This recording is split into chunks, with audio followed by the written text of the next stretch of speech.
Do you believe in the existence of ghosts in this world? In truth, they are omnipresent. It is merely that you cannot see them. One day, when you open your third eye, you will discover their shadows lurking all around you. At that moment, there may just be a ghost by your side, extending its crimson tongue to lick your face. I suddenly open my eyes, beads of sweat cascading down my face. I prop myself up against the headboard, gasping for breath. Damn it, it's that nightmare again. I wiped the sweat from my forehead and rubbed my temples vigorously. Grabbing a cigarette from the bedside table, I took a deep drag. The smoke swirled through my lungs before being exhaled slowly. Perhaps only the cigarette could soothe my frayed nerves at this moment. Reflecting on that dream, it seems to have haunted me since I turned 16, and now, over 2 years later, it continues to plague me. In the dream, I'm always confronted by a hulking figure of grotesque appearance, attempting to persuade me of something. Strangely, I can never hear what he says. Yet when he ceases to speak, an overwhelming sense of shame engulfs me, compelling me to plunge a dagger into my own heart. It feels like a release, yet I am often jolted awake, drenched in cold sweat. I have perused numerous resources about dreams, yet none have addressed my peculiar situation. I have consulted fortune tellers at roadside stalls, but they were merely charlatans, devoid of genuine skill. I even sought medical advice, only to be told that I suffer from heightened nervousness. I am a believer in science, yet this utterly unrelated diagnosis leaves me at a loss for words. Forgive my lack of introduction. My name is Li Ying, and I am 18 years old, currently unemployed. Speaking of my name, I find it quite unfortunate. My father named me Li Lianying, and while it didn't bother me in childhood, historical studies have made me rather uneasy, for Li Lianying was the name of a notorious eunuch from the Qing dynasty. Surely, no one wishes to share a name with a eunuch. I certainly want to change my name, otherwise I would face endless ridicule in the future. However, my father vehemently opposed the idea, leading to a fierce argument between us. Ultimately, my mother acted as a mediator, and we reached a compromise. One character would be removed from my name. In truth, my mother was more sympathetic to my plight, as my name was indeed altered. Although it remains somewhat unsatisfactory, I find myself far more fond of the name Li Ying compared to Li Lianying. Stretching luxuriously, I instinctively opened my computer and noticed that my QQ was online, revealing that Maoshan Taoist was surprisingly active. I clicked on his avatar and typed a few words. Taoist, I had that nightmare again. Please help me find a solution. Ding, ding, ding. Maoshan Taoist's avatar flickered a few times, and I quickly opened the chat window, where only a few short words awaited me. Do you believe in reincarnation? I scoffed at these words. What era are we in? Reincarnation? Perhaps 2 decades ago, many would have believed, but now, very few hold such beliefs. Why? Because no one knows what they were in their past life. Landlord? Poor farmer? 8th Route Army soldier? I do not believe. I typed back. Then do you believe that there are ghosts in this world? I do not believe. Do you believe that you will find a job today? I do not believe. I chuckled at the Taoist message. If such things could be foreseen, then surely one could also predict lottery numbers, effortlessly winning a lifetime of fortune. You will find a job today, and you will encounter a ghost. After a brief silence, Maoshan Taoist's avatar flickered again. What nonsense is this? Just as I was about to inquire how he could be so certain, his avatar turned gray, indicating that he had gone offline. Speaking of Maoshan Taoist, I have known him for nearly half a year, yet we have never met in person. I remember adding him as a friend on a paranormal forum, drawn by his signature. Those who are destined to meet will come, and those who are not will part. Such is the nature of the world. What is meant to arrive will arrive naturally, and what is not meant to come is futile to yearn for. If it is destined, do not push. If not, do not seek. Those who come, welcome. Those who leave, bid farewell. Everything follows fate, and we must let nature take its course. All we can do is strive to do our best in this. There is no regret, and in earnestness, there is no shame. I found this phrase deeply profound, and thus added him. In previous conversations, Maoshan Taoist never spoke of ghosts or supernatural matters. Even when I inquired today, however, he seemed oddly different. Buzz, buzz, buzz. My phone, set to vibrate on the bedside table, danced joyfully. I grabbed the phone and pressed the answer button. Catching a glimpse of the caller's avatar, there was no one else with a hairstyle resembling that of a lightning-struck individual other than Wan Haonan, my childhood friend. Hello, Haonan. Why are you calling me so early in the morning? Damn it, it's already 10 o'clock. Hurry up and get ready. I found you a job. Interview at 3 this afternoon. You found me a job? Don't tell me it's another KTV gig. Do you think I would fall for that again? Just go somewhere cool and stay there. Come on. You remember last time I got burned too, right? This time I've checked thoroughly, it's a legitimate job. Night security guard, 8 hours a day, 8,000 a month. How much? 8,000? A security guard can earn 8,000? Don't mess with me. All right, just get ready. My girlfriend is calling me. I'll call you this afternoon. Beep, beep, beep. Before I could clarify the details, Wan Haonan had already hung up. Sigh. This guy really forgets everything when it comes to women. Wait a minute. Did Wan Haonan just say he found me a job? You will find a job today, and you will encounter a ghost. In that instant, I recalled the message from Mao Shan Taoist. Could it truly be so uncanny? Or merely a coincidence? Forget it. You'll see how things unfold this afternoon after all. It's just an interview, and whether I pass remains uncertain. I tossed my phone onto the bed and headed straight to the bathroom. 2 o'clock in the afternoon. Hello, Haonan, what time is it? Didn't you say I had an interview? I dialed Wan Haonan's number and began to shout. Damn, I forgot. Just head to the entrance of Shinkong International. Well, meet there. You son of a, how could you forget? Fine, I'm heading over now. After hanging up, I hurriedly left, as it would take at least half an hour to reach Shinkong International from my place. Chapter 2. Is everything a coincidence? I am unsure whether it was due to my neglecting to consult the almanac before stepping out today, but fortune seemed to elude me entirely. I even stepped in dog excrement. A most unfortunate occurrence. However, upon deeper reflection, it dawned upon me that perhaps today was not as ill-fated as I initially believed. If I had not encountered that dog waste, would I have found a job today? As night fell, I arrived early at Shinkong International, seeking the location indicated by the bald man. The moment I descended into the basement, I was once again enveloped by the disconcerting sensation of being watched. Although it unsettled me, I dismissed it, attributing it to the oppressive atmosphere of the basement. The bald man appeared quite pleased to see me. After exchanging a few pleasantries, he handed me a security uniform and promptly summoned another individual. This person, seemingly in his 20s, possessed an ordinary appearance, yet his hair, dyed in a riot of colors reminiscent of a peacock's plumage, captured my attention. He beckoned me with a finger, instructing me to follow him outside. Call me Hua Hua. Just refer to me as Brother Hua from today onward. You'll be working with me from now on. Upon exiting the bald man's office, the peacock-haired individual began to speak. Brother Hua, I'm a bit confused. Aren't we supposed to be night security? I was taken aback. A troubling thought crossed my mind. Had I unwittingly joined the underworld? Hua Hua chuckled, explaining that he enjoyed watching gangster films, yet reality did not permit him to live that life. Instead, he had opted for a flamboyant hairstyle, allowing younger newcomers to address him as Brother Hua, thus indulging in a semblance of the gangster lifestyle. He mentioned that working with him had its perks, chiefly the freedom to be somewhat lazy. After reporting for duty at 11 each night, one could merely wander through the building and find a place to rest. After some idle chatter, he led me to patrol the premises. While it was termed a patrol, it merely entailed riding the elevator from floor to floor, checking for any signs of life or forgotten lights, an exceedingly relaxed endeavor. After a brief circuit and finding no significant issues, Hua Hua tossed me a flashlight, suggesting that since it was my first day, I should at least put on a semblance of diligence, planning to conduct a couple of rounds later in the night. He then found a spot to curl up and sleep. Just before departing, he cautioned me against venturing to the 18th floor alone. When I inquired about the reason, he refrained from elaborating, merely urging me to remember his warning. Working as a night security guard here was rather pleasant. The lobby on the first floor was equipped with computers, a perfect diversion for moments of boredom. Hua Hua was right. Having just arrived, I ought to at least appear competent, especially to justify the handsome monthly salary of 8,000. I powered on the computer and logged into QQ, where the avatar of Mao Shan Taoist was pulsating with activity. Fear not, regardless of what you encounter. Taoist, I seek your blessing. I have indeed found employment. I sent the message without hesitation. There was no immediate response. Glancing at the timestamp of my previous message, I noted it was sent at 5:30 in the afternoon, merely a message left unread. All my friends appeared offline, their avatars dimmed, so I shut QQ and began refreshing the screen repeatedly. Suddenly, the computer screen began to distort, and in the blink of an eye, a profound black hole materialized before me. At first, I believed it to be merely a screensaver, but I quickly realized that something was amiss. I had been refreshing the screen with a right click. How could it possibly have entered screensaver mode?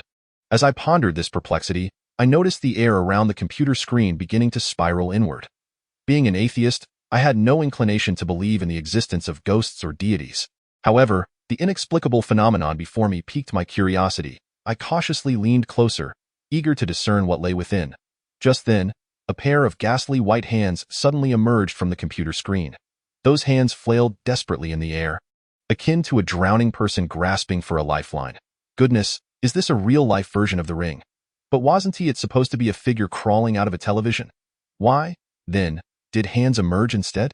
Though fear coursed through my veins, my curiosity remained paramount. Chapter 3. The eerie 18 levels. I slowly extended my hand, yearning to ascertain whether what I beheld was indeed tangible. Perhaps this was merely an advanced projection technology. Just as I was about to make contact with those pale hands, they seized my wrist with startling precision. In that instant, a shiver ran through me.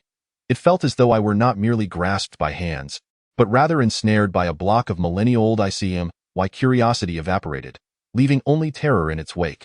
For those hands were forcefully drawing me toward the computer screen. I yearned to flee, yet my strength paled in comparison to that of the hands. My legs felt weak, rendering any attempt to escape futile. "Help, Brother Hua, save me," I cried out, hoping Hua could hear my desperate pleas and come to my rescue. Yet, even as my voice grew hoarse, there was no response from him.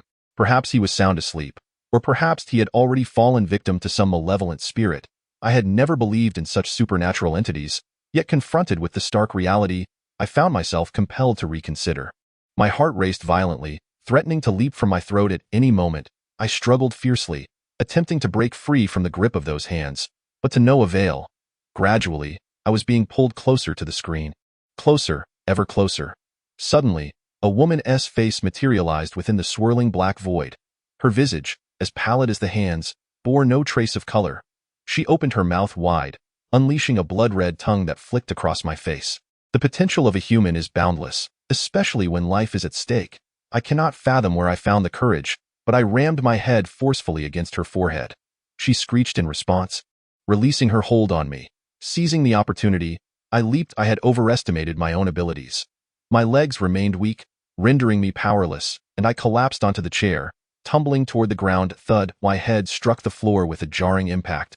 Pain coursing through me, nearly eliciting a cry. I paid no heed to the ache from my recent stumble, instinctively casting my gaze towards the computer. The screensaver was endlessly looping, revealing neither black holes nor women. It was merely a dream. A heavy sigh of relief escaped my lips. After all, how could there possibly be ghosts or deities in this world? Suddenly, a flurry of hurried footsteps approached my position, and I soon beheld a visibly anxious Hua. "What has transpired?" "Brother Hua, it's nothing. Nothing at all. I just had a little tumble." "Well, as long as you're all right, as long as you're all right.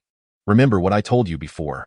Hua scarcely lingered, arriving in haste and departing just as quickly. His words struck me as peculiar. Why did he consistently caution me against the 18th floor? It wasn't as if it were the underworld. Speaking of the 18th floor, I recalled Baldy's remark about how others would often complain of hauntings after just a couple of days. Haunting? The 18th floor must certainly be haunted.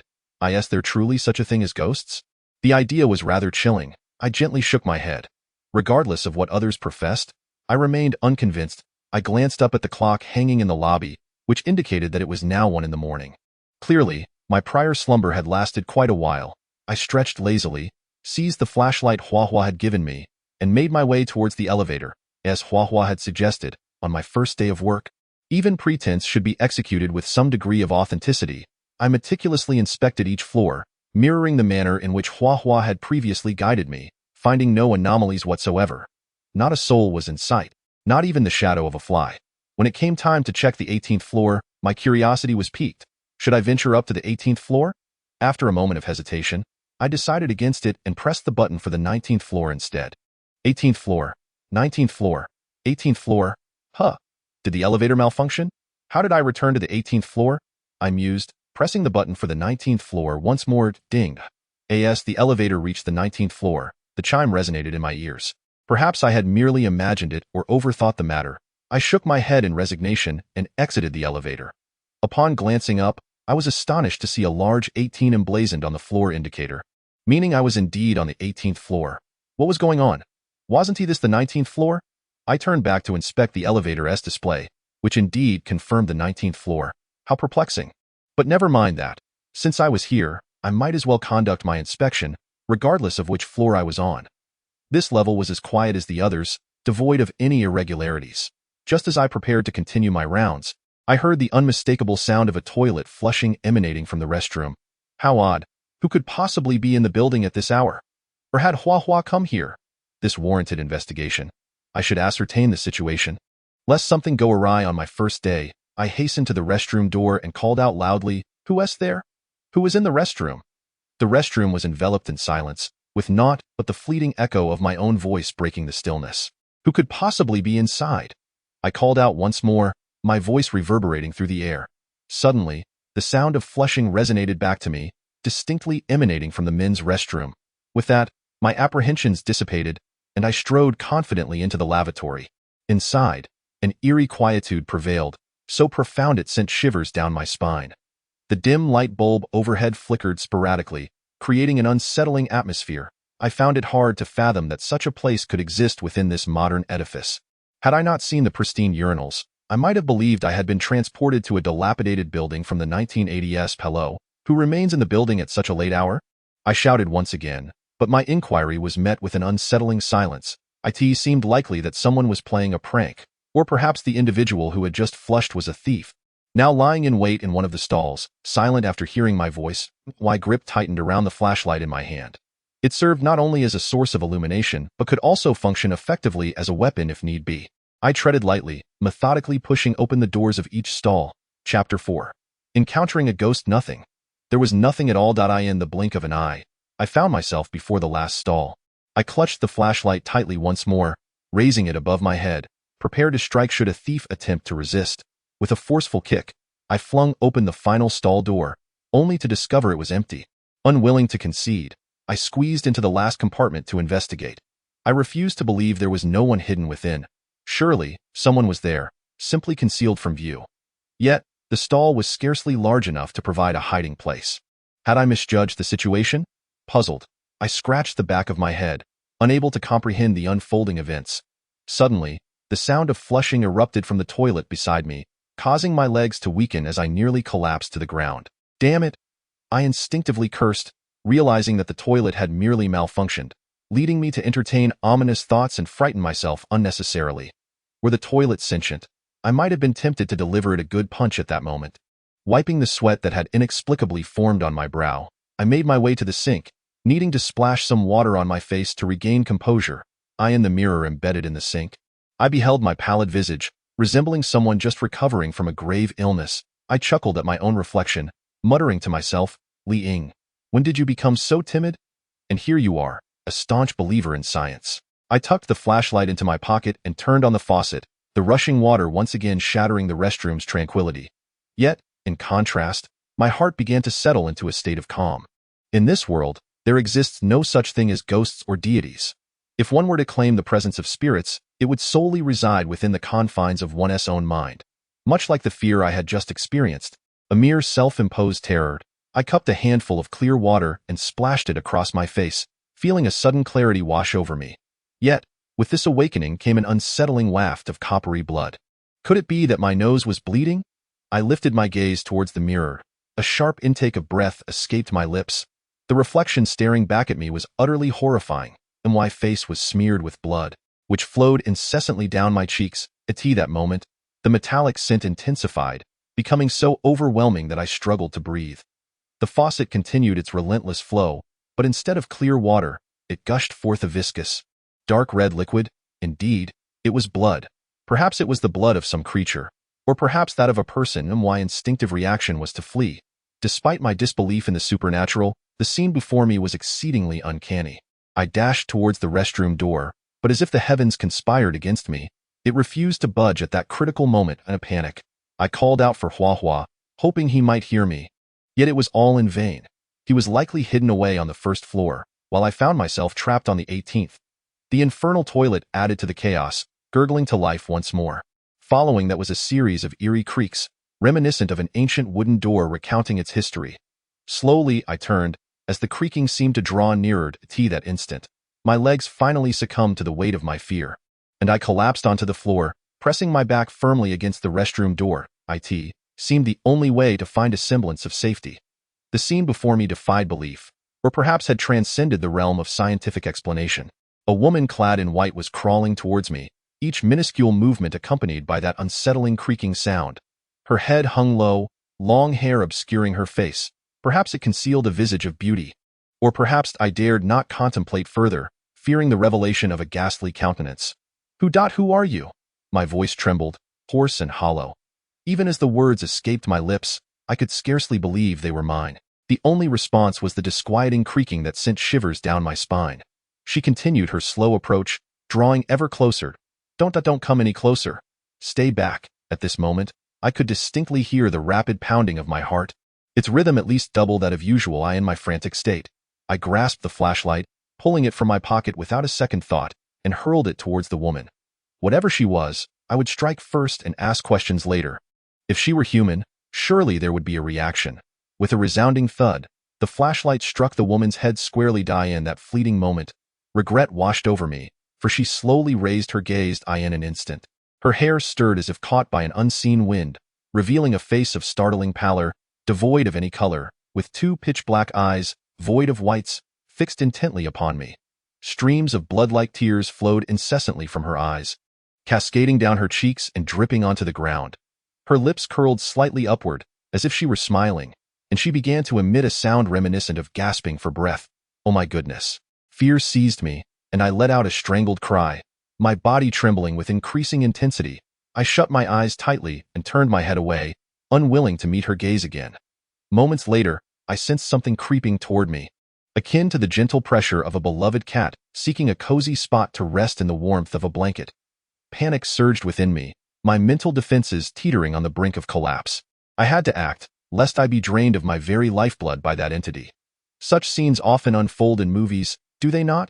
Reluctantly, I steeled myself to turn my face back, slowly reopening my eyes.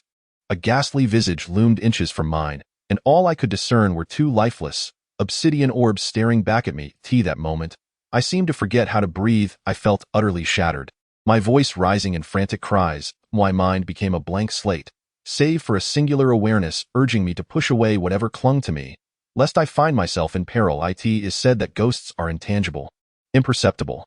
Yet my hands insisted that I had made contact, and I had indeed pushed her away. If I were to articulate the sensation of touching her, I could only describe it as a bone-chilling cold, penetrating to the very marrow of my being. Chapter 5. Brother Joe. Bang, bang, bang. The door behind me was suddenly rapped upon, the sound nearly sending my beleaguered spirit into flight. Perhaps humanity truly possesses a soul. Science seems to have corroborated such a notion. Yet the subsequent voice of inquiry yanked me back to reality, offering a glimmer of hope that I would not be suffocated or have my throat torn apart by the horrifying figure before me. Who was in the restroom? It felt akin to a long-awaited blessing after a parched drought, or perhaps a more fitting metaphor would be grasping the last straw of salvation. With all my might, I pounded on the door, my voice hoarse and desperate as I cried out for help. Who was in the restroom? Hurry and come out. The person outside appeared oblivious to my pleas, responding with an air of impatience, the words striking a familiar chord. Though now was not the time for reflection, I continued to beat on the door, calling for aid, fervently hoping that the individual would unlock the restroom door and release me from my confinement. With a sudden click, the door handle was twisted, and I felt as though the door behind me was gently urging me forward. Elation surged within me as I hurriedly stepped ahead, all the while cautiously watching for the creature that could emerge at any moment. Just as I had envisioned, a narrow gap appeared as the door creaked open. I flung the door wide, tumbling and scrambling my way outside, and in an instant, I swiftly locked the restroom door behind me. Only after confirming that the entity remained inside did I exhale a heavy sigh of relief. Leaning against the restroom door, I allowed my body to slide down, gasping for breath. Thank heavens, I was saved. Such a significant favor deserves gratitude. But how should I address my rescuer? The individual who had rescued me wore the same uniform as I did, suggesting he was a fellow night security guard. No need for thanks. If you hold me in regard, just call me Jogo, he replied, turning his back to me. Jogo, my name is Liang, and if ever you require assistance, do not hesitate to ask. While I cannot promise to scale mountains or brave flames, I will certainly not refuse any help I can offer. It was evident that this person before me was not one to seek repayment for kindness, and such individuals are the most worthy of friendship. It has been a long time since I enjoyed a drink. Let us have a toast another day. Don't mention just one drink. I would gladly partake in 10 or even 100.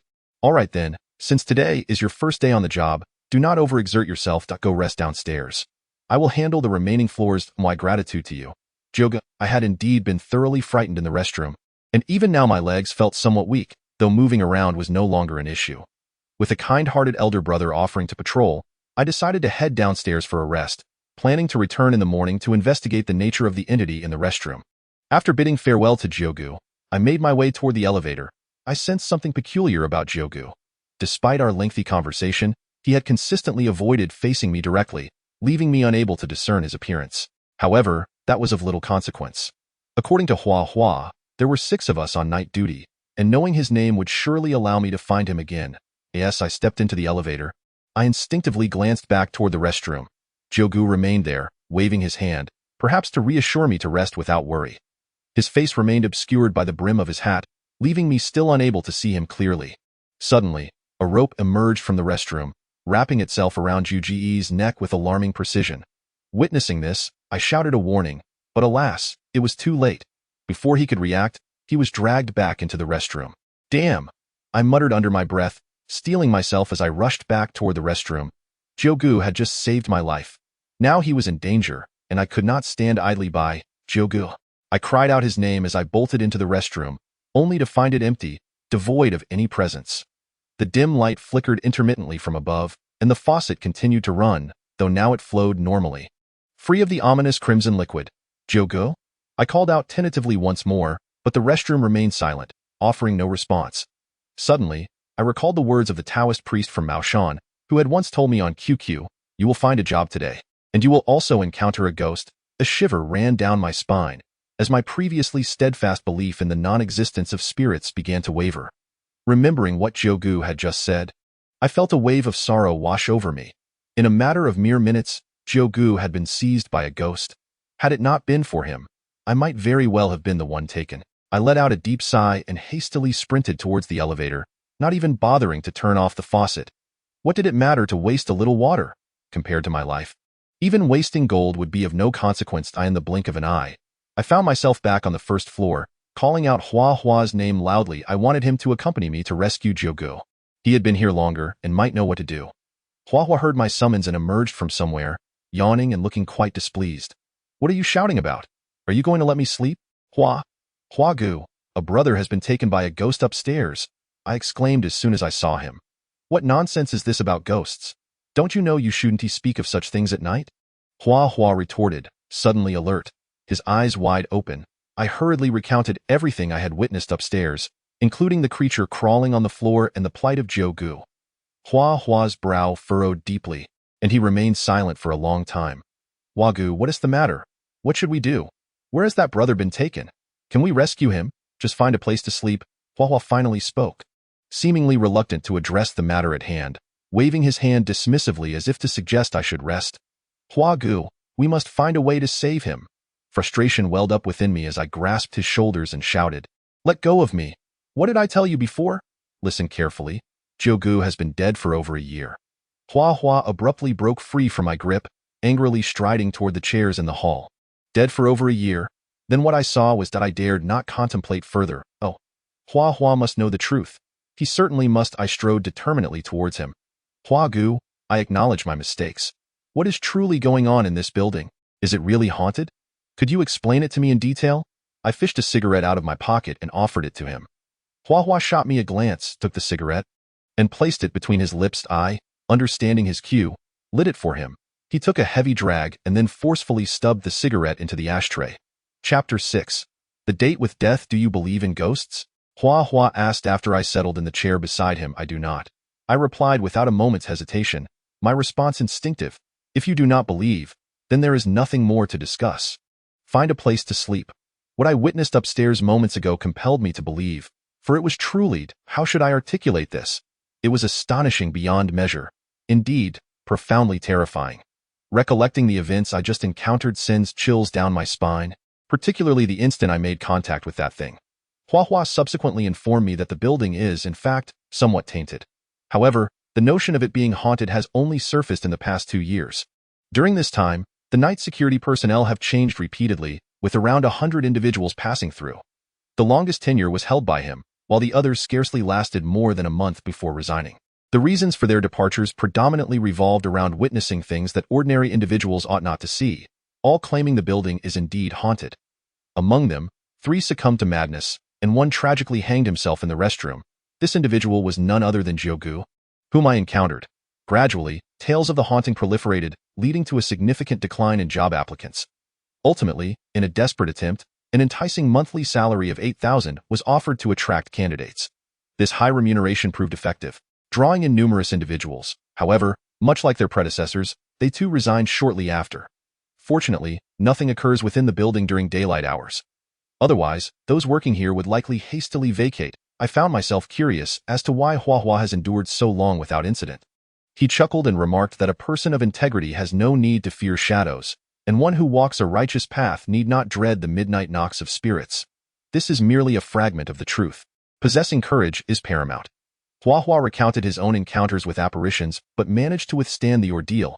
He later discerned that during his night rounds, as long as he avoided the 18th floor, he encountered no issues. This conclusion was drawn from the experiences shared by those who had resigned. They all shared a commonality. Their ghostly encounters occurred on the 18th floor.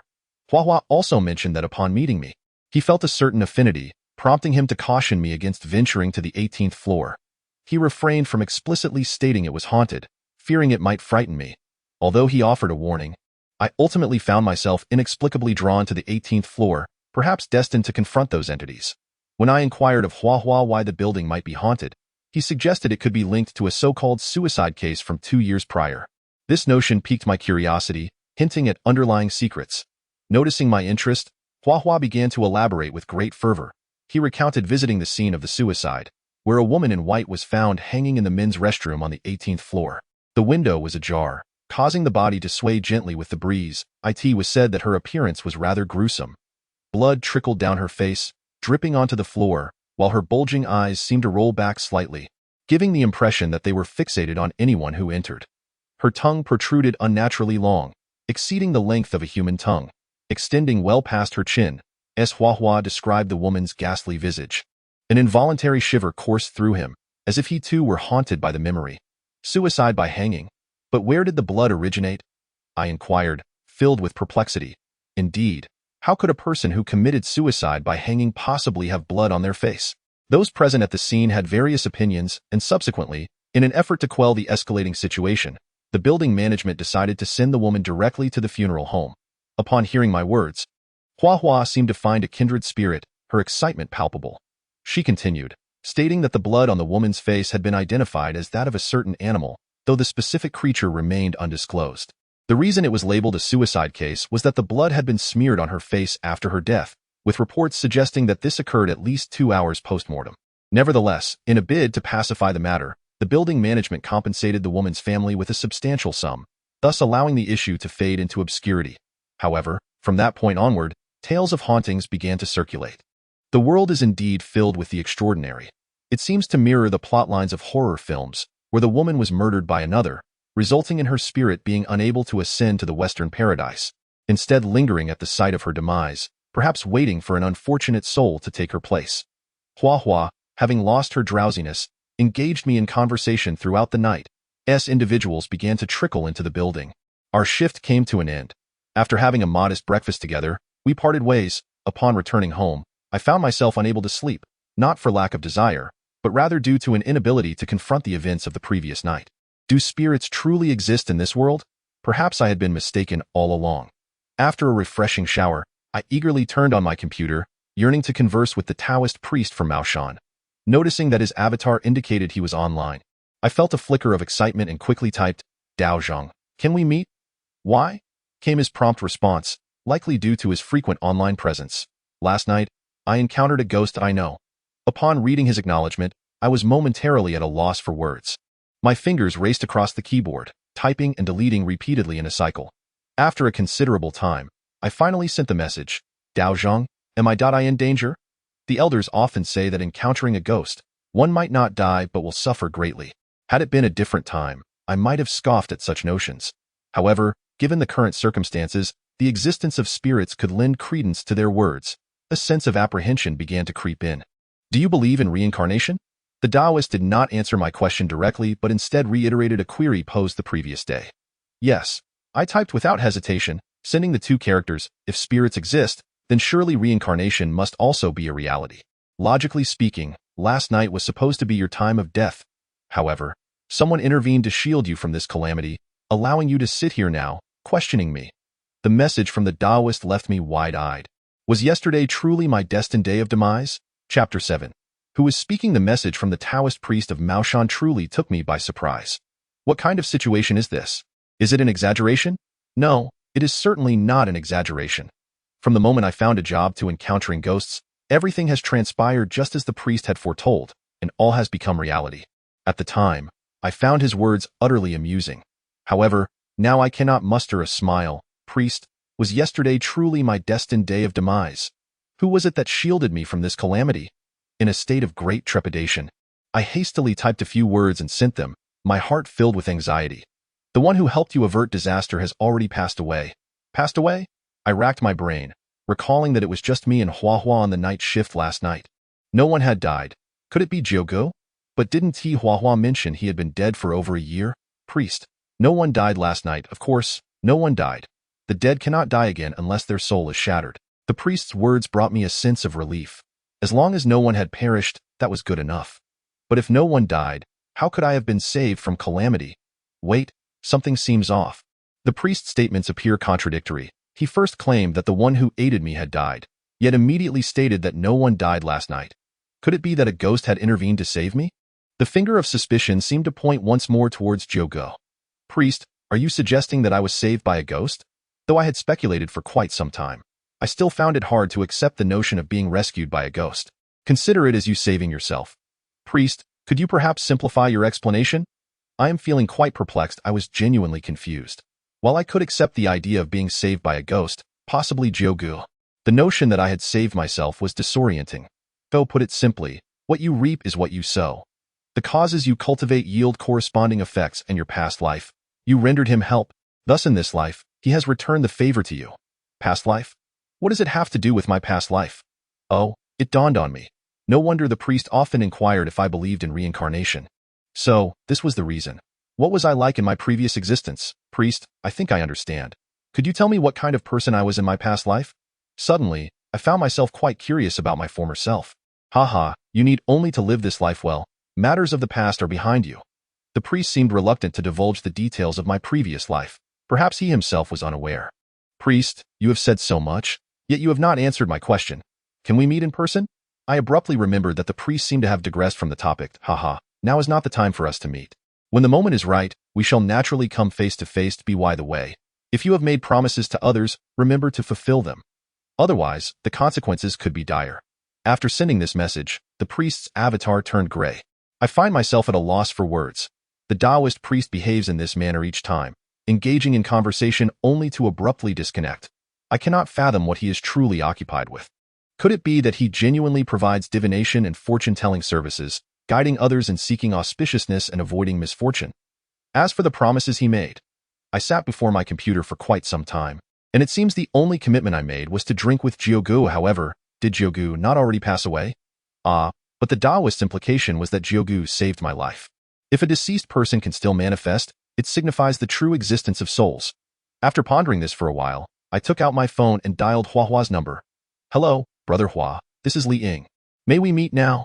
Yingzi, have you not been through enough turmoil for one night? Are you not weary? I can barely keep my eyes open. Hua Hua's voice sounded somewhat groggy, likely having been roused from a deep slumber by my call. Yet, I possess a rather impatient disposition, preferring to resolve matters promptly. Brother Hua, I wish to visit Juji's grave. Visit his grave? Do you know him? Hua Hua's reaction was rather pronounced, as he exclaimed into the phone. Brother Hua, do you recall what I mentioned last night? Jiugu saved my life. Otherwise, I would likely be sipping tea with King Yin in the underworld by now. After a brief silence, Hua Hua replied, Very well then, let us meet at the breakfast spot. Having hung up, I tidied myself up and departed. Hua Hua's residence is in close proximity to Shinkong International, thus I arrived at the location quite early. During my absence, he had already procured incense, candles, and paper offerings. I was somewhat taken aback. Is it not customary to bring fresh flowers for a grave visit? Hua Hua explained that these items are the most appropriate for such an occasion, as the offerings can be received in the afterlife, and the paper money serves as currency in that realm. Lacking knowledge in this regard, I complied with his instructions and, before leaving, purchased 2 bottles of white liquor. I had promised Jiugu that I would treat him to a drink. After a journey of over 2 hours, we reached our destination. Juji's grave was situated in a rather secluded area, reportedly at a lower cost than others. Although it was inexpensive, the price was still considerable. Calculating based on my current monthly salary of 8,000, it would take at least 3 years of abstaining from food and drink to afford it. Surrounding Juji's grave was an overgrowth of weeds, interspersed with dry grass, indicating that the site had not been tended to for quite some time. A twinge of sorrow welled up within me. It seemed rather unfair to Jiogo. Did his family not come to pay their respects? Hua Hua and I exerted considerable effort to clear the weeds surrounding Juji's grave. Subsequently, we lit the incense, candles, and paper offerings one by one. Once everything was burning sufficiently, I poured the 2 bottles of liquor onto the ground before Juji's tombstone. I had observed such practices on television during memorial services for the deceased, so I merely emulated what I had seen, leaving the question of whether Jiogo could partake in it beyond my comprehension. Brother, the liquor you brought is truly fragrant. As I stood in a daze before Juji's tombstone, a voice reached my ears. Brother Hua, this is the liquor for Jiogo. Isn't this the liquor you purchased? As both Hua Hua and I spoke simultaneously, I mistakenly believed that the preceding statement was his, while he thought it was mine. We exchanged glances, rendered speechless for a prolonged moment. Goodness, could it be a haunting? Hua Hua exclaimed in alarm and turned to flee, only to realize he had left me behind. He quickly turned back and pulled me along. It dawned on me as well that this place was devoid of even a single tree. If it weren't for our conversation, it would indeed seem like a ghostly encounter. I began to run alongside Hua Hua, matching his vigorous pace. Chapter 8. Mind your own business. Goodness, Hua Gu, why are you running? Did you not claim to possess great courage? After what felt like an eternity, I halted. Regarding Hua Hua with a hint of disdain, I recalled his assertion that being able to endure for such a long time within the building was primarily due to his bravery. Yet, just now, he was utterly startled by a mere utterance. I wasn't afraid for myself. I was concerned you might be frightened, yes, concerned for your well-being. Hua Hua stumbled over his words for quite some time before finally concocting a relatively suitable excuse. Friends often see through each other yet choose not to voice it. Besides, I had no intention of exposing him, so I decided to give him an out. To be honest, I too had been taken aback. However, upon reflection, it was no cause for alarm. The voice had unmistakably belonged to Jujit. Seems the ritual methods shown on television indeed held merit, for Jiogu had truly consumed the wine I had brought for him. Returning to the matter at hand, now that Jiogu had partaken of the wine I offered, my task was complete. By the time Hua Hua and I returned to Shinkong International, it was already noon, and my stomach was grumbling with hunger. On my suggestion, we entered a modest restaurant to grab a bite. Naturally, I insisted on treating, as Hua Hua had been quite helpful to me today. I had visited this establishment a few times before. The food was decent, though the service left much to be desired. Once seated, the waiter sluggishly approached, clutching the menu, and unceremoniously dropped it in front of Hua Hua with a thud. What would you like to eat? After uttering this, he yawned unabashedly, showing no regard for his demeanor. Seemed to be Hua Hua's first time dining here. Noticing the waiter's attitude, he appeared somewhat displeased, ready to unleash his frustration. But I promptly intervened. Let us just ordered. I smiled at Hua Hua. He casually pointed out a few items to send the waiter away. As the waiter departed, I requested a bottle of wine. Isn't that how young people do? Sitting together, sharing a meal, engaging in conversation, and sipping on a little wine. The dishes were swiftly presented, and in stark contrast to the waiter's demeanor, the speed of service was undoubtedly commendable. Hua Hua, feeling famished, quickly forgot the waiter's earlier attitude, devouring his food with gusto. I, however, was more mindful of my manners. The amount in my mouth was certainly no more than 99% of what Hua Hua was consuming. Suddenly, the restaurant's door was kicked open with a resounding bang, drawing the attention of nearly everyone present. 3 youths, seemingly around 16 or 17 years of age, swaggered in, their disdainful gazes sweeping across the crowd as if on the hunt for someone. The young man at the forefront subtly curled the corners of his mouth upward, seemingly quite pleased with the expressions of the crowd. However, he soon furrowed his brow and yelled at a rather frail diner. Hey, what are you looking at? As the saying goes, even a clay Buddha has its limits. Naturally, the man, unjustly insulted, was not inclined to take it lying down. He rose to his feet, evidently intent on confronting the 3 arrogant youths. Upon noticing the slender diner standing up, the leader seized his own shirt and violently tore it off, flinging it to the ground, revealing a vividly painted wolf's head with a gaping maw on his chest. The onlookers hastily averted their gazes, returning to their meals, for they had merely come out to dine and had no desire to invite trouble. The brash demeanor and imposing tattoos of these three young men made it abundantly clear that they were not to be trifled with. The frail diner, recognizing this fact, felt his earlier surge of anger extinguished. After a moment's hesitation, he resumed his seat and buried his head in his food. Yet, the tattooed man was relentless, striding over and seizing the diner's hair. Forcefully slamming his head onto the table, blood quickly streamed down the frail diner's scalp, but he was now utterly cowed by the three men. Scarcely daring to utter a sound, I felt an urge to rise and teach those brutes a lesson. But Hua Hua grabbed my arm, whispering for me to mind my own business. Think of your family. What if something were to happen? Hua Hua's words held a modicum of truth, and I gritted my teeth, struggling to contain my fury. Fearing that I might lose control and charge in, I turned my back, trying to ignore the unfolding scene. The tattooed man, seemingly accustomed to the apathy of those around him, escalated his assault on the slender diner, dragging him to the ground and calling on his two lackeys to join in, delivering punches and kicks. The frail man lay on the floor, clutching his head and moaning in agony. At last, I could no longer restrain myself and shouted, "Hey, enough already! He hasn't done anything to provoke you." Hua Hua frantically gestured for me to mind my own affairs, but once the words were spoken, they were like water spilled from a cup, irretrievable. Even if I could take them back, I would not, today. I was determined to intervene. Damn it, which scoundrel dares to disrupt your meal? One of the lackeys nodded eagerly in agreement. Who the hell are you talking about? The tattooed man slapped the head of the speaking lackey, who had merely intended to curry favor, but his words had come out too quickly, merging boss with the subsequent statement and thereby altering its meaning. The hapless lackey lowered his head, looking bewildered, seemingly unaware of his blunder. It's that guy he's talking about. I heard it quite clearly. Another lackey pointed directly at me. Upon hearing this, the tattooed man swaggered over to me. His movements unsteady, not from intoxication, but from sheer arrogance. Hua Hua, it seems today we shall indulge in a bit of gangster fun. I bestowed a faint smile upon Hua Hua, rising to my feet with keen interest as I fixed my gaze upon the tattooed man. You, just now. Before the tattooed man could finish his sentence, I seized the chair I had been sitting on and brought it down forcefully upon his head. Why did I take such drastic action? Firstly, there were three adversaries before us, while we numbered only two. I understood the principle of striking first. Moreover, my sudden attack would undoubtedly leave the tattooed man disoriented. Those who are soft fear the strong fear the ruthless, and the ruthless fear the reckless. If I could be fiercer than him, he would certainly reconsider his approach. Chapter 9. The amulet of safety. As the chair crashed down, the tattooed man was momentarily stunned, his face reflecting disbelief as he clutched his head, standing there in shock. He was courting death. The two lackeys, witnessing their leader being struck, rushed forward in anger, only to be halted by the tattooed man. "Which gang are you from?" he grimaced through the pain. The two lackeys exchanged glances, their expressions clearly conveying their confusion over their leader's sudden politeness. "You have no right to inquire about my affiliations. Today, I am in a good mood. You would do well to leave promptly, or else do not blame me for the consequences." I gestured towards the peculiar individual with hair dyed in garish colors, who swayed slightly. That androgynous figure clutched the money tightly. "Look at you, not even $100 to spare, and look at him. He hands me 200 without a second thought."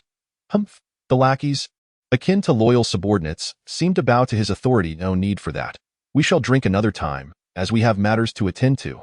Just as I was about to agree, Hua Hua interjected, and since he had already declined Nong Yungheng's offer, I felt it inappropriate to say more. "What a pity. Very well. We shall have another opportunity to drink. By the way, Huage, I have an amulet for safety that I obtained from a temple. You should carry it with you for protection." A flicker of disappointment crossed Nong Yungheng's face, but it quickly vanished. He retrieved a triangular object from his pocket and handed it to me. An amulet for safety? If it were truly effective, would he still endure beatings? I casually accepted it, examining it closely. It appeared to be crafted from yellow paper inscribed with red characters. After a prolonged scrutiny, I could discern nothing of significance, so I simply tucked it into my pocket. Chapter 10. A desire to meet the ghost. Seeing me nonchalantly shove the amulet into my pocket, Nong Yungheng realized my lack of regard for its significance. After a moment's hesitation, he solemnly urged me. "Ingo, you must keep the amulet I gave you safe. It will be of use." All right, I understand," I responded with a hint of exasperation, waving my hand dismissively. It was merely a piece of scrap paper. My acceptance was already a concession to his pride. "Ingo, you must truly keep it safe." Nong Yungheng continued to reiterate earnestly. "Huago, Did you not mention earlier that we needed to go to that certain place? Let us hasten, for tardiness would not bode well. I exchanged a knowing glance with Hua Hua. Today has indeed been quite peculiar. First encountering an androgynous individual, followed by a loquacious young man. Oh. Then let us proceed without delay. Hua Hua seemed momentarily dazed, perhaps still contemplating the earlier events. After exchanging pleasantries with Nong Younghung, Hua Hua and I swiftly departed. In the brief moment before leaving, Nong Younghung's insistence for me to keep that tattered piece of paper safe had echoed in my mind no less than 10 times, driving me to the brink of exasperation. Yes, there was still ample time before work commenced. Hua Hua expressed his overwhelming fatigue and decided to return home. I pondered for a while, finding no other destination, and ultimately chose to visit Wanhaonan. Coming from a relatively affluent background, Wanhaonan had secured his own residence at an early age. Thus, visiting his home felt akin to returning to my own, especially since he lived alone.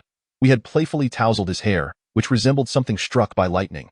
After dinner, Wanhaonan accompanied me to the Shinkong building. Hua Hua, upon noticing my companion, refrained from comment, merely advising us to exercise caution. Perhaps he assumed I had encountered a ghost the previous night and was fearful enough to invite a friend for company. As time ticked away, a palpable silence enveloped the building, so profound that one could distinctly hear their own breath and heartbeat. Like the previous night, Hua Hua engaged us in conversation for a while before seeking a place to curl up and sleep. Before departing, he reiterated his warning for me not to venture to the 18th floor. I dismissed his words as mere background noise. Wanhaonan's objective was to encounter a ghost, and how could we achieve that without ascending to the 18th floor? As midnight approached, an inexplicable chill crept down my neck and into my clothing. Glancing at the time, I noted it was 1 o'clock, coinciding closely with the hour of my last ghostly encounter. I gently tapped Wanhaonan, who had fallen asleep with his head resting on the table. The instant he opened his eyes, he sprang upright, scanning the surroundings warily, perhaps believing a ghost had manifested. Let us go. We are off to meet a ghost? I firmly patted his shoulder and made my way towards the elevator. Upon hearing our destination, Wanhaonan's interest peaked, and he quickly fell into step behind me. Once we stood together in the elevator, I hesitated briefly before pressing the button for the 18th floor. As the elevator ascended floor by floor, my heartbeat quickened. Although I had encountered a ghost once before, to claim I was unafraid would be a blatant falsehood. Chapter 11. The Moving Rope Ding. As the elevator signaled our arrival at the 18th floor, I struggled to swallow. What the hell is this supposed to mean? Is it truly that terrifying? Observing my expression, Wanhaonan spoke with a hint of disdain. Are you scared? Coughing lightly, I replied, Scared, me? I'm merely a bit parched. I cleared my throat and, feigning composure, stepped boldly out of the elevator. The moment I stepped out of the 18th floor, an inexplicable chill coursed down my pant legs, enveloping every part of my body and causing me to involuntarily shudder. Where could the ghost be? Wanhaonan whispered behind me, perhaps sensing that same eerie coldness. The last encounter occurred in the restroom. It must still be lingering there. I gestured toward the direction of the bathroom and replied to Wanhaonan. For some reason, today, the 18th floor seemed to exude an unsettling aura, though I could not quite discern the cause. Perhaps it was merely a shift in my mindset.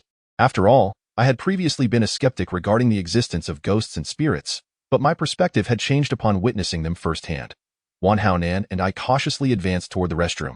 Suddenly, a small dark shadow darted swiftly into the bathroom, or rather, it glided just above the ground. It emitted not a single sound. Was that a ghost? Wanhaonan whispered in my ear, his voice tinged with dryness, likely from nervousness. Upon seeing that fleeting shadow, I initially thought I had imagined it. Yet, since Wanhaonan had also seen it, it confirmed that the apparition was indeed real, and not a figment of my imagination. Was it the same entity I had encountered crawling on the ground last night? Upon reflection, it seemed not. First, the creature from last night moved at a sluggish pace and made creaking sounds. Second, the size of the shadow differed vastly from what I had witnessed previously. I gently shook my head at Wanhaonan, indicating my uncertainty about whether that was a ghost lying. I suddenly found myself reluctant to encounter any specter. Let us return. Wanhaonan seemed shaken by the shadow, beginning to waver in his resolve. Very well, I nodded in agreement. Returning. That suited me perfectly. My safety yesterday had relied entirely on Jiogu. He had repaid the favor I owed from a past life. Yet who could say if he would intervene again? We turned around and hastened toward the elevator at a pace at least twice our previous speed.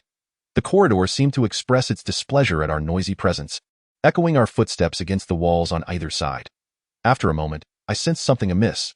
From the elevator to where we had paused was a mere 30 meters, yet we had traversed at least 100 meters without reaching the elevator. Li Ying, have we lost our way? Why have we walked for so long without arriving at the elevator? Wan Haonan's breathing grew frantic, and beads of cold sweat began to form on his brow. Isn't that the elevator? I pointed toward the lift not far from us. To be honest, after walking so far, I had not seen the elevator at all. It felt as though we were treading in place. Wan Haonan followed my gesture, and his eyes brightened instantly. Without caring whether I was keeping up, he dashed forward. As I caught up, the elevator doors began to slide open.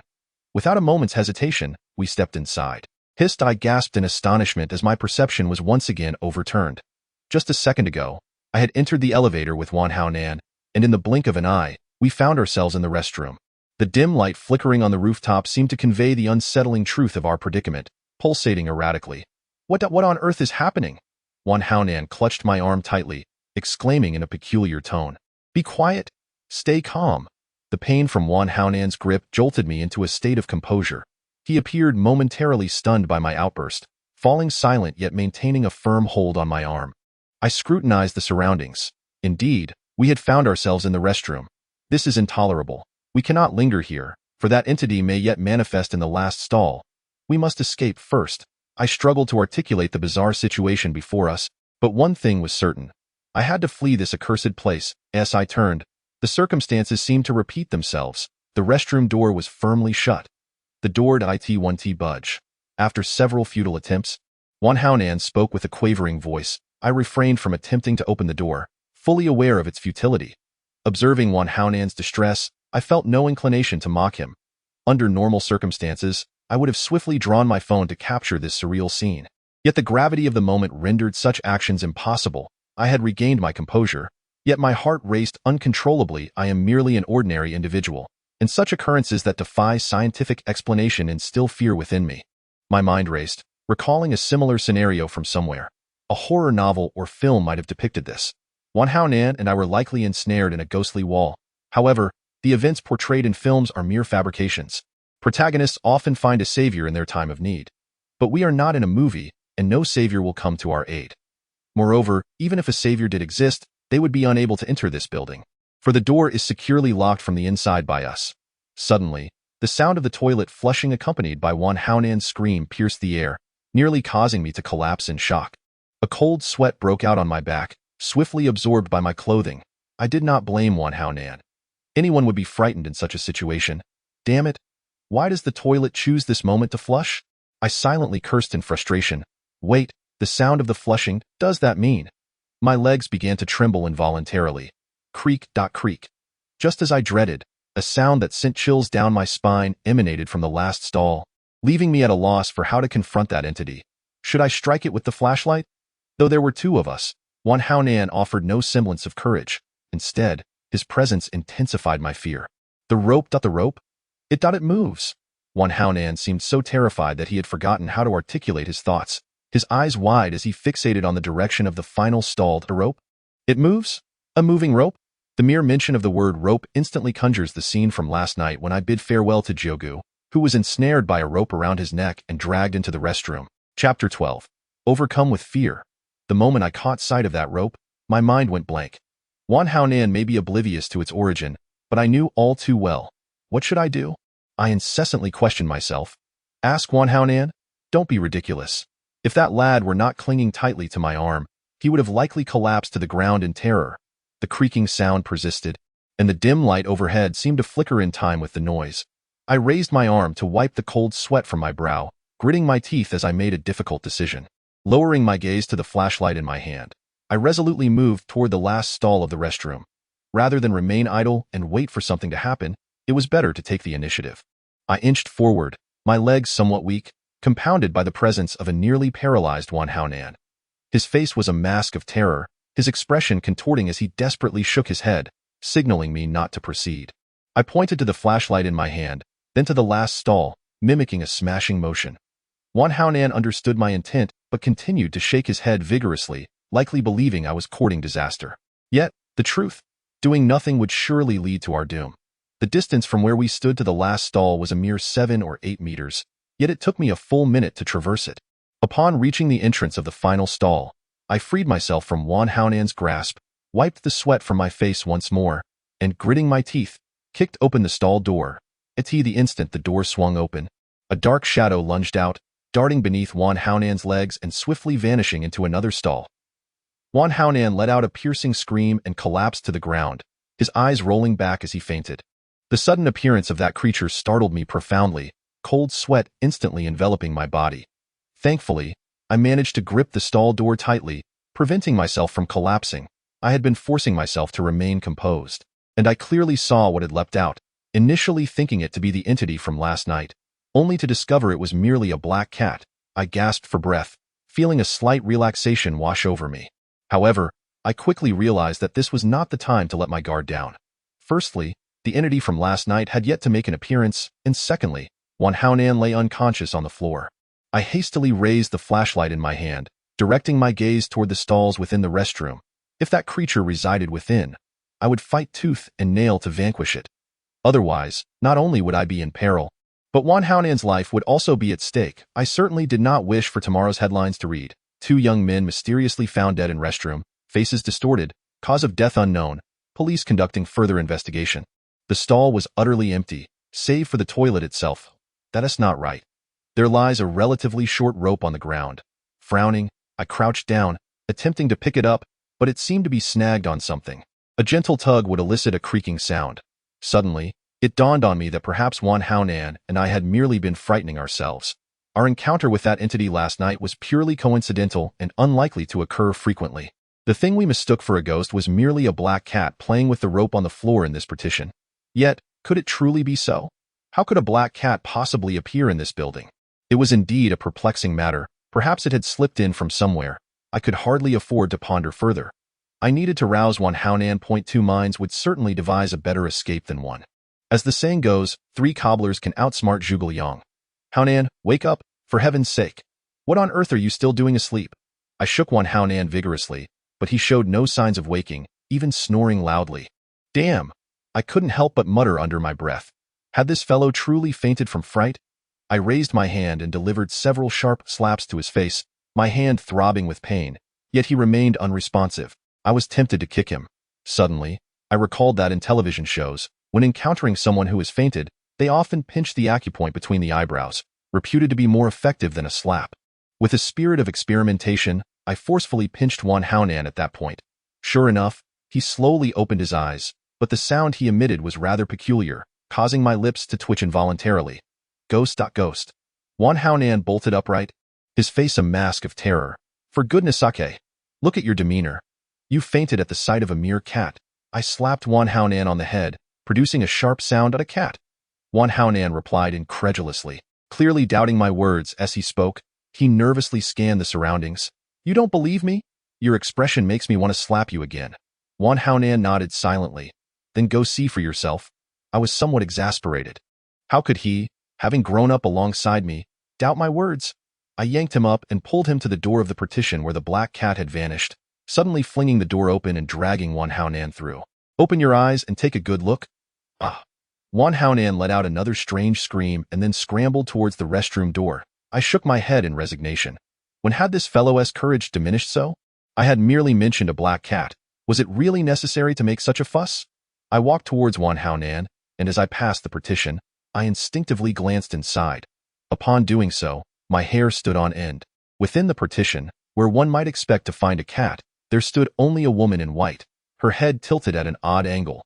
Her disheveled locks obscured much of her visage, while the portion that remained visible exhibited signs of decay.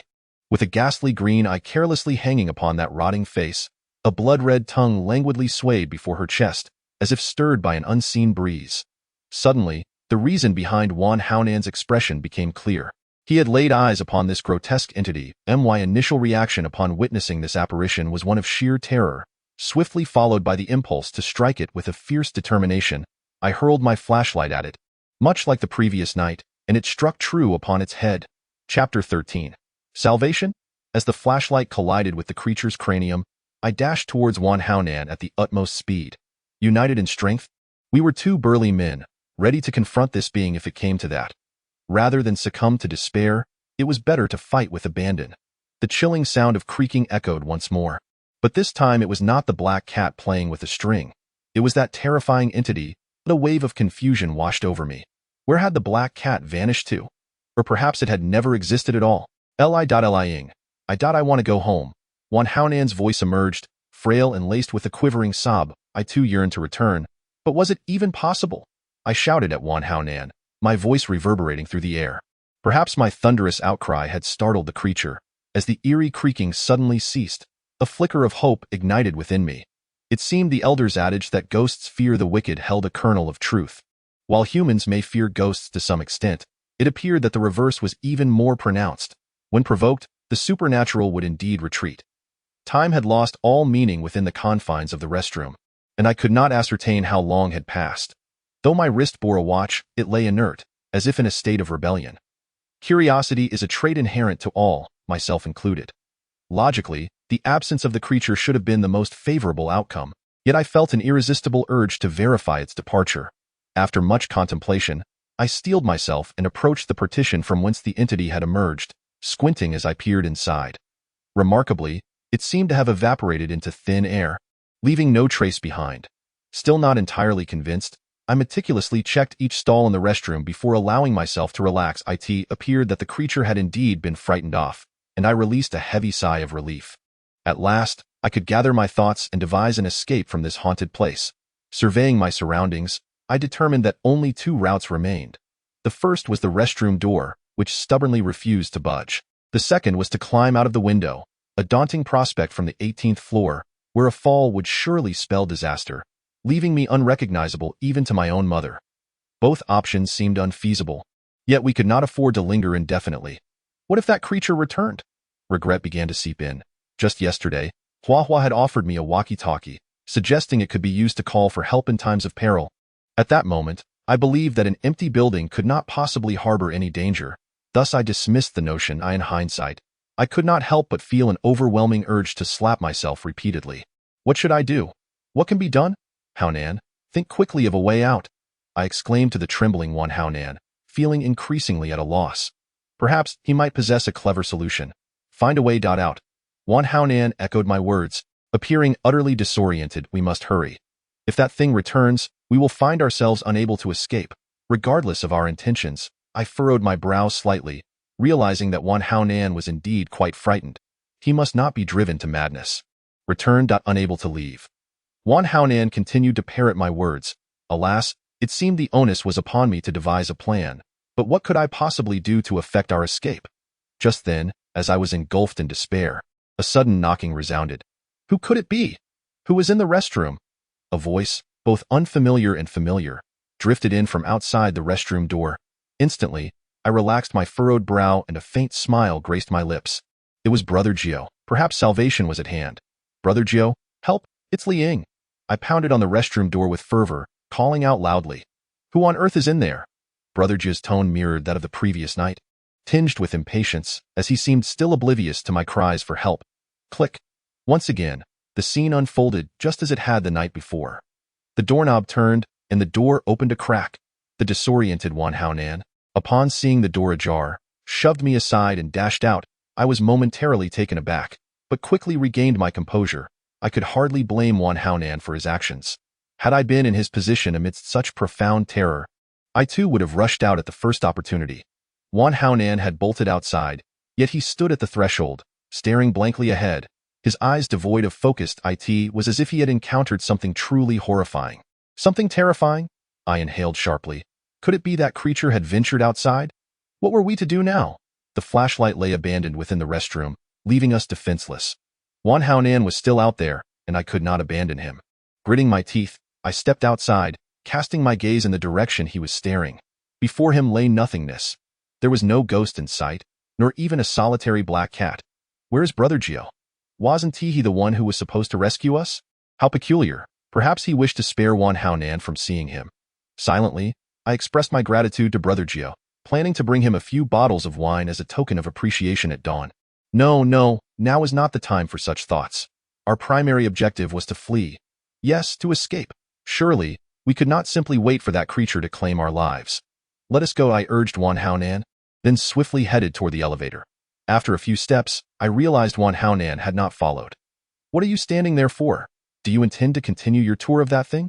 I turned around, shouting at Wan Haonan, who remained rooted to the spot. Wan Haonan quietly lifted his head, tilting it slightly as he gazed at me in silence, an action strikingly reminiscent of someone lurking behind a restroom partition. Just as I was about to utter something, Wan Haonan beckoned me with a wave of his hand, signaling for me to approach him. I felt a twinge of helplessness. What mischief was this fellow up to now? Since he refused to leave, I decided to drag him along instead. I swiftly made my way to his side and grasped his arm. The moment my hand made contact, I instantly released it. Wan Haonan's skin was chillingly cold, akin to a block of ice in the depths of winter. What was wrong with him? Was he unwell? A slight smirk curled at the corners of Wan Haonan's mouth, accompanied by a disdainful, chilling laugh. He then raised his hand, pointing towards the restroom door. I sensed something peculiar about Wan Haonan. He had suddenly become strangely composed, yet I could not pinpoint the source of this oddity. Was it his sudden calmness, or perhaps that derisive laugh? Instinctively, I turned to glance in the direction he indicated. Chapter 14. The Fright of the Living. A belated greeting. Merry Christmas to all esteemed readers. Rolling on the ground, I implore you to collect, comment, recommend, and offer your generous support. The space Wan Haonan pointed to was utterly vacant, devoid of anything at all. I found myself perplexed. What on earth did this boy wish for me to see? Was it the flickering overhead light in the restroom? How utterly pointless. We should leave at once. I turned back to Wan Haonan, stating that I could no longer bear to grasp his arm. It was far too cold. A strange sound escaped Wan Haonan's lips, reminiscent of someone having their throat constricted. What was happening? I felt a surge of confusion. What had come over him? Why was he acting so strangely? Wan Haonan did not respond to my inquiries. Instead, he slowly raised his right hand. I was utterly astonished to see that he held a rope in his hand, one I had seen just moments before.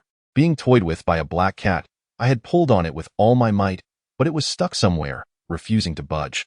How had it ended up in Wan Haonan's possession? Stop playing around. Just throw it away and come with me. This place is far too eerie, I declared, a wave of terror washing over me. I had no desire to linger in this unsettling environment, especially with that thing potentially returning at any moment. Wan Haonan raised the rope to his chest and paused, his eyes scrutinizing it with an unsettling fondness. Come on, if you want to stay here, then be my guest, I thought, my frustration boiling over. Wan Haonan's behavior was infuriating. I turned on my heel, ready to head downstairs, leaving him to indulge in his whims on the 18th floor. Fuming, I strode toward the elevator and pressed the button for the downward arrow. As the doors slowly opened, a wave of unease enveloped me. What was happening to me? Even if Wan Haonan was acting oddly, it was merely because I had frightened him since our arrival. How could I abandon him in this place? What if, just what if, something unfortunate were to befall him? How would I explain that to his family? How would I face his girlfriend? At that moment, I had just exited the front door of Wan Haonan's house, one after the other. No, regardless of the perspective, I must bring Wan Haonan back. After a moment of inner turmoil, I let out a deep sigh and turned once more towards the restroom. The instant I pivoted, my eyes widened in shock. Wan Haonan had vanished. I quickened my pace, rushing toward the restroom while calling out his name loudly. Yet, no one responded. It was as if he had vanished into thin air. At that moment, I could no longer afford to concern myself with the possibility of encountering that chilling entity again. A singular thought consumed my mind. Find Wan Haonan and lead him away from this cursed place. I opened each stall in the restroom, searching for his figure, fervently wishing that Wan Haonan had merely succumbed to a sudden bout of diarrhea, seeking refuge within. But was that truly the case? After scouring every corner of the restroom, disappointment washed over me. There was no trace of Wan Haonan. Where could he have gone? I called out his name and began my search down the corridor. If he had slipped into an office, that would be utterly impossible. After all, employees securely lock their doors after hours to prevent any loss of belongings. So what if there were security guards on patrol? They merely perform their duties for someone else's wages. Moreover, we were on the 18th floor. Who would willingly patrol such a height? Perhaps only I, for while others would flee from this place, I had voluntarily come to confront it alongside Wan Haonan. It seemed no time had passed before I had thoroughly searched the entire 18th floor, yet still, I found no sign of him. Wait, I should seek Hua Hua. Perhaps she could assist me in the search. After all, as the saying goes, many hands make light work. I swiftly returned to the elevator and as the doors opened halfway, I eagerly stepped inside, promptly pressing the button for the first floor. My heart raced with anxiety. This elevator was dreadfully slow. I wished fervently that it would arrive at the ground floor in an instant, but of course, that was merely a fleeting thought. If it truly did arrive instantaneously, I might very well find myself having tea with the king of hell. As I impatiently awaited the elevator's arrival, the chimes signifying its arrival rang out. I dashed out, calling Hua Hua's name loudly. It seemed Hua Hua was fast asleep, offering no response. Perhaps my eagerness to find her led me to overlook my surroundings, but when I finally registered my environment, I could scarcely believe my eyes. I rubbed them vigorously, yet everything remained unchanged. Had I not reached the first floor? Where was the lobby? Where had the first floor lobby disappeared to? Why was I confronted only by a corridor? Suddenly, a chill crept down my collar. Every hair on my body stood on end. It was as if someone were blowing a cool breeze against my neck. Who could it be? Could it be that entity? Oh, Jade Emperor, Guanyin Bodhisattva, Allah, may the presence behind me not be that thing. My mind swirled with a chaotic jumble of thoughts. Once a staunch skeptic of the supernatural, I now found myself at a crossroads, uncertain of which faith to embrace. Thus, I resolved to embrace them all. Any that proved effective would suffice. Imagination often paints a beautiful picture, while reality can be stark and unyielding. And the chill behind me persisted. I stood there, caught in a dilemma, unable to turn back or move forward. Escape? What a jest! Where could I possibly flee? I was still oblivious to my surroundings, or perhaps I was entirely unaware of which floor I occupied. I felt as though I stood there for at least a minute, contemplating my predicament, before mustering the courage to slowly turn around. At the moment I turned my head, a face was nearly pressed against mine. I gasped, my legs buckled, and I collapsed onto the ground. Damn it, don't you know that scaring someone can lead to dire consequences? When I finally recognized that the figure behind me was Wan Haonan, I couldn't help but unleash a torrent of curses. Wan Haonan's eyes were vacant, fixated on me, seemingly unaffected by my outburst. I took several deep breaths to regain my composure. Had I been less courageous, I might have been utterly paralyzed by fear. Such jesting is not to be taken lightly. Wait. Wan Haonan? It suddenly dawned on me that I had been searching for him. Now that I had found him, did that not mean we could escape this wretched place?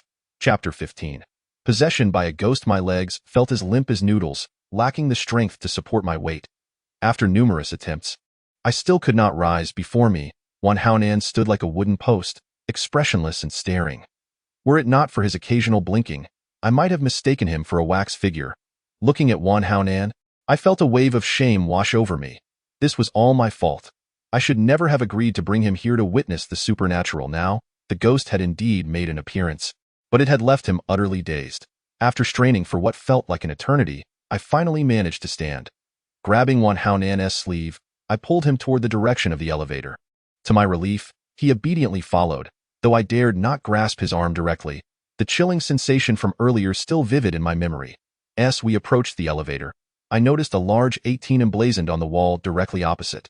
This indicated that I was currently on the 18th floor. No wonder I hadn't seen a lobby upon disembarking from the elevator. No wonder my calls for Hua Hua went unanswered. Yet I distinctly remembered reaching the first floor. Could it be that everything I had just experienced was merely an illusion? Never mind, I thought. The more I pondered, the more fear enveloped me. I led Wan Haonan into the elevator and pressed the button for the first floor. Experience is indeed the best teacher, and I was no exception. As the elevator began its descent, I fixated on the indicator light point 17.16.15. A quiet sigh of relief escaped my lips. It appeared this time, all would be well.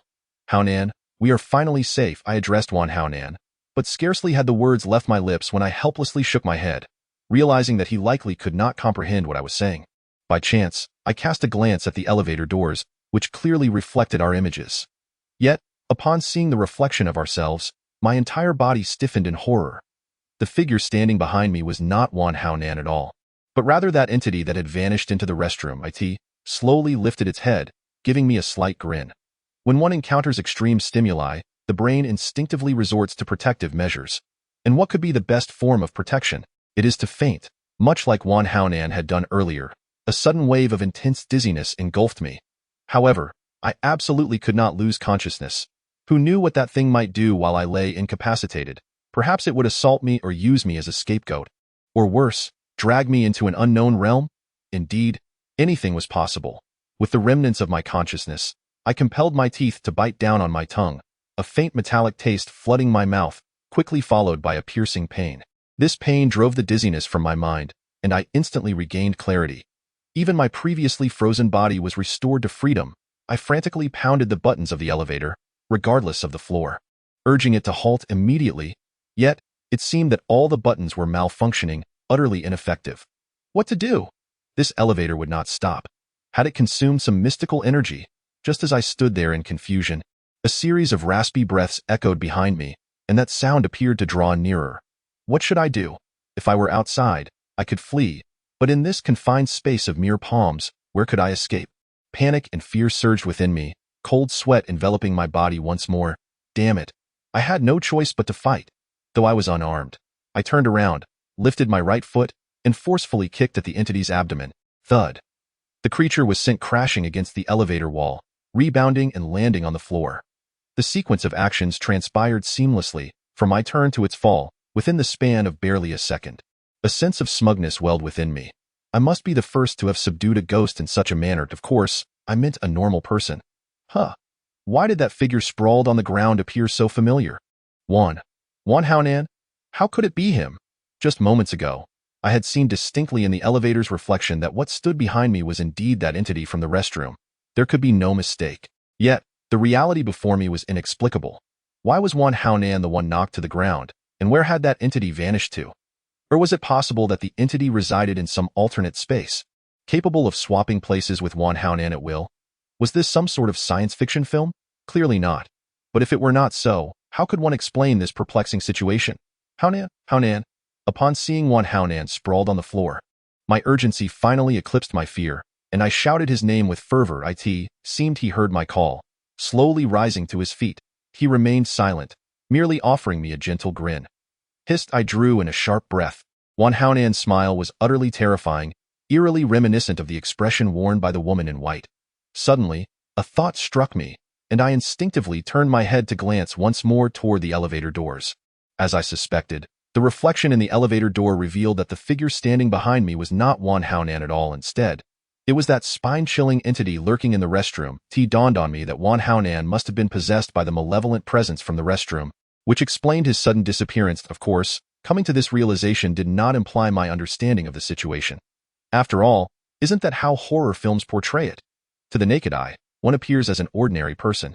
But through the mirror, the true, grotesque visage of the specter is revealed. I instinctively took 2 steps back, pressing myself tightly against the elevator doors, my gaze fixated warily on the possessed Juan Haonan. As the saying goes, if the enemy does not move, I shall not move. Since the ghost possessing Juan Haonan remained still, I too resolved to remain motionless. Well, I admit, that phrase was not uttered by Confucius. My thoughts had become muddled. Being trapped in a confined elevator with a spirit that had taken possession of another person, it would be a lie to say I was not afraid. My legs began to tremble once more, the tremors intensifying to such an extent that I could scarcely bear to keep my eyes on Juan Haonan any longer. Ding!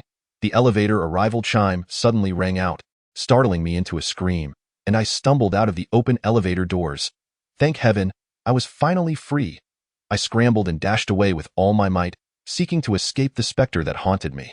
After just a few steps, I found myself in the lobby. It seemed I had indeed reached the first floor. The door. I spotted the main entrance. Moreover, there stood a figure. I felt a glimmer of hope for rescue and hurried towards it with all the speed I could muster. Chapter 16. Self-harm. A man clad in a suit stood at the entrance, his face turned toward the door, while his back faced me. Help me! I called out loudly, however, before my words could fully escape my lips. I sensed something was amiss. Who was the person standing at the entrance? How had he gained entry? Was he a friend of Hua? Regardless of the details, I had to seek help first. The suited man instinctively turned upon hearing my cries for assistance. He appeared to be a middle-aged man, roughly in his 40s. His face was slick with oil, and around his neck hung a gold chain the thickness of a pinky finger. Had I not seen a photograph of my boss, I might have mistaken him for the boss himself. What is going on? The man inquired in a deep voice. There's a ghost. In that moment, I found myself at a loss for how to explain Juan Haonan's possession, so I opted for a straightforward declaration. There's a haunting. Ghost? What nonsense. How could there possibly be spirits in this world? It's not good for a young man like you to be so superstitious. The middle-aged man scoffed dismissively, quickly adopting a didactic expression. No, there really is a ghost. There truly is a ghost. It's over by the elevator, I hurriedly explained, gesturing toward the direction of the elevator. Since the ghost that had possessed Wan Haonan had not followed me, it was evident that it remained within the confines of the elevator. I find myself in the company of an individual who, much like my former self, harbors a skepticism towards the supernatural. Before having encountered any spectral entities, such matters seemed beneath contempt. How absurd! Come, lead me forth to witness this for myself, so that I may behold the visage of a ghost. The middle-aged man uttered these words coldly. Striding purposefully toward the elevator, I hesitated for a moment, but then hastily followed in his wake. Had it not been for the presence of Wan Haonan nearby, I might have already fled through the nearest exit. Upon reaching the vicinity of the elevator, I found no trace of Wan Haonan, and the doors remained firmly shut. Where are the ghosts? Find them for me. The middle-aged man cast a fleeting glance my way, his displeasure palpable, as if he suspected me of deceit. Indeed, where could the ghosts be? And where had Wan Haonan vanished to? Could it be that he remained trapped within the elevator? Such a possibility was not entirely implausible. Surely, he must still linger inside. My thoughts faltered mid-sentence. The mere notion of Wan Haonan being stranded in the elevator compelled me to instinctively press the button for the ascending elevator. Glancing inadvertently at the elevator doors, I was met with the reflection of my solitary figure, devoid of any other presence. Yet, the middle-aged man stood unmistakably beside me. Ghosts are said to lack shadows, thus they do not appear in mirrors. To glimpse a ghost's form in a reflection, it could only manifest if it were to possess another being. In that instant, a phrase sprang to mind. Its origin eluding me, yet it resonated vividly within my consciousness. The elevator doors gradually opened, revealing an empty interior, devoid of Wan Haonan or any sinister presence. Where are the ghosts you spoke of? Bring them forth. The middle-aged man's eyes widened as he bellowed at me with fervor. I was bewildered by his inexplicable outburst, yet my focus remained tethered to the enigmatic phrase that had invaded my thoughts. If the middle-aged man's form could not be reflected upon the illuminated elevator doors, it could only imply that he was devoid of a shadow. This revelation suggested that he, too, was a specter. But should not ghosts be terrifying? The elevator doors, unbidden, began to close once more. I cast another glance at the entrance. Perhaps I had merely misperceived the situation. Yet the outcome remained unchanged. Only my solitary reflection stared back. I realized with horror that the figure beside me was, in fact, not human. I swallowed hard, instinctively retreating step by step. Heh. Have you uncovered my secret? The middle-aged man's voice suddenly took on a chilling tone, the previously volatile demeanor vanishing in an instant. My God, he was indeed not of this world. What was amiss with this building? Hadn't Hua claimed that as long as one avoided the 18th floor, no harm would come? Why, then, did this malevolent presence manifest even on the first floor? With a sudden surge of panic, I pivoted and fled. Yet, barely a step into my escape, I collided with something solid. Haonan? I gasped in disbelief, staring at Wan Haonan, who had inexplicably appeared before me. A peculiar sound escaped from Wan Haonan's lips, seemingly in response to my inquiry. My mind was in a whirl, feeling as if I were caught in a vice.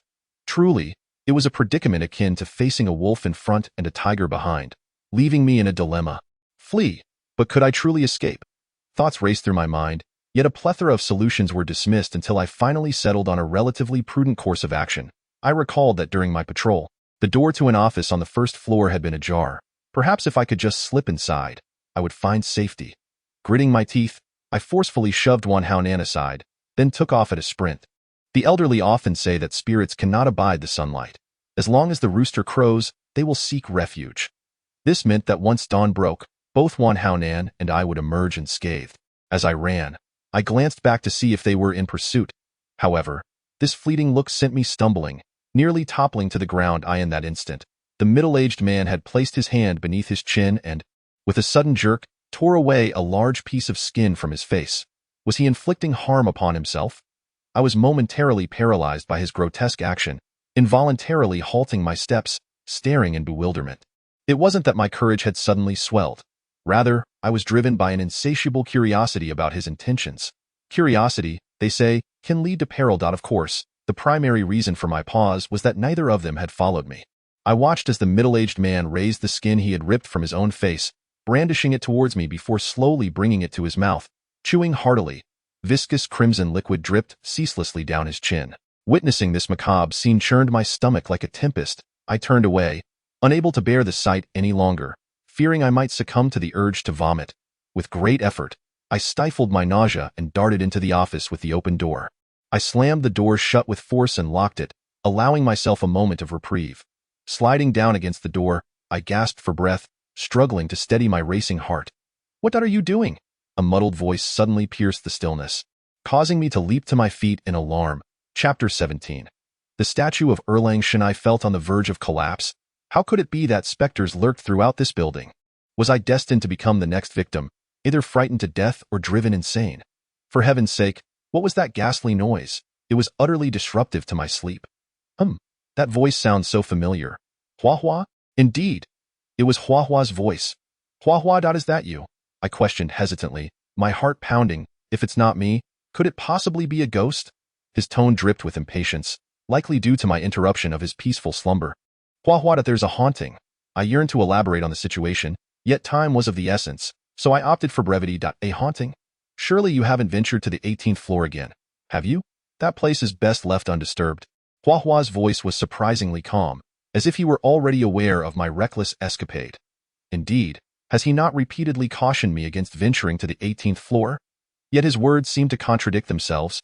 For just moments ago, I witnessed something that should not have been present in the lobby. The thought of that middle-aged man made my stomach churn anew. Huag, I feel it is imperative to explain the situation to Hua Hua. But as soon as I opened my mouth, I gasped in astonishment. The lights in the entire office had suddenly flared to life without warning. Can't you behave like a normal person? Hua Hua, still groggy and yawning, furrowed his brow and remarked, his hand lingering on the light switched S for Hua Hua's demeanor towards me. I scarcely gave it a second thought. Generally, those who have just awakened tend to be somewhat irritable, and I was no exception, particularly when roused from a deep slumber. Huagu, there's a ghost on the first floor. I suddenly found myself at a loss for words on how to convey this to Hua Hua. After much contemplation, I concluded that this was the only way to express it. Indeed, the ghost has been lurking. What did you say? There's a ghost on the first floor. Hua Hua seemed to suddenly grasp the gravity of the situation, his tone elevating several degrees. I silently nodded in affirmation. You're not joking, are you? Hua Hua queried with a hint of skepticism, locking his gaze onto mine. Do I appear to be joking in this state? I helplessly gestured toward my sweat-drenched face. I imagined my complexion must be as pale as death at this moment. Encountering this apparition for 2 consecutive days could only be deemed unfortunate. Of course, today, I had willingly ventured forth, driven by the desire to fulfill Wan Haonan's curiosity about encountering a ghost. While one might survive the wrath of the heavens, self-inflicted misfortune is inescapable. In the vernacular, it could be likened to the folly of a bird, devoid of any intent to mock. My very soul felt as though it might flee in terror. I had no capacity for such thoughts. Upon hearing Hua Hua's words, I hesitated for a moment before unlocking the office door, yet before I could twist the doorknob, it moved of its own accord, and the door creaked open slightly. I let out a cry and dashed toward Hua Hua, seeking refuge behind him. It is indisputable that spirits fear deities, yet whether a statue possesses any true efficacy is beyond my knowledge. At this juncture, it was a case of hoping for a miracle. I reached the safety of Hua Hua's back. The office door swung wide open, revealing the very middle-aged man who had been gnawing at his own flesh. The corners of his mouth curled into a sinister smile, an unsettling visage. The entity that had been affixed to Wan Haonan had seemingly vanished, its whereabouts unknown. I couldn't help but feel a twinge of concern for Wan Haonan. May nothing unfortunate befall him. Old Pan? Hua Hua's eyes nearly bulged from their sockets as he gasped in incredulity. I began to admire Hua Hua.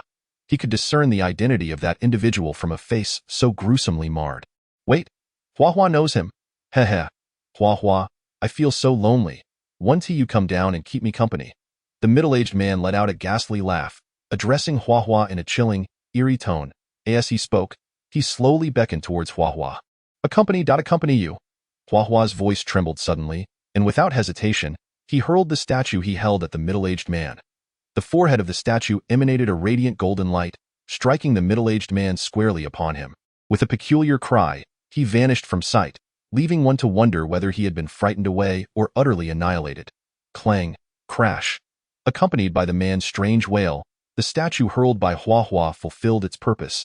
shattering into a multitude of fragments.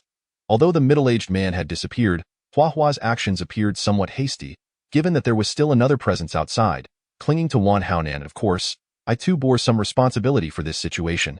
Having neglected to inform Huahua about the existence of two spirits, Huage, I attempted to convey the fact that another ghost lingered outside. Yet Huahua interrupted me. Ingzi, are you curious as to why I am so anxious? Do you recall what I mentioned earlier? Among the security guards who came to work here, 3 were driven insane, and 1 was found hanging in the restroom. I was puzzled as to why Huahua suddenly chose to recount these details. My curiosity piqued. Was there more to this story that I was unaware of? Huage, I remember. The 3 who went mad are strangers to me, but the one who hanged himself was indeed Jiugu. Correct? Ingzi, at this juncture, there are some truths I can no longer conceal. I refrained from disclosing the reality earlier, fearing it might frighten you and deter you from continuing in this vast building. At least 2 individuals are needed for night patrols. If you were to leave, I might soon find myself without this job. Infuriated by Huahua's words, I found myself questioning the rationale behind such deceit. What harm was there in being honest? I remained silent, merely gazing at him, eager to hear the explanation he would offer next. As for Wan Haonan, though my concern for him ran deep, I hoped Huahua's elucidation might provide some clarity. Chapter 18. The act of violence from the subtleties in Huahua's words. It became evident that many of his previous statements had been fabrications. For instance, regarding the night security, he had claimed there were 5 or 6 individuals, whereas the reality was that only he and I remained. Noticing my prolonged silence, Huahua let out a deep sigh once more. In truth, I, Jiugu, and the 3 who had succumbed to madness were all part of the same cohort of security guards. I often encountered the girl who had hanged herself in the restroom. She had worked on the 18th floor during her life. What? They were all from the same cohort? And Huahua knew the girl? No, that's not entirely accurate. It would be more appropriate to refer to her as the entity in the restroom. After all, the girl Hua spoke of had transformed into a ghost, and she was now attached to Wan Haonan. You 5? 3 went mad, 1 perished. Why then are you unscathed? I voiced my perplexity towards Huahua. This matter is rather intricate. Do not rush. Wait until I have finished speaking, and it will all become clear. Huahua retrieved a cigarette from his pocket, gently tapping the tip against his palm before lighting it. Wisps of blue smoke spiraled toward the ceiling, and Huahua's gaze followed the smoke's ascent, ultimately resting where it dissipated. His brow furrowed slightly, as if recollecting thoughts he preferred to avoid. As the cigarette in his hand burned down to its halfway point, he finally shifted his gaze towards it, drawing a deep drag as he placed it between his lips. Almost immediately, he discarded the remaining stub onto the ground, crushing it beneath his foot. I couldn't tell if it was merely an illusion, but in that moment, he appeared significantly more haggard. Huagu, are you all right? Observing his condition filled me with a sense of concern. Cough, cough. Perhaps it was due to the excessively deep inhalation he had just taken. Huahua suddenly erupted into a fit of violent coughing. Yet, he waved his hand at me, indicating that he was fine. Ingzi, what I share with you today, I hope you will keep to yourself. Of course, if you feel compelled to tell others, I won't hold it against you. Borrowing a phrase from the underworld films, he added, those who live by the streets must eventually pay their dues. Once Huahua ceased coughing, he grasped my shoulders firmly and spoke earnestly. I was left bewildered, unsure of what role he was about to play. Huagu, what is wrong with you? You're not ill, are you? A nagging feeling told me that Huahua was indeed unwell, and at that moment, he was rambling incoherently. I'm fine. Really? Ingzi, do you know? This matter has been buried in my heart for 2 years. For the past 2 years, I've been haunted by nightmares, visions of that deceased girl seeking retribution, accusing me of standing by while she perished. She even threatened to kill all of us. Now, with the 3 who had gone mad already dead, I remained the sole survivor. Huahua gradually grew more despondent, and as he spoke of his plight, he wore a visage of silent tears. What is going on? The weight of Huahua's words seemed overwhelming. What was he truly trying to convey? Why did he frequently dream of the deceased girl? What did he mean by standing by? Was he present at the scene of her demise? That seemed far-fetched. Huagu, I don't quite understand. Huahua offered me a gentle smile, raising a finger to his lips, perhaps signaling me to remain silent and allow him to finish his thoughts. Understanding his cue, I nodded in acknowledgement, my gaze unwaveringly fixed upon him. The girl was breathtakingly beautiful. Her every smile and gesture captivated all who beheld her, especially her enchanting, sparkling eyes, which seemed to ensnare one's very soul with a mere glance. She was also an exceptionally diligent worker, often being the last to leave the building each day. The others likely shared my sentiments, as even a brief conversation with her could leave one exhilarated for a long while. When Hua Hua reminisced about her, his face radiated with rapture, as if he were proudly extolling the virtues of a devoted and charming spouse. However, this bliss was short-lived. That night, Lao Pan and the others gathered together in hushed whispers. Perhaps due to our age, they relegated me and Jiogu to the sidelines. We paid it no mind, for such occurrences were not uncommon. When the first night shift began, Lao Pan and his companions seemed to have vanished. The girl, too, did not step out through the main entrance. Perhaps her work remained unfinished. After conferring with Jiogu, we resolved that the two of us would commence the first patrol. If that girl were to come over and not see us, she would undoubtedly be waiting in the hall. After all, there have been several instances of this before. This also presents a good opportunity to converse with her a bit more. The inspection proceeded seamlessly, and in the blink of an eye, we had reached the 18th floor. Just as I stepped out of the elevator, a piercing shriek of despair and cries for help echoed through the air. I was instantly filled with urgency. There was no mistaking that voice. It was the girl who had become deeply etched in my memory. After exchanging a glance with Jiogu, we began to sprint, his eyes reflecting an urgency that matched, if not exceeded, my own. Perhaps Jiogu had also developed a profound affection for that girl. Upon reaching the restroom entrance, we were met with a scene of torn clothing strewn across the floor, and my mind went blank in an instant, unable to fathom what could have transpired within. Jiogu, in a fit of rage, charged inside, and though my mind remained in a state of shock, I instinctively followed him there. We beheld Lao Pan atop the naked girl, his body rhythmically moving, while two others held her shoulders down, watching Lao Pan's grotesque performance unfold. Jiogu swiftly seized a mop that lay by the door and rushed forward, taking advantage of the trio's momentary distraction to bring it down forcefully upon Lao Pan's head. Blood immediately began to flow down Lao Pan's neck. Startled by the sudden attack, Lao Pan disregarded his bleeding head and turned to confront Jiogu. The other two, witnessing this, joined the fray, and soon Jiogu found himself overwhelmed. They restrained his arms against the wall. Lao Pan picked up the broken mop handle, mercilessly striking Juji's body. Despite the brutal assault, Jiogu remained resolute, not uttering a single sound from beginning to end. They continued to beat him for a full hour, only relenting when one of them declared that Jiogu had ceased to breathe. The three of them tossed Juji's lifeless body into the furthest stall of the restroom as if discarding trash.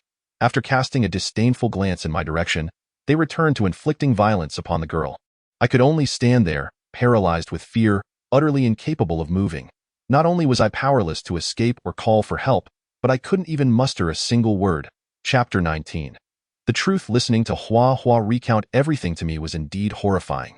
No wonder she had previously told me that the girl who died in the restroom was labeled a suicide.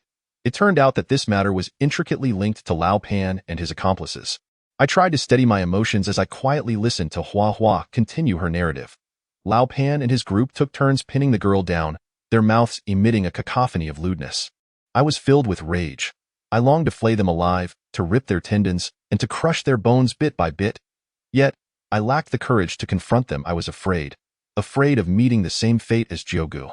I feared death. I feared being beaten. There were countless things that terrified me. I did not possess Juji's bravery. No, I was not even a fraction of his courage. I couldn't even bring myself to shout for them to stop. I could only watch helplessly as the girl, deeply etched in my mind, was tormented by three brutes who seemed to take great satisfaction in her plight. Despite her desperate cries, no one came to her aid. For a full hour, these beasts indulged in their vile acts right before my eyes. As the girl slipped in and out of consciousness multiple times, in the end, the three fiends, I knew that what they said was unequivocally true. I feared for my life and dreaded the thought of my family becoming entangled in their malevolence. Ultimately, I could only nod silently in resignation. These three brutes were cut from the same cloth. She clutched her chest tightly with both hands, curled up in the corner of the restroom, trembling uncontrollably. I dared not advance any further, for I understood that any additional provocation might exacerbate the situation. Suddenly, I thought of Jiogu, and I altered my course, crawling towards the last partition of the restroom. Jiogu lay motionless, bloodied, beside the toilet. The thought of those three beasts filled me with rage. I longed to offer them as a sacrifice to honor Juji's spirit. Humans cannot help but dwell on their thoughts. After slaying the three brutes, I carried Juji's body for what felt like over half an hour, eventually seeking refuge in an abandoned cemetery for reasons unknown. Perhaps this was not their first transgression, as evidenced by their practiced methods and the shovel hidden among the weeds. From the moment they began digging until the grave was filled, it took no more than half an hour, a speed that was nothing short of alarming. Juji's body was interred face down, and hearing the three brutes retreat, I dared not linger. If they returned and found me, the consequences would be dire. I circumvented the three fiends, who, seeing my panic, did not inquire into the situation but instead gave me a beating. Afterward, Old Pan sensed something amiss and seized my hair, demanding to know what had transpired. Upon learning that the girl had hanged herself, they were momentarily taken aback but quickly regained their composure. After a brief discussion, one set off to procure clothing while another sought Black Dog's blood, claiming that applying it to the deceased's face would prevent them from becoming a malevolent spirit. Of course, this was after the three brutes had departed, and Old Pan, still tugging at my hair, dragged me to the 18th floor, ordering me to cleanse the vicinity of the restroom, leaving no trace behind. With no alternative, I complied. Searching for items in the dead of night proved challenging. It took the two brutes nearly 2 hours to return to the 18th floor. Chapter 20. All Gone Mad today marks the final day of 2014, and we are on the brink of welcoming a new year. Ms. wishes all esteemed readers a year filled with fulfilled aspirations and boundless good fortune. As the saying goes, a person's heart is hidden beneath their ribs. Each individual dons a mask unique to themselves. Hua Hua is no exception, nor am I doubt anyone would dare to thump their chest and claim to be genuine without a mask of their own. If someone were to stand up and declare themselves as such, I could only conclude that they were merely deceiving themselves. Hua Hua gives me the impression of being timid and fearful. Yet at times, people simply behave in such a manner. I cannot guarantee how I would have acted had I found myself in Hua Hua's position. Would I have intervened, thereby following in Juji's footsteps? Or would I have, like Hua Hua, chosen to endure in silence for the sake of self-preservation? Perhaps what Hua Hua articulated was merely a fraction of the whole story, and there might still be unexpected twists to come. As Hua Hua himself mentioned, he does not wish for Jiugu to be eternally forsaken. He desires to give him a proper rest once more. I am aware that he has indeed taken such actions. For when I previously brought wine to Jiugu, there was a gravestone at his resting place. Eager to uncover what transpired next, I refrained from posing any questions to Hua Hua, allowing him to continue his narrative. Although he spoke of events long past, I could discern shame, anger, regret, and resentment in his eyes. As the animosity of those two brutes intensified, I could hardly contain my urge to exact vengeance upon them. However, I lack the ability to do so. A gentleman's revenge is best served after a decade. When the opportunity arises, I shall settle both old and new scores. Once the three beasts had arranged everything, they hung the girl once more from that rope, and at the moment she was secured, the overhead light in the restroom began to flicker. It felt as though the light was weeping for her. The girl's lifeless body swayed gently with the breeze from outside, and aside from the blood on her face, everything else created the illusion that she had taken her own life. Those three monsters sought retribution against me and my family.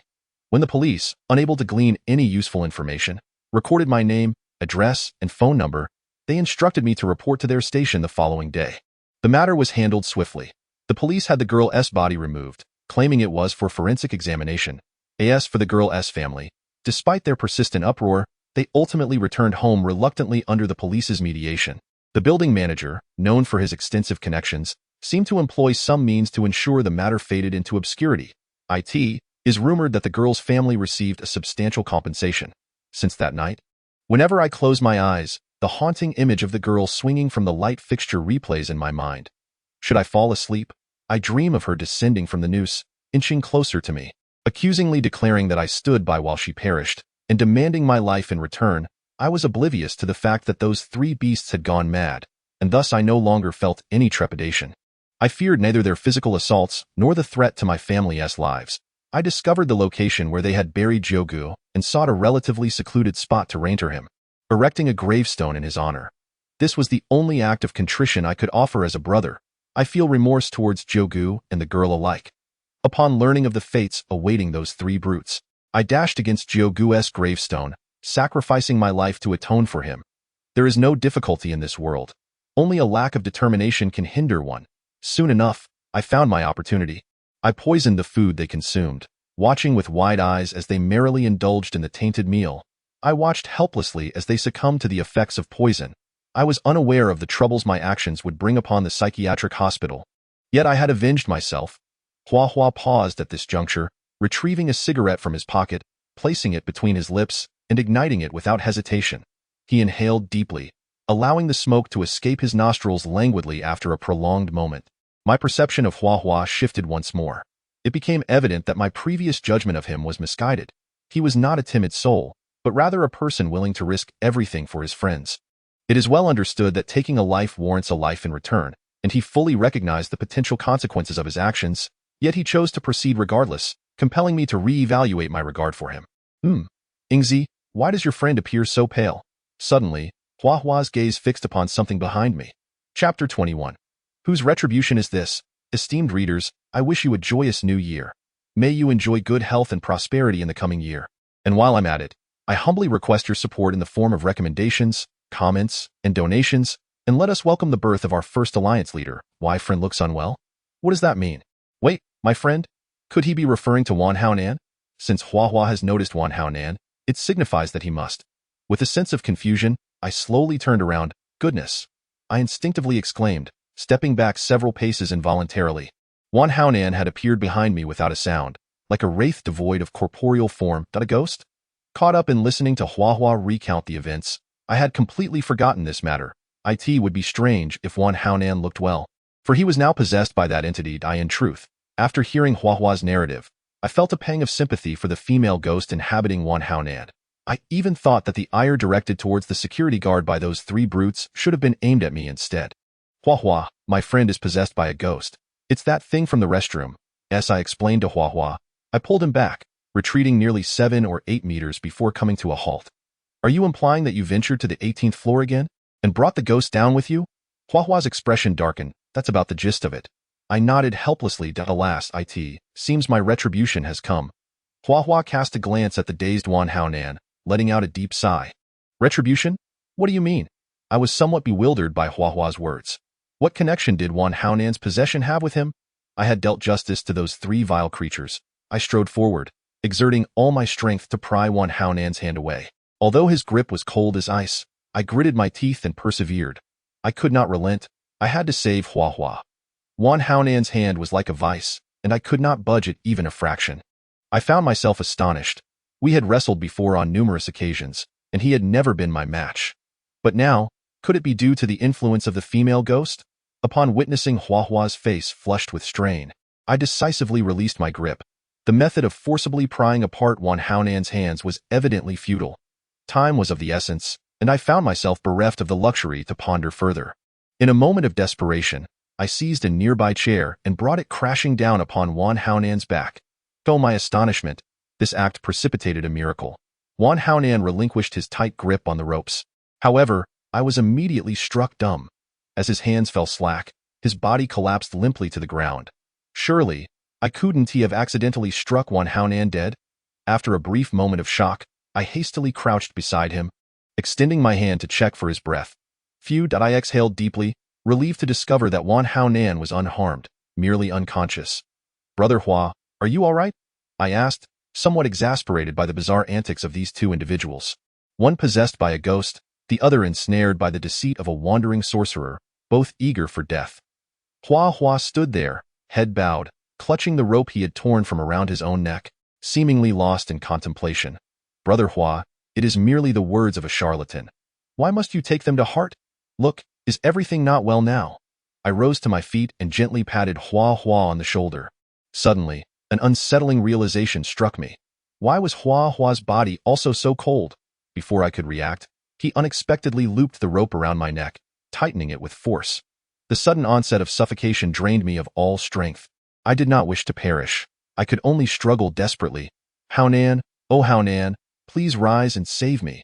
If you do not come to my aid, you shall never see your brother again. I silently prayed, hoping for Wan Haonan to rescue me. Perhaps my habitual neglect of prayers rendered my supplications fruitless.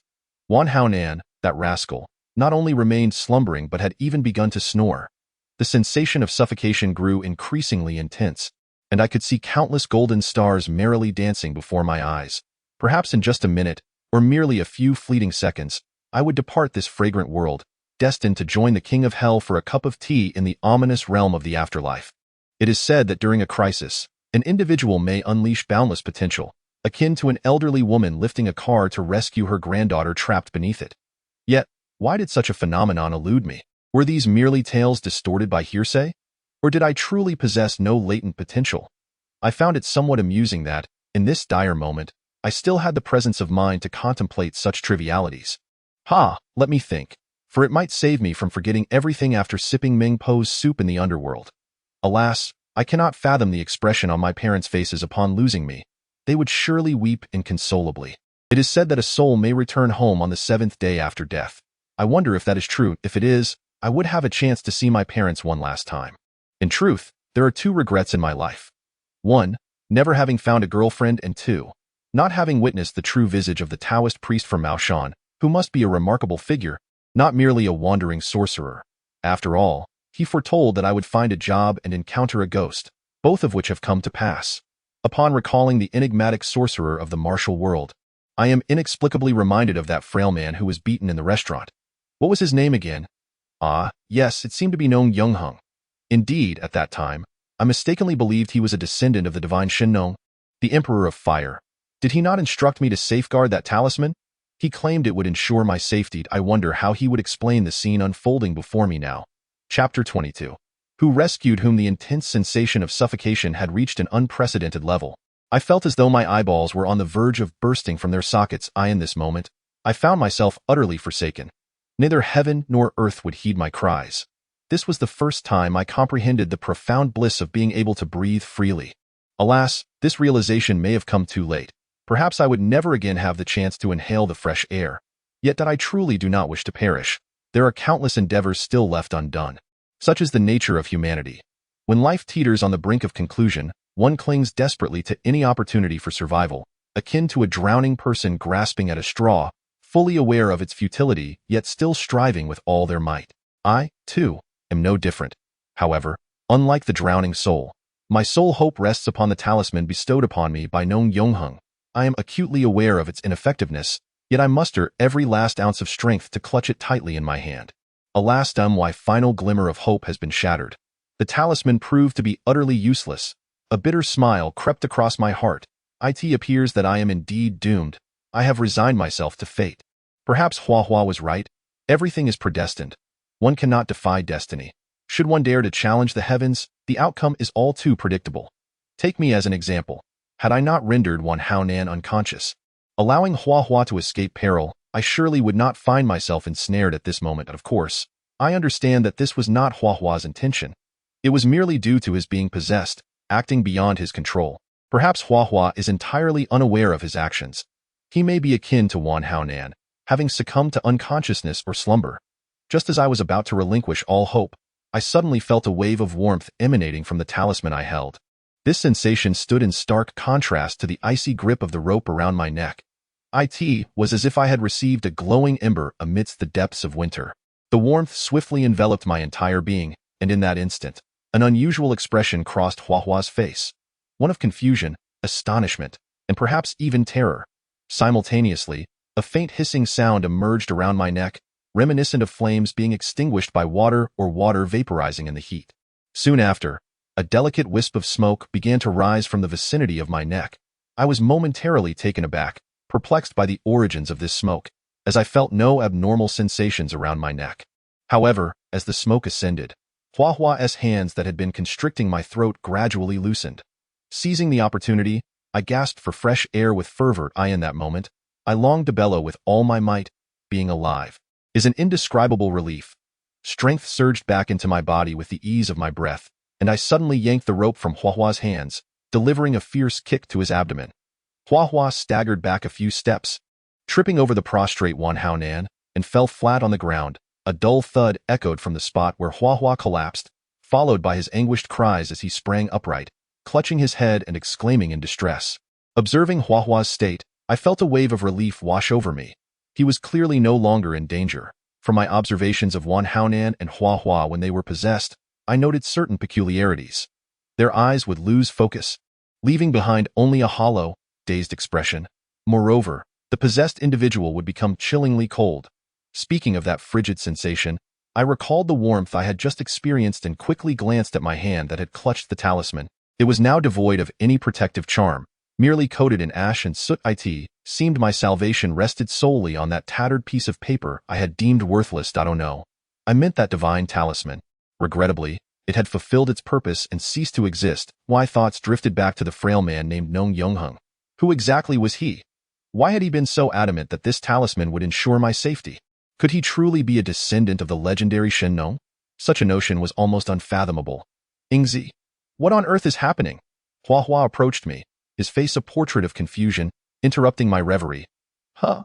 I mean, what precisely transpired just now? Was I not meant to die?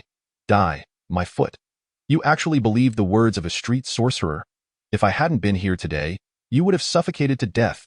My frustration boiled over at Hua Hua, for had he not been so intent on courting death, none of this chaos would have ensued. I had nearly lost my own life in the process. Hua Hua paused momentarily, then broke into a wry smile. How dare you laugh? You nearly choked the life out of me. Me? Ingzi, tell me what exactly happened. Why can't I recall anything after being choked? Hua Hua's expression shifted as he noticed my grim demeanor, and his smile faded. Indeed, my previous assumptions were not unfounded. When a person is possessed by a ghost, they enter a state resembling coma or sleepwalking, utterly oblivious to their actions. I succinctly recounted the events to Hua Hua, who expressed his astonishment, admitting he thought he was already dead, only to be jolted awake by sudden pain. Although he grasped little of the situation, the throbbing in his head left him no room for further contemplation. After a brief exchange with Hua Hua, I realized that the rope I had discarded on the ground had inexplicably vanished, as if it had evaporated along with the female ghost. Hwag, quickly look around for the rope. Is there any left on the ground? A thought emerged in my mind, and I couldn't quite fathom why it arose. I felt that the female ghost was, in fact, attached to that very rope. The rope? Hua Hua gazed at me with a look of confusion, seemingly perplexed by my sudden and seemingly unrelated remark. Yes, the rope, the one my friend had tightened around your neck just moments ago. What do you need that for? Perhaps we should first check on your friend. After scanning the area, Hua Hua turned her attention to the unconscious Wan Haonan lying on the ground. My friend? Given his thunderous snoring, do you truly believe he could be in any danger? I couldn't help but feel a sense of resignation. Wan Haonan was indeed sleeping soundly. Well then, let him continue his slumber. However, Ingzi, I believe it would be wise for us to vacate this place tonight. The situation may become quite complicated. As for Long Gu, you needn't worry. I will go over and explain things. Hua Hua seemed to recall something, her brow slightly furrowed as she spoke. That's fair enough. Perhaps that ghost will return shortly, and I certainly cannot afford a second talisman. Chapter 23. Eerie dreams. Casting a glance at the shattered statue of Erlang Xian on the ground, I shook my head in exasperation. Had it not been for Hua Hua bringing this idol out, I shudder to think what the outcome might have been. Perhaps I would have found myself confronting two individuals possessed by spirits, only to meet a tragic end. Making headlines the following day. Two deranged youths conspire to murder another. The scene is horrifically gruesome. Motive unknown. Police are conducting further investigations. Together, Hua Hua and I hoisted the still slumbering Wan Haonan and fled the building in haste. Initially, I had intended to rouse him, but the thought of him potentially experiencing distress held me back. After deliberating with Hua Hua, we resolved to return him home, allowing him to regard the entire episode as merely a dream. Fortunately, Wan Haonan's girlfriend appeared to have left early, thus sparing us from unnecessary complications. Am I to inform her that Wan Haonan had become this way due to possession? Once we had safely settled Wan Haonan, Hua Hua and I parted ways, each returning home to our respective families.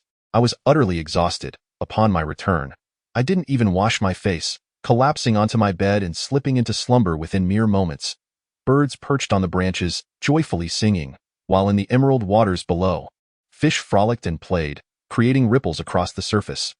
Butterflies of various hues chased one another among the blossoms, occasionally landing on petals to rest. In the distance, mist enveloped the green hills, reflected in the jade waters, rendering it impossible to discern which was the true reality, akin to a realm of enchantment. Here, there were no dazzling city lights nor the cacophony of urban life. What remained was a sense of serene tranquility. I inhaled the fresh air deeply, my mind racing with astonishment. If my memory served me right, I should have been asleep. How then did I find myself in this place? The only plausible explanation seemed to be that I was, indeed, dreaming. Let dreams be dreams. There is nothing inherently wrong with that. I in such a splendid place. Even if I were to find myself here every night, I would never grow weary. After all, this dream is infinitely preferable to that other one. wherein I sought liberation by plunging a dagger into my own breast. Perhaps, starting from this very evening, I shall never again be haunted by that dreadful nightmare in a vague haze. I perceived a woman in white, standing upon a bamboo raft, gracefully maneuvering towards me with a bamboo pole in hand.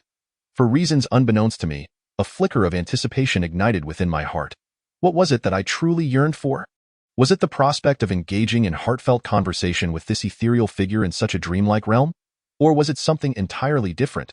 Ultimately, a dream remains just that, a dream, with its unfolding events shrouded in unpredictability. As the woman in white drew nearer, I found my breath quickening unexpectedly. I questioned myself with a hint of disdain. After all, it was merely a dream. Why such agitation?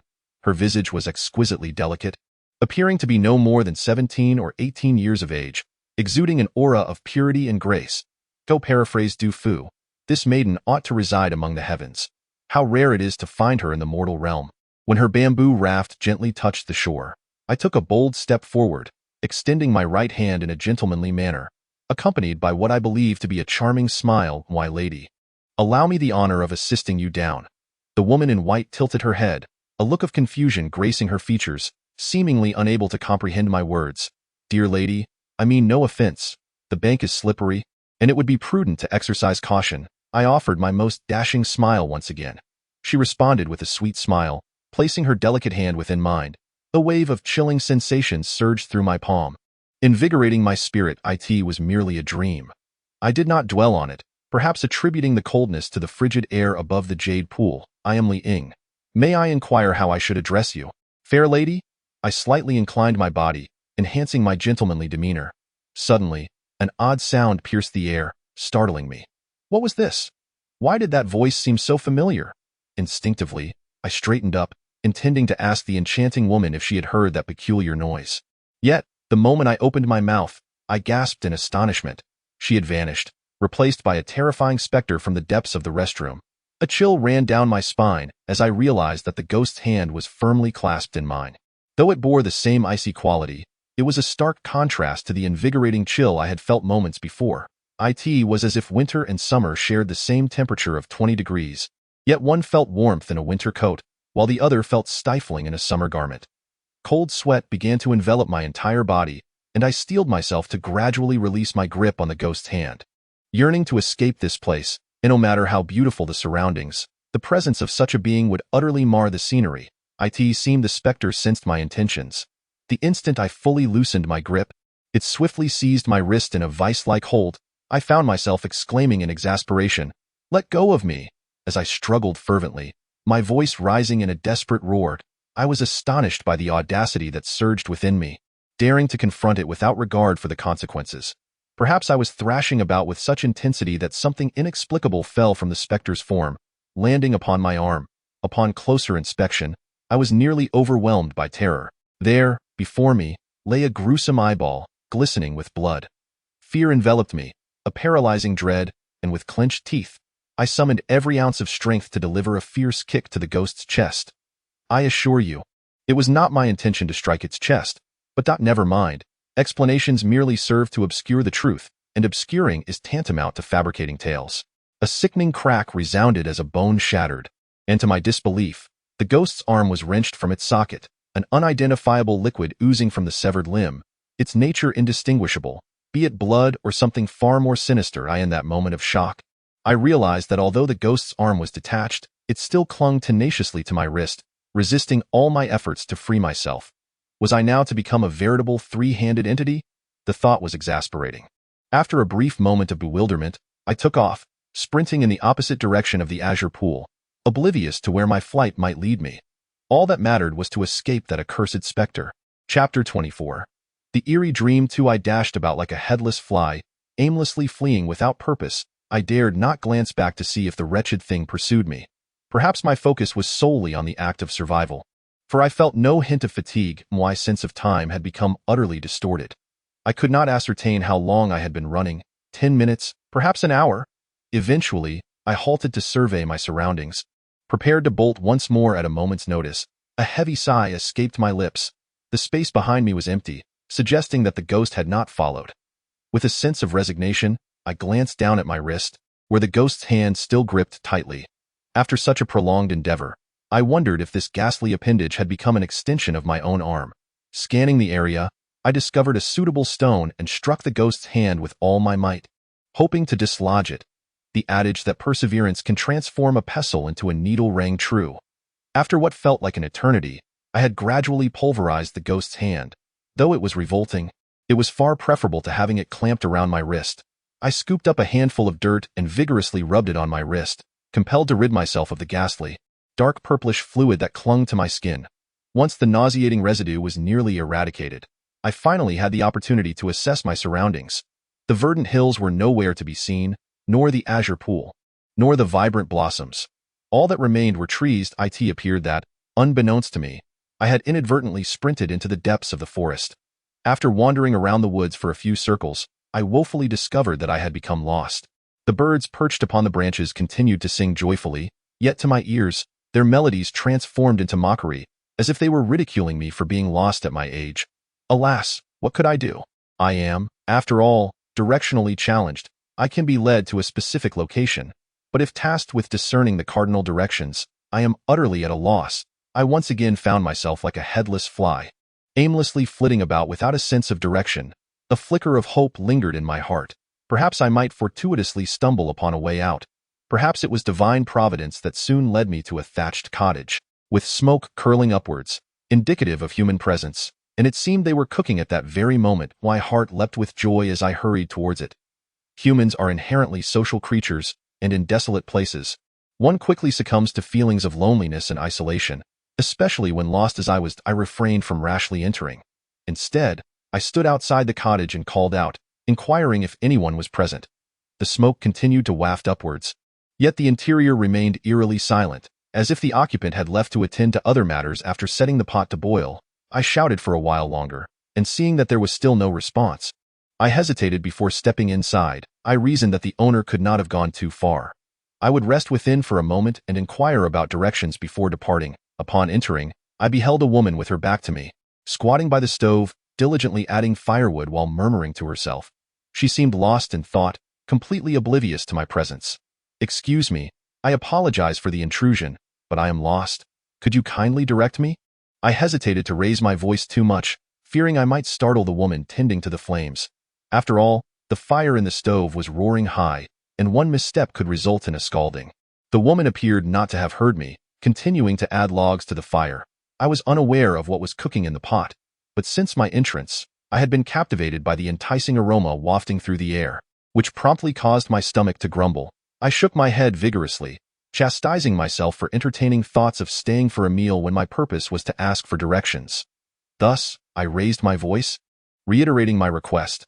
Still, the woman remained unresponsive. Could she possibly be deaf-mute? It seemed unlikely, as she was still muttering something to herself. A deaf-mute would not be capable of speech. After a moment of hesitation, I slowly approached the woman. Even if she were indeed deaf-mute, surely she would recognize my writing on the ground. Just as I was about to reach her, she straightened up, placing her hand on the lid of the large pot and slowly lifting it off. An even more intense aroma wafted into my nostrils, igniting my hunger. The scent was utterly intoxicating. I had almost forgotten the purpose of my visit, my gaze fixated on the pot shrouded in steam. With a forceful puff, the woman blew at the pot, dispersing the vapor aside. My curiosity about what was simmering within grew stronger. Her action perfectly coincided with my desire to see inside. My eyes widened in eager anticipation as I scrutinized the pot closely. When I finally discerned the contents of the pot, I found myself utterly at a loss. I could not possibly be mistaken. The hue was akin to that of a peacock's plumage, and that unfamiliar yet familiar visage was unmistakable. There was no one else but Hua Hua. Her head bobbed intermittently in the boiling pot, her face seemingly frozen in a haunting expression of terror from her last moments. Instinctively, I covered my mouth, my stomach churning violently. Reflecting on my previous state of rapture, I was momentarily at a loss for words. The woman appeared to sense someone behind her and slowly turned around. Upon seeing her face, my composure shattered. It was a visage I had encountered more than once, unmistakably that of the female specter from the restroom. The corners of her mouth curled upward ever so slightly, as if mocking my futile attempts to escape her clutches. Without a second thought, I pivoted and fled, desperate to distance myself from this harrowing place. Fear had truly enveloped me, yet, To my utter horror, the door behind me had vanished. The space once occupied by the exit was now replaced by an unyielding wall. Leaving no avenue for escape, I bit down on my tongue, striving to maintain a semblance of clarity, lest I succumb to unconsciousness, but I felt no pain, which bewildered me. My body began to tremble uncontrollably. Though fear was not my intended response, I was genuinely terrified. After a moment's hesitation, I gritted my teeth and turned around. If escape was futile, I would confront this entity head-on. Perhaps that was the most prudent choice. The instant I turned, cold sweat drenched my body. The thatched hut seemed to evaporate into thin air, replaced by a scene I would never forget. The light fixture overhead flickered sporadically, a rope hanging from it, with a woman in white suspended from its grasp. Her blood-red eyes bulged as if threatening to burst from their sockets, her tongue extending grotesquely, nearly surpassing her chin. A sinister smile graced her lips, as if she had found release. She swayed irregularly with the gentle breeze that wafted through the window. Chapter 25. Awaiting death, gazing at the horrific sight of the woman in white hanging from the rope, I was engulfed in profound shock. I could not fathom how I had transitioned into this scene, why I had found myself in the restroom, encountering the woman described by Hua. As I grappled with my astonishment, the woman suspended above emitted an eerie sound. Subsequently, she raised her arms, flailing aimlessly as if engaged in a death struggle. A peculiar thought crept into my mind, one that startled even me. I sensed that the woman in white, hanging from the rope, might still be alive, not truly deceased. That terrifying notion burgeoned in my mind, ultimately consuming my every thought. In an instant, my body began to move of its own accord, step by step, toward the woman in white. I grasped her legs tightly, straining to lift her, intent on freeing her neck from the noose. Although I lack experience in saving lives, is it not often depicted in television dramas? Whenever someone is found hanging, the protocol is to first embrace their legs and gently lower them, followed by applying pressure to the acupoint to rouse the individual from their stupor. Perhaps I am oversimplifying the matter. Or maybe my physique is not sufficiently robust. The weight of that woman exceeded my expectations. Ultimately, I had to exert all my strength, even using my body weight, to precariously rescue her from the noose. When I laid the woman in white upon the ground, I found myself drenched in sweat, much of it stemming from the cold perspiration of the moment. I slowly extended my hand towards her. But just as I was about to make contact with her acupoint, I recoiled in fright, swiftly turning away. The source of my alarm was the sudden sound of a door being kicked open behind me. Jogo? I rubbed my eyes vigorously, for the scene before me was almost beyond belief. Not only had a door appeared behind me, but Jogu was also standing there. Brother, hurry over here. Jogu beckoned to me with an anxious expression, occasionally casting a glance at the woman in white on the ground. What on earth has happened? I queried, puzzled by his evident distress. I hold immense gratitude towards Jogu. Had it not been for his timely intervention on my first day of work, I might have already met my demise. Perhaps his act of saving me was indeed a repayment for a debt from a past life, as the Taoist priest from Maoshan suggested. Nevertheless, I remain profoundly thankful, as I am entirely unaware of the events of a previous existence. Brother, we can discuss the details later. You need to come here quickly. Jogu appeared increasingly agitated, even pacing at the entrance. I found it curious that he did not simply enter but remained at the threshold, anxiously awaiting my approach. Jogu would certainly not wish me harm, considering he had just saved my life. I dismissed my concerns and rose to walk towards him. Be careful, he shouted loudly as I had taken only a few steps. Before I could utter a word, something constricted around my neck, forcing the remainder of my sentence back into my stomach. In an instant, a tremendous force threw me off balance, and I collapsed to the ground. It was then that I realized the woman in white, whom I had just rescued, was wielding a not overly long rope, tightening it around my throat. Upon grasping the situation, my first instinct was to rise. I struggled, but far from standing, I could not even remove the rope from my neck. The woman in white smirked, her lips curling in a triumphant expression, then leaned closer, extending her long tongue to lick my face, as if savoring a delectable dish. Suddenly, a horrifying scene from a horror film flashed through my mind. A blood-soaked ghost crouching in a corner of a restroom, ravenously gnawing on a severed arm. I cannot possibly meet the same fate, could I? To be consumed by this spectral woman until nothing remains. The thought sent tremors coursing through my body once more. Jogu, help in my heart. I called out to Brother Gio with fervent cries, my hands reaching aimlessly in his direction. It felt akin to grasping at a lifeline that was tantalizingly close yet utterly beyond my reach. Brother Ju looked on helplessly as the female specter constricted my throat, his expression shifting from urgency to self-reproach, his brows furrowing deeply. Witnessing the turmoil on his face stirred a profound sorrow within me. What was it that held him back? Why did he not rush in to rescue me? Perhaps Brother Ju possessed some form of telepathy, or perhaps, at that moment of my despair, he resolved to act. I observed as he bit his lip and stepped into the restroom, the wisp of green smoke curled around his feet, ascending along his pant legs, as though he were treading upon a searing iron plate. While I could not fathom the reason for this phenomenon, I began to comprehend Brother Ju's reluctance to enter. The instant he crossed the threshold, the terrifying visage of the woman clad in white displayed a flicker of astonishment, mingled with an unmistakable hint of fear. Why did it seem as if she was somewhat intimidated by Brother Ju? Were they not all spirits? Could it be that his masculinity invoked such trepidation? Or perhaps his numerous good deeds radiated a virtuous aura? It seemed plausible that even in the realm of the supernatural, the concept of righteousness overcoming malevolence held sway. Of course, these were merely my speculations. With a fierce glare, Brother Ju confronted the woman in white, advancing steadily towards us, while she tugged at the rope, dragging me backward, maintaining a distance neither too far nor too close. As the specter retreated to the window's edge, a smirk crept onto my lips, a glimmer of schadenfreude igniting within me. Ha! There's no escape behind you now. Let us see how you maneuver this predicament. Awaiting your fate at the hands of Brother Ju, you shall be reduced to a grotesque visage. Just as Brother Ju was about to seize my ankle, the rope around my neck tightened suddenly, and in that moment, my vision blurred, an overwhelming sensation of weightlessness enveloping me. As I glimpsed the windows racing past, it dawned on me. I was being yanked out by the woman in white, plummeting through the air. My heart raced with the increasing velocity of my descent, threatening to leap from my throat. If not for the constricting rope, it might have already burst forth in panic. Perhaps in mere moments, I would be reduced to a mere pulp upon impact, and I wondered if the moment of collision would even bring pain. I suspected it would be devoid of sensation. Slowly, I closed my eyes, awaiting the final moment of my existence. Chapter 25. You've caused a catastrophe. The wait for death felt interminably long. It seemed as though centuries had passed. My descent quickened, reaching what felt like an ultimate velocity, perhaps akin to that of an aircraft. As the speed of my fall escalated, my instinct for survival morphed. In that instant, I yearned to touch the ground, to achieve liberation.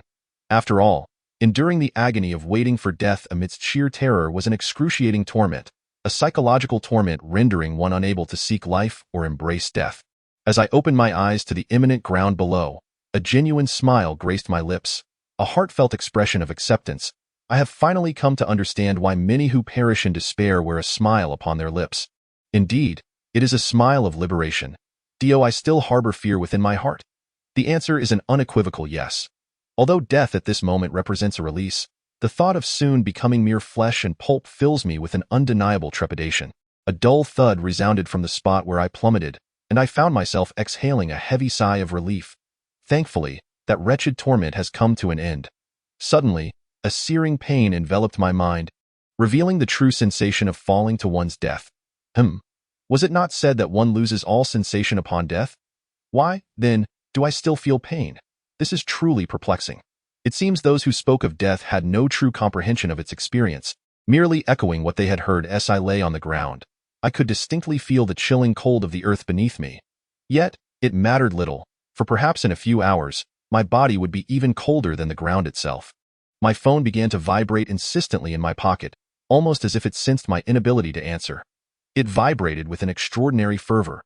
Although the song playing was outdated, hearing the line about the pain of dreams reminded me that initially, I had clearly understood it was just a dream. How could it have morphed into reality? Enough of these thoughts. To be alive is surely the most fortuitous circumstance. Suddenly recalling that the phone was still ringing, I hastily pressed the answer button. This could very well be a lifeline. Had it not been for this call, might my subconscious truly have begun to believe I was dead?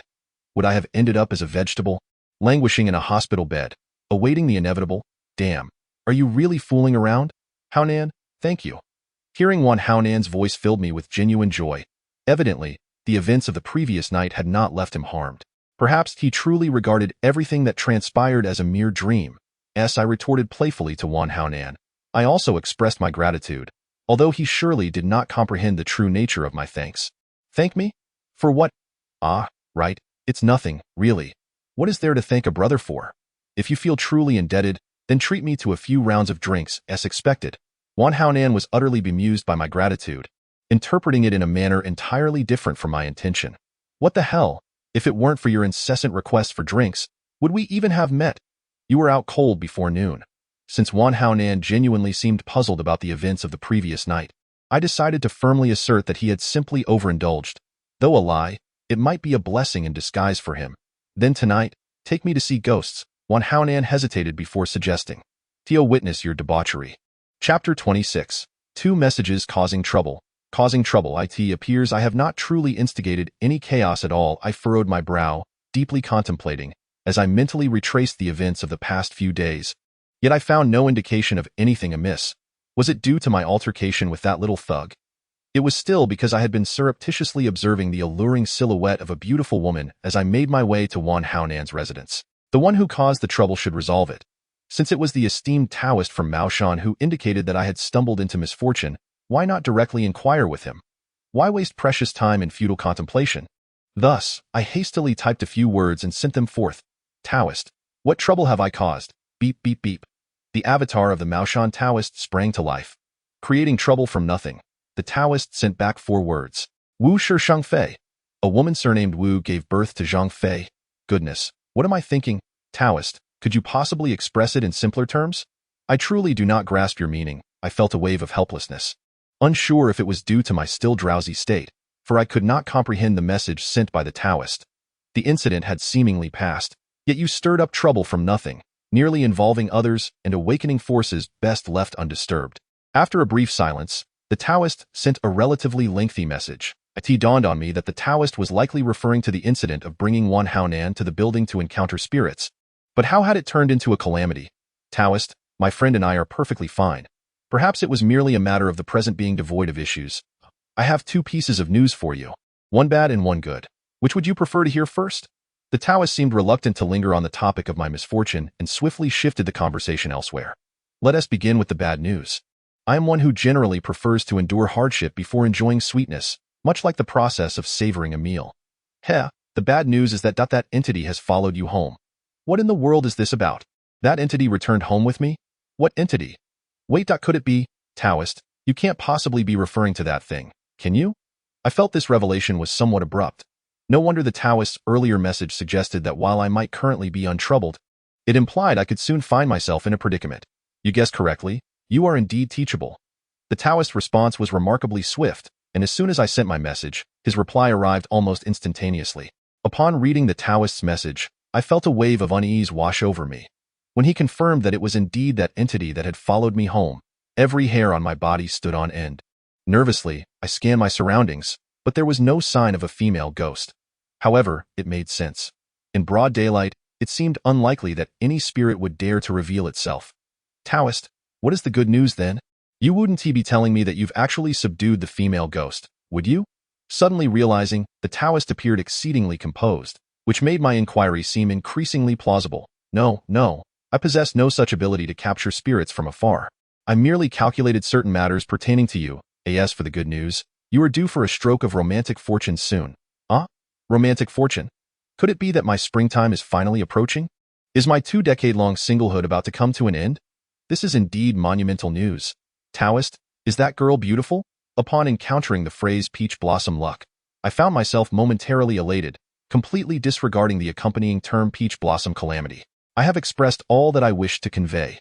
Remember, if by the 15th of July, during the opening of the ghostly gates, you fail to subdue the female specter, your fortune and love shall transform into misfortune. A warning to heed. Taoist priest, if you speak of subduing a female ghost, at the very least, you ought to share the method with me. I am hardly equipped to exorcise demons. I find myself somewhat flustered. It seems the Maoshan priest holds me in far too high regard. How could an ordinary commoner like myself possibly possess the ability to vanquish evil spirits? You nearly caused me to forget. Remember to log on at midnight tonight. I shall teach you how to draw talismans for warding off evil. Of course, your success will ultimately depend on your own fortune. After sending this message, the Taoist priest's avatar turned gray, leaving me uncertain whether he had logged off or gone incognito. For no matter how many messages I sent, he chose to ignore me. I sat before my computer, attempting to organize my thoughts. Yet my mind was entirely consumed by the notion of peach blossom luck. Each time I witnessed others flaunting their girlfriends before me, my heart felt as though it had swallowed a mouthful of bitter gall. At last, fortune had graced me with a hint of romantic promise. No, I must make an effort to present myself well. I cannot appear too eager. With this thought in mind, I rushed to the bathroom and poured nearly half a bottle of hair gel onto my head, hastily styling it. Impatiently, I exited my home, determined to scout the streets. Why venture out? How else could I expect my fortune and love to manifest? I refused to believe that my life would mirror the contrived dramas of television, where a neighbor, clad in pajamas, accidentally locks herself out and knocks on my door, seeking refuge. Perhaps I was overly zealous, as I found myself critiquing the beauties on the street. She's quite lovely. Oh, and that one too. Ah, the figure of that one is oh my. Suddenly, my phone rang without warning. Glancing at the caller ID, I pressed the answer button. Brother Hua, what brings you to call me so early in the morning? Early? It's nearly 11 o'clock, by the way. Ingzi, are you free now? If so, come to the building. Longgu has some matters he wishes to discuss with you. All right, I'll head over right away. While the prospect of romantic fortune is significant to me, the job with an 8,000 monthly salary holds equal weight. I hardly believe I could secure another position offering over 5,000 in the near future. Thus, I reassured myself that romantic luck was inescapable. Perhaps Longgu just happens to have a beautiful sister. I hailed a taxi and directed the driver toward the building. The driver, seemingly impatient, sped along, delivering me to my destination in a mere 20 minutes. I tossed him a 20 yuan note and generously informed him to keep the change. The driver shot me a disdainful glance before speeding off. What a cheeky expression. Isn't 2 dimes a tip enough? Don't return it to me. I extended my middle finger towards the direction in which the taxi was departing. Chapter 28. Just you wait. How delightful today is. The first leader in my life has come into being. Thanks to the unwavering support from Hua Qianyan. I am also immensely grateful to all the esteemed readers for their support and affection. Misai shall strive even harder to craft this tale. Perhaps the taxi driver caught sight of my rude gesture as he abruptly slammed on the brakes and reversed back towards me. Oh dear. It seems I have encountered a formidable opponent. Does he intend to engage in a contest of gestures? I rolled up my sleeves, bracing myself for a potential altercation. This was merely a case of the driver misjudging his opponent, for I have trained in Jeet Kune Do for several years. The driver halted his vehicle before me, rolled down the window, and casually tossed a 1 yuan coin at my feet. He then sped away, leaving behind a parting remark. Buddy, money is no object. Having wealth allows for indulgence. Watching the taxi gradually disappear into the flow of traffic, I couldn't help but twitch my mouth in disbelief. What on earth was that about? I envisioned the taxi driver's visage in my mind. Unleashing a torrent of disdainful remarks about his absurdity, I glanced at the coin on the ground and scoffed. Wealthy and indulgent. How utterly naive. If he truly had money, why not throw 5 million at me to crush me? After dismissing the driver with my contempt, I bent down to retrieve the coin and tucked it into my pocket. Damn it, isn't 1 yuan still money? It can at least buy a pancake. Oh my, what do I see? Fortune smiles upon me. I stumbled upon a coin right after getting out of the sea-yard. As per our usual practice, I shall split it in half. A familiar voice rang out from behind me. I didn't even need to turn around to know it was Hua Hua. However, I was unaware of when he had positioned himself behind me. Perhaps I was too engrossed in my disdain for the taxi driver. Split? That was mine to begin with, I exclaimed. Hey, didn't you break that deity statue? How did you manage to piece it back together? You're quite impressive. Turning around, I saw Hua Hua cradling a figure of Erlang Shan, identical to the one I had shattered the previous evening. Wow, you actually put one together for me to see. I rushed to the temple this morning to pray for it. All right, enough chatter. Let us head inside to find Longgu. Nodding, I followed Hua Hua towards the building. I could easily surmise that Longgu sought us regarding our absence from work last night. Yet, a tinge of disappointment lingered in my heart, for the consequence of our absence could very well lead to the loss of our jobs. Don't come any closer. If you do, I'll call for help. Ha ha ha, go ahead and shout. Even if you scream your lungs out, no one will pay you any mind. A familiar yet clitch exchange echoed from a small alley beside the building. I had noticed this alley before. It led to a dead end. Precisely because it was a dead end, few ventured there, save for those desperately seeking a restroom. Hua Hua, did you hear that? I halted in my tracks. Hear what? Hua Hua also stopped, gazing at me with a puzzled expression. Oh, are you referring to the alley over there? Forget about those trivial matters and go find Longgu first. Not meddling in others' affairs? That is certainly not my style. While I may not always engage in frivolous antics, when it comes to intervening in someone else's business, I will undoubtedly be at the forefront. Hee, Huagu, you go ahead. My hands are a bit restless, and I feel the urge to seek someone out for a bit of a tussle. With a subtle smile directed at Hua, I strode purposefully towards the alley. I must say, this world is indeed quite small. It seems fate has conspired to bring us together in this narrow path. Upon arriving at the alley, I was taken aback to find the audacious tattooed man along with his two lackeys. They had formed a triangular formation, cornering a girl against the wall, clearly with ill intentions. Release that girl. If you have the guts, come at me, I shouted at the tattooed man and his cohorts, crossing my arms defiantly, tilting my chin slightly upward, and gazing at the sky at a 45-degree angle, striking a pose I deemed impressively dashing. Damn it, it's you again. Truly, you refuse to take the path to heaven and instead barge into hell. Brothers, charge! Upon recognizing me, the tattooed man was instantly infuriated, rallying his two minions to charge at me. Damn, why does this not unfold like in the dramas? Shouldn't he first inquire about my identity, then introduce himself and exchange some harsh words before the fighting begins? As I observed the three charging towards me, my immediate instinct was to find something. Any broken brick, shattered bottle, or debris would suffice. However, after scanning the ground, I was dismayed to find it devoid of even the smallest stone, leaving me feeling somewhat helpless. Yet, despite my predicament, I assumed a fighting stance. Although facing three opponents would be somewhat daunting, I figured that subduing one could still serve as a deterrent. Naturally, the one I intended to subdue first was the tattooed man, for he was the leader among the trio. The fastest of the lackeys launched a kick aimed at my abdomen. I swiftly retreated a step, using a deft motion to deflect his leg aside, then advanced a step forward, delivering a punch to his chin. The lackey barely had time to utter a sound before collapsing to the ground, clutching his mouth and rolling in agony. From the moment he attacked until his fall, merely a second or two had elapsed.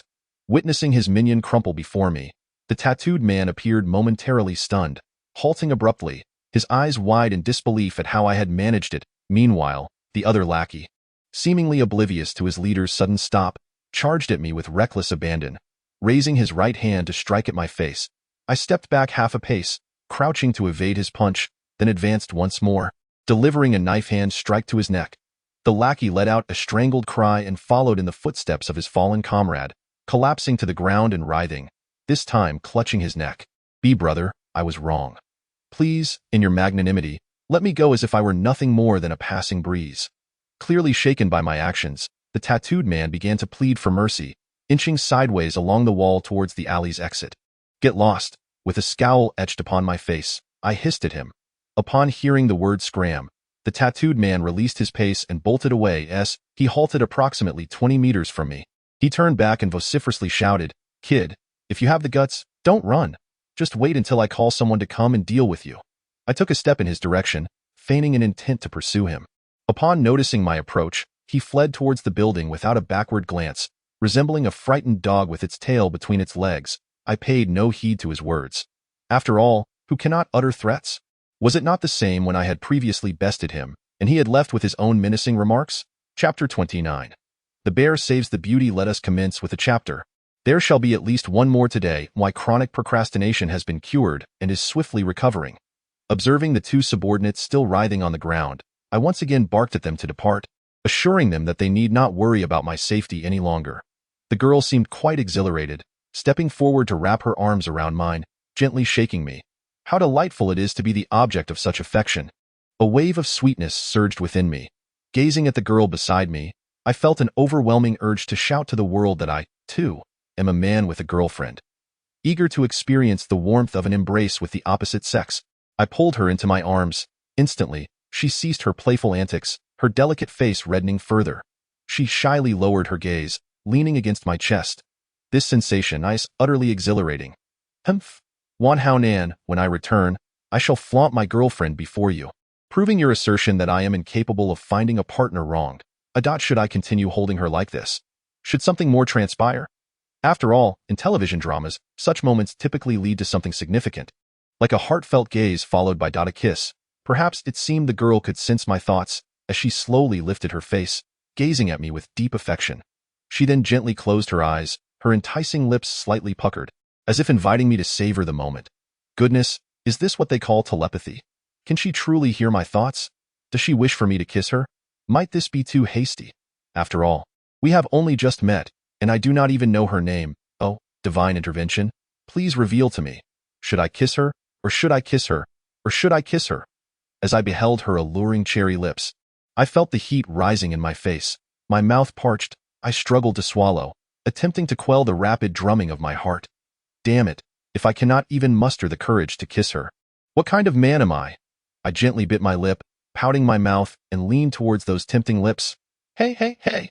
The girl waved her arms in front of me, calling out incessantly. I paused for a moment, perplexed.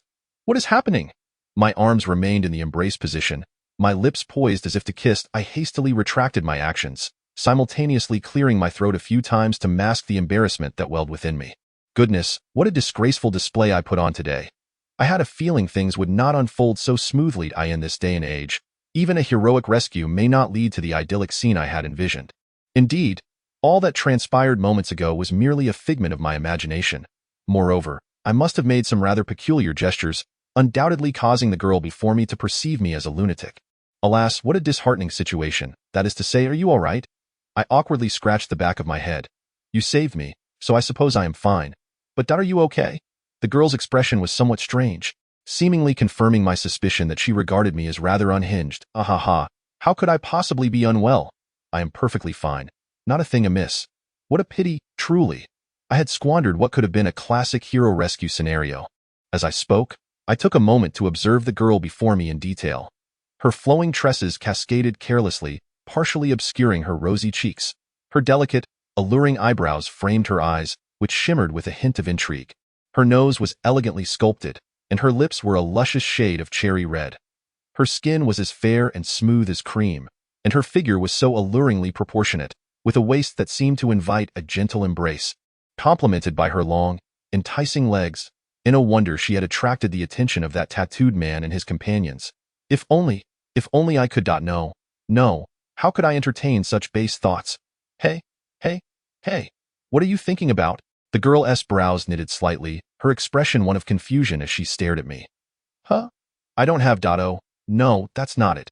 I meant to say I wasn't thinking of anything at all. I quickly wiped the corner of my mouth, which seemed to be betraying me with drool. Giggles erupted from the girl, who seemed amused by my antics as she held her belly in laughter. And I have matters to attend to, so I must take my leave. Feeling increasingly awkward, I began to retreat. Thank you for saving me. My name isn't Chi-Chi. What is yours? The girl clasped her hands behind her back, donning a charming smile. No need for thanks. It was merely a trivial effort. I am Liang, and it is a pleasure to make your acquaintance. However, I truly must be on my way now. I scratched the back of my head, offering a somewhat charming yet awkward smile.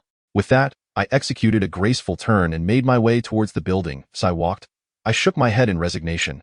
Liang, oh Liang, how utterly disappointing you are, not even daring to ask for a phone number. Hey, Liang, don't you wish to invite me for a meal? Just as I was about to exit the alley, the girl's voice called out from behind me, followed by the sound of hurried footsteps. Invite her for a meal? Invite her for a meal. It seems my fortunes have turned. Truly, such luck is impossible to evade. Chapter 30. The building is haunted. This girl, and Chi-Chi, is quite the conversationalist. In just a few exchanges, she managed to alleviate my embarrassment. We exchanged phone numbers, as well as QQ IDs. Before parting ways, we had arranged that when she had some free time, I would treat her to spicy hot pot. Oh no, what I meant was to invite her for soup dumplings. No, I meant to take her out for a meal. One must never be stingy when inviting a girl for dinner for the first time. Initially, I intended to escort her home, fearing she might encounter a nefarious character like the tattooed man again. However, I truly had matters to attend to. Long Gu was still waiting for me, and it would be impolite to keep my boss waiting for too long. Ultimately, I felt reassured only after watching her safely get into a taxi before I hurried toward the building. Relying on my memory, I groped around the basement in search of Long Ji's office. But after a lengthy search, I found nothing. Fortunately, Hua Hua came out to look for me. Otherwise, I would surely have gotten lost again. Sigh, as someone who is directionally challenged, it is quite a burden. Knock, knock, knock. Hua Hua paused in front of a door that felt oddly familiar and lightly tapped on it. Come in. Hua Hua nodded at me, opened the door, and stepped inside, with me following closely behind. Upon entering the office, the first thing I noticed was Long Ji's shining bald head, immediately followed by the young man standing beside him. It's you? We both exclaimed in unison, our eyes wide with astonishment. Life is full of unexpected encounters. It is said that enemies are fated to meet. The young man was none other than the tattooed man who had scurried away in fear just moments earlier. Oh, you two know each other? Long Gu, the bald man, looked at me with keen interest, then glanced at the tattooed man, seemingly curious about the nature of our acquaintance. Big brother, this brat assaulted me and my underlings. The tattooed man glared at me menacingly, pointing a finger in my direction. Big brother, could it be that this bald man is the tattooed guy's older brother? This is a disaster. It seems my monthly salary of 8,000 will be at risk. Long Gu, please allow me to explain, I implored, but Hua Hua, upon hearing the tattooed man's words, became somewhat flustered and hurried to clarify the situation to Long Gu, perhaps believing it was related to the incident at the restaurant. Long Gu shot a glance at Hua Hua, placing a finger to his lips to silence him, then directed his gaze toward me. You've got some guts, daring to lay hands on my people. Now, tell me how you intend to resolve this. Long Gu casually held a cigar between his lips as he spoke. The tattooed man hurriedly produced a lighter and held it out to Long Gu. Long Gu, the child is immature. Is it really necessary to stoop to his level? Hua Hua was already sweating, unsure if it was from the heat. Dio, you need me to teach you how to behave? If you don't want to be here, get the hell out. Long Gu frowned and forcefully flicked the cigar he had just smoked onto Hua Hua. Long Gu, I take full responsibility for my actions. If there is any trouble, let it fall on me. Don't involve Hua Hua. I felt discontented seeing Long Gu hurl his cigar at Hua Hua, and I spoke to him with quiet defiance. Suddenly, Long Gu began to clap without warning. Kid, I admire your spirit. However, regardless of the circumstances, my brother is the one you assaulted. You must provide me with an explanation. The situation is truly amusing. Not only have you indulged your subordinates in causing trouble, but just moments ago, one of them was outside harassing virtuous young women. Had I not intervened in time, your lackey would have undoubtedly brought about a far worse predicament. Pray tell, Dragon Brother, how do you intend to account for this? The imposing figure before me, with a bald head gleaming, appears utterly unreasonable. It is one thing for his underling to wreak havoc upon others, and quite another for me to be chastised for correcting him. The bald man refrained from further speech, merely tapping his fingers rhythmically upon the desk. Brother, do not heed the ramblings of that scoundrel. How could I possibly engage in such behavior? The tattooed man's mouth twitched incessantly, and after a moment of hesitation, he resolved to offer an explanation to the bald man. Suddenly, the bald figure rose, delivering a sharp slap that sent the tattooed man sprawling to the ground, berating him with fervor. Do not presume I am unaware of your misdeeds. As for the lessons I imparted concerning brawling, I shall spare you for now. Are you not aware of the respect owed to women? Is it not the savagery of those despicable Japanese fiends that engages in such vile acts? At the mention of the Japanese, the bald man seemed to boil with anger, delivering several heavy kicks to the tattooed man before pausing. Listen well, my brother has already faced his reckoning for his indiscretions. Now, let us address the matter of you assaulting him. The bald man dusted off his hands, which bore no trace of grime, and spoke with a nonchalant air.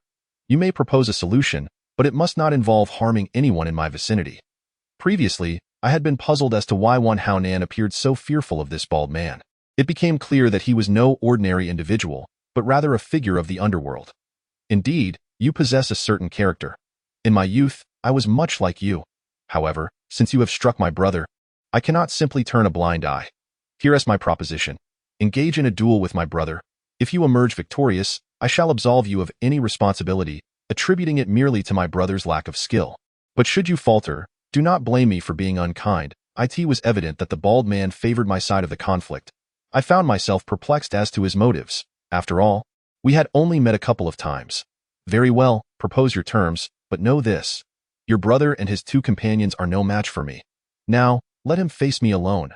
Dragon Brother, seeing your generous spirit, I cannot refuse to be straightforward. I shall permit your brother to fight with one hand tied behind my back. As I spoke, I tucked my right hand behind me. Young man, you possess commendable fortitude. Let us proceed as such. Xiao He, did you hear my words? Hurry over here and spar with this young man. The bald man furrowed his brow and directed his gaze at the still prostrate tattooed man. Upon hearing the bald man's command, the tattooed man reluctantly rose, fear etched upon his face as he looked at me. Did you not hear me? Come here. The bald man, noticing the tattooed man's hesitation, grew increasingly irate, bellowing at him. Brother, I cannot possibly defeat him, the tattooed man stammered, on the verge of tears. Though he was still reluctant, He felt compelled to shuffle to the side of the bald man. Useless wretch, I have wasted my efforts on you. Depart, depart. From this evening forth, you shall take the night shift in place of this young man. The bald man delivered a swift kick to the waist of the tattooed individual, causing him to lose his balance and fall to the ground once more. Big brother, that building is haunted. Chapter 31.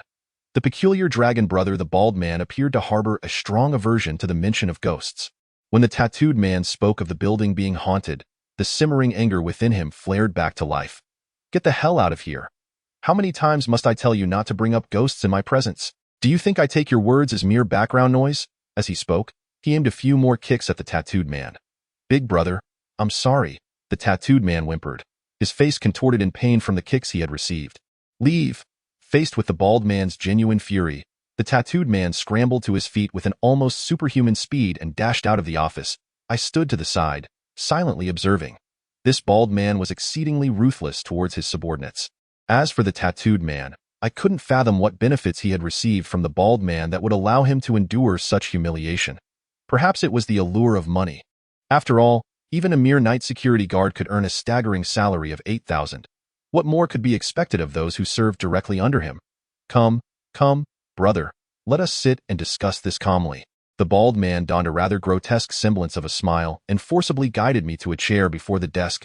I couldn't help but feel perplexed. What on earth did this bald man want? Surely he wasn't contemplating a romantic advance due to my striking looks? The thought sent a shiver down my spine. It was rather too risque for my taste. Dragon brother, such matters are beyond me. I think Flower brother would be a better fit. You should seek him out. I cast a glance at the sweating Flower, who stood to the side, and felt a flicker of hope. His somewhat slender frame seemed more suited for such pursuits. He wouldn't do it, though. If he could, he wouldn't still be a mere night security guard. Brother, how about this? Stick with me, and I'll raise your monthly salary to 10,000. Seeing my reluctance, the bald man outright declared he would increase my salary. Yet even if he offered me 10,000 a month, I could not betray my principles. Dragon brother, I truly cannot partake in such matters.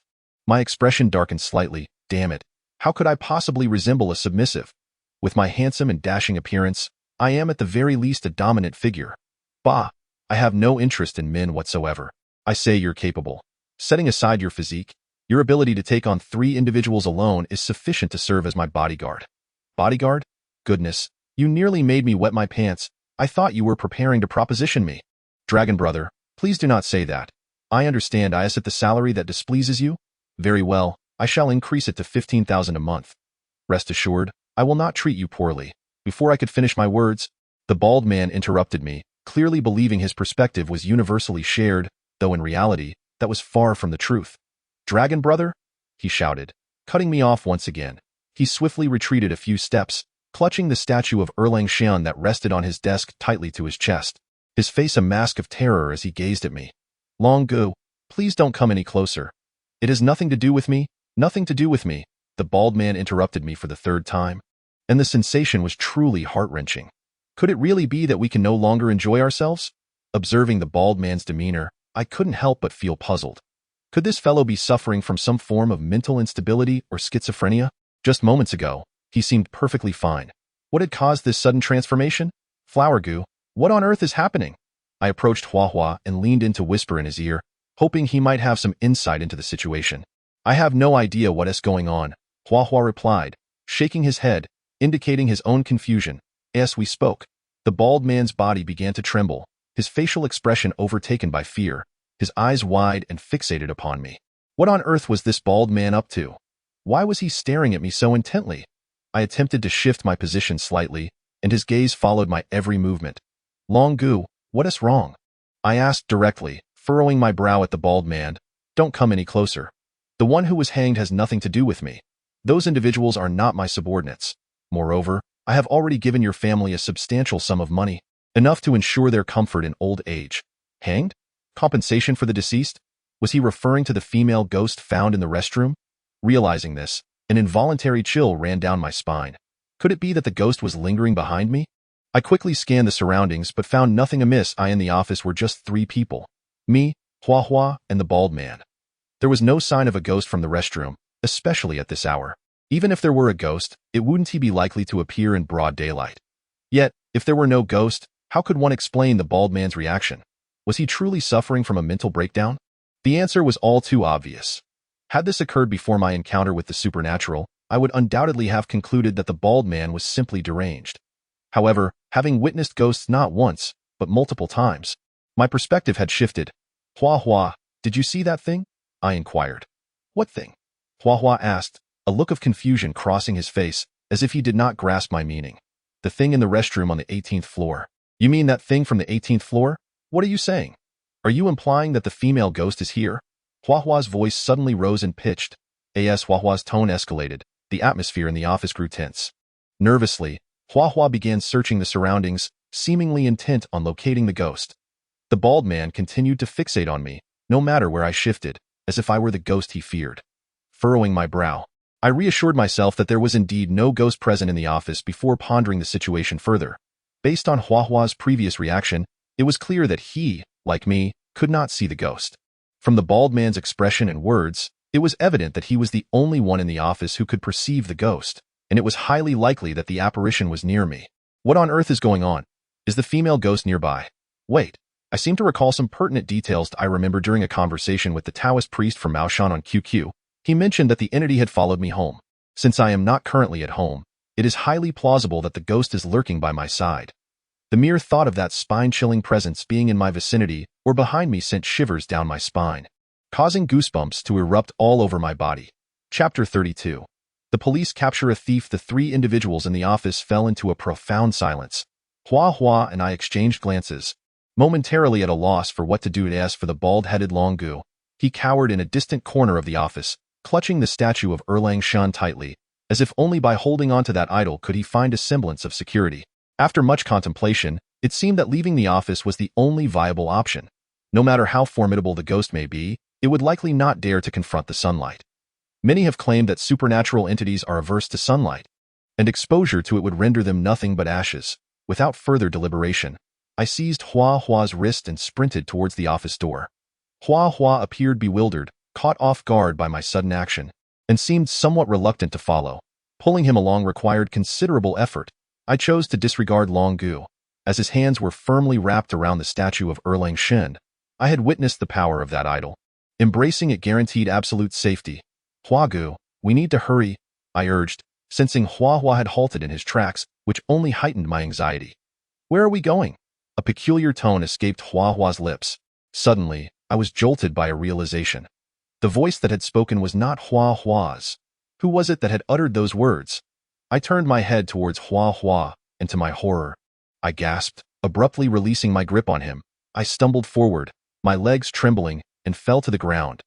The instant pain revived my senses, and I scrambled towards Longu. Hua Hua seemed to have vanished, replaced by the chilling female ghost from the restroom. The memory of having grasped the ghost's hand moments ago flooded my mind, and cold sweat instantly enveloped my body, sending chills racing down my spine. Long Ge's gaze finally shifted. He no longer fixed his stare upon me but turned towards the ghost. The ghost stood still, grinning unnaturally, yet she did not advance towards us. Perhaps she was wary of the Erlang Shan statue that Longu clutched so tightly. As I crawled closer to Longu, I felt a slight sense of relief. Regardless of the ghost's origins, as long as I remained near the statue, I would be safe. I lowered my head to wipe the cold sweat from my brow, recalling Hua Hua and wondering where he had fled. Was it possible that I was encountering a similar situation as that fateful night when Wan Haonan had been possessed? I remembered that Wan Haonan had also disappeared without a trace. "Ingzi, where are you?"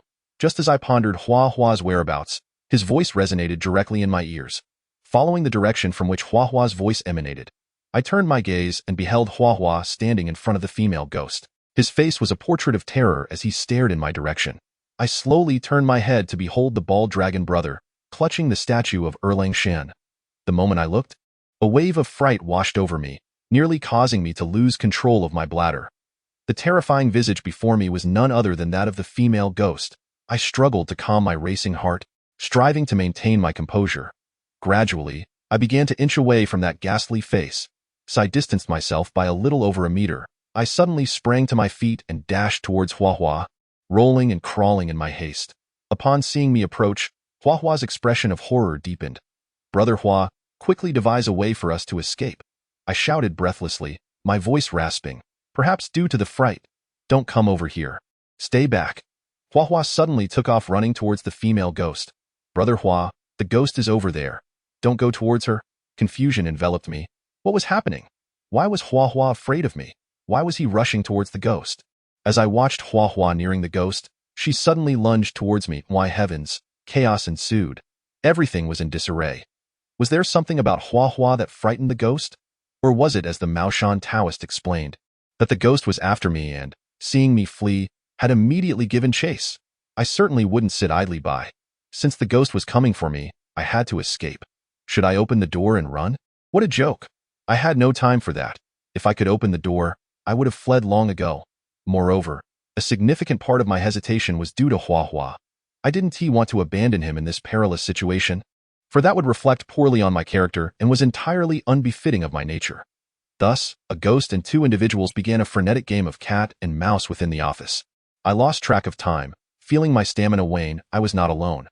Hua Hua appeared equally exhausted. It made sense, considering Hua Hua's physique was far less robust than mine, so his endurance was commendable. As for the ghost, she too seemed to be struggling, staggering slightly as she moved. This revelation shattered my preconceptions. Could it be that ghosts experienced fatigue? Brother Hua Hua, please, stop. Let us confront the ghost together, I gasped, imploring him to pause so we could unite against the specter. At the same time, Hua Hua waved towards the ghost, seemingly attempting to convey something. When had Hua Hua acquired the ability to communicate with the ghost? Such a notion was utterly perplexing. Before I could ponder further, the ghost quickened her pace, seemingly intent on closing the distance between us. I hurriedly sped towards Hua Hua, matching the ghost's rapid advance. Hua Hua, momentarily taken aback, also accelerated his pace. Once again, the two of us, accompanied by a ghost, found ourselves spiraling around the office. I must say, I was grateful for the presence of a desk. Without it, I might have easily been cornered by the female specter.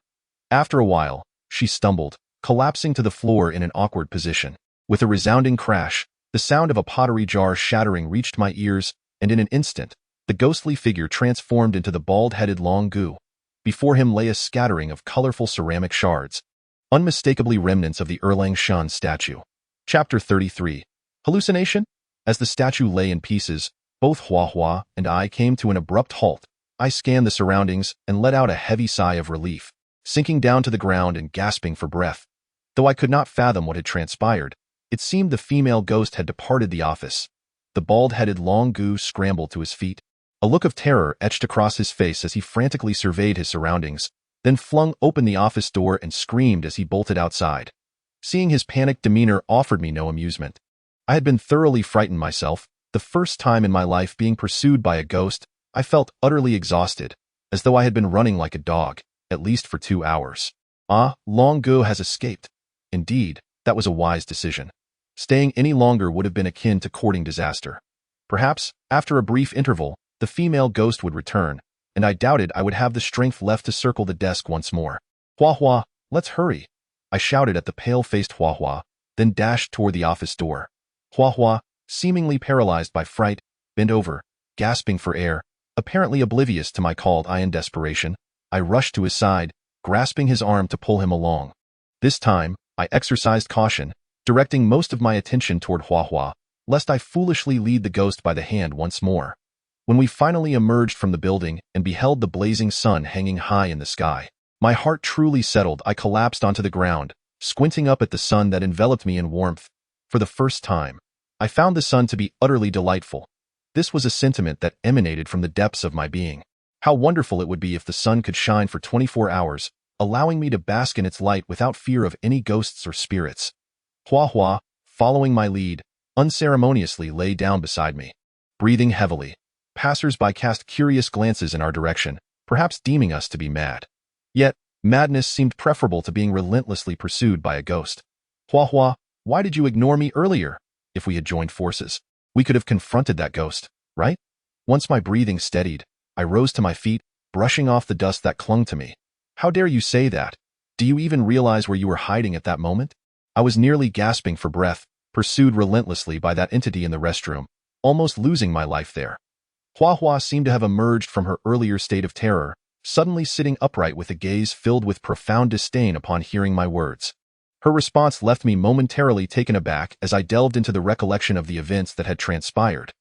Brother Guangto had insisted that I stay and serve as his bodyguard, and just as I was about to acquiesce, he let out a strange howl, clutching the statue of Erlang Xian and cowering in the corner, repeatedly insisting that the situation had nothing to do with him. Then, it struck me that perhaps the female ghost had appeared in the office, prompting me to grasp Hua Hua and attempt to flee to tea that moment. She transformed into the very visage of the ghost, and in my terror, I dashed towards Brother Guangto. Soon after, I heard Hua Hua calling for me, only to discover that the Guangto I had seen, clutching the statue, had inexplicably morphed into the female ghost.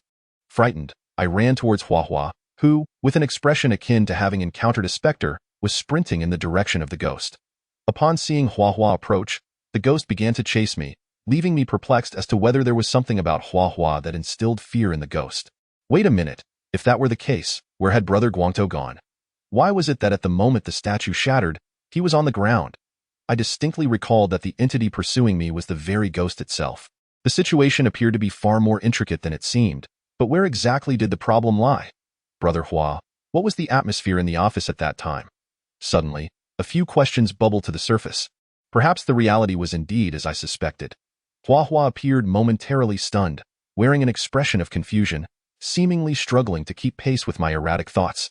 Yes, tell me what you observed in the office at that moment, such as why you decided to flee, and who else was present at tea that time. Oh, right? I was constantly worrying whether Brother Long would dismiss me, feeling rather absent-minded. Then I felt someone gripping my wrist, pulling me forward. When I finally realized what was happening, I found it was that entity from the restroom. I was terrified and tried to pull back with all my might. I did not wish to be taken away by the female ghost. Surely, her realm was not one of comfort, and I am still young. I do not wish to meet my demise just yet. Hua Hua recounted the events in the office with a hint of lingering fear. Wait, why did our observations differ? I distinctly remember pulling your wrist, yet you claim it was the ghost from the restroom. I furrowed my brow slightly, signaling Hua Hua to continue. After my struggles, the ghost abruptly released its grip on me and, in a bizarre posture, darted towards Brother Long. However, shortly after, the ghost suddenly turned and raced back towards me. In an instant, I spotted the statue in Brother Long's embrace and realized that the ghost feared that object, prompting me to quickly move closer to Brother Long's side. Upon hearing Hua Hua speak of the female ghost, my lips involuntarily twitched in a peculiar manner. Was it not strange for me to be crawling and rolling about in such a bizarre posture? Long Gu, in that moment, seemed equally perplexed, as he inexplicably embraced the statue of Erlang Shun and began to chase after the female ghost. The faster Long Gu ran, the nearer the ghost drew to me. In my quest for refuge, I hastened my pursuit of Long Gu, calling out for him to halt, yet he paid no heed to my pleas. I was almost certain of my earlier conjecture. In truth, the female ghost had not manifested in the office at all. The reasons for this peculiar occurrence elude me, however. I am convinced that what I beheld as Long Gu was the visage of the ghost, while Hua Hua perceived me as the ghost, and Long Gu viewed Hua Hua in the same spectral light. This peculiar scenario led to a rather comical spectacle, with the three of us darting around the office desk, engaged in a game of cops and robbers. Then Huage, you need not elaborate further. The truth is, there was no female ghost present in the office. It is highly likely that the three of us experienced a shared hallucination, the cause of which remains a mystery to me. Perhaps it is indeed related to the female ghost. I interrupted Hua Hua, for having clarified the matter in my mind, it seemed futile for her to continue. Chapter 34. 3 prostrations and 9 bows. I had to attend to some matters and did not return home until after 11. Having promised my esteemed readers an additional update, I burned the midnight oil to produce this chapter. Albeit belatedly, I hope my readers can forgive this delay, and I am grateful for your unwavering support. I shall continue to strive diligently. Are you suggesting that we all experienced a hallucination? How could that be? If we three were truly hallucinating, it would be improbable for us to experience it simultaneously, Hua Hua said, rising to her feet and brushing off the dust that clung to her. Certainly, it would be no mere coincidence for the three of us to share such an experience. I am convinced it is undoubtedly connected to the female ghost in the restroom. I nodded in agreement with Hua Hua's perspective. I recall a saying, to gain the approval of others, one must first learn to acknowledge them. Furthermore, Hua Hua's skepticism is indeed well-founded. If that is your assertion, then I am perplexed. Since you claim it is related to that entity in the restroom, why do you then suggest we were hallucinating? Or do you possess any evidence to substantiate your claims? I have no evidence. I merely synthesized my observations with your descriptions to arrive at this conclusion. If you insist on proof, perhaps Long Go could validate this. Of course, his testimony might entirely undermine my conclusions. I shook my head in resignation. After all, this was merely conjecture. Should the bald Long Gu truly perceive Hua Hua as the female ghost, my hypothesis would hold. Indeed, the three of us would have shared a hallucination. Yet, if Long Gu did not see Hua Hua as the ghost, my conjecture would falter, leaving open the possibility that the female ghost truly manifested within the confines of the office. By the way, where has Long Gu gone? I haven't seen him around. Perhaps Hua Hua does not wish to dwell on this matter, or maybe she intends to find Long Gu to clarify things. Shifting the topic, she directly turned to the subject of the bald-headed Long Gu.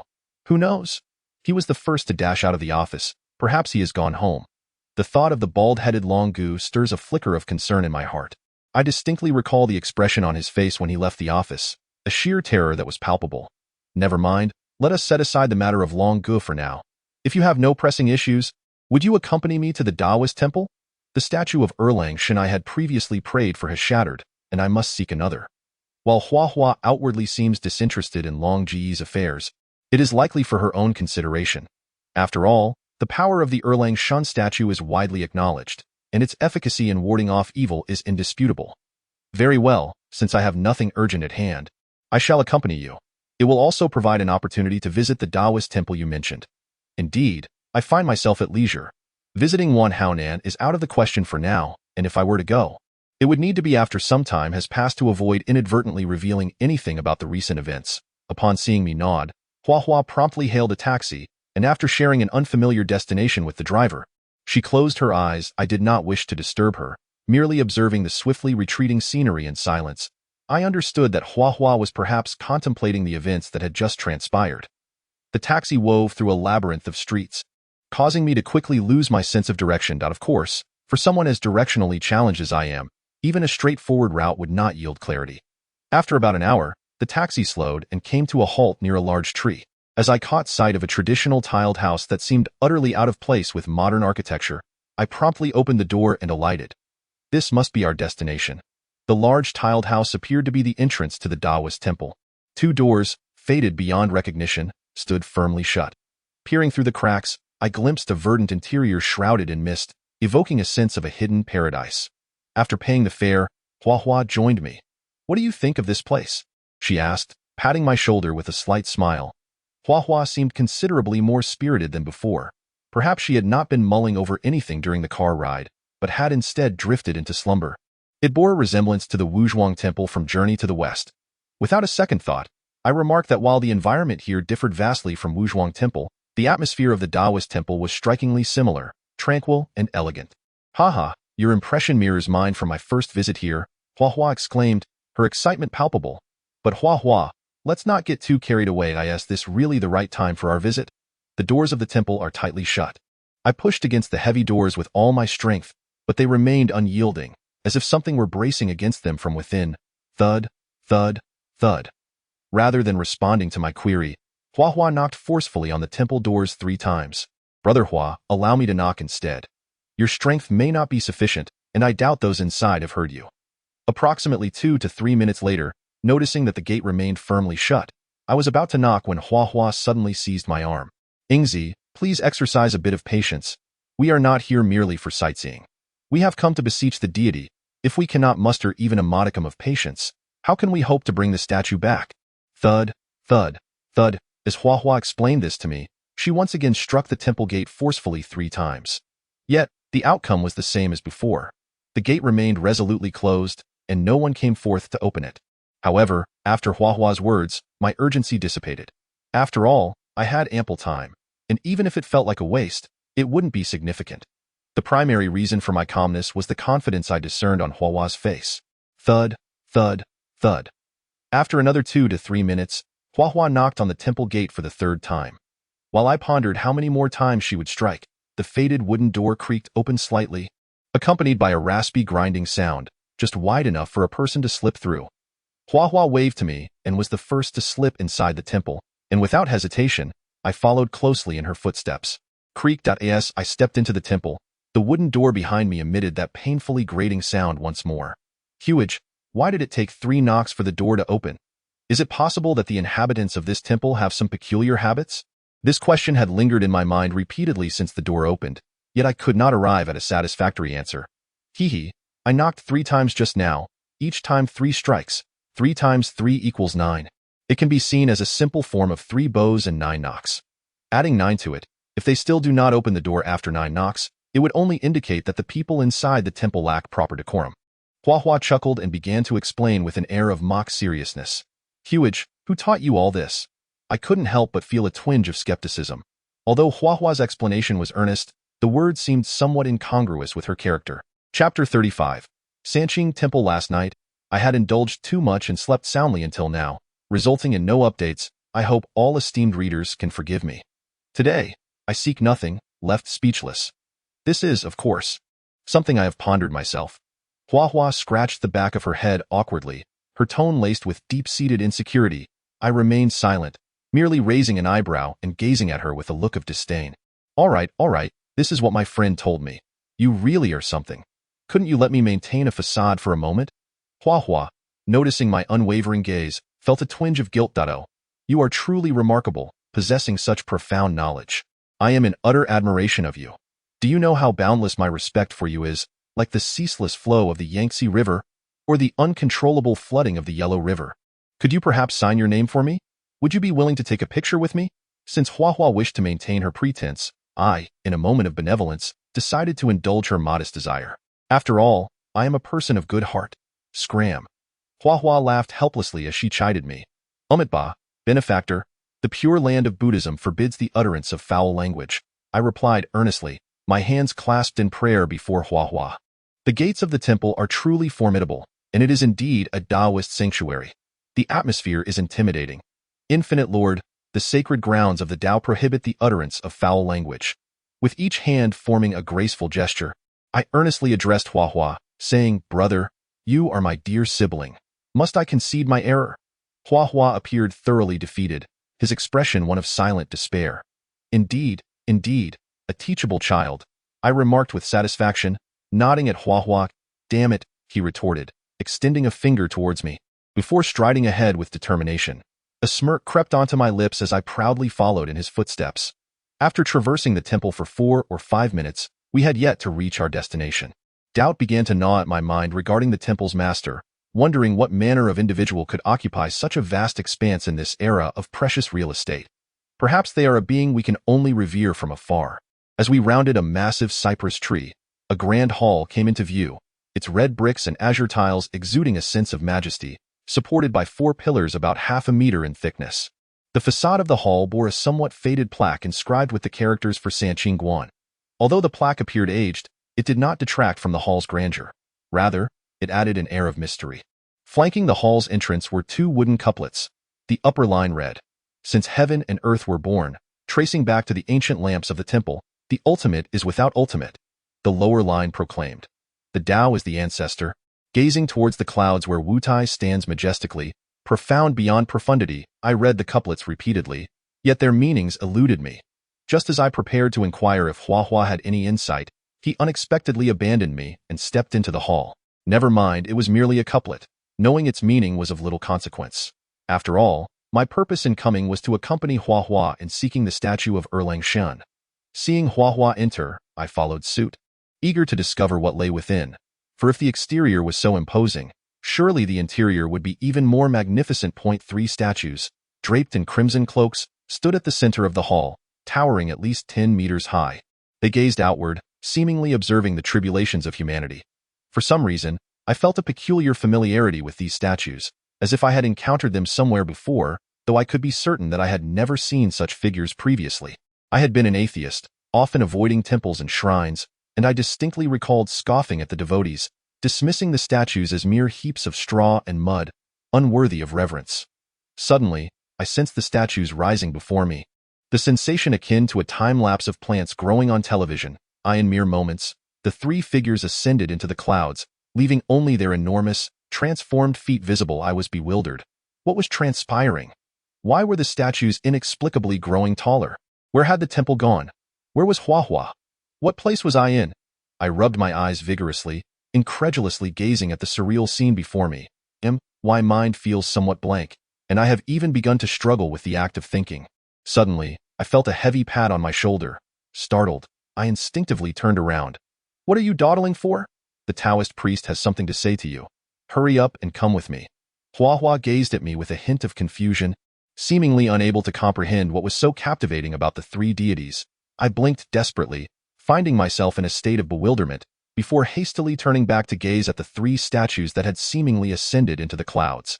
To my surprise, the three deities remained still, precisely as I had seen them upon my entry. Could it be that I was hallucinating again? This certainly bodes ill. "What on earth are you thinking? Hurry up, don't waste time." Hua Hua tugged at my arm, pulling me to one side of the statues. Throughout this brief journey, I continued to scrutinize the three figures in perplexity. "Young man, I see a cloud of misfortune hanging over you. And your brow is dark. It seems you may be facing some turbulence in the near future." A phrase both familiar and strange captured my attention. A man, perhaps in his 30s or 40s, dressed in Taoist robes, sat comfortably in a chair, smiling as he regarded me. My heart skipped a beat. Why did this person seem so familiar? It felt as if I had encountered him somewhere before. Yet upon further reflection, I was certain that this was someone I had never met. I studied him closely. He possessed an average build, neither too fat nor too thin. His features exuded kindness, with a full forehead and a round face radiating a rosy glow, clearly indicative of great fortune. Moreover, he seemed to emanate a warmth that instilled in me a desire to forge a friendship with him. "What the hell is going on? The Taoist priest is speaking to you," Hua Hua said, tugging at my sleeve, clearly displeased. "Ah, what did the Taoist priest just say?" I inquired. "I was asking if you have encountered anything unusual recently." The priest continued to smile, showing no trace of impatience. "How does he know? Did Hua Hua tell him?" I couldn't help but glance in Hua Hua's direction. "Don't look at me." Didn't he say anything? Hua Hua seemed to sense my thoughts and promptly dismissed my assumption as I turned to him. Chapter 36. No charged. I observed Hua Hua's earnest demeanor, which hardly suggested deceit. I furrowed my brow slightly, finding it hard to believe. Could it be that I was encountering a sage today? Reflecting on the words spoken by this Taoist-looking individual, they indeed bore some weight, distinctly different from the fortune-tellers I had previously encountered. A typical wandering sorcerer would surely have warned me of impending calamities. Yet this man inquired whether anything had occurred. Of course, it's possible this was merely a tactic to make me feel he was unlike others, before gradually drawing me into his carefully constructed trap. "Taoist priest, am I likely to face any calamities soon?" After a moment of contemplation, I decided to test whether this priest was truly a practitioner of the esoteric arts. Indeed, that is quite a possibility. The Taoist priest gently nodded. "How might I alleviate this impending disaster of bloodshed? How much might it cost?" "If it is within the realm of 100,000, I could still consider it." I cast my bait directly. For an ordinary person, 100,000 is no trifling sum. I certainly cannot produce such an amount. Moreover, for practitioners of the arcane arts, money is the most coveted of treasures. The Taoist, however, did not respond to my proposition but instead shook his head lightly. "Do you find 100,000 to be insufficient, Taoist master?" I was perplexed by the meaning behind the priest's gesture, so I ventured a guess. "Not a penny less." "Then why do you shake your head?" I inquired, puzzled by what this Taoist was truly up to. "Tiomi, wealth is but a transient matter. Even if 5 million were laid before me, I would remain unmoved." I shake my head because I perceive that you lack insight and do not grasp the subtleties of human affairs. Unmoved by 5 million? After all, that's merely a hypothetical. Anyone can speak fancifully to ask for the claim that I lacked insight. I almost scoffed. This vibrant world is so splendid. What use is such wealth? Should I renounce it all to become a monk? Taoist master, since you desire not material wealth, might you enlighten me on how to avert the potential disaster of bloodshed?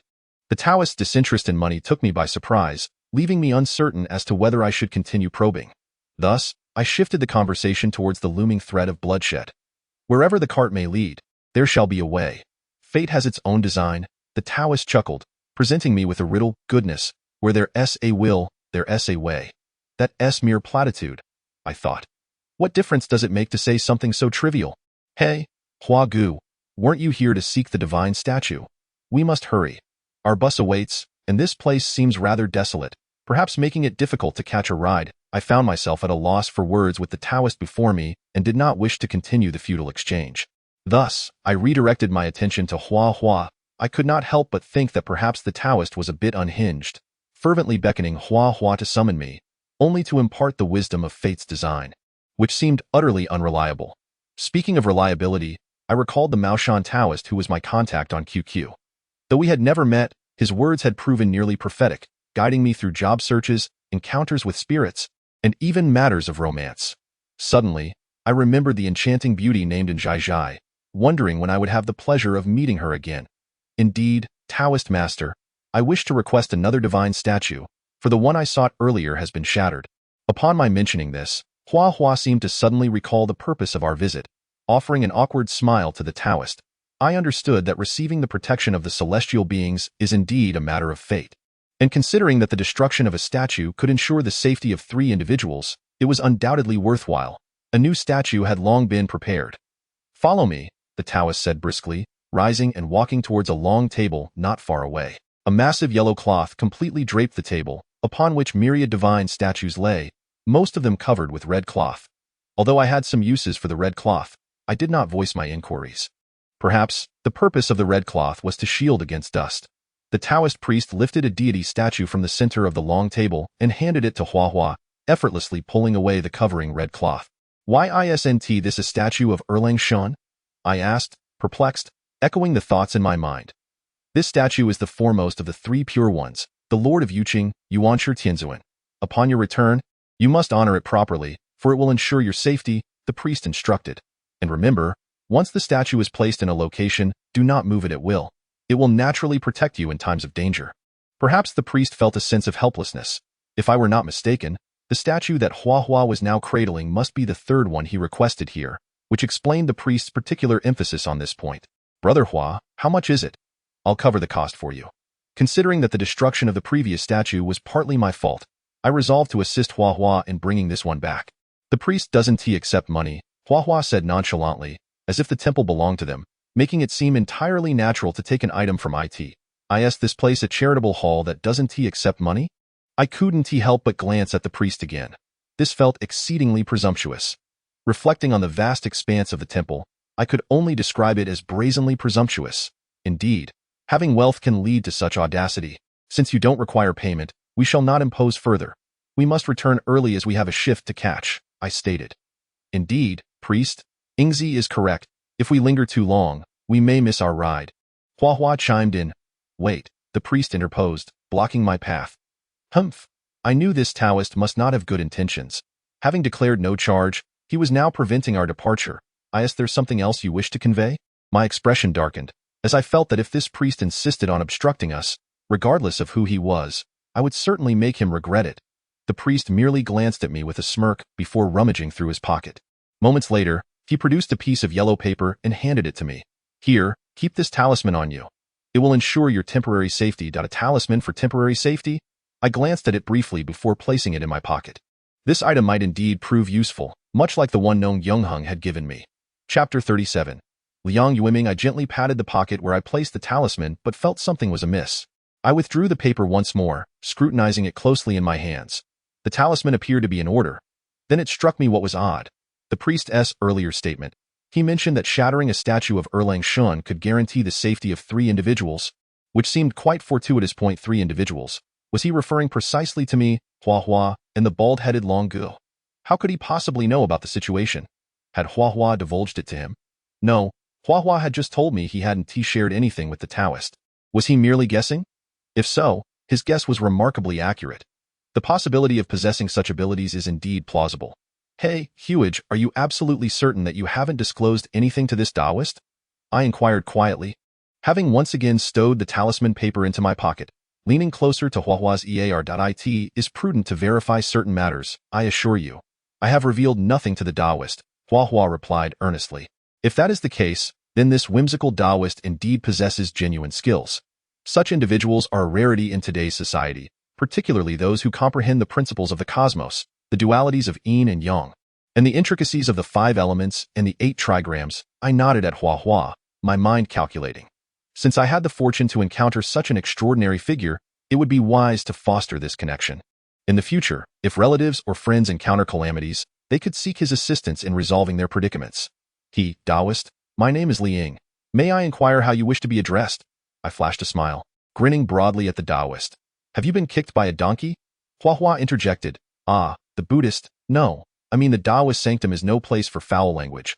I almost forgot. The corner of Huahua's mouth twitched involuntarily, looking at me with astonishment, as if he could not comprehend my sudden eccentricity. His gaze implied that I had forgotten to take my medication today. Shoo, shoo.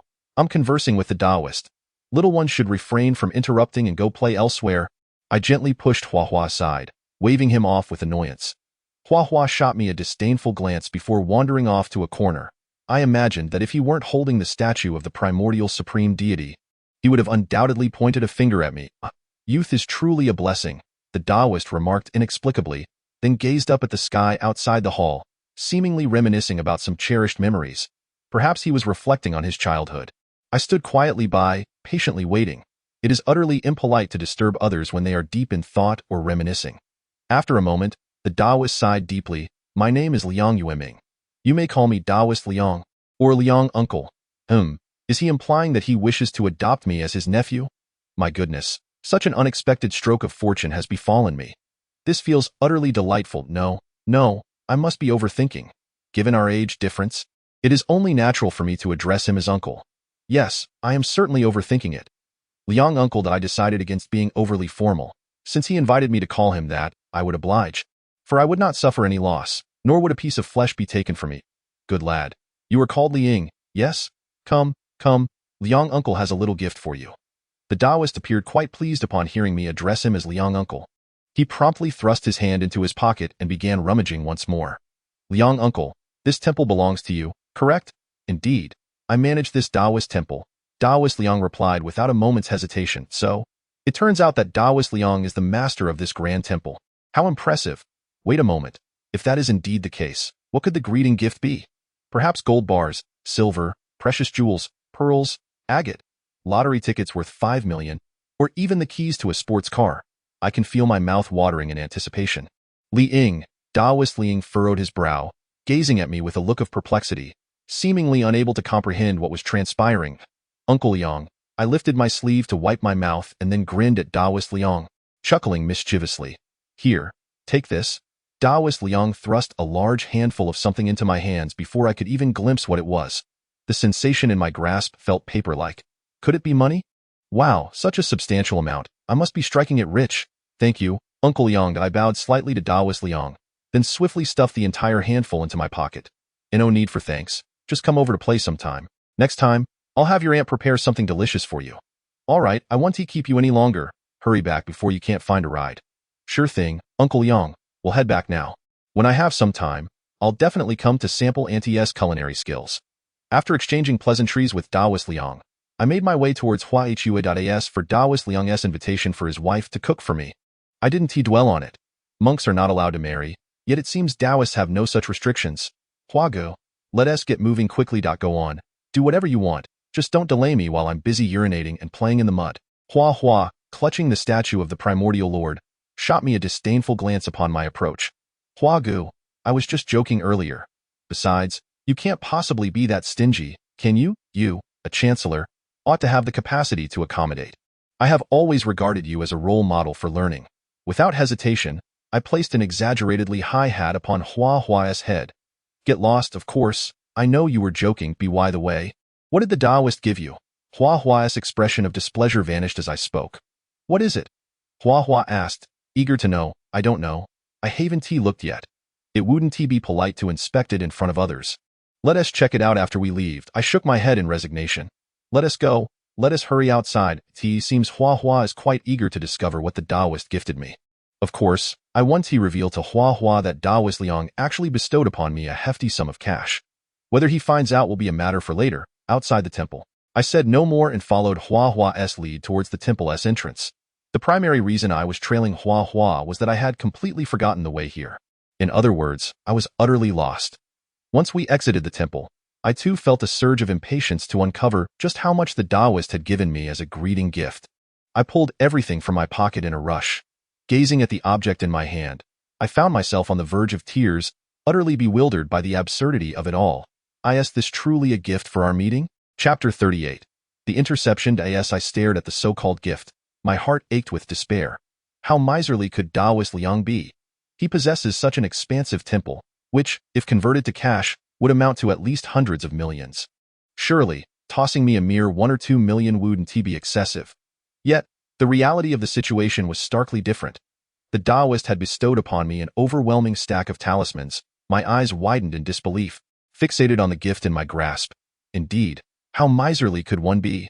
I had expected money, only to discover a hefty pile of talisman papers. What use would these serve me? Perhaps to wipe myself when I return home. I wondered if the vibrant red of the talismans would fade, leaving me with something akin to a monkey's backside. Goodness!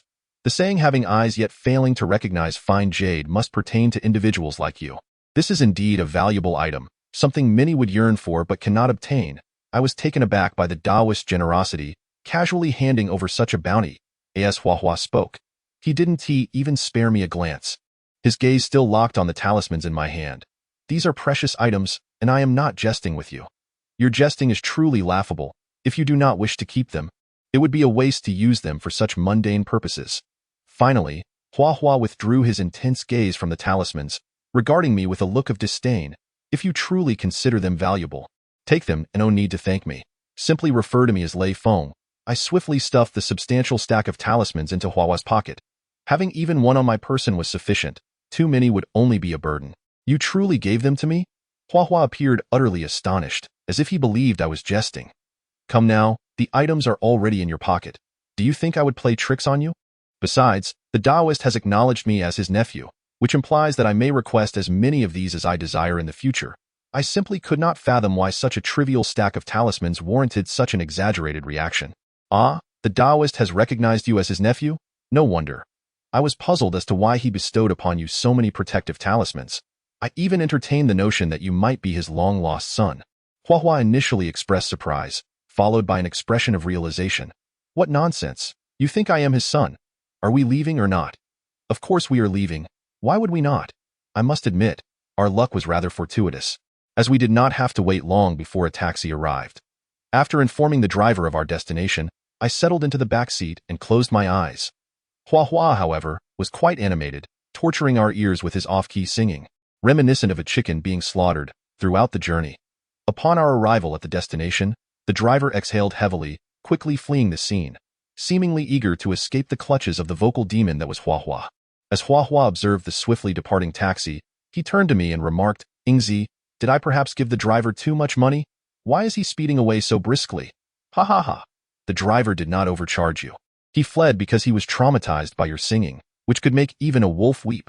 Upon hearing Hua Hua's inquiry, I burst into hearty laughter. This fellow, truly. I initially thought he was lost in thought. But it turns out he was pondering this. It is indeed a considerable challenge for that driver. In these times, earning money is as arduous as enduring hardship. How absurd! Is my singing truly unpleasant? Or is it merely that you lack the capacity to appreciate it? After Hua Hua finished speaking, she disregarded me and proceeded towards the building, cradling the statue of Yuanshi Tianzuan. Am I truly incapable of appreciating it? By heaven's conscience, others charge for their singing, yet Hua Hua's performances could genuinely be fatal. Should we ever engage with Japan, we ought to send Hua Hua over to sing day and night. I estimate Japan would surrender unconditionally within 2 days. What are atomic bombs in comparison? Hua Hua's singing is far more formidable. Hua Hua positioned the statue of Yuanshi Tianzuan in the office where Erling Shan's statue was previously placed. I have only just learned the purpose of that office. It serves as the quarters for the night patrol personnel. As for why Hua Hua never disclosed this to me before, I remain in ignorance. Perhaps it is because I lack the qualifications to be there. After all, I am merely a subordinate of Hua Hua. It seems that since dawn, I have not consumed even a grain of rice, and my stomach has begun to revolt against me. Observing that Hua Hua has settled the statue, I suggested we find something to eat. Hua Hua's condition is likely similar to mine. Upon hearing the prospect of a meal, she raised both hands in enthusiastic agreement. Ingzi, having acknowledged such a significant connection with Taoist Liang today, you must treat us to this meal. No matter what. Of course, don't mention just one meal. I'm fine with 10. However, let it be known that my invitation to you for this meal has nothing to do with Taoist Liang. It is merely a gesture to treat Hua Hua. I walked alongside Hua Hua as we exited the building, but we had not ventured far before we were halted in our tracks. It was not that we had lost our appetite. Rather, our path was obstructed by a group of individuals. A quick glance revealed approximately 13 or 14 of them, all wielding various weapons, machetes, baseball bats, and the ubiquitous bricks often used in street brawls. You kid, the heavens have provided a path, yet you choose not to follow it. You have ventured into hell without invitation. Do you think you can escape my wrath? The leader, a tattooed man, had been beaten up twice due to my involvement, once in a restaurant and once in the office of the bald man. Listening to his words, I felt an unsettling sense of familiarity. Perhaps he has uttered these phrases before, or maybe he is simply repeating himself. I thought it was something significant, but it turns out it was merely someone's trousers left unzipped. I smiled slightly and, feigning calmness, mocked the tattooed man. If there were only 3 or 4 of them, I might have had confidence in facing them. However, with over 10 armed individuals, I felt no such assurance. After all, I am not a superhero, capable of incapacitating a crowd with mere gas. You damn fool, even facing death, you still maintain your bravado. I shall see if you can still laugh later. The tattooed man huffed in frustration, yet he hesitated to charge, perhaps harboring some trepidation towards me. Ingzi, do you truly have a plan to deal with them? Hua Hua whispered in my ear, her tone laced with fear. Yes, I truly have a plan. Hua Hua's expression brightened instantly. I am quite confident in my ability to escape. In a moment of sheer astonishment, Hua Hua unexpectedly shouted aloud. Run! I yelled, turning swiftly back towards the direction of the building. As the saying goes, the most perilous places often offer the greatest safety. Although the interior of the building was a dead end, I firmly believed that the tattooed man would not dare to create a ruckus within, especially since the security was under the watchful eye of the formidable bald dragon brother. Hua Hua's reaction was remarkably swift. Before my words had fully settled, he sprinted in the same direction as I, and to my surprise, he soon outran me, positioning himself ahead of me. Chapter 39. No profit, no early rise. Are you all a bunch of fools? What are you dawdling for? Hurry up and chase them. As Hua Hua and I dashed approximately 10 meters away, the furious voice of the tattooed man reached our ears, immediately followed by the sound of hurried footsteps. Hearing his enraged curses, I couldn't help but scoff, realizing that one could easily discern the nature of a leader by the character of his subordinates. The adage birds of a feather flock together could not have been more apt in describing them. Upon entering the building, Hua Hua suddenly halted, seemingly at a loss for where to hide. Observing this, I grasped his arm and urged him towards the office. Once I had closed and locked the office door, I finally let out a sigh of relief. Thank goodness I ran fast. Otherwise, this could have turned disastrous. Is this door secure? Hua Hua gasped, panic evident in his voice. Rest assured, this door is absolutely safe, I reassured him, giving his shoulder a comforting pat. While the door appeared somewhat flimsy, I was certain that the tattooed man would not dare to break it down. If he did, Bald Dragon Brother would undoubtedly be informed, and the consequences for him would be dire. Come out, damn it, come out. The tattooed man's voice boomed from outside. What are you, a coward hiding in your shell? Do you find it comfortable in there? I swear, I'll take you down in an instant if you don't come out. They had indeed followed us, standing outside the door and hurling angry insults. A loud thud resounded as someone kicked the door twice, producing a thunderous noise. Are you trying to die? The tattooed man's voice echoed ominously alongside the sound of the door being kicked. Would the tattooed man truly dare to force his way in to trouble us? The answer was uncertain. As the saying goes, even a cornered dog will leap over a wall, and this tattooed man was not foolish. Rather, he was quite astute. He understood that there would be ample opportunities to cause us trouble later. However, if he were to break down the door, it could very well incite the wrath of Bald Dragon Brother. Are we truly safe now? Hua Hua gazed at me in disbelief, seemingly struggling to comprehend why the tattooed man and his crew did not dare to breach the door. For the moment, we were indeed safe, but it appeared we would be trapped here for a while, unless someone alerted the authorities or called for Brother Long. After a brief contemplation, I realized that these were the only 2 viable solutions to our current predicament. Then I shall call the police now, Hua Hua declared, immediately grasping his phone. Dio, as you wished. By the way, is there anything to eat in this office? My stomach is growling with hunger. Calling the police is merely a temporary measure. Even if we choose not to, the tattooed men cannot linger outside indefinitely. There are instant noodles in the cabinet over there. If you wish to eat, feel free to help yourself, Hua Hua remarked, gesturing towards the metal cupboard in the corner. I walked straight over and retrieved 2 containers of instant noodles and 3 sausages from within. Damn, could you leave me some? I'm starving too. Upon seeing me take out all the food, Hua Hua stuffed his phone into his pocket, evidently having decided against calling the authorities. Huage, do you still have the presence of mind to eat? Those dozen or so people outside might rush in at any moment. Tio, hell with it. Stop the nonsense and hurry up, share half with me. Don't forget, those noodles were bought by me. It appeared that Hua Hua had come to terms with the situation. His earlier panic had dissipated entirely. I divided the items I had taken from the metal cupboard with Hua Hua, then, ignoring the commotion outside, began to prepare the noodles. Whatever the outcome, I decided to fill my stomach first. As we were halfway through our noodles, the group led by the tattooed man suddenly fell silent. I found this puzzling. Could it be that someone had called the police? However, I had misjudged the situation, as the voice of the bald-headed Long Gu rang out from outside. Damn it, you little brats. Have you eaten your fill and now have nothing better to do?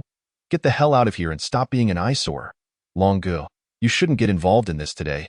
It was that newcomer who provoked us. A resounding slap interrupted the tattooed man's words. Get lost. If anyone dares to cause trouble in this building again, I'll make them regret it. As soon as Long Gu finished speaking, a flurry of footsteps echoed through the office, gradually fading away. It was clear that the tattooed man's group had departed. I imagined he must be feeling quite disgruntled, having been slapped by Long Gu twice in a single day. However, he had brought this upon himself. Knock, knock, knock. Open up, it's Long Gu. Upon hearing Long Ji's knock, Hua Hua hurriedly dashed to the door, and in his rush, he spilled a considerable amount of the noodles he had yet to eat all over the floor. I cast a disdainful glance at Hua Hua's retreating figure, then looked at the wasted noodles. What a shame. I should have kept them for myself. Long Gu, please, have a seat. Upon opening the door, Hua Hua instantly donned a cheerful expression, welcoming the bald-headed man inside before swiftly pulling out a chair for him. Long Gu did not sit down immediately. Instead, he draped his arm over Hua Hua's shoulder. Hua Hua, didn't your statue get smashed during the day? You must make the effort to seek another one. Himph, I thought to myself, how has this bald-headed man suddenly become so amiable? It seems he has a favor to ask of Hua Hua. Long Gu, I've already been to retrieve it, and the statue has been restored. What? It's been restored? Where is it? Long Gu suddenly appeared quite agitated, seemingly eager to learn the statue's whereabouts. It's right here. Seizing the opportunity while Hua Hua conversed with Long Gu, I had already gone inside and brought out the statue of Yuanshi Tianzuan. I understood the true purpose of Long Ji's visit. Since Hua Hua was willing to present it willingly, I would go along with the flow. The bald man, upon noticing the deity statue I had placed on my desk, immediately released his grip on Hua Hua's neck, his eyes gleaming with fascination as he approached the statue step by step. Ahem, Hua Hua, let us place this statue in my office, he declared in a tone that brooked no argument. However, Hua Hua appeared somewhat conflicted. I could sense that he was reluctant to part with the statue after all. Alas, once spoken, words cannot be taken back. Much like water spilled from a vessel, dragon brother, if you desire it, feel free to take it, I said. Observing the furrow in the bald man's brow, I gently nudged the statue in his direction. After all, it was merely a statue, unworthy of inciting unnecessary trouble, and of course, I was also considering Hua Hua's position. If the bald man were unable to acquire the statue, it would undoubtedly spell trouble for him. Haha, I knew I was right about you. You truly understand, the bald man exclaimed with delight as he cradled the statue, examining it closely. With this, I need not fear that thing anymore. Just watch how you won't scare me now. He muttered to himself, but I heard him distinctly. The thing he referred to might be unknown to others, yet I was acutely aware that it undoubtedly pertained to the female ghost dwelling within the depths of the 18-layered restroom. Chapter 40. Heart, liver, spleen, lungs, and kidneys. The bald man, filled with joy, gazed at the statue of the primordial supreme being in his hands before finally withdrawing his gaze. Oh, by the way, you two need not report to work for the next few days. Go out and lay low for a while. Rest assured, your salaries will be unaffected, he unexpectedly announced, leaving me somewhat bewildered. What did he mean by lay low? I had not committed any heinous or illegal acts. Dragon brother, I'm not quite sure I understand your meaning, I pondered aloud, attempting to grasp his intent. What I mean is that no one is to speak of what transpired in the office today. Otherwise, do not blame me for being uncivil, he replied with a sidelong glance. The bald man's words were indeed a wake-up call. I suddenly comprehended that his reference to laying low was in regard to evading that very female ghost.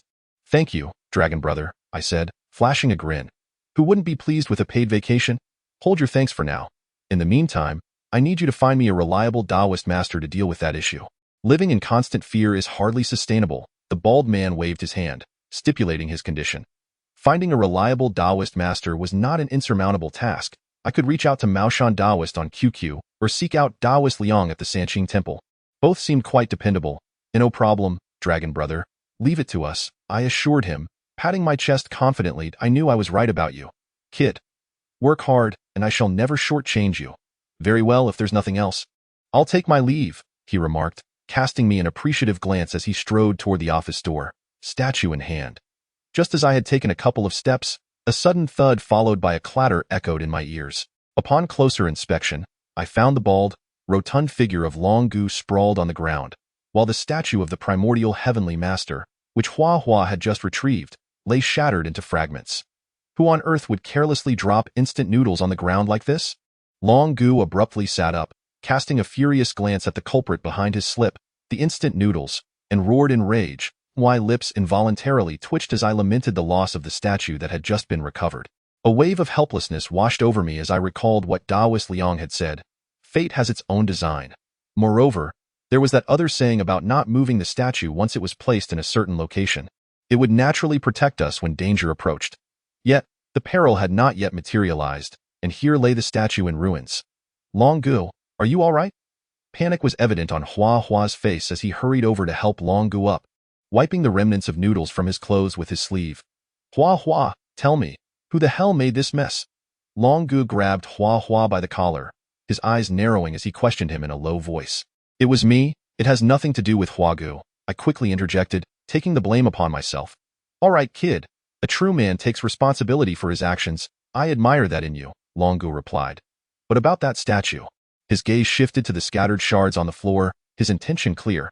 He wanted us to make another trip to retrieve another statue. While running errands wasn't a problem, the thought of seeking 3 statues in one day made me wonder if Daoist Liang would grant us that favor. Long Gu, to be honest, that statue isn't everything. When Hua Gu and I went to seek it today, we were exceptionally lucky and obtained 2 talismans. Those are far more effective than the statue. I recalled a clever idea, suggesting that we could offer Long Gu the talismans, but only if we could convince him of their worth. Really? If you have those, hurry and show them to me. Long Gu eagerly extended his thick hand towards me. Ignoring him, I turned my gaze towards Hua Hua, who understood the hint and extended his hand towards him as well. Hua Hua shot me a resentful glance, reluctantly rummaging through his pocket. Come on, hurry up, Long Gu urged as Hua Hua fumbled for what seemed like an eternity, growing increasingly anxious. Finally, Hua Hua's hand emerged from his pocket, begrudgingly presenting a somewhat crumpled talisman to Long Gu. Weren't there 2? Long Gu scrutinized the talisman before stowing it away in his pocket, then reached out for Hua Hua again. Long Gu, you know that thing is truly terrifying. Please leave one for your brother's safety. Hua Hua said, his face clouded with worry. I must say, Hua Hua's acting skills were impressive. Had I not known about the stack of talismans in his pocket, I might have been deceived by his performance. Enough with the idle chatter, just bring it out swiftly. Consider this. Once you manage to find a reliable master to eradicate that entity, will these talismans still hold any value? However, Hua Gu, Long Ji's words ring true. Once that thing is vanquished, what purpose do these talismans serve? Moreover, Long Gu has granted us a reprieve. We need not remain confined within this edifice. Carrying the talismans on our person seems rather pointless. Would you not agree? Personally, I find this transaction exceedingly advantageous. 2 talismans suffice to send the imposing bald fellow on his way. Why not seize the opportunity?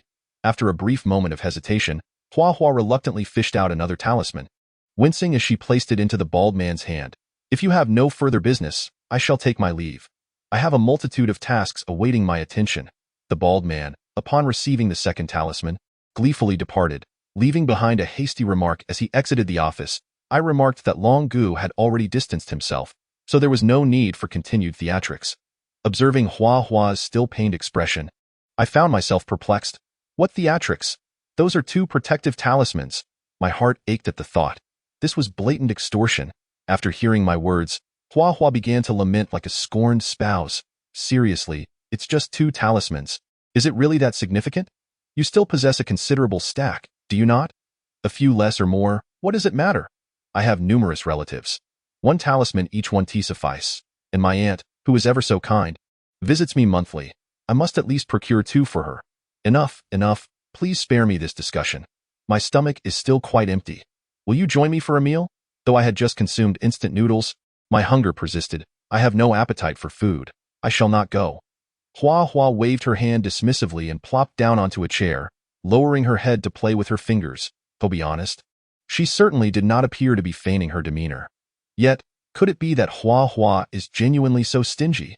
I shrugged my shoulders in resignation and exited the office alone. Chapter 41.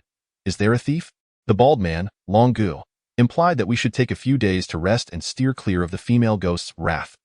Little did he know, the Taoist from Maoshan had once delivered a grave message to me, stating that the female ghost had followed me home. Although I had yet to encounter her at home, the series of strange occurrences indicated that this entity was indeed tethered to me. A prime example was within the bald man's office. The simultaneous hallucinations experienced by the three of us could not merely be a coincidence. Reflecting on my initial visit to the basement of the building, I recalled a sensation of being watched. However, that feeling dissipated after my encounter with the female ghost, though I paid it little heed at the time. In retrospect, perhaps she was already entwining herself with me back then. After finishing my meal, it was already 4 in the afternoon. I wandered aimlessly down the street, observing the cars whizzing by and the hurried pedestrians, my heart overwhelmed by a sense of confusion. What am I doing? Where am I headed? Should I return home? Perhaps that female ghost awaits me there, ready to ensnare me. Of course, it is also possible that she is presently perched on my shoulder, gently caressing my hair. I find myself perplexed, for the mere thought of a female ghost potentially perching upon my shoulder evokes a subtle ache, as if an unseen weight presses down upon me. Instinctively, I pat my shoulder, seeking to dislodge this imaginary burden, yet my efforts prove futile. I comprehend that the sensation of discomfort is merely a psychological suggestion I impose upon myself, yet I remain ensnared by this mental construct. Psychological suggestion is a curious phenomenon. Negative implications can profoundly affect an individual's mental and physical well-being. For instance, consider a healthy individual who receives an erroneous medical report indicating a late-stage cancer diagnosis. This person may succumb to the notion of illness, believing they are beyond salvation. Before long, this once vibrant individual may become despondent, and in severe cases, even face mortality. Naturally, such occurrences are not universally applicable. Exceptions abound. Suddenly, I notice a bar not far ahead and hasten my steps to enter. Truth be told, seeking companionship for a game of League of Legends within the bar seems a commendable choice, as immersing myself in the game allows me to momentarily detach from my troubles. Time flies while gaming, and perhaps the happiest moments are indeed fleeting. Before I realize it, night has fallen, and the patrons around me have gradually changed. It is only when my computer prompts me for a renewal of my session that I grasp the fact that I have spent 6 hours in the bar. Rising from my seat, I make my way toward the exit, aware that prolonged sitting is detrimental to my health, and I must stretch my legs. Yet, as I venture forth, I hear a young student exclaiming exuberantly, "Wow, what luck today! I encountered a wealthy individual. With half an hour left, I can indulge in a game." I chuckle to myself, reflecting on the absurdity of being labeled a tycoon. If I were truly wealthy, would I risk the peril of being haunted by a ghost? Upon stepping back onto the street, uncertainty envelopes me once more. Where shall I go now? Perhaps I might spend a few days at Liang Daoshang's place. Yet, I recall his words. There is a predetermined fate in the universe. Perhaps, just perhaps, nothing will transpire. As I ponder my next steps, my phone begins to serenade from my pocket. I retrieve it and press the answer button. Goodness, I thought you had been kidnapped. I called dozens of times with no response. Comes the voice of Wan Haonan from the other end. Kidnapped? I was just at the bar playing League of Legends. What is the matter? Seeking me out at this late hour? Nothing urgent. Just thought we might share a drink and discuss life's aspirations. Go find your girlfriend for that nonsense. I'm not interested in those conversations. All right, enough of that. Hurry back. I've been waiting outside your door for nearly an hour. Then wait a little longer. I'll grab a cab. I let out a soft sigh, knowing this fellow has likely had yet another quarrel with his girlfriend. Each time he has a quarrel with his girlfriend, he seeks refuge at my home to indulge in drinking. Were it not for my parents being away on business for extended periods, he would likely find himself without a place to drink. By the time I arrived at my doorstep, it was nearly 11 o'clock. Yet I did not catch a glimpse of Wan Haonan. Perhaps that rascal had grown impatient and wandered off elsewhere. I promptly retrieved my phone and dialed Wan Haonan's number, only to be met with the disheartening message. We apologize. The number you have dialed is currently unavailable. Please try again later. Darn it, still unreachable. Where could that fellow have disappeared to? By chance, I noticed that the lights in my building were aglow, which piqued my curiosity. Had I inadvertently left the lights on when I departed today? Or could there be an intruder? With so many rooms, why would anyone choose to invade my bedroom? There was neither a lovely lady nor even a blow-up doll there. Leaving me utterly perplexed, I casually tucked my phone into my pocket, then picked up a brick from the ground, readying myself as I stealthily opened the door to my home. How dare someone attempt to pilfer from my abode? This was a fool's errand. Clutching the brick, I held my breath and ascended the stairs to the second floor. I detected a sliver of light seeping through the crack of my bedroom door. I adjusted my breathing slightly. In a sudden burst, I lunged forward, kicking the door open with great force while raising the brick, prepared to strike. With a resounding crash, the door swung open, and two voices collided in my ears almost simultaneously. Just as the brick was about to slip from my grasp, I tightened my grip. There, on the floor, lay Wan Haonan, his face a mask of astonishment as he stared at the brick in my hand. What the hell? I thought a thief had broken in. It turns out to be you. By the way, how did you get in? I exhaled heavily, placing the brick into a trash can behind the door. After I called you, I noticed your front door was unlocked, so I simply walked in, Wan Haonan replied, rubbing his backside as he rose from the floor. Did I not lock the door when I left? I could have sworn I did. Am I suffering from forgetfulness, or perhaps a lapse in memory, or even early onset dementia? Forget it, just be more careful next time. I said I tried calling you earlier, but thought you had dashed off. How could I? I came over for a drink with you. Suddenly, the distinct sound of Uncle Bird by the artist I had been listening to began to emanate from my pocket once more, leaving me puzzled. Who could it be at this late hour? As I held my phone in my hand, my mind inexplicably drifted to Zhao Zhao. Perhaps it truly was her. As I gazed at my phone, which displayed a hairstyle reminiscent of one struck by lightning, I could not help but feel a sense of bewilderment. What could Wan Haonan possibly want at such a late hour? Hello, Haonan. Is there something you need at this hour? I suddenly froze. Wasn't Wan Haonan in my house? Then who was calling? Hello, Liang. What was the reason for your call? Hello. Are you all right? A chill of apprehension swept over me, and my body began to stiffen. I slowly turned my neck towards the direction where Wan Haonan stood. He was there, staring intently at me, a strange smile curling at the corners of his mouth. This smile seemed eerily familiar, reminiscent of the ghostly woman I had encountered in the building. Who are you? I stammered, swallowing hard as I confronted the figure before me. Who am I? You dare ask who I am? Can you not even recognize my face? Wan Haonan's visage twisted grotesquely, as if he were enduring immense torment. Mid-sentence, his voice inexplicably morphed into that of a woman, hollow and laced with fury and hatred. My mind momentarily blanked, leaving me at a loss for words. Wan Haonan slowly placed his hands on his head, tugging forcefully, and a clump of hair was ripped from his scalp. He casually discarded the severed hair, which drifted languidly to the floor. He continued to pull and toss, and before long, his hair had been entirely stripped away. I stood there, transfixed, watching as he relentlessly tore his hair out, refraining from intervening, for I had come to realize that he was no longer Wan Haonan. I contemplated fleeing, yet ultimately refrained from doing so, for the lessons of the past were etched vividly in my memory. I could never escape its grasp, and no matter how far I might run, it would always pursue me. Perhaps the Taoist priest from Maoshan was right. It was indeed entangled with me. Though echo a phrase from the game League of Legends, as long as the tower stands, I shall remain. In my case, it was as long as the ghost lingers, I shall be here. After his hair was completely torn away, Wan Haonan did not cease his actions. Instead, he once again placed both hands on his head. Just as I pondered what he might do next, a chilling scene unfolded before me. His nails pierced his own scalp, and he began to pull apart the skin, blood trickling down his head and cheeks. Dripping onto the floor, I frowned, my lips twitching in disbelief. What on earth was he doing? With a sudden, forceful tug, Wan Haonan's scalp was ripped open. The sound of tearing flesh sent shivers down my spine, and my body was instantly covered in goosebumps. I could no longer bear to witness such a horrific act. The amalgamation of blood, revulsion, and terror overwhelmed me, rendering me incapable of articulating my emotions. I struggled to maintain control, reminding myself to remain calm. Yet, the grotesque scene before me proved too much, and I finally succumbed to the urge to retch. Perhaps Wan Haonan delights in witnessing such an expression on my face, for he has once again placed his hands upon his own head, which is now utterly vacant, devoid even of skin. What could he possibly be attempting to achieve? With a crackling sound, Wan Haonan forcefully inserted his fingers into his skull and began to tug with great effort, the sensation akin to prying open a colossal pomelo. A sharp, resounding crack echoed from the crown of Wan Haonan's head as his skull split in two. At that moment, a visage emerged from the gaping wound, a face, unmistakably human. In my terror, I scrutinized it closely. It was indeed the face of the female specter. The ghostly visage writhed, seemingly striving to extricate itself from Wan Haonan's corporeal form.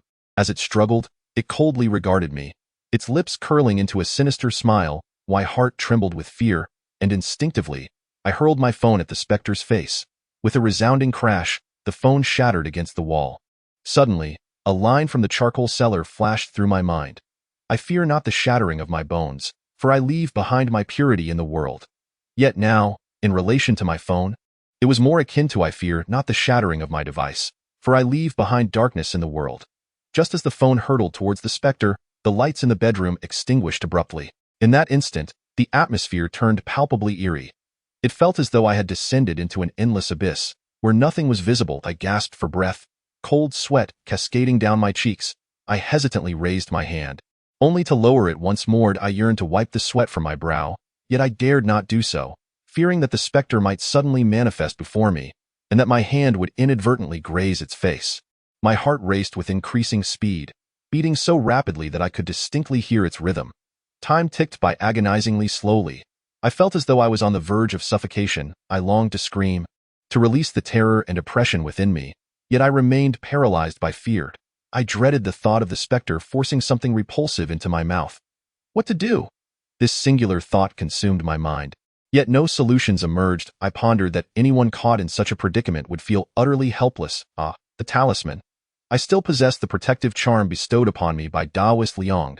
A surge of excitement coursed through me, and disregarding the risk of inadvertently brushing against the specter's face, I hastily retrieved the talisman from my pocket and pressed it against my forehead. Though I could not see my reflection at that moment, I could easily envision it. I must have resembled a zombie from the television, a charm affixed to my brow. Upon reflection, there was indeed a striking similarity. Both I and the zombie were stiff, the latter due to death, while my rigidity stemmed from fear, both adorned with a charm upon our foreheads. The only distinction was that one was alive and the other was not. With the talisman in hand, I felt a semblance of courage swell within me. I took a deep breath and cautiously made my way toward the light switch. Chapter 43. Rainy night. As I writhed and displayed my charms, I humbly sought comments, recommendations, and rewards, expressing my heartfelt gratitude to all the esteemed readers for their unwavering support and affection. I, Misai, shall continue to persevere and strive. Of course, the daily updates are but a temporary arrangement. Although the darkness in the bedroom was so profound that I could not see my hand before my face, having lived here for 18 years, I was still able to navigate to my desired destination with precision. As for the light switch, it was even simpler. It was located at the entrance of the bedroom. When I reached the vicinity of the light switch, guided by the memories in my mind, I abruptly raised my hand and slapped it down. The light did not illuminate. The bedroom remained shrouded in darkness. The moment my hand made contact, my heart leapt to my throat, for I had not struck the light switch but rather encountered something else, a sensation that was slightly cold and somewhat slimy. What on earth had I touched? As I ruminated, it seemed there was nothing in my bedroom that resembled this. I gasped. If it was something that should not exist in my room, it could only be that female ghost. The visage of the ghost began to surface in my mind, and if it felt slippery, it could only be her face that had emerged from Wan Haonan's head. Instinctively, I began to retreat slowly, but after just 2 steps, I found myself plummeting to the floor. Frustration welled up within me as my legs trembled uncontrollably. With no other choice, I resorted to shuffling backward on my hands and rear, desperate to distance myself from the ghost standing by the light switch. However, I soon realized I was gravely mistaken. After moving a short distance, I encountered an unidentified object. Reaching out, I felt an icy chill, reminiscent of the frigid air in the depths of winter. So I strained to envision what lay behind me. An inexplicable drop of liquid landed on my face, carrying with it a faint metallic odor. Instinctively, I raised my hand to touch it. It was sticky, and a vivid image of red liquid flashed through my mind. Blood. Wasn't there blood streaming down from Wan Haonan's head just moments ago? I began to tremble violently, imagining that the entity obstructing my path was indeed that ghost. But wasn't she by the light switch? Time was of the essence, and fear enveloped me completely.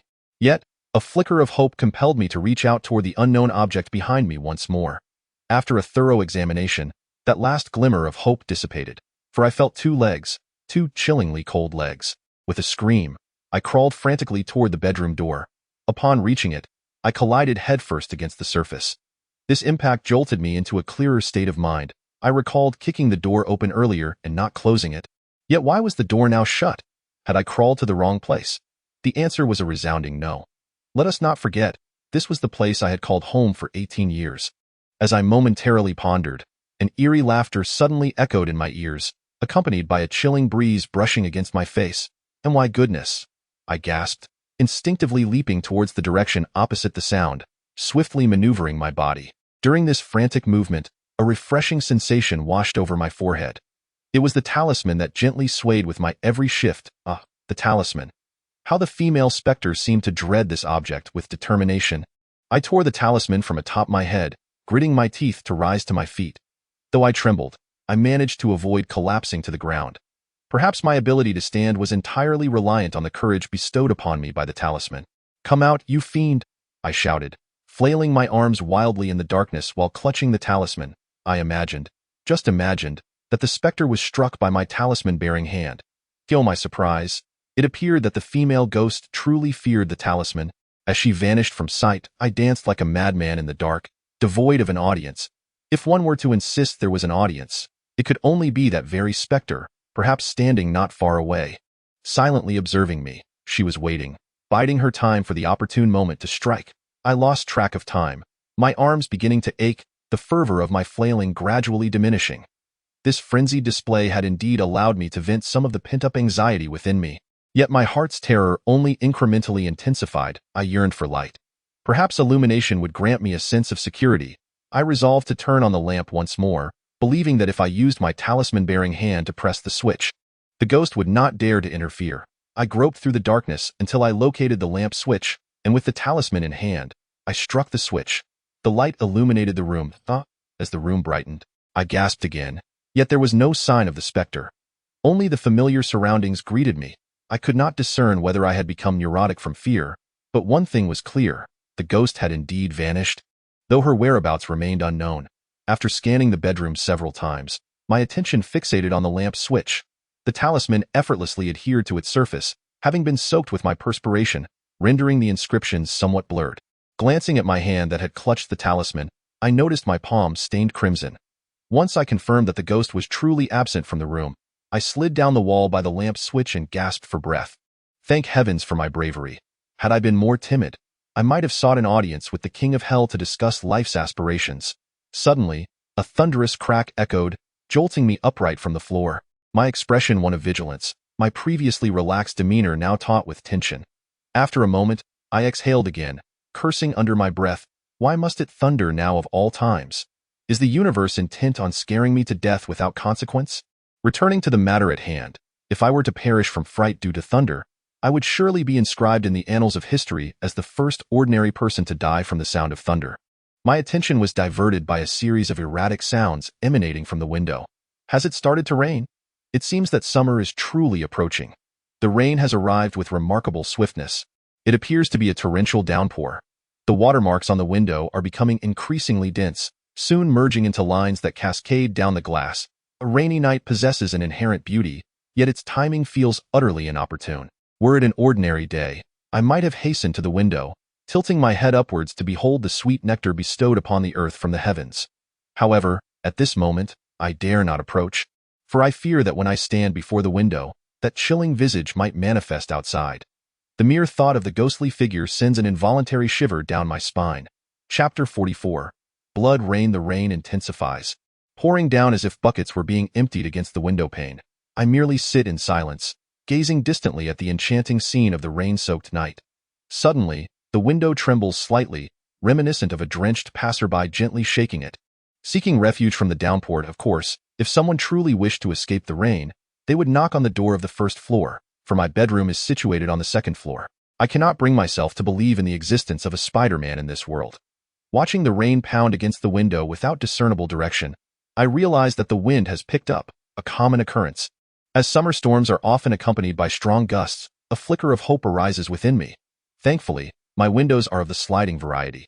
Had they been conventional double-hinged windows, it is quite possible that the fierce wind could have flung them open.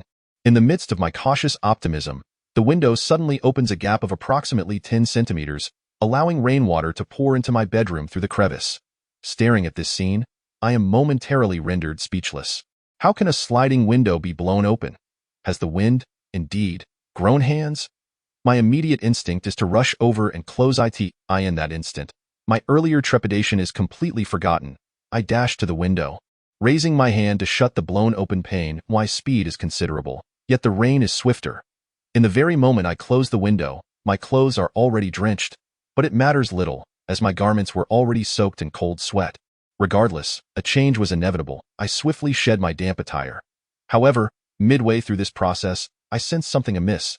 Why does my rain-soaked clothing feel oddly sticky? It seems to carry a foul odor as well. Could it be my own scent? That is clearly implausible, considering I have just bathed. Upon completely removing my clothing, I am left astounded. My garments have transformed into a vivid crimson, a hue reminiscent of blood. What could possibly account for this? Just moments ago, I had merely been doused in rain. How could it have turned red? Is it not rain but rather blood that falls from the sky? This notion strikes me as rather absurd. I find myself amused by my own ridiculous thoughts. Although history recounts instances of blood rain, such phenomena arise from strong winds, lifting fine reddish and ochre dust into the atmosphere, which then mingles with raindrops before descending. Yet, in our region, such an event is certainly improbable. As for the reason why, I shall divulge it to no one. This is information imparted by my teacher. As my gaze once more fell upon the window, a sense of unease washed over me. The streaks of water had mysteriously transformed into a hue reminiscent of blood.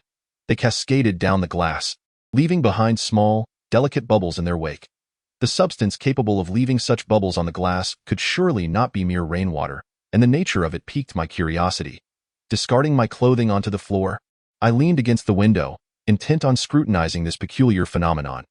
Ordinarily, I would have captured this sight with fervor, yet alas, my phone lay shattered, rendering me helpless in my desire to document this strange occurrence. What a pity it was to miss such a spectacle. Suddenly, a deafening sound erupted from the glass before me, startling me into a tremor. It seemed to serve as a reminder that this was not the moment to ponder the nature of what lay beneath the heavens. Especially with the specter of the woman still lingering, as I regained my composure. I noticed a handprint had appeared on the glass, its color mirroring that of the rain, forming a distinctly clear bloody impression. I stood frozen, my breath quickening in alarm. Another loud noise erupted, and a second handprint emerged, nearly 4 centimeters from the first, yet it was evident that this imprint had been made by a different hand. Gazing at the 2 vivid handprints before me, I incessantly urged myself to retreat from the window, the farther the better. Yet, my legs betrayed me, refusing to heed my frantic thoughts. They remained rooted to the floor like ancient trees. Seemingly immovable, faced with this predicament, I felt an overwhelming sense of helplessness. Despite my mind's insistence to flee, my obstinate legs remained still, leaving me powerless to act. Shortly after the second bloody handprint appeared, a sound akin to glass being scraped followed.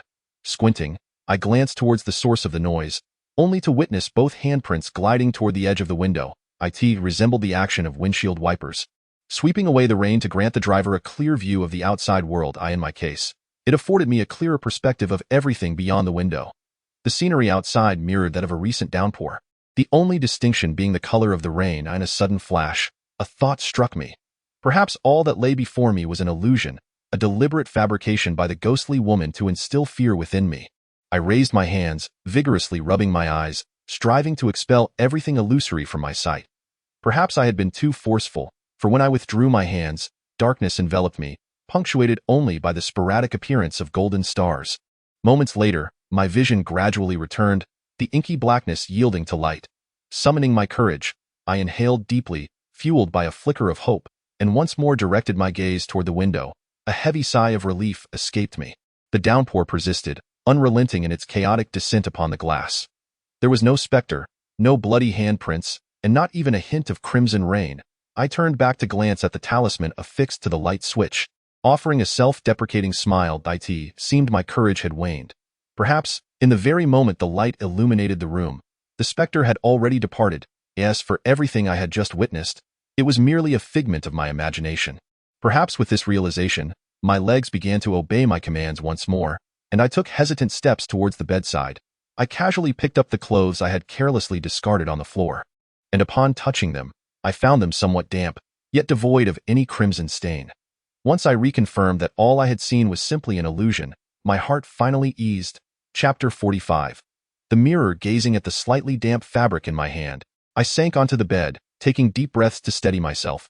Though I may have experienced an illusion moments ago, the cold sweat clinging to my skin was undeniably real, leaving me quite uncomfortable. I tossed the garment aside and made my way toward the bathroom. As I closed the bathroom door, I inadvertently caught a glimpse of the talisman on the light switched eye in that fleeting moment. I felt as though I had forgotten something important, yet the specifics eluded me. Standing beneath the showerhead, I adjusted the water to its coldest setting, believing it might invigorate my senses and perhaps jog my memory about what I had forgotten. As the icy water cascaded over me, I was jolted awake, goosebumps prickling across my skin in that instant. An unprecedented clarity enveloped my mind, yet I still could not recall what I had overlooked.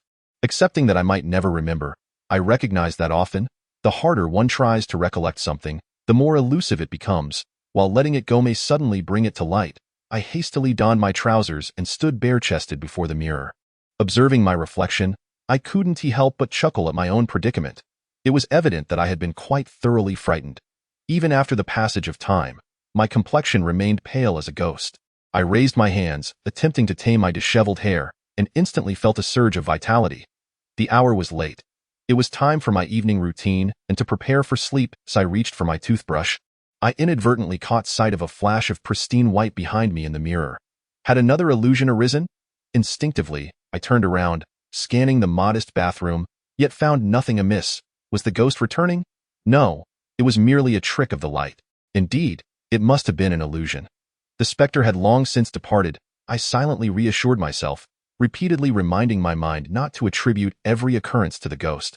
But could I truly manage that? I found I could not. Ever since that fleeting glimpse of the white form, an unsettling sensation had taken root in my heart, accompanied by an odd thought. I felt certain the ghost was standing just behind me. The more I pondered, the more my fear escalated, and the more I feared, the more I felt compelled to think about it. Ultimately, I found myself staring intently at my reflection in the mirror, fixated on the image before me. Why I am compelled to do this, I cannot ascertain. Perhaps it is to prevent the sudden emergence of that terrifying visage from behind me. I am uncertain how long I have been staring. But I realize that the reflection in the mirror has become increasingly unfamiliar, morphing into the likeness of another person. This sensation resembles fixating on a single Chinese character for too long, until it appears alien, even as if it were never a character at all. Who are you? I inexplicably uttered to my mirrored self, seeking to unravel the identity of that figure. The reflection mirrored my mouth's movements, yet emitted no sound. Suddenly, I raised my right hand, extending a finger toward the glass. My reflection mimicked my gesture flawlessly. I gazed into the mirror, a foolish smile creeping across my face. It seemed I had become somewhat paranoid. If this state of affairs were to persist, I might inevitably succumb to madness or even become a victim of schizophrenia, so I chuckled. My expression froze. I noticed that while I was lost in laughter, my reflection remained expressionless. Conversely, when my smile faltered, the corners of my reflection's mouth subtly lifted. Surely, this must be an illusion. I rubbed my eyes vigorously and looked again into the mirror. My reflection held the same pose. Its smile still faintly present. I widened my eyes in disbelief, my legs involuntarily retreating. The scene before me was simply too surreal. Logically, my reflection should have mirrored my actions, yet it appeared as though it had transformed into a static image, forever frozen in one posture. Thus, my vision was clear, and I was not hallucinating. My legs began to tremble uncontrollably, and cold sweat beaded on my forehead, cascading down my cheeks in a steady stream. I flung open the bathroom door and bolted out with a sea or wide aim. My immediate instinct was to rush toward the light switch adorned with talismans. After all, it was the only source of security within the room. I regretted having given the entire stack of talismans bestowed upon me by Taoist Liang to Huahua. I should have retained some for myself, for then I would not feel so helpless at this moment. The talismans, yes, I recalled what I had forgotten. It was about the talismans. Hadn't the Maoshan Taoist on QQ instructed me to connect with him at 11 o'clock? Hadn't he promised to teach me how to draw talismans? If I could indeed draw them, I would no longer need to fear the female ghost. I would cover my room with them. No matter how formidable that ghost might be, it would surely hesitate to linger in a room brimming with protective talismans. Cautiously, I made my way toward the computer, yet I remained acutely aware of any sounds from the bathroom. My resolve solidified. At the slightest disturbance, I would return to the talismans. I had contemplated carrying the talismans with me, but I feared that if I removed them, the light in my bedroom would extinguish once more. Darkness has a way of amplifying one's fears, perhaps 100-fold. As I opened QQ, the avatar of the Taoist priest from Maoshan began to joyfully dance in the lower right corner of the screen. Seemingly welcoming my arrival, I swiftly pressed the shortcut key, and the chat window with the Taoist priest materialized before me, revealing an image that felt strangely familiar. one that mirrored the divine statues I had encountered at the Sanqing Temple. Upon closer inspection, I discerned that the image indeed depicted those three deities. For reasons unknown, my heart suddenly felt lighter upon seeing this picture, as the fear that had shrouded my mind vanished in an instant. Chapter 46. Drawing talismans. Did I cease to feel fear entirely due to a mere image? The answer is no. Although the dread that had enveloped my heart had dissipated, a sense of tension still lingered. More captivating stories can be found at. The image must have been the last message sent to me by the Taoist priest, which is why it appeared directly in the chat window. I scrolled to the top of the messages using my mouse wheel, and the priest's note came into view. How do you feel at this moment? It must be quite thrilling. Rest assured, by the time you read this message, you are essentially safe. Although certain entities that ought not to exist remain, they will not manifest for the time being. Do not inquire as to why. I am merely speculating. The information that the Taoist priest has relayed to me recently has been accurate. Upon reading that I was essentially safe, I quietly exhaled in relief, but the subsequent remark, "I am merely guessing," caused the corners of my mouth to twitch involuntarily. When did the Taoist priest become so amusing and humorous? Can we still enjoy ourselves? I shook my head gently and continued reading. Now, back to the main topic. You recall what I mentioned I would teach you? That's right. It is about drawing talismans. You must take this seriously, for this knowledge will prove invaluable in the future. As I read the Taoist priest's monologue, I found myself at a loss. However, upon reflection, I realized that his words resonated with the answers I sought in my heart. Yet, the final statement left me somewhat bewildered. What did it mean that I would frequently need to use these talismans? Was I destined to encounter ghosts often? This was hardly welcome news for me. There exists a myriad of talismans, with several thousand varieties to my knowledge, far too numerous to enumerate. Talismans can be broadly categorized into 7 main types. Personal talismans, carried on one's person for safety. Exorcism and blessings. Food transformation talismans, which are consumed after the paper is burned to ash and mixed with water. Adhesive talismans, affixed to doors, windows, and beams. Water talismans, placed in flowing water. Cleansing talismans, burned to ash and mixed with water for washing one's body or afflicted areas. Medicinal talismans, brewed with herbs for consumption. And buried talismans, concealed within the earth. What I am about to teach you pertains to a specific type of personal talisman designed for protection and warding off evil. This talisman ensures safety and dispels malevolent forces. Below is the appearance of the talisman paper. I scrolled down the dialog box a bit more, and the image of the talisman paper came into view. At the top of the talisman paper, 3 small checkmarks were present, with the words Imperial Edict inscribed vertically beneath them. Lines were drawn on either side of the talisman paper, giving it the appearance of a character standing upright, flanking the center of the paper. The lines are adorned with 3 small circles, seemingly drawn in a single stroke.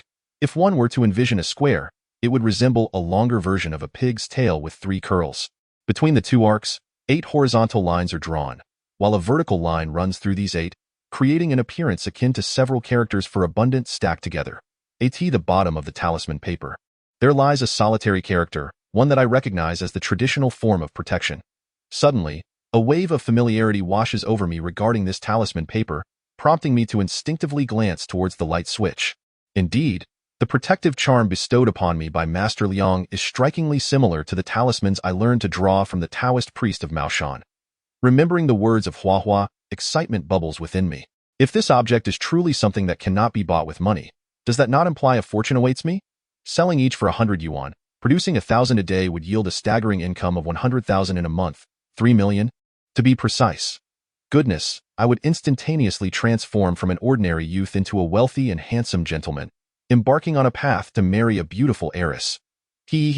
Lost in thought, I found myself chuckling aloud, only to be pulled back to reality by the sound of my own laughter. Hastily wiping away the non-existent drool at the corner of my mouth, I redirected my attention to the computer screen. Now that I've scrutinized the talisman paper, allow me to impart the essential points of drawing talismans. A piece of talisman paper is divided into 5 sections: the head, the deity, the body, the foot, and the essence. The 3 shapes resembling checkmarks represent the talisman head, symbolizing the 3 pure ones: Laozi, Yuanshi Tianzuan, and Dao Tianzuan. When sketching the talisman head, one should commence from the center and proceed from left to right in sequence, chanting the corresponding incantations during the process.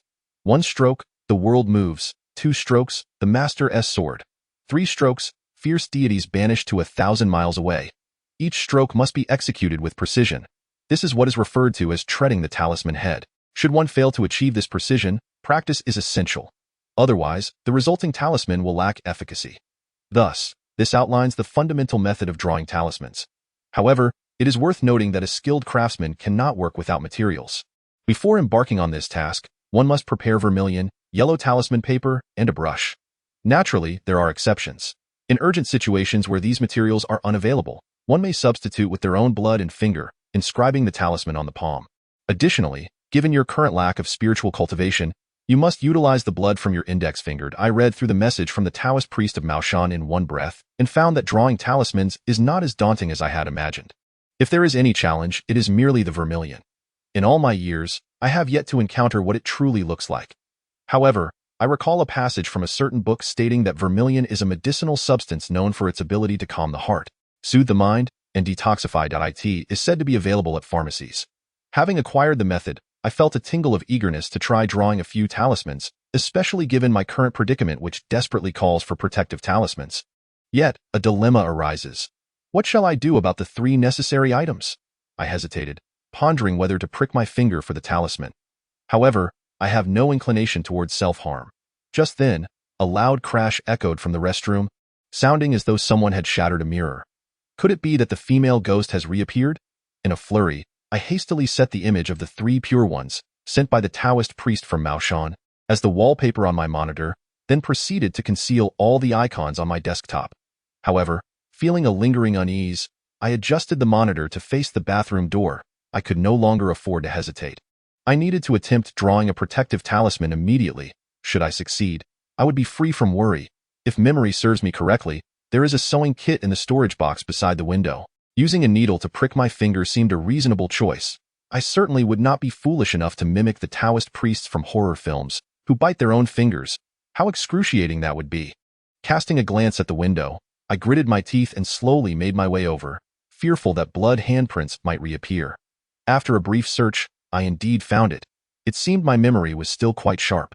Just as I was about to rise, a flurry of sharp knocks resounded against the window, startling me so much that I nearly collapsed to the ground. The relentless knocking continued for quite some time, leaving me bewildered. Could it be hailing? Instinctively, I looked up towards the window. Chapter 47. Unaccountable success. The moment I glanced up at the window, a pair of ghastly, bloodless hands were incessantly striking the glass, their fingers dancing rapidly as if playing an exceedingly fast piano piece. It is worth noting that my bedroom is on the 2nd floor, and there are no ladders or similar objects below the window. Even if Yao Ming were to come, he could not possibly reach my window with just his hands. I wondered if those hands could shatter the glass. My heart racing with trepidation, I clutched the sewing kit tightly and began to retreat slowly. Just as I was about to back up to the computer, the ghastly hands abruptly halted, as if resigning. Perhaps it was contemplating another approach, for relying solely on hands to shatter glass seemed rather implausible. After a brief silence, the hands suddenly shrank back, only to be replaced by a faceless head that forcefully slammed against the window. I could not tell if the glass was too sturdy or if the head was too soft. In an instant, blood began to ooze from the head, staining the glass and trickling down its surface. I let out a shriek and rushed to the computer, swiftly turning the monitor towards the window. The glass reflected the computer's display, along with the image of the 3 pure ones sent by the Taoist priest. As the monitor faced the window, the faceless head vanished without a trace. Had I hallucinated? No, I could firmly assert that it was not a mere illusion, for blood was still seeping slowly down the glass. I dared not delay any further. My previously wavering resolve had solidified. A little blood is inconsequential. Being terrified to death is a far greater threat. I retrieved the thickest needle from the sewing kit and held it firmly in my hand, while simultaneously pulling a lighter from my pocket. Although the situation was exceedingly dire, it was imperative to disinfect, for the specter of infection could very well claim my life. I ignited the lighter and held the needle over the flame. As I felt the metal warming in my grip, a vision seemed to materialize before me. A scene etched with incantations, where a female ghost suddenly appeared. I instinctively raised my hand and slapped the inscribed talisman against her form. Alas, the consequences of my distracted thoughts manifested as I vigorously shook my hand. My fingers ablaze with pain. I had committed a grave error by directly grasping the needle while exposing it to the flame. Indeed, I had selected the thickest needle from the kit, yet a needle remains a needle, not an iron rod. It turned red from the brief exposure to the flame, and it was no surprise that it seared my hand. The disinfected needle clattered to the ground, and searching for it would undoubtedly prove laborious. Reluctantly, I opted for a second-best choice and rummaged through the sewing kit for another relatively thick needle. Having learned from my previous folly, I decided to act more wisely this time. I extracted a bundle of paper towels from the box beside the computer, layered them together, and grasped the needle's handle. After disinfecting it once more, I took the now-cooled needle and plunged it sharply into the tip of my right finger. I inhaled sharply. The adage that the fingers are connected to the heart rang true, and all I could utter was a fervent exclamation of pain. As the needle was withdrawn from my finger, blood gushed forth immediately. I hastily pressed 3 check marks into the palm of my left hand, but regretted it as soon as I completed the gesture. I had squandered my blood, having completely forgotten to recite the incantation. With no other choice, I wiped the blood away and began anew. With 1 stroke, the world stirs. With 2 strokes, the Master sword that I found myself at a loss, unable to recall the rest of the incantation. With 1 stroke, the world stirs. With 2 strokes, the Master sword. I had no idea how many times I had failed. What appeared simple in theory was infuriatingly challenging in practice. I slapped my face a few times to regain focus. Unbeknownst to me, the wound on my finger had begun to heal, compelling me to once again grasp the disinfected needle. Just as I was about to pierce my finger, my grip inexplicably loosened. The needle fell to the ground, producing a faint sound. I was bewildered. What was I doing? How could I draw blood without the needle? In that moment of confusion, my body seemed to act independently of my will. I watched in astonishment as my right hand slowly raised itself to my mouth. Without hesitation, I bit down, and a slightly brackish taste of blood filled my mouth. An impulse to weep surged within me. Had I become possessed by a spirit? Why was my body acting without my consent? Meanwhile, my left hand extended forward, while my nearly blood-soaked right hand formed a sword-like gesture, beginning to dance swiftly above my palm. My mouth, too, was not idle. With 1 stroke, the world stirs. With 2 strokes, the Master sword. With 3 strokes, the fierce deities banished to the distant realms. In less than half a minute, a protective talisman manifested in the palm of my left hand, identical to the image sent by the Taoist priest from Maoshan. I gazed at the charm in astonishment, seemingly oblivious to when my body had regained its freedom. I was truly remarkable. I had succeeded in inscribing a talisman upon my own palm in one fluid motion. My mother need no longer worry about me being haunted by a female ghost. Although I remained perplexed by the events that had just transpired, the talisman undeniably originated from my own hand, and I had retained the sensation of drawing it. Even if I were to erase the symbol from my palm now, I could recreate the same design. As I looked at the talisman on my hand, a flicker of anticipation stirred within me. I eagerly awaited the appearance of that female ghost, so that I could test the power of this charm. A slight smile tugged at the corners of my mouth as I made my way toward the window. "Come out, you damn thing. Scare me," I shouted, pressing my left hand against the glass. Suddenly, a crashing sound reminiscent of shattering glass echoed from the bathroom. Although it startled me once more, I found myself less afraid this time and quickly rushed toward the bathroom. Upon opening the door, a dark figure darted out at great speed. Chapter 48. The black cat. As I saw the dark shape rushing toward me, I gasped and instinctively leaped up at that very moment. The shadowy mass zipped right between my legs. I was momentarily taken aback, then raised my hand adorned with the talisman to strike at it. Unfortunately, I had underestimated its speed. My palm met the ground with a sharp crack. I grimaced and shook my pained left hand while keeping my gaze fixed on the dark figure. As it reached the doorway of the bedroom, I finally discerned its form. It was a cat. Sleek and glossy black. I halted my pursuit, and a breath of relief escaped my lips. Yet, simultaneously, I felt a twinge of disappointment. Why couldn't it have been the female ghost? If it had been her, I could have tested whether the talisman was effective. Wait a moment, how did a black cat come to be in my bedroom? Where had it entered from, and when had it slipped into the bathroom? Suddenly, I recalled the scene of bringing Wan Haonan to the building to encounter the ghost. There had indeed been a black cat in the bathroom. Later, it had scurried into the stall, where we encountered the female ghost. The more I pondered, the more I was convinced that this black cat was the same one from that night. This meant that the fleeing cat was likely the ghost in disguise. What should I do? Should I pursue it? If I could drive the ghost away from my home, that would be splendid. However, what if the talisman inscribed on my palm proved ineffective? Wouldn't that be akin to courting disaster? No risk, no reward. Damn it. I'll take my chances. If the talisman fails, I can always retreat to my bedroom. After all, the 3 divine statues on the computer desktop are believed to ward off evil spirits, and that faceless head I just encountered serves as a prime example. I hastily exited the bedroom, scanning the surroundings for the elusive black cat. In my search, I flicked on every light in the house. With the room illuminated as bright as day, I felt a surge of confidence while seeking the dark feline. I scoured nearly every corner of my home, yet the black cat remained elusive. Perhaps, at this very moment, it was hiding in some obscure nook outside my house. Just as I was about to abandon my search, the silhouette of the black cat reappeared, perched at the entrance on the first floor. Its two emerald eyes fixed intently upon me. I understood that a cat's eyes possess a unique vitreous body that can reflect even the faintest light. Nevertheless, the sight of those glowing green orbs sent a shiver down my spine. Swallowing hard, I slowly raised my left hand, marked with protective symbols, and began to inch towards the black cat. Don't move. Raise your paws. You are surrounded. You have the right to remain silent, but anything you say may be used against you in a court of law. I suddenly blurted out, astonished by my own words. What was happening to me? Had I lost my mind? It seemed I couldn't afford to stop taking my medication. Just as I finished speaking, an even more astonishing scene unfolded before me. The black cat stood upright, mimicking a human gesture, raising its paw as if in surrender, and of course, I recognized that it was not genuinely surrendering. Rather, it was defiantly displaying its sharp claws. You can perish, I exclaimed, quickening my pace and charging towards the black cat. As I ran, I raised my hand adorned with the protective symbols, poised to bring it down upon the cat's head. Though me, whether it was a cat or a malevolent spirit, they were all unwelcome intruders.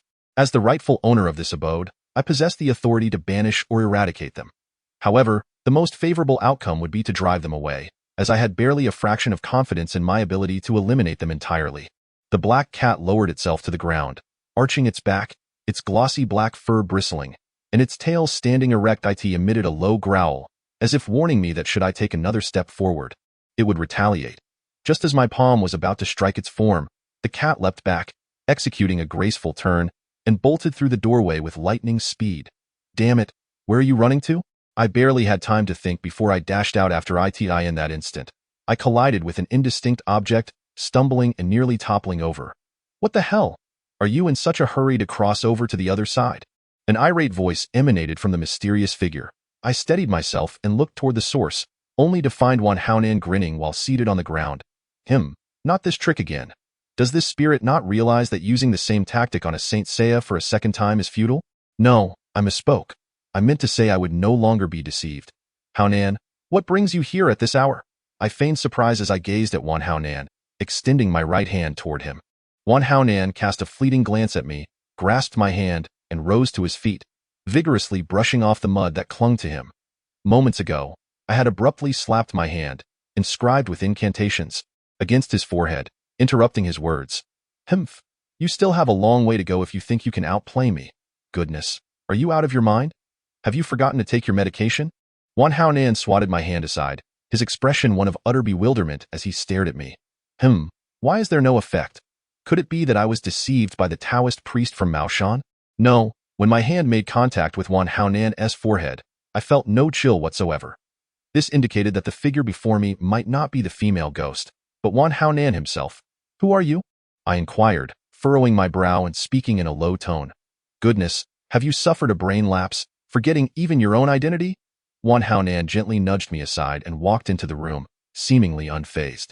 The manner in which he spoke and moved bore no distinction from Wan Haonan, yet I could not fully convince myself that he was indeed the same person. My eyes darted around as I devised a new method to ascertain whether this individual was genuine. Haonan, what brings you here in such heavy rain? Come, look at you, drenched? Let us hurry and get you a clean outfit to avoid catching a cold. I need to explain this to your wife. I tugged at Wan Haonan's arm as we swiftly made our way to my bedroom. Wait a moment, I'll fetch you some clothes. Wan Haonan followed me into the bedroom. I headed directly towards the computer monitor. Haonan, I called out to him from beside the monitor. Wan Haonan looked at me with a puzzled expression, seemingly unaware of my intentions. Suddenly, I turned the monitor towards him. Wan Haonan exclaimed unexpectedly. Chapter 49.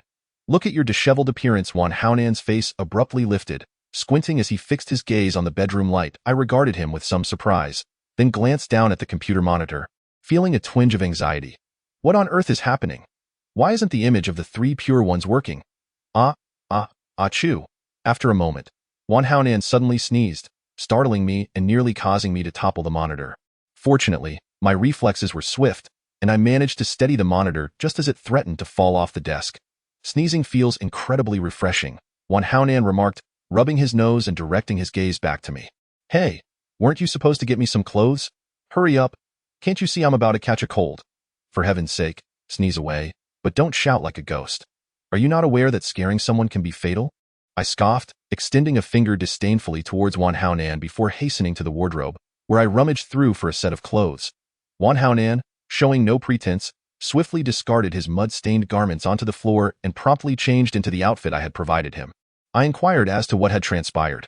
Why, during our previous phone call, you had said a few words only to fall silent, and then when I called back, I was met with the message that the line was temporarily unavailable. At that moment, I could not help but entertain the absurd notion that you might have been assaulted by some primordial beast, prompting me to rush over to witness the shocking spectacle of your misfortune. Although the words of Wan Haonan may incite an urge to deliver him a sound thrashing, I recognized that he was, in fact, concerned for my well-being. Otherwise, he would not have braved the torrential rain in the dead of night to check on me.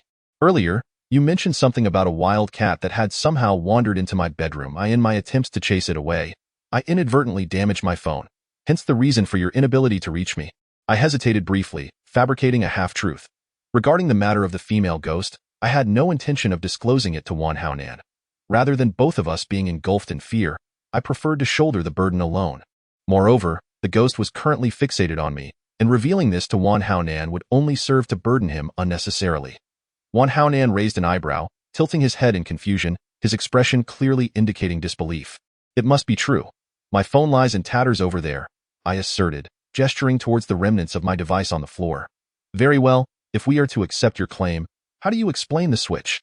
He retorted, glancing at my broken phone and then directing his attention towards the light switch. That was merely for fun. I stammered, at a loss for how to elucidate the presence of the talisman affixed to the switch. Wan Haonan nodded, seemingly understanding, before proceeding towards the light switch to peel off the talisman. Wait, don't tear it off, I shouted in a panic. His hand halted mid-motion, and he let out a deep sigh. Liang, are we not good brothers? He asked. What nonsense are you spouting? We grew up together. How could we not be brothers? Perhaps it is you who has a bit of waste lodged in your brain, I retorted, perplexed by his words and their underlying meaning. If we are indeed brothers, why do you choose to keep secrets from me? It is clear you do not regard me as one.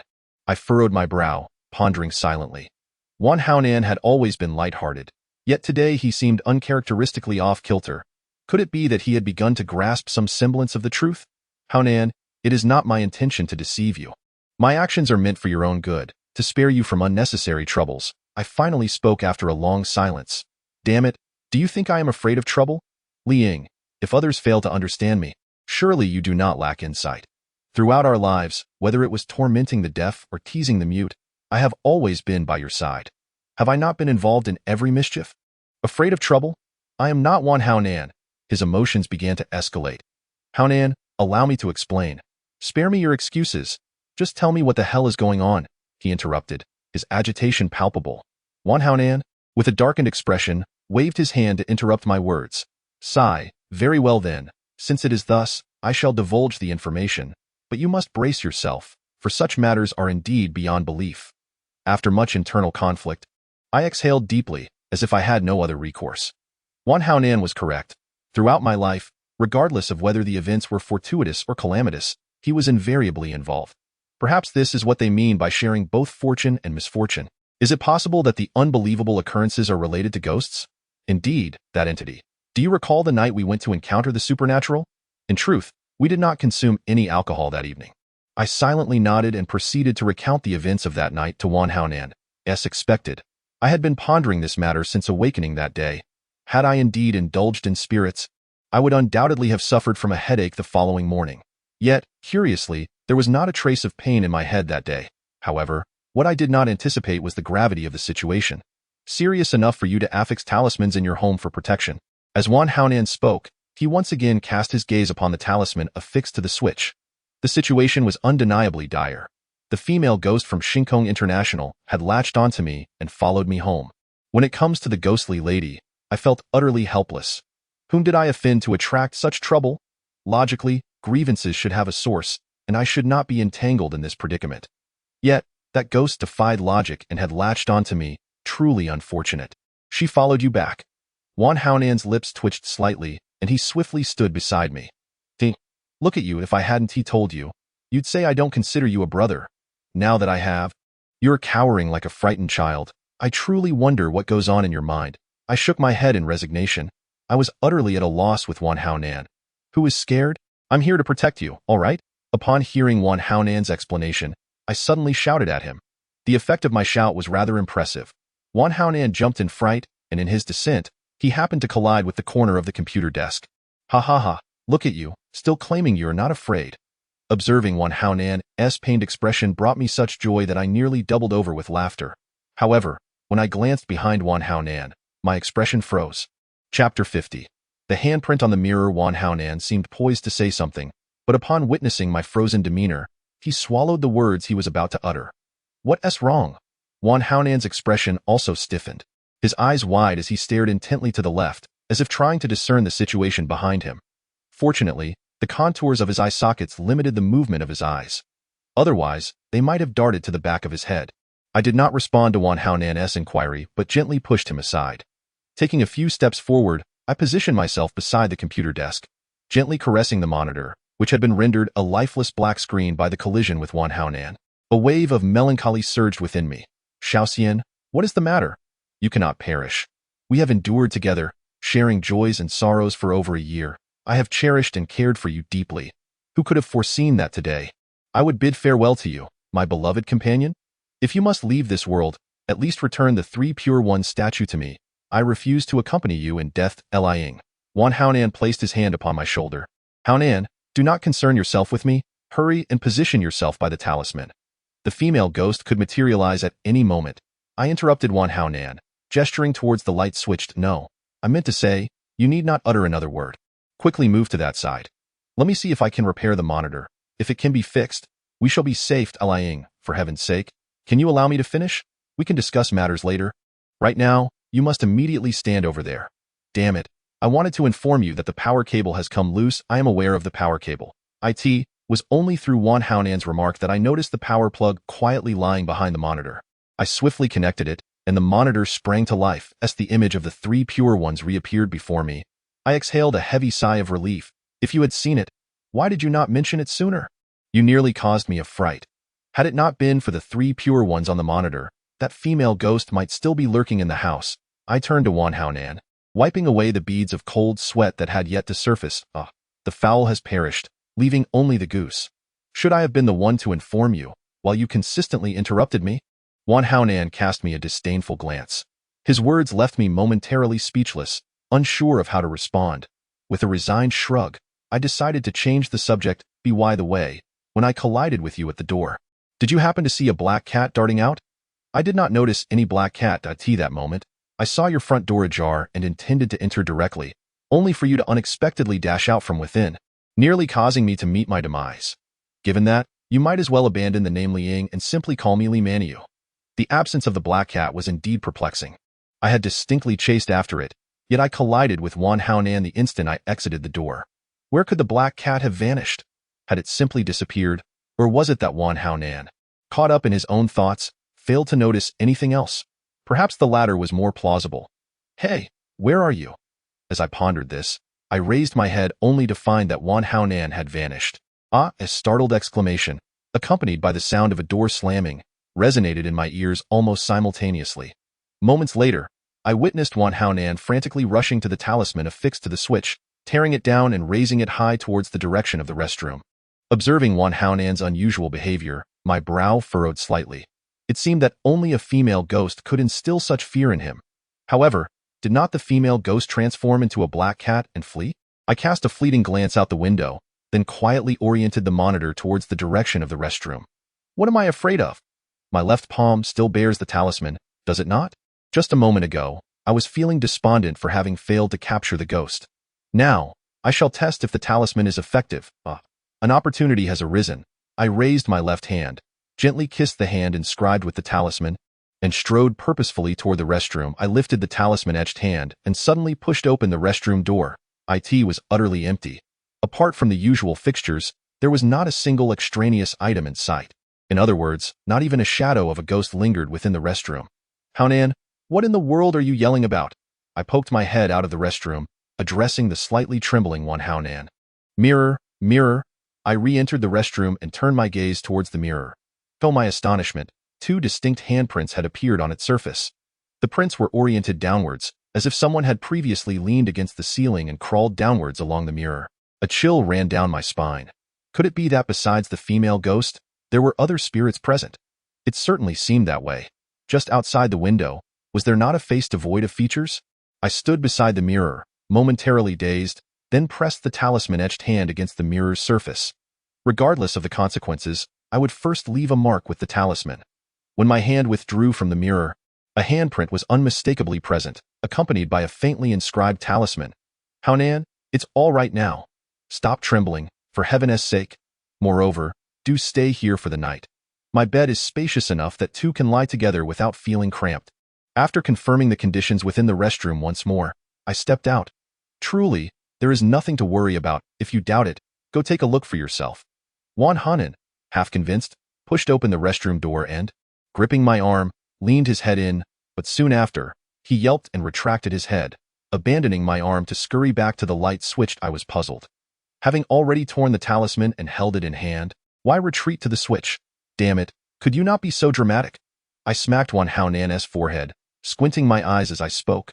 The mirror, it has an additional handprint. Wan Haonan began to tremble once more, the intensity of his shivers even greater than before. The handprint, are you referring to the one on the mirror? Ha ha ha, that was just me playing around with it. Look at you, acting so pitifully. Go along with your business. Suddenly, a realization dawned upon me, and I decided to utter a benevolent falsehood. Chapter 51. The girl under the streetlight. I came to understand that Wan Haonan's fright was merely a result of his own imagination. Ever since he stepped through my door, he had been ensnared by the atmosphere of terror I had conjured. First, he may have merely perceived me as somewhat peculiar, but once I recounted the events of that night, including those transpiring this very evening, an intangible fear began to magnify infinitely within his mind, leading him to become increasingly paranoid, as if every rustle of leaves posed a threat. Yet, the reality was that he had witnessed nothing, no black cat, nor any ghostly apparition. If one were to argue that he had seen something, it would merely be the two handprints on the bathroom mirror. But what significance do those handprints hold? Had I not divulged the details regarding the ghostly figure, even upon seeing those prints, he would likely have instinctively chosen to disregard them. Are you saying those handprints on the mirror were made by you? Wan Haonan inquired, a hint of perplexity in his voice. As his trembling noticeably subsided, it was not I who made them. Could it possibly be you? Look, this is evidence. How do you find the atmosphere of terror I've conjured? Isn't it exhilarating? I extended my hand, adorned with drawn talismans, before Wan Haonan, gently shaking it a few times. Wan Haonan strode towards me, seizing my hand with intent, his brow furrowed in scrutiny. After a brief moment, he released my hand, pushing open the bathroom door and peering inside. Almost immediately, he retreated, grasping my hand once more. Damn it, are you really so bored that you resort to this nonsense in the dead of night? I'll tell you, this isn't over. Let me finish my business first. I'm about to burst, Wan Haonan exclaimed, hastily returning to the bathroom. I shook my head in exasperation. This lad truly lacked appreciation. He ought to be grateful for the benevolent falsehood I had spun, or he might have genuinely frightened himself into an accident. Suddenly, an inexplicable desire to smoke overcame me. I glanced at the pack of cigarettes resting on the nightstand and made my way over. With a click, as I ignited the lighter, a thunderous clap startled me, causing the unlit cigarette to tumble from my lips and fall to the ground. Instinctively, I cast my gaze out the window, once again spotting the bloodstains smeared across the glass. The rain continued to pour, growing ever more torrential, yet the bloodstains seemed embedded within the glass, resembling amber, impervious to the relentless downpour. Staring at that patch of blood, I recalled the faceless head I had seen moments earlier, along with the pallid hands devoid of any color. In an instant, the flicker of fear I had just managed to dispel surged back into my heart. No, I needed to imprint another handprint, inscribed with talismans, on the window to ensure absolute security, and of course, this hinged upon the efficacy of the talismans I had drawn. Driven by this thought, my legs hastened towards the window, and I raised my hand, marked with symbols, against the glass. The sudden chill that seeped into my palm from the glass compelled me to retract my hand swiftly. For some inexplicable reason, the instant I made contact with the glass, I found myself associating it with the ghost's icy form. Although the coldness of the glass and the frigidness of the ghost were worlds apart, I shook my head vigorously, striving to cast aside all thoughts of the specter. Yet, contrary to my wishes, the ghostly figure clung to my mind with increasing tenacity. A flash of lightning illuminated the sky, casting a brilliant light upon everything outside the window. I am aware that a tremendous thunderclap will resonate in my ears. As long as I am psychologically prepared, no matter how deafening the thunder may be, I shall not flinch. At the very least, I am unafraid of thunderstorms. Just as I was about to withdraw my gaze, I noticed a solitary figure standing beneath a distant street lamp. She stood there with her head bowed, allowing the torrential rain to drench her. Was she waiting for someone or for a bus? How could she be so unafraid of danger, standing alone by the roadside at such a late hour? And why did she not carry an umbrella, unconcerned about catching a chill or falling ill? I shouted hoarsely, feeling an inexplicable weight pressing down on my shoulder. What the hell? Are you trying to scare me to death? When I realized that the voice belonged to Wan Haonan, I let out a slight sigh of relief. I nearly had a heart attack from your scare. Can you walk without making such a ruckus? I turned my head and retorted at Wan Haonan with irritation. TCH, do you have a lighter? Let me use it. Wan Haonan pouted and extended a hand towards me. I glanced at him and slapped the lighter I held into his palm, then redirected my attention to the girl under the street lamp. Continuing to observe her, the girl was clad in a snow-white garment, standing out starkly against the pitch-black rain-soaked night, making her extraordinarily conspicuous. I couldn't help but wonder what thoughts occupied her mind as she kept her head down. Suddenly, I found myself curious about her appearance. What sort of face might she possess?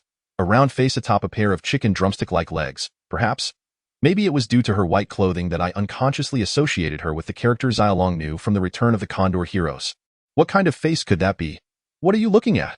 Wan Haonan exhaled a large puff of smoke against the glass, nearly obscuring my view. Guess what that girl is doing over there. And what do you think her face looks like? I quickly waved my hand to disperse the smoke surrounding the glass and pointed toward the girl beneath the street lamp. Hee, you must be going mad with longing for a girlfriend. All right, tomorrow I'll introduce someone to you. Satisfaction guaranteed. Damn it, are you blind? Can't you see the girl standing under the street lamp? I pointed once more towards where the girl stood. Wan Haonan followed my gesture and looked over. Liang, what is so amusing about being out here in the dead of night? If you want to play, go ahead, but count me out. I'm going to sleep now. His tone seemed tinged with irritation as he walked to the bedside table, extinguishing his cigarette in the ashtray before throwing himself onto the bed. What does he mean by that? Am I forbidden from showing him the girl in white standing under the street lamp? Wait, could it be that Wan Haonan cannot see her? Haonan, I'm not joking. Did you actually see a girl in white just now? I turned around, slightly furrowing my brow as I inquired. Not joking? Haven't you always been joking with me? Wan Haonan lay on the bed, not turning his head, as if he were speaking to himself. I jested with you earlier, but now I am earnestly inquiring. Did you truly not see the girl standing beneath the streetlight? There is indeed something peculiar about her, and I can't help but suspect you may have forgotten your medication today. Alas, it was my error. I shouldn't have involved myself in your affairs or even been present here. Very well, cease your conversation with me.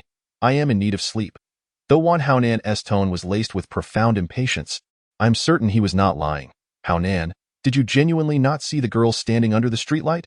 A soft snore escaped him, confirming my suspicion that he wished to disengage from my inquiries. I realized he was indeed feigning ignorance. Nevertheless, I had attained the answer I sought, so I refrained from exposing him. Once more, my gaze drifted to the girl in white standing beneath the streetlight, her head bowed. Who could she be, and why was Wan Haonan unable to perceive her? It was utterly perplexing. Could it be that she was not human at all? Suddenly, I discerned an illogical circumstance. The girl was clearly standing in the rain, yet her pristine white attire appeared untouched by the downpour. Moreover, her hair, which should have been drenched and plastered to her face under such heavy rain, remained unaffected. It was as if the raindrops, in a gesture of compassion, deliberately avoided her, fearing she might fall ill. In that instant, my interest in the girl's appearance waned, replaced by a burgeoning curiosity about her true identity. I hesitated, contemplating whether to open the window and call out to her, inquiring who she was and why the rain did not dampen her clothing. The rain continued to fall, tapping rhythmically against the glass, producing an unconventional melody. After a brief moment of indecision, I resolutely abandoned the impulse to open the window. At that moment, the girl seemed to sense my thoughts. She shifted slightly and slowly turned to face my direction, yet her head remained bowed. I wondered what thoughts occupied her mind. Lift your head, lift your head, my heart urged incessantly, though I understood she could not possibly hear my silent plea. However, an astonishing event unfolded. She appeared to hear my unspoken words once more, gradually raising her head. My God, upon seeing her visage, I instinctively cursed in an involuntary reaction. My legs moved rapidly backward. I found myself at a loss to describe her face, or perhaps it was more accurate to say that the girl possessed no face at all.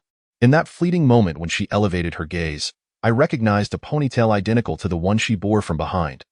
Unbeknownst to me, I had retreated to the edge of the bed, and the bed frame obstructed my escape, causing me to lose my balance and tumble heavily onto the mattress. What the hell is going on? Wan Haonan exclaimed, forcefully pushing me aside, sitting upright with a look of astonishment etched on his face as he stared at me. Well, in truth, I did not collapse directly onto the bed. Rather, I inadvertently pressed against Wan Haonan.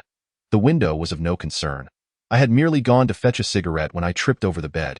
You should continue to slumber. My initial intention was to relay what I had witnessed to Wan Haonan, but upon reflection, I deemed it wiser to withhold the information and concocted an excuse to deflect. Damn it, that fool Wan Haonan, after finishing his sentence, burrowed back into the bed. I did not engage in any verbal dispute with him.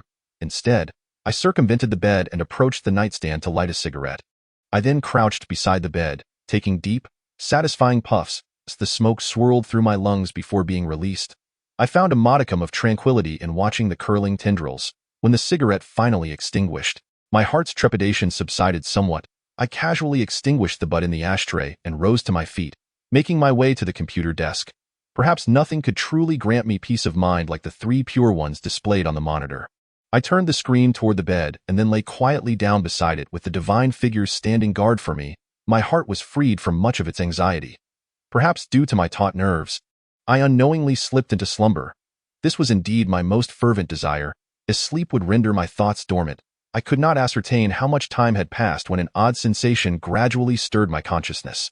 It felt as though something was incessantly rubbing against me, and the realization that Wan Haonan was sharing the bed with me jolted me awake. Goodness, could that scoundrel be having some sort of risque dream? Mistaking me for a woman? Hastily, I glanced down at my trousers. Upon confirming that they were intact, a heavy sigh of relief escaped me. Thankfully, I awoke in time. Otherwise, should that rascal have taken liberties with me, I would have found myself bereft of even a place to weep. Hey, stop being so frisky, I said irritably, slapping heavily beside me. I had to rouse him, lest I remain in peril of such an indignity. However, as my hand descended, I was taken aback to discover that it met only the bed. Turning my head in confusion, I found no trace of Wan Haonan beside me. How peculiar! Where could he have gone? To the restroom, perhaps. But what had been rubbing against me just now? With a tinge of trepidation, I sat up and surveyed my surroundings, yet found nothing amiss. The sole revelation was that Wan Haonan was absent. As I prepared to call out for him, the sound of running water emanated from the bathroom. It seemed that the rascal had indeed ventured there. As for that strange sensation I had felt earlier, it must have been a figment of my imagination. Upon once more gazing at the 3 pure ones on the monitor, I felt a sense of relief wash over me, allowing me to recline back onto the bed. However, mere moments later, that peculiar sensation resurfaced. This time, I am unequivocally awake, and I can assert with complete certainty that I am not dreaming. However, this sensation is somewhat distinct from previous experiences. Whereas before, I felt something brushing against my body. Now it seems as though a cat is slowly traversing from my feet towards my chest. Chapter 53. Ineffectual incantations. Why do I harbor such a thought? Is it due to the presence of that black cat in my home just moments ago? Suddenly, a chilling notion surged through my mind. Perhaps that black cat, oh no, or rather, I should say that spectral woman, has returned. Surely, she must have devised some method to counter the 3 pure one statue, which is why she is creeping along my body, inching closer to the image of the statue. She could easily strangle me or sink her teeth into me, yet she refrains from doing so. Perhaps she intends to demonstrate her power, or perhaps she wishes to witness my demise in utter terror and despair. But will I acquiesce to her desires? The answer is a resounding no. I shall not. Rather than resign myself to a hopeless fate, it is better to fight back, for there may still be a glimmer of survival. Moreover, my palms are adorned with the talismans I have inscribed with my own blood. That entity, whether it be the black cat or the spectral woman, continues to crawl along my body, now reaching my abdomen, and soon, it will surely be near my neck. Perhaps that moment will mark my end. With a sudden jolt, I sat upright, gritting my teeth and summoning all my strength. I raised my hand and struck at the entity near my abdomen. Whether it be a black cat or a spectral woman, it would receive my slap first. All of this transpired with my eyes closed, for I feared that witnessing the ghostly visage would paralyze me with fear. A crisp sound resonated in my ears, followed by a faint tingling in my hand. The numbness brought a flicker of joy to my heart. If my hand hurt so acutely, then surely the entity must be in a worse state. With a mix of trepidation and anticipation, I slowly opened my eyes and gazed towards my abdomen. To my horror, I gasped and frantically waved my hands, slapping and hitting until I dislodged the entity from my body, retreating swiftly until I collided with the headboard of the bed, where I finally came to a halt. It was not that I wished to stop retreating. Rather, there was no further ground to yield. My agitation stemmed from the moment I opened my eyes and beheld half of a ghastly pale face. Indeed, it was half a face, for the opposing side had decayed severely, to the point of nearly exposing the underlying bones. What horrified me most was the bloodied eyeball dangling precariously from the rotting half of the face, as if it could drop at any moment. Gazing at the spectral woman before me, my courage evaporated instantaneously, and I curled up against the headboard, trembling slightly, too paralyzed even to twitch a finger. The ghostly figure slowly raised her hand, seizing the eyeball that threatened to fall, and then pressed it firmly against the decaying visage several times. When her hand withdrew, the hollow eye socket was startlingly filled with a bloodied eyeball. The eyes, bloodshot and relentless, darted back and forth as if attempting to adjust their own position. After a brief moment, that grotesque orb of crimson turned to gaze at me. Simultaneously, it unleashed a long, scarlet tongue that flicked against its own lips, seemingly pondering the manner in which it might devour me. As the female specter fixed her attention upon me, an unsettling shiver cascaded down my spine, and every hair on my body stood on end. Suddenly, a dull thud resonated in my ears, startling me into a jump, as I feared the ghost was lunging towards me. Alas, it was Wan Hao Nan. How could I have forgotten about him? He must not approach, lest danger ensue. The ghost was evidently drawn to the sound as well, turning her gaze towards the restroom. Hao Nan, run, the ghost is here. In a moment of desperation, I bellowed. For reasons unknown, I felt as though I were merely a piece of meat on a chopping block, with the specter poised to claim my life at any moment. As for Wan Hao Nan, he was still some distance away. If he were to emerge from the restroom and flee, his chances of survival remained relatively high. Regardless, any opportunity to escape was worth seizing. For some reason, Wan Hao Nan seemed oblivious to my cries, offering no response. The restroom, which had erupted with the initial thud, fell eerily silent once more. Hao Nan, hurry! The ghost is here. My heart raced with anxiety, and in my helplessness, I shouted once more.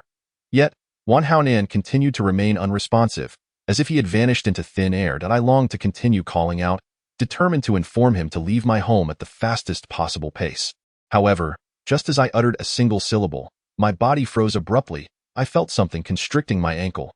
Gritting my teeth, I slowly glanced down, only to find a pale hand gripping my ankle with an iron-like hold. In that instant, a chilling sensation enveloped my entire being. I could no longer discern whether this coldness stemmed from within my soul or from the ghost's grasp. Moments later, clarity struck me. I fought desperately, striving to break free from the ghost's hold.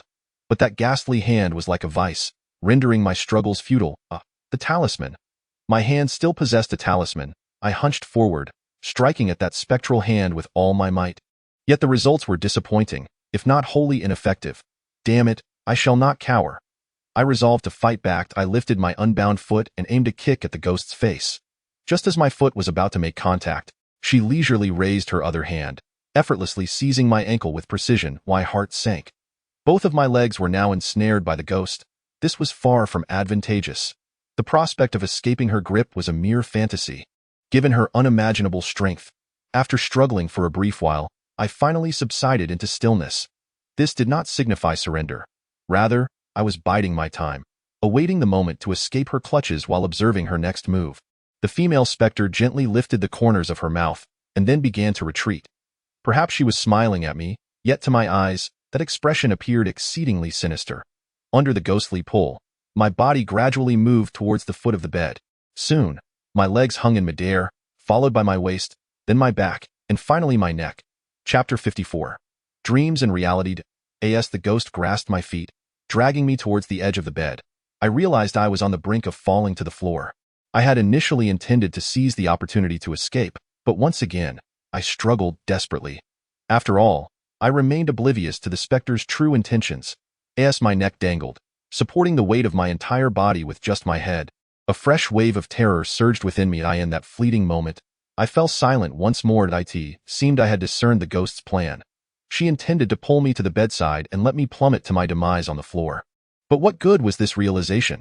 If I continued to resist, it would only result in a harsher fall and a swifter death. The ghost's actions persisted, and I continued to be drawn towards the foot of the bed. In the blink of an eye, the remaining half of my head teetered precariously over the edge. Suddenly, the specter exerted force, and my body lurched violently towards her, my head losing its support from the bed and hurtling rapidly towards the floor. In that moment, I seemed to glimpse a hint of excitement on the ghost's face. Perhaps she reveled in the thought of consuming me. Yet, did ghosts truly feast upon human flesh? Such a question seemed trivial now, for I might never have the chance to discover the answer. A fleeting blankness enveloped my mind, and by the time I regained my senses, I found myself sprawled on the ground. A sharp pain radiated from the back of my head, delivering the rather bittersweet news that I was still alive. However, this revelation was equally disheartening, for while I had not perished from the fall, I was inevitably poised to endure the specter's relentless torment. The agony at the back of my head was unbearable, prompting me to clutch it tightly and roll on the floor. Although I had yet to assess the damage, I sensed that a considerable bump had formed, perhaps even resulting in a trickle of blood. Otherwise, the pain would not be so intense. In the midst of my writhing, I inadvertently noticed a peculiar occurrence. Sunlight was streaming through the window. Had daybreak arrived? A surge of excitement coursed through me. After all, supernatural beings are known to fear the light of day. It seemed I might be on the path to salvation. Yet, if the ghost truly feared sunlight, she would have undoubtedly concealed herself long ago. But why were my feet still elevated, and I could distinctly feel two hands gripping them firmly? In an instant, my heart became a tempest of confusion. Fear, relief, excitement, and doubt clashed within my mind, each vying for control over my body. Ultimately, doubt emerged victorious, successfully seizing command of my being. My heart brimmed with uncertainty as I cast my gaze towards my legs. Awaken! I involuntarily exclaimed in astonishment. The female specter before me had inexplicably transformed into Awaken. In truth, at this very moment, it was not a ghost that clutched my ankle, but rather Awaken, my childhood companion with whom I had grown up in innocence. "What the hell are you doing, waking up all early and acting strange?" Awaken exclaimed, as he forcefully cast my feet onto the ground. Bewildered, I grappled with the perplexity of the situation. Just moments ago, I had been ensnared by a ghost, yet in the blink of an eye, it had become Awaken. Even more perplexing was his accusation that I was the one acting irrationally in the early morning. Wait a moment. If I was indeed losing my mind at dawn, did that imply that everything that had transpired was merely a figment of my imagination? Yet, if this were a dream, how could I account for my current state? Why was I sprawled on the floor, and why was Awaken grasping my feet? I fixed my gaze upon Awaken's face, anticipating the answers I desperately sought. Indeed, he was the only one capable of unraveling the mystery that clouded my mind. "What on earth happened? You still have the audacity to ask?" he retorted. In the early morning, thrashing about in bed, I thought you had lost your sanity. Just as I intended to inquire about your condition, you kicked me in the face, sending me tumbling from the bed. Awaken rubbed his face, a look of disdain etched upon his features. "I kicked you down. I believe it was you who sent me crashing to the floor. Otherwise, how could I possibly be lying here?" I replied, massaging the back of my head as I sat up. Indeed, a lump the size of an egg had formed on my skull, but fortunately, there was no blood. "Damn it, you were acting like a lunatic. No matter how much I called out to you, you remained unresponsive, flailing about wildly. Ultimately, I had no choice but to drag you off the bed, planning to bind you with rope and call for an ambulance. Who would have thought that the moment you hit the ground, you would awaken? That certainly saved me a great deal of trouble. Are you not concerned you might have killed me? Look at the back of my head. Thankfully, my skull is resilient. Otherwise, I might have already been playing chess with the king of hell. See? You yourself claim your head is hard, so what have I to fear?" Awaken's expression turned awkward, as he seemed to realize the peril of his previous actions. "Oh well, I'll let it go this time.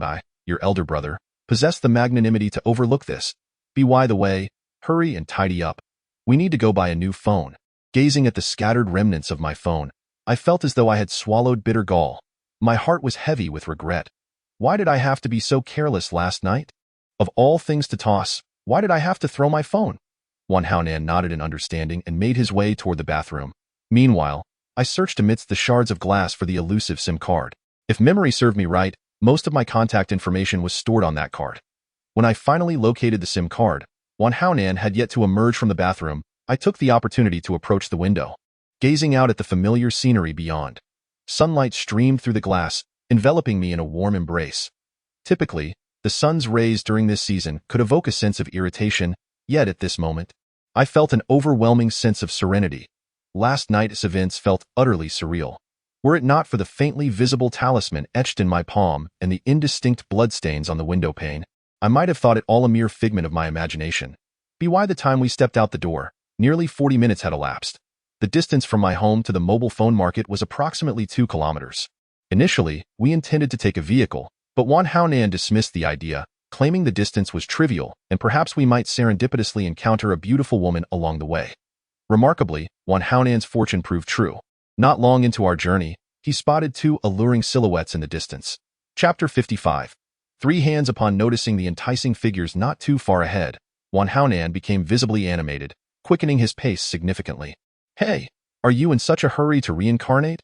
I remarked, shaking my head in exasperation as I called out to him, who had already outstripped me by several meters. Wan Haonan feigned ignorance, resolutely ignoring my words. Yet, his steps quickened even further as he drew closer to the captivating silhouettes. As for those 2 enchanting figures, I felt no particular inclination. Whether they were strikingly beautiful or otherwise was of no concern to me. Thus, I leisurely trailed behind, intrigued by Wan Haonan's every move, curious to see if he could indeed charm those 2 alluring women. When Wan Haonan was approximately 5 or 6 steps away from the women, he suddenly bent down, seemingly to pick something up. Upon straightening, he found himself distanced from them once more. Perhaps the women had dropped something, for Wan Haonan, after regaining his posture, dashed after them. Just as he was about to catch up, he halted again and bent down for a second time. Meanwhile, the 2 alluring women broke into a sudden sprint. Wan Haonan straightened up and shouted something towards the receding figures. Yet, to his dismay, upon hearing his voice, the women accelerated even faster. It dawned on me that they must have mistaken Wan Haonan for a rogue. "Haha, why don't you chase after them? A big man like you can't even catch a girl?" I teased as I approached Wan Haonan. "Chase what? Those 2 must have something wrong with their heads. I merely noticed they dropped something and meant to return it. Who knew they would take off like that?" "It's utterly baffling," Wan Haonan scoffed, shaking the coins in his hand. "They are perfectly rational. They ran for their own safety. Have you looked in a mirror? With that thunderstruck hairstyle, it's clear you are not exactly a beacon of virtue. And do you really think their money fell by accident?" "Humph, it wasn't an accident. They must have deliberately tossed it for me to pick up," Wan Haonan retorted dismissively, casting a disdainful glance in my direction. "Wow, clever of you to figure that out," I said, feigning astonishment as I gave him a thumbs up. "Depart, depart, depart. Spare me the nonsense. You claim that the money was deliberately discarded by them. What evidence do you possess?" "Evidence is imperative. Do you not recall the tale we once studied, The Butcher's Late Return, where only bones remained after the meat was sold? On the way home, the butcher encountered 2 wolves, trailing him from a distance. Filled with trepidation, he threw them the bones. Do you not remember? Yet, what relevance does their discarding of money have to that story? For heaven's sake, can you refrain from being so meandering and tedious? You might as well squat to urinate in the future." A butcher returned home late, his meat already sold. Leaving only bones on his journey, he met 2 wolves closely following him. Terrified, he tossed the bones to them. I trust you grasp my meaning now. Are you suggesting that those 2 women perceive me as a wolf, and that their aim in tossing money was to capture my attention? Precisely, that is the essence of it. I nodded in slight relief. Communicating with Wan Haonan truly posed a challenge, yet he finally comprehended my intent. However, upon reflection, I acknowledged my own fault in bringing up the tale, considering he had never excelled in his language studies back then. For heaven's sake, I hope not to encounter them again.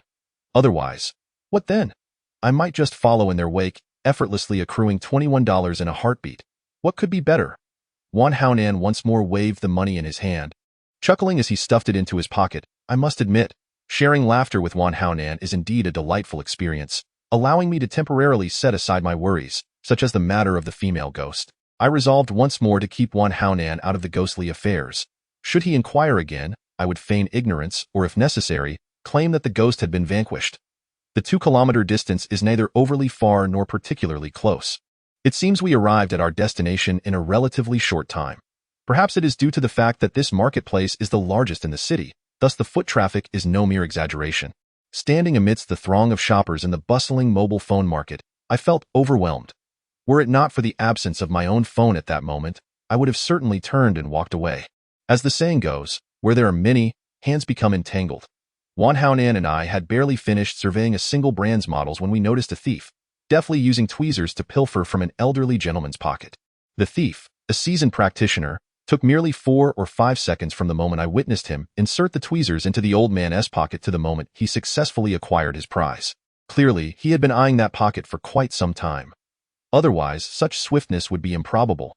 I couldn't help but admire the thief's composure. After stealing, he did not hastily flee but instead lingered beside the victim, posing as a potential buyer, scrutinizing the mobile phone models at the counter. To be honest, had I not witnessed the theft with my own eyes, I might have mistaken him for a genuine customer. Haonan, there's a thief over there. I tugged at Wan Haonan's arm and discreetly pointed in the direction of the thief. The thief has not stolen anything from you, so why meddle in such trivial matters? Hurry and purchase your phone. I find this model quite appealing. It boasts impressive specifications at a reasonable price. Wan Haonan seemed unfazed by the thief, casting a fleeting glance in my direction before gesturing towards a phone on the counter, remarking, "Is this meddling?" To others, perhaps it is indeed a trivial matter, but for me, it transcends mere triviality. I am a principled individual, and witnessing such occurrences compels me to take a stand. Moreover, I harbor a profound disdain for thieves, though I cannot articulate precisely why. Perhaps it is due to their ability to effortlessly seize the fruits of another's labor. You go ahead. I will help you choose, I said to Wan Haonan before striding purposefully towards the thief. As I approached, he remained engrossed in examining the phone models on display. I seized him by the neck, furrowing my brow as I intoned, "Return what you have stolen to its rightful owner." Chapter 56. Turning the tables, the thief, suddenly caught by surprise, was momentarily taken aback, but he quickly regained his composure. Such mental fortitude is truly astonishing. I couldn't help but reflect on the audacity of modern thieves. Even when caught red-handed, they exhibit such calmness. "Brother, I advise you not to meddle in my affairs, lest you invite trouble upon yourself," the thief remarked, straining against my grip while maintaining a placid demeanor. "Humph, trouble? I assure you, I am determined to intervene." "Prepare to spend some time in a cell," I retorted, finding his bravado laughable. As the saying goes, catch a thief in the act, and here I was, with the thief caught in the act. Yet he remained so arrogant. "Brother, you are still young. This is my final warning. Do not involve yourself in my business, or you will bear the consequences," he cautioned, raising my alertness. Perhaps he might, in a moment of desperation, draw a dagger from his pocket and plunge it into my heart. However, I could not simply let him go for the mere possibility of a concealed dagger, pretending as if nothing had transpired. That would not align with my principles. Consequences? What an amusing jest, I thought, a slight smirk curling my lips. Was this truly a threat? I am not one easily intimidated. "Humph, since you are so obstinate, then I shall." Suddenly, the thief thrust something into my pocket. Before I could react, he began to shout. His voice instantly plunged me into confusion. What was this spectacle he was creating? When I noticed the crowd gathering, the realization struck me. The thief's intention was to preemptively accuse me, redirecting the ire of the onlookers towards me while he seized the opportunity to escape. He truly played his cards well. Perhaps having watched too many dramas featuring Wu Zetian, of course, his scheme succeeded. My hand still clutched his neck, creating the illusion that I was assaulting him. Shouts of abuse and condemnation, a cacophony of voices, flooded my ears. In that moment, I froze, contemplating how to defend myself against the accusations of the onlookers.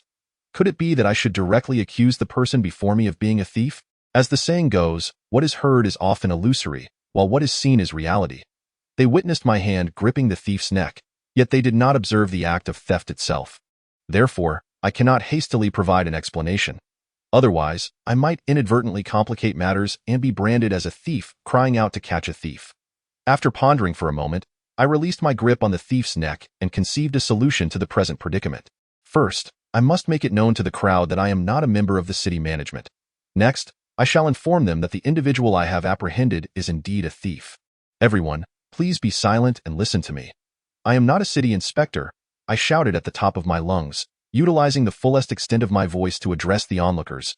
My shout proved somewhat effective, as the cacophony of insults and accusations around me diminished considerably. However, there were still some who questioned my identity, asserting that whether I was a city inspector or merely a temporary worker, I was still of the same ilk. "He is neither a city inspector nor a temporary worker. He is a thief," they declared. Wan Haonan had finally managed to push his way through the crowd after some time. As soon as he arrived, he eagerly began to explain on my behalf. Yet, I could not discern whether his explanation was meant to tarnish my reputation or to defend me. Was he implying that I was the thief? No. I sensed that Wan Haonan recognized his words were somewhat flawed and hurriedly sought to clarify. However, before he could finish, the thief interrupted him. "What this gentleman says is entirely accurate. I caught him in the act of stealing just moments ago and intervened. Unexpectedly, he seized my neck and threatened to beat me so severely that my own mother wouldn't recognize me. Left with no other choice, I resorted to this desperate measure, falsely claiming that the city inspectors were the ones who resorted to violence." Seizing the opportunity, the thief capitalized on Wan Haonan's interruption and continued with his narrative. As he recounted his tale to the onlookers, he did so with such fervor and a face full of grievance. As if his words were steeped in undeniable truth, I found myself at a loss for words, astonished by the audacity of modern-day thieves, who not only possess formidable psychological fortitude, but also the acting prowess of an Oscar-winning thespian. In this very instance, it was I who had caught the thief red-handed. Yet in the blink of an eye, he transformed into a paragon of virtue while I became the object of public scorn, a reviled rat scurrying through the streets. Enough of this nonsense. Don't you dare accuse me of crying out to catch a thief. Do you have the courage to allow me to search your pockets in front of everyone? My frustration boiled over, and I let loose an expletive in front of the assembled crowd. If memory serves me correctly, the stolen goods should still be on his person, as I had not seen him transfer anything during this exchange. Humph, why should I permit you to search me? Who do you think you are? However, to prove my innocence and expose your vile demeanor, I am willing to undergo a search, but not by you. Rather, it should be performed by the rightful owner of the stolen items." The thief scoffed and approached the man who had been robbed, guiding him to a spot not far from me. The victim wore a perplexed expression, utterly oblivious to the fact that our dispute had arisen because of him.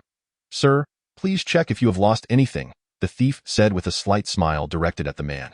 "I believe my wallet is missing," the victim replied, bewildered as he patted his pockets, only to be met with a look of shock and disbelief as he exclaimed in astonishment, "Why, dear brother, having observed for quite some time, you must surely comprehend the unfolding circumstances. Now, I kindly request you to search my person and ascertain whether any of your belongings might be in my possession."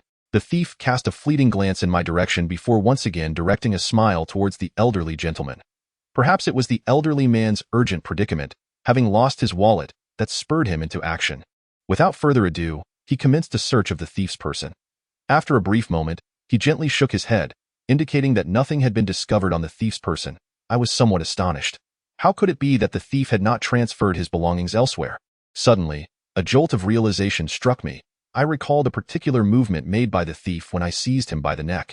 He seemed to have slipped something into my pocket. At that moment, my focus had been solely on managing the thief, leading me to overlook such details. Clearly, his act of placing something in my pocket was no mere coincidence. Instinctively, I plunged my hand into my pocket, and in that fleeting instant, a wave of unease washed over me, for I sensed an unfamiliar weight within. If I was not mistaken, it appeared to be a wallet. Chapter 57. A fool brought by a monkey? I felt my face flush crimson, akin to a monkey's rear. A searing embarrassment enveloping me, I found myself at a loss as to how to confront the gathering crowd. Was this not a case of being caught red-handed? If only I had been more vigilant at that moment, a simple check of my own pocket would have averted this predicament. Alas, regretfully, I had not taken that precaution. In that instant, my animosity towards the thief intensified, particularly towards this audacious rogue who dared to accuse me falsely. I longed to strip him of his garments and hang him from the flagpole in the square, inscribing upon his face the words, "I am a thief." "Young man, I have already been searched. Do you dare allow this gentleman to inspect your pockets before all present?" The thief wore a smug expression, raising his eyebrows in a self-satisfied manner. I furrowed my brow, hesitating. Should I boldly step forward and permit the elderly gentleman to search the thief, I would undoubtedly be perceived as the thief myself. Yet, if I refrained from allowing the elderly man to search him, would that not imply my tacit acceptance of guilt? Caught in a quagmire of indecision, I felt trapped. It seemed that no matter my course of action, I would be branded a genuine thief. Alas, it appeared I could not clear my name even if I plunged into the Yellow River. However, a solution emerged, albeit one that might lead to misunderstandings. It seemed the only way to resolve this dilemma was to confront it head-on. "Sir, I kindly ask you to search me and see if my pocket contains your wallet." I stepped forward with confidence, my arms outstretched. The elderly man regarded me with suspicion before promptly reaching into my pocket.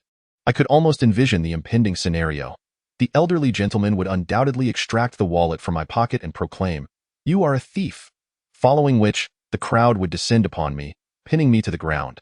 Yet, the outcome was utterly unexpected. How curious, there's nothing here. Could it be that I left it at home?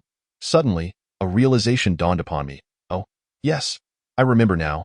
I changed my attire before leaving today and must have forgotten my wallet at home. Ha ha!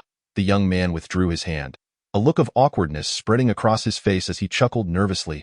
Goodness, is this uncle's mind not quite right? My wallet is clearly nestled within my pocket. Why would he assert that there is nothing at all? Could it be that the item I just touched was, in fact, my own wallet? This defies logic, as I habitually keep my wallet in the back pocket. Instinctively, I reached back to feel my rear pocket, and indeed, my wallet was there. How perplexing! It is truly baffling. The young man's inexplicable actions spared me from being branded a thief in front of the crowd, yet the plan I had meticulously devised had dissolved in an instant. My intention had been to provoke the young man into escalating the situation, leading all three of us to the police station. Once there, I would request the officers to examine the fingerprints on the wallet. That way, the entire truth would come to light. After all, if the wallet truly belonged to me, then the fingerprints of a thief would not appear. But in reality, the wallet would undoubtedly bear the fingerprints of the thief, as it was he who had stuffed it into my pocket. How could it be that I had witnessed him surreptitiously placing the stolen wallet into my pocket? Clearly, the thief had not anticipated that the young man would utter such words, and in his moment of panic, he nearly exposed his own identity. I have lost nothing. Perhaps you simply misread the situation. All right, it's nothing worth fretting over. Everyone disperse, please." The young man smiled at the thief and gestured to the onlookers, signaling them to return to their own affairs. As the crowd slowly began to disperse, 5 security personnel strode over with an imposing demeanor, effectively surrounding me. They indicated that they needed to ask me a few questions and requested that I accompany them. With a sense of resignation, I shrugged my shoulders. After all, if one is upright, there is no need to fear shadows. Should they resort to force, I am not one to be trifled with. I exchanged a knowing glance with Wan Haonan and followed the 5 men toward the side entrance of the marketplace. Wan Haonan, understanding my intent, hastily followed suit. The young man trailed closely behind us, his purpose evidently clear, for his wallet remained in my pocket. As for the thief, he had scurried away in disgrace while the 5 security personnel were engaged in conversation with me. Suddenly, I recalled the saying, "The fox, having failed to catch the hen, finds itself in a predicament." Perhaps my current situation was akin to this. The 5 security personnel escorted me into a dimly lit office, promptly closing and locking the door behind us. Wan Haonan and the others were left outside, barred from entry. In that fleeting moment as the door shut, I heightened my vigilance. It appeared that these individuals were not merely interested in asking me questions. "You've got some nerve, daring to steal on our turf. You must be tired of living," the leading security guard remarked, arms crossed, his gaze fixed coldly upon me. "Humph, which of your eyes saw me stealing?" I retorted, as the guard placed a thief's cap atop my head, much to my displeasure. "Brother, stop wasting your breath on this kid. If it weren't for Lao Jia's sharp thinking, we'd probably have already been taken away by the police," interjected a security guard to my right. In an instant, clarity dawned upon me. The individuals before me, who bore the appearance of security guards, were indeed in cahoots with that thief. "Young man," I surmised, "I trust you comprehend the purpose of our summons. If you possess any sense of self-preservation, you would promptly relinquish your belongings." Otherwise, the lead guard exhibited an air of determination, suggesting that this was not their first foray into such nefarious dealings. What would they do? Would they resort to screaming about the city management's brutality like that thief? Recalling the thief's warning that the consequences would be borne by him alone, I couldn't help but jest at the guards before me. "Humph, young man, cease your frivolous chatter. I shall count to 3. If you do not surrender your possessions, do not blame us for our lack of civility." As an aside, I advised him to keep his eyes wide open and take a good look at the situation. I had 5 people on my side. How absurd, 5 against 1, and was he expecting me to simply acquiesce? I found it hard to fathom. There were 5 of them in total. Was there perhaps an invisible ally hidden within this room? I felt a pang of pity for his mathematics teacher. Point 1. 2. The lead guard, seeing my silence, continued his countdown. I ended the brief interlude while the lead guard enumerated. I took the opportunity to imprint my surroundings into memory. The dimly lit chamber in which I found myself resembled a storage facility, spanning approximately 150 square meters. Scattered across the floor were a few opened, empty boxes, and nothing else of note. 3 guards stood before me, including the leader, with one flanking each side. Behind me loomed a door, already locked, situated about 5 meters away. They had not completely encircled me. Perhaps they believed I would obediently hand over the items the thief had slipped into my pocket. Yet, would I grant them their wish? I was prepared. I held a modicum of confidence in my ability to handle 5 unarmed individuals. However, the guards could not fathom my intentions or capabilities. They appeared remarkably relaxed, nonchalantly awaiting my surrender. Young man, I have offered you your chance. It is your own folly if you do not treasure it, brothers. Step back 2 paces, the leading guard commanded, raising his hand in what he deemed a suave gesture. Little did he realize, to my eyes, his movements resembled that of a flower plucking a delicate orchid, accompanied by an annoying tone. I stifled a chuckle and swiftly retreated a few steps, breaking free from their half-encirclement. For against 1? I quickly analyzed the 4 guards before me, envisioning various scenarios of their approach from different angles. It seemed each had their own agenda, charging at varying speeds. Yet their expressions were strikingly similar, all bearing the countenance of predators eyeing their prey. As the adage goes, the one who laughs last laughs best. Until the fight is engaged, the victor remains uncertain. Just as the swiftest guard raised his fist to strike at my face, I deftly dodged to the side, evading the blow. As I evaded, I deftly seized his arm, pivoting slightly while crouching down to press my shoulder against his ribcage, and then suddenly exerted force from my waist. The security guard was thrown heavily to the ground, executing a flawless shoulder throw. Initially, I intended to deliver another punch to his face, but alas, someone was rushing towards me from behind, and reluctantly, I had to abandon that thought. I leaped forcefully towards the unoccupied side, rolled on the ground, and quickly regained my footing. Damn, still daring to fight back, brothers. Let's beat him to a pulp. The leading security guard shouted, abandoning his role as an observer and striding towards me with determination. I understood the principle of capturing the leader first. Just moments ago, I had been contemplating how to maneuver beside him to control him, and now he had come right to me. This was what one might call no good deed goes unpunished. With such a splendid opportunity before me, I certainly would not let it slip away. I forsook my entanglement with the lesser guards and charged towards the leading security guard. To hold a position of authority, one must possess some degree of skill, and his movements spoke volumes. As he swung his fist toward my face, he simultaneously raised his right foot, seemingly intending to launch a dual assault and catch me off guard. Unfortunately for him, he had miscalculated. While this tactic might work against an average opponent, it was far from effective against someone like me, who had trained in Jeet Kune Do for several years. The essence of Jeet Kune Do lies in the principle of using the formless to create form and the infinite to contain the finite. Although I did not fully grasp the depth of this saying, I understood that as long as I could triumph over my opponent, the particular technique mattered little, much like the shoulder throw I had just executed. As I approached the leading security guard's attack zone, I suddenly sidestepped and crouched down, narrowly evading his strike. Due to inertia, my body continued to surge forward. I targeted the leg, supporting the leading guard, and delivered a powerful kick. This series of actions transpired in an instant. The guard's leg, still raised from his attempted kick, lost its balance under my strike, causing him to topple forward with a dull thud. The leading guard fell heavily, landing in a most undignified manner. However, the crux of the matter was that he lay motionless. It seemed that the impact had rendered him unconscious. To confirm my suspicion, I swiftly delivered a kick to his groin. Logically, this would be a sensitive area, yet the leading guard exhibited no reaction, indicating that he truly had lost consciousness.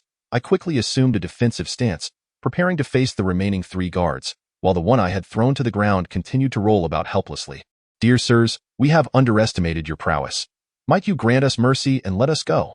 Unexpectedly, the remaining 3 guards were seized by terror, lacking even the courage to confront me, instead pleading for mercy. Upon reflection, it was understandable.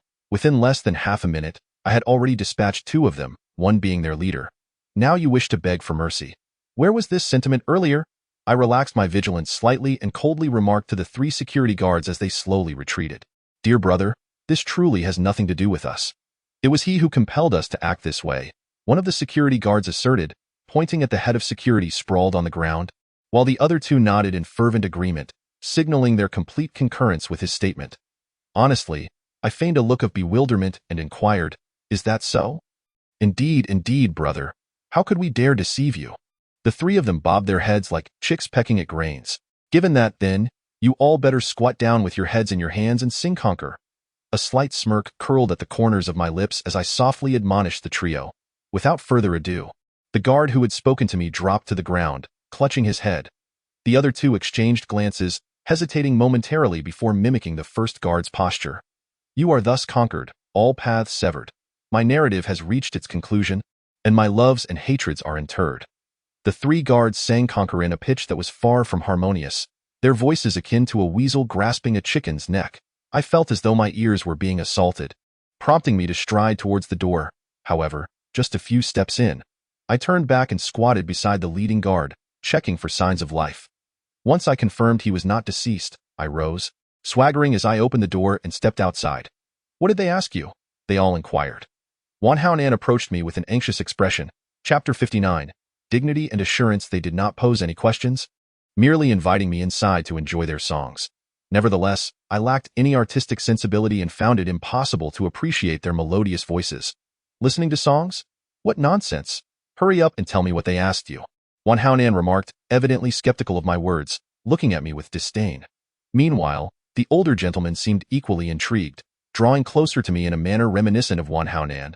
I offered them a slight smile before turning to peer into the room. "You are thus conquered, all paths severed. My narrative has reached its conclusion, and my loves and hatreds are interred." Perhaps the three guards assumed I had departed, for they stood up. Yet, upon noticing my return, they again clutched their heads and resumed their louder rendition of the song. "Did you hear that? Are they not singing, and in unison no less? Damn, how could this be? Are you like the protagonist in a novel, shaking with might, drawing all around to pay homage? Dare you to spin more tales?" Wan Haonan furrowed his brow, biting his lip and shaking his head as if puzzled by why the guards were singing conquer in harmony. "Sure, this is something you ought to know, but please do not disclose it to anyone. Otherwise, all the ladies across the land might clamor to marry me, and that would certainly be a headache," I jested, following Wan Haonan's lead. Under normal circumstances, I would have divulged the truth to him, but given the presence of the older gentleman alongside Wan Haonan, there were matters I preferred to keep to myself. Perhaps a careless remark could invite unnecessary trouble. I prefer not to discuss it any further. Since there is nothing pressing, perhaps you should check your phone. I just stumbled upon a rather impressive model with a commendable cost-performance ratio. Priced at just over 6,000. Wan Haonan silently extended a finger towards me. 6,000 more? Don't be ridiculous. I'm not a wealthy individual, but rather a struggling soul, unable to afford such an extravagant mobile device. Moreover, I certainly cannot resort to selling a kidney just to purchase a phone. That's an intriguing idea. Do hurry along and sell yours, and while you're at it, fetch me a phone as well. I've heard that kidney models are quite exceptional. Wan Haonan stroked his chin, appearing entirely unfazed. If you wish to sell your kidney to buy a phone, then by all means, go ahead. Do you truly think I've lost my mind? Just purchase something decent in the range of 1 or 2,000 to make do with. While we were conversing, an elderly gentleman bypassed us and entered a room, the purpose of which remained a mystery. Just as Wan Haonan and I prepared to procure a new phone, the elderly man emerged from the room, calling out with a loud voice. "Excuse me, is there something you need?" I glanced at the gentleman, puzzled regarding his intentions. "Hand it over." He extended a hand towards me. "What should I hand over?" His actions left me somewhat bewildered. "Your wallet." "Yes, I almost forgot." I slapped my forehead in realization, feeling a bit embarrassed as I returned my wallet to the gentleman. This was not an act of pretense. I had genuinely forgotten. Had I taken the wallet from your pocket, you would have been captured as a thief, caught red-handed, and your protestations would have been futile, I remarked. The elderly man chuckled at my statement. The implications of my words seemed to resonate with him. It appeared he was aware that I was no thief. But what gave him such certainty? How did you know I wasn't a thief? I found myself increasingly intrigued by this question. From my many years of experience as a police officer, the revelation that he was a policeman slightly astonished me. If he was indeed an officer, why hadn't he apprehended the thief on the spot? "You're likely wondering why I didn't apprehend the thief immediately," he continued. "Well, even as a police officer, one must adhere to the principles of evidence. At that moment, my wallet was in your possession, and if I were to make an arrest, it would have to be you, given the circumstances. However, I understood you were merely a victim of circumstance. Thus, I chose to bide my time, allowing the thief to escape. The elderly man assumed I remained oblivious to the situation and continued his explanation. If that's the case, why didn't you apprehend the thief in the act? Haha, at that moment, I was completely unaware that I was being robbed. It wasn't until your altercation that I took notice. The elderly man seemed a bit embarrassed. Nevertheless, I found his candidness quite refreshing. He spoke plainly without resorting to elaborate excuses to mask his mistakes, unlike some insincere individuals who concoct flimsy justifications to cover their misdeeds. When I was escorted here by the security guard, why did you not pursue that thief? Was it because I still held your wallet? If a wallet can be exchanged for capturing a thief, then losing the wallet is of little consequence. My intention in following you was to ensure your safety. Previously, several individuals have reported incidents where the security personnel of this establishment, under the pretext of theft, led them into a room, forcibly confiscating their mobile phones and valuables, claiming those items were stolen.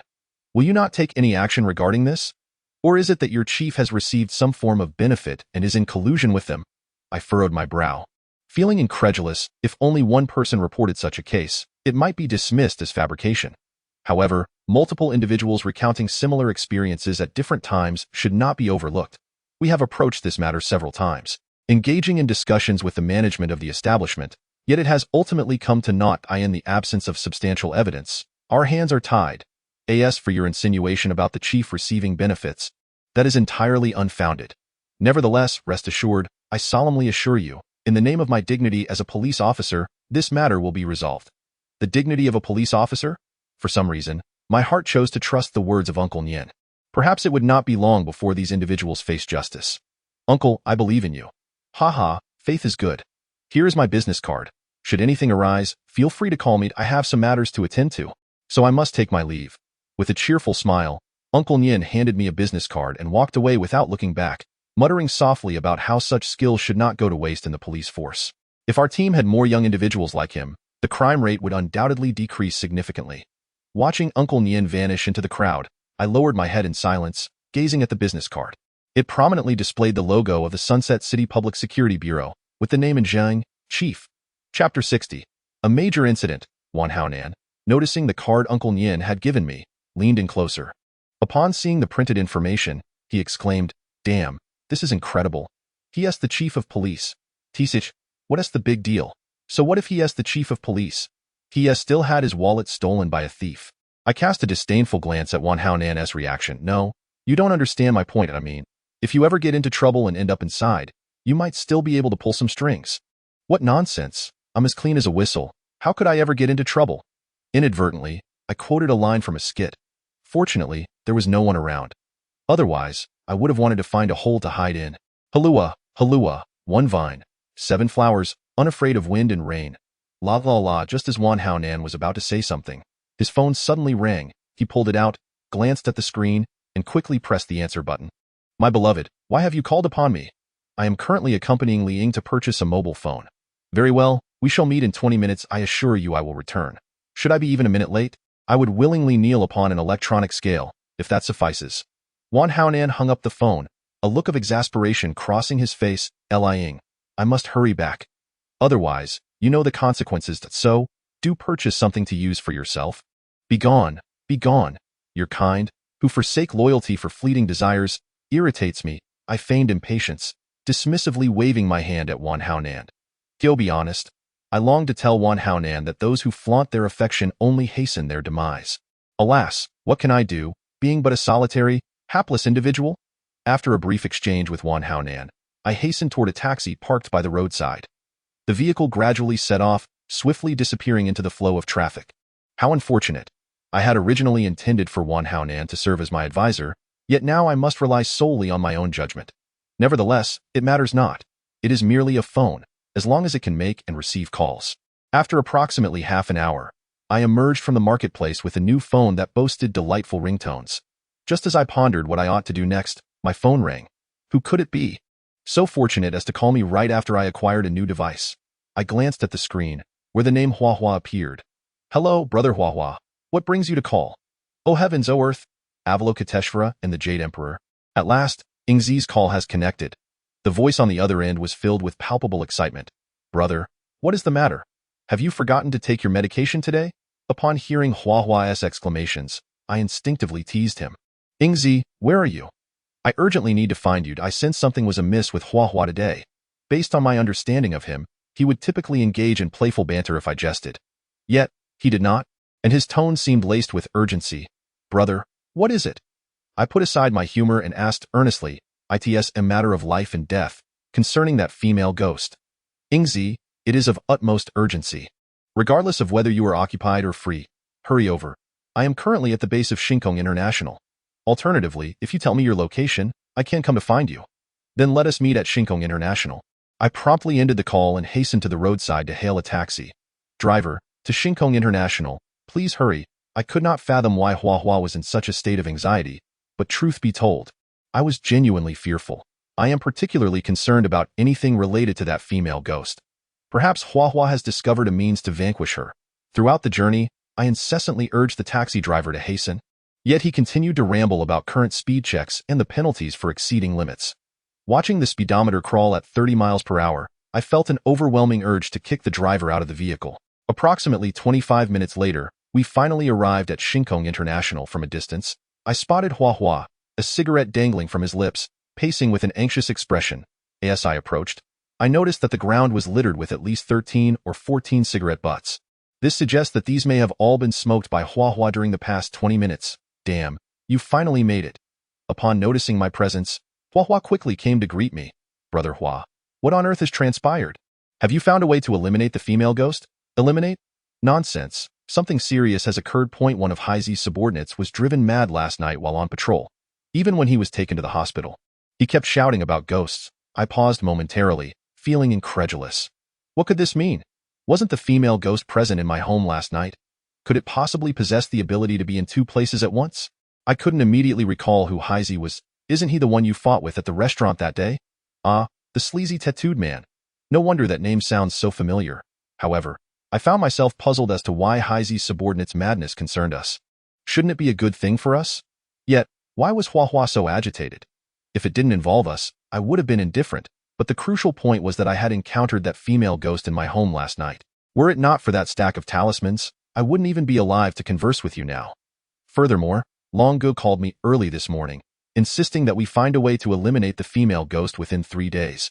Additionally, he mentioned something else.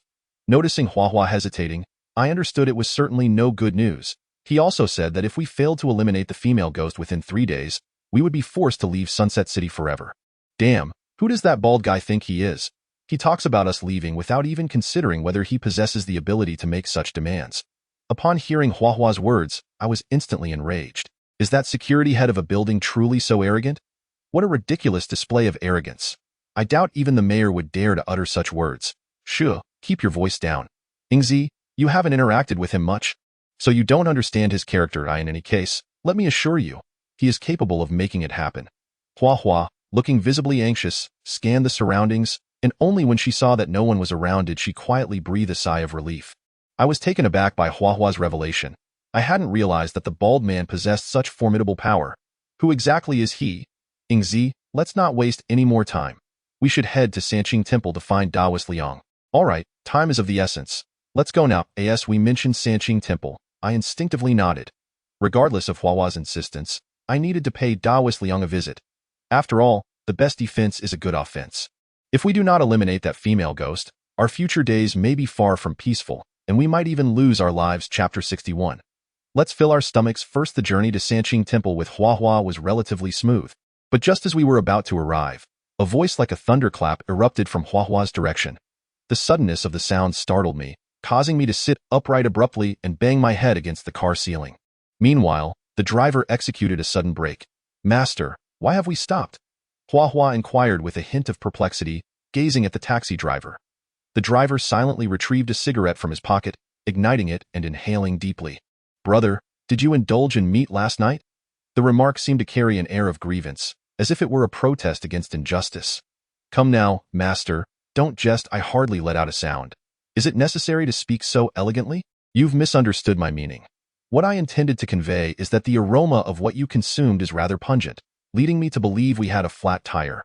However, upon catching a whiff, I realized it was your flatulence. Truly, the scent is intoxicating. The driver casually tossed the partially smoked cigarette out of the window and resumed his journey. by the time we arrived at Sanqing Temple. It was nearly noon. I had initially hoped to find a nearby place to eat, as my stomach was quite famished. Unfortunately, after wandering for quite some time, I found no establishment selling food. There were indeed places vending goods, yet they primarily offered incense and related items. It seemed reasonable, for in this temple, where the incense was not particularly abundant, selling other wares would likely yield little profit. Ultimately, with no other options, I conferred with Hua Hua and suggested we attend to our business first and seek sustenance afterward. Upon returning to the temple entrance, we were taken aback when the doors swung open unexpectedly. A young acolyte, clad in traditional garb, emerged from within. After scrutinizing us closely, he spoke, "Are you two here to see our temple master?" "Yes, we would appreciate the guidance of your acolyte," Hua Hua replied politely, inclining slightly. I nearly burst out laughing at the term acolyte. Hua Hua was rather exaggerating, wasn't she? Just because someone is dressed as an acolyte, does that make them one? Wouldn't that make Master Liang a grand celestial being? "Please, my master has been expecting you," the acolyte said, stepping aside to allow us passage. Once we entered, he closed the temple door behind us. Observing the acolyte's demeanor, I couldn't help but feel a twinge of doubt. The last time we came, the door was shut, and Hua Hua had to knock 9 times before it was opened, almost as if a secret signal was required. Now that we had entered, the door was promptly closed again. Did this temple not welcome ordinary folks' offerings? If that were the case, to whom were the incense vendors selling their wares? Did the temple staff venture outside at designated times to procure these items? "Excuse me, young acolyte, may I inquire why the doors are always closed? Does this imply a rejection of the faithful?" "I cannot speak to that. It is merely the master's directive, and we follow it without question," the acolyte replied, his tone somewhat haughty, not bothering to meet my gaze as he continued forward. My lips involuntarily twitched. Would he follow orders unconditionally? If Master Liang commanded him to perish, would he comply? "Ingzi, refrain from asking such nonsensical questions, lest we be expelled," Hua Hua whispered, tugging at my sleeve. With a hint of resignation, I shrugged my shoulders and chose to remain silent. After all, one must bow their head under the eaves. Although that young acolyte was not the master of the temple, he seemed either disinclined to converse or perhaps held us in contempt. Since our arrival at the temple, he had uttered only 2 sentences, one of which was merely a response to my inquiry. As I trailed behind him, utterly disoriented, we finally reached our destination. Despite my bewilderment, one thing was certain. This place still lay some distance from where the idol was enshrined. The acolyte gestured for us to wait a moment before entering the room alone. I observed him approach the venerable Master Liang with utmost respect, whispering a few words before retreating. "The master invites you," he announced. We nodded in acknowledgement, watching him depart before stepping inside. "You have finally arrived. I have been waiting for quite some time," Master Liang greeted us, rising to welcome me with a firm grasp of my arm, guiding me to a chair. "Uncle Liang, how did you know we were coming?" I inquired, feeling somewhat unsettled. Earlier, at the entrance, the acolyte had mentioned that the master had been awaiting us, and I had assumed it was merely a polite formality. Yet, hearing it again from Master Liang was quite surprising. Master Liang is remarkably perceptive. He anticipated our arrival, so there is no need for astonishment, Hua Hua remarked, seemingly unfazed, as if everything was perfectly natural. "Hee, not only did I know you were coming, but I also understand the purpose of your visit. However, that is of little importance. The priority is to fill our bellies first. Come, let us dine," Master Liang concluded, taking my arm and leading me into the dining area, while Hua Hua was inadvertently disregarded. With a resigned shrug, he quickly followed behind us. Indeed, Master Liang's words held truth. A person is like iron, and food is like steel. One cannot function well on an empty stomach. Regardless of the circumstances, we must first satisfy our hunger. The dining room was spacious and bright, seemingly larger than the outer chambers. The furnishings were quite simple. Aside from an antique 8 immortals table and a few chairs, the room was devoid of any other decor. Yet, these details were secondary. The most important aspect was the table laden with delectable dishes, their colors and aromas enticing enough to provoke an insatiable yearning. "What are you waiting for? Come and sit," Master Liang beckoned. Patting the chair beside him, I exchanged a glance with Hua Hua before hastening to take a seat next to Master Liang. "Yu Ming, have the guests arrived?" Just as we settled in, a voice akin to the melodious song of a golden oriole floated in from outside. "Yes, you need not busy yourself any longer. Come and join us for dinner," Master Liang replied with a gentle smile. Almost immediately, a radiant young woman, appearing to be in her late 20s, entered with a cheerful demeanor. Come, Han Bing, allow me to introduce you to the young man I mentioned. Li Ying, Chapter 62. Words to be spoken. Upon hearing Taoist Liang utter the name Han Bing, my pupils dilated in surprise. In that fleeting moment, I felt an uncanny sense of familiarity with the person before me. Many have experienced such phenomena, where, for a brief instant, one feels as though the present moment has been lived before, even able to predict what will transpire in the immediate future. Perhaps I was, at this very moment, ensnared in such an enigmatic state. Yingzi, Taoist Liang is speaking to you. Hua Hua gently tugged at my sleeve, offering a low reminder. Uncle Yang, what were you saying? I seemed to drift off for a moment. Embarrassed, I scratched the back of my head and flashed a sheepish grin at Taoist Liang. This child, he said, I mentioned that this is your aunt, Han Bing. She has prepared this delightful feast specifically to entertain you. Taoist Liang shook his head slightly, embodying a mixture of reproach and reluctance to chastise. What a surprise it was to discover that this stunning beauty, who appeared to be in her late 20s, was indeed Taoist Liang's wife, while he himself seemed to be in his 40s. Was this a case of an old bull courting tender grass? Hello, Aunt Han. It was our first meeting. I felt compelled to observe the niceties. I quickly rose and bowed slightly toward Han Bing. Yes, little Ying is so well-mannered. Do sit down and enjoy the meal. Savor your aunt's culinary skills. Han Bing replied with a warm smile, gesturing toward the bountiful array of dishes on the table. Afterward, she gracefully made her way to another seat beside Taoist Liang. Gazing at the sumptuous spread before me, I was overwhelmed with emotion.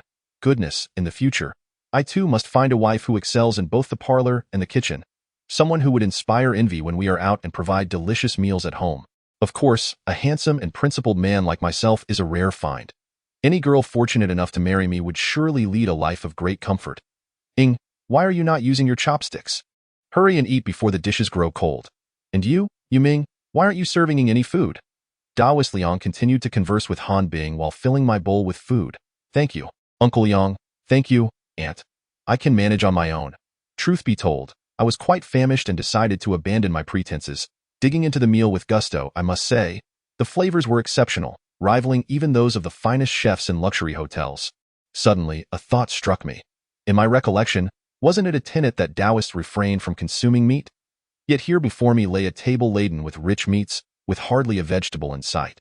Moreover, wasn't there a notion that Taoists were not permitted to marry? It seemed that Taoist Liang had managed to defy both of these conventions. Uncle Yang, may I pose a question? Isn't it true that Taoists, much like monks, are forbidden from eating meat? As the words escaped my lips, I felt a twinge of regret, but once spoken, they were as irretrievable as spilled water. Fortunately, I had deliberately omitted the inquiry regarding marriage.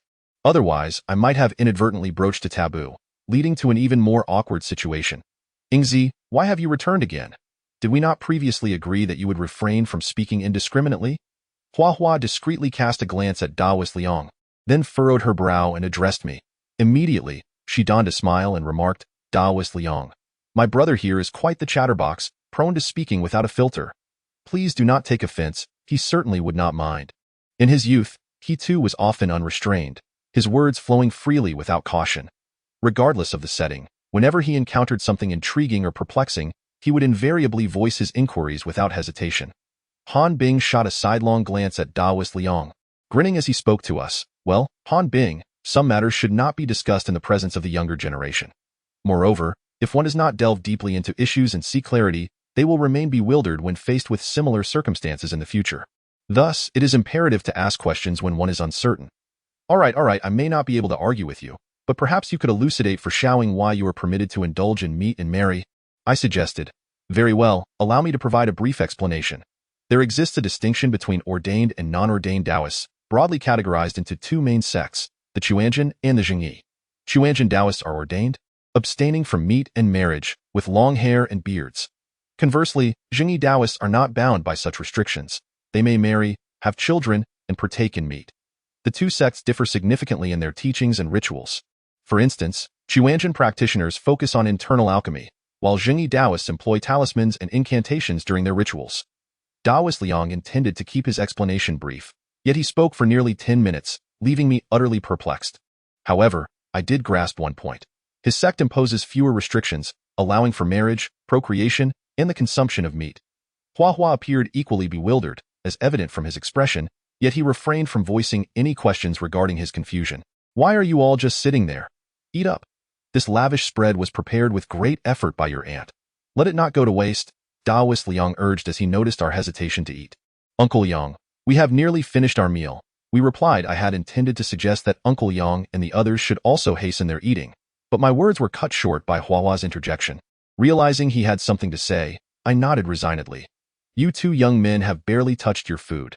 You must understand that in his youth, Uncle Yang could have devoured this entire feast single-handedly. Han Bing gazed at us in astonishment before smiling slightly and gesturing toward Taoist Liang. Han Bing, please do not expose my past in front of the younger generation. They are not merely full. They have matters to discuss. Very well, if your affairs cannot be discussed without affecting your appetite, then do share, he conceded. Han Bing cast a scornful glance at Taoist Liang, wearing an expression that clearly conveyed his thoughts. Taoist Liang, I wish to address the earlier issue. The female ghost has been growing increasingly restless.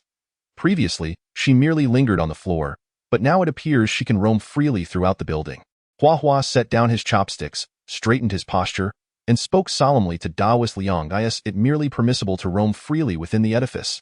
Liang Daoshang's expression was remarkably relaxed, seemingly dismissive of the female specter entirely. As he spoke, he would occasionally glance in my direction, either intentionally or inadvertently. Liang Shu, there are certain aspects that Huahua does not quite comprehend. In truth, the female ghost wreaked havoc in my home for the better part of the night. It even took on the guise of a friend to deceive me, but by sheer coincidence, I was able to see through its ruse. Otherwise, the consequences would have been dire, of course. The most crucial factor was that a Taoist friend taught me to draw a protective talisman and even sent me a photograph of the Three Pure Ones deity. Chapter 63. It is not as you imagine. With the new year approaching, I extend my heartfelt gratitude to all esteemed readers for their unwavering support and kindness, in an effort to present a more refined narrative. I have revised and rewritten numerous passages. Regardless, I assure you that this first book has been crafted with unparalleled dedication. Following the new year, I shall expedite the pace of updates and hope for your continued patronage. Upon hearing that the female ghost had caused a commotion in my house throughout the night, Huahua's eyes widened in astonishment, nearly popping out of their sockets. He stared at me incredulously, rendered speechless for quite some time. Han Bing, seated beside Liang Daoshang, listened with keen interest as I recounted the series of harrowing events from the previous night. Yet, perhaps she could hardly fathom the gravity of the situation, treating my account merely as a tale. As for Liang Daoshang, he appeared somewhat unfazed, as if everything was well within his expectations. This is hardly surprising, given his considerable capabilities. After all, he had accurately predicted our visit, which would not have been possible without his wife's generous preparation of an elaborate feast. To borrow a phrase from Liang Daoshang and his spouse, wasting food is a shame. I harbor no doubts regarding this sentiment, for Liang Daoshang, in both attire and demeanor, does not strike one as a person prone to extravagance. Moreover, this couple is amiable and unpretentious, devoid of any airs. Liang Daoshang did not respond to my comment but merely inclined his chin slightly, signaling me to continue. By the way, Liang Shu, if the female ghost has become entangled with me for some reason, what then is that faceless entity? Is it another specter? Forgive my interruption, I added. Ingzi, you mentioned that the female ghost disturbed your home for the better part of the night. How then could the minions of Haizi have been driven mad during their nocturnal patrols? Please do not misconstrue my inquiry. I harbor no doubts about your account, but I find it rather peculiar. Might there be other spirits residing within the building? Huahua could no longer contain his curiosity and once again interjected. The phantoms you encountered, strictly speaking, comprise only one entity. While you may encounter other apparitions, they are merely constrained wandering souls. In truth, the realm of ghosts is not so dissimilar from that of humans. There exist those who prey upon the weak and those who are strong. The entity that Li Ying described as faceless is, to put it simply, a wandering soul coerced by the female ghost. However, at worst, it would only serve to frighten you and pose no real threat. Liang Daoshang patiently elucidated our inquiries, displaying not a hint of impatience. Uncle Yang, do you mean to say that the female ghost is extraordinarily formidable, capable of compelling other wandering souls to do her bidding? Compared to ordinary wandering souls, she indeed possesses considerable power and can be classified as a vengeful spirit. Generally, two conditions contribute to the formation of such spirits. First, the presence of energy. Second, a profound sense of resentment. This female ghost endured great humiliation in life, resulting in a strong accumulation of resentment. Furthermore, her demise occurred during the night by suicide. With both energy and resentment present, it is inevitable that she would become a vengeful spirit. Yet, Why do you assert that the wandering souls coerced by the female ghost pose no threat to us? Although Daoist Liang has been gradually explaining this to us, I remain thoroughly perplexed. Wandering souls exist due to some reason preventing them from reincarnating, and they generally harbor a deep yearning for rebirth. However, if they commit acts of violence during this period, they risk eternal damnation, potentially being cast into the 18 layers of hell to suffer endlessly. Daoist Liang's explanation seems rather profound, leaving me somewhat bewildered. This notion of posing no threat to us appears to lack a necessary connection. Uncle Yang, I did not quite grasp your meaning. Indeed, Daoist Liang, could you perhaps express this in simpler terms? I, too, am struggling to comprehend. Hua chimed in agreement. Haha, let me simplify it for you.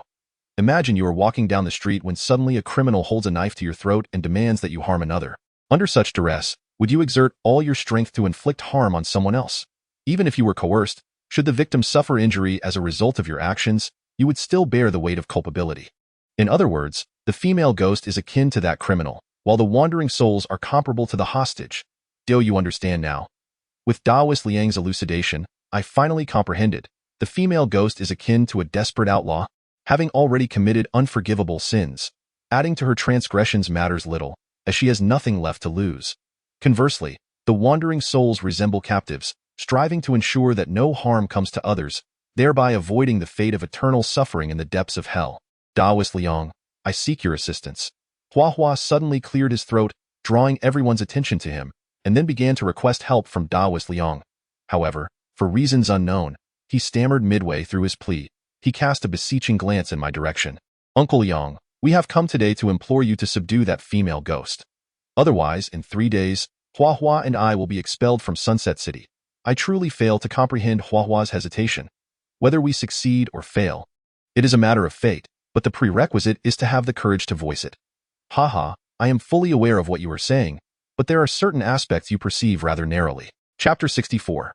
Teaching a man to fish rather than giving him fish. Daoist Liang smiled slightly and uttered a remark that left me feeling somewhat bewildered. I was puzzled, as I believed I had articulated my concerns clearly. If we do not eliminate that female ghost within 3 days, both Hua and I would be cast out from Sunset City.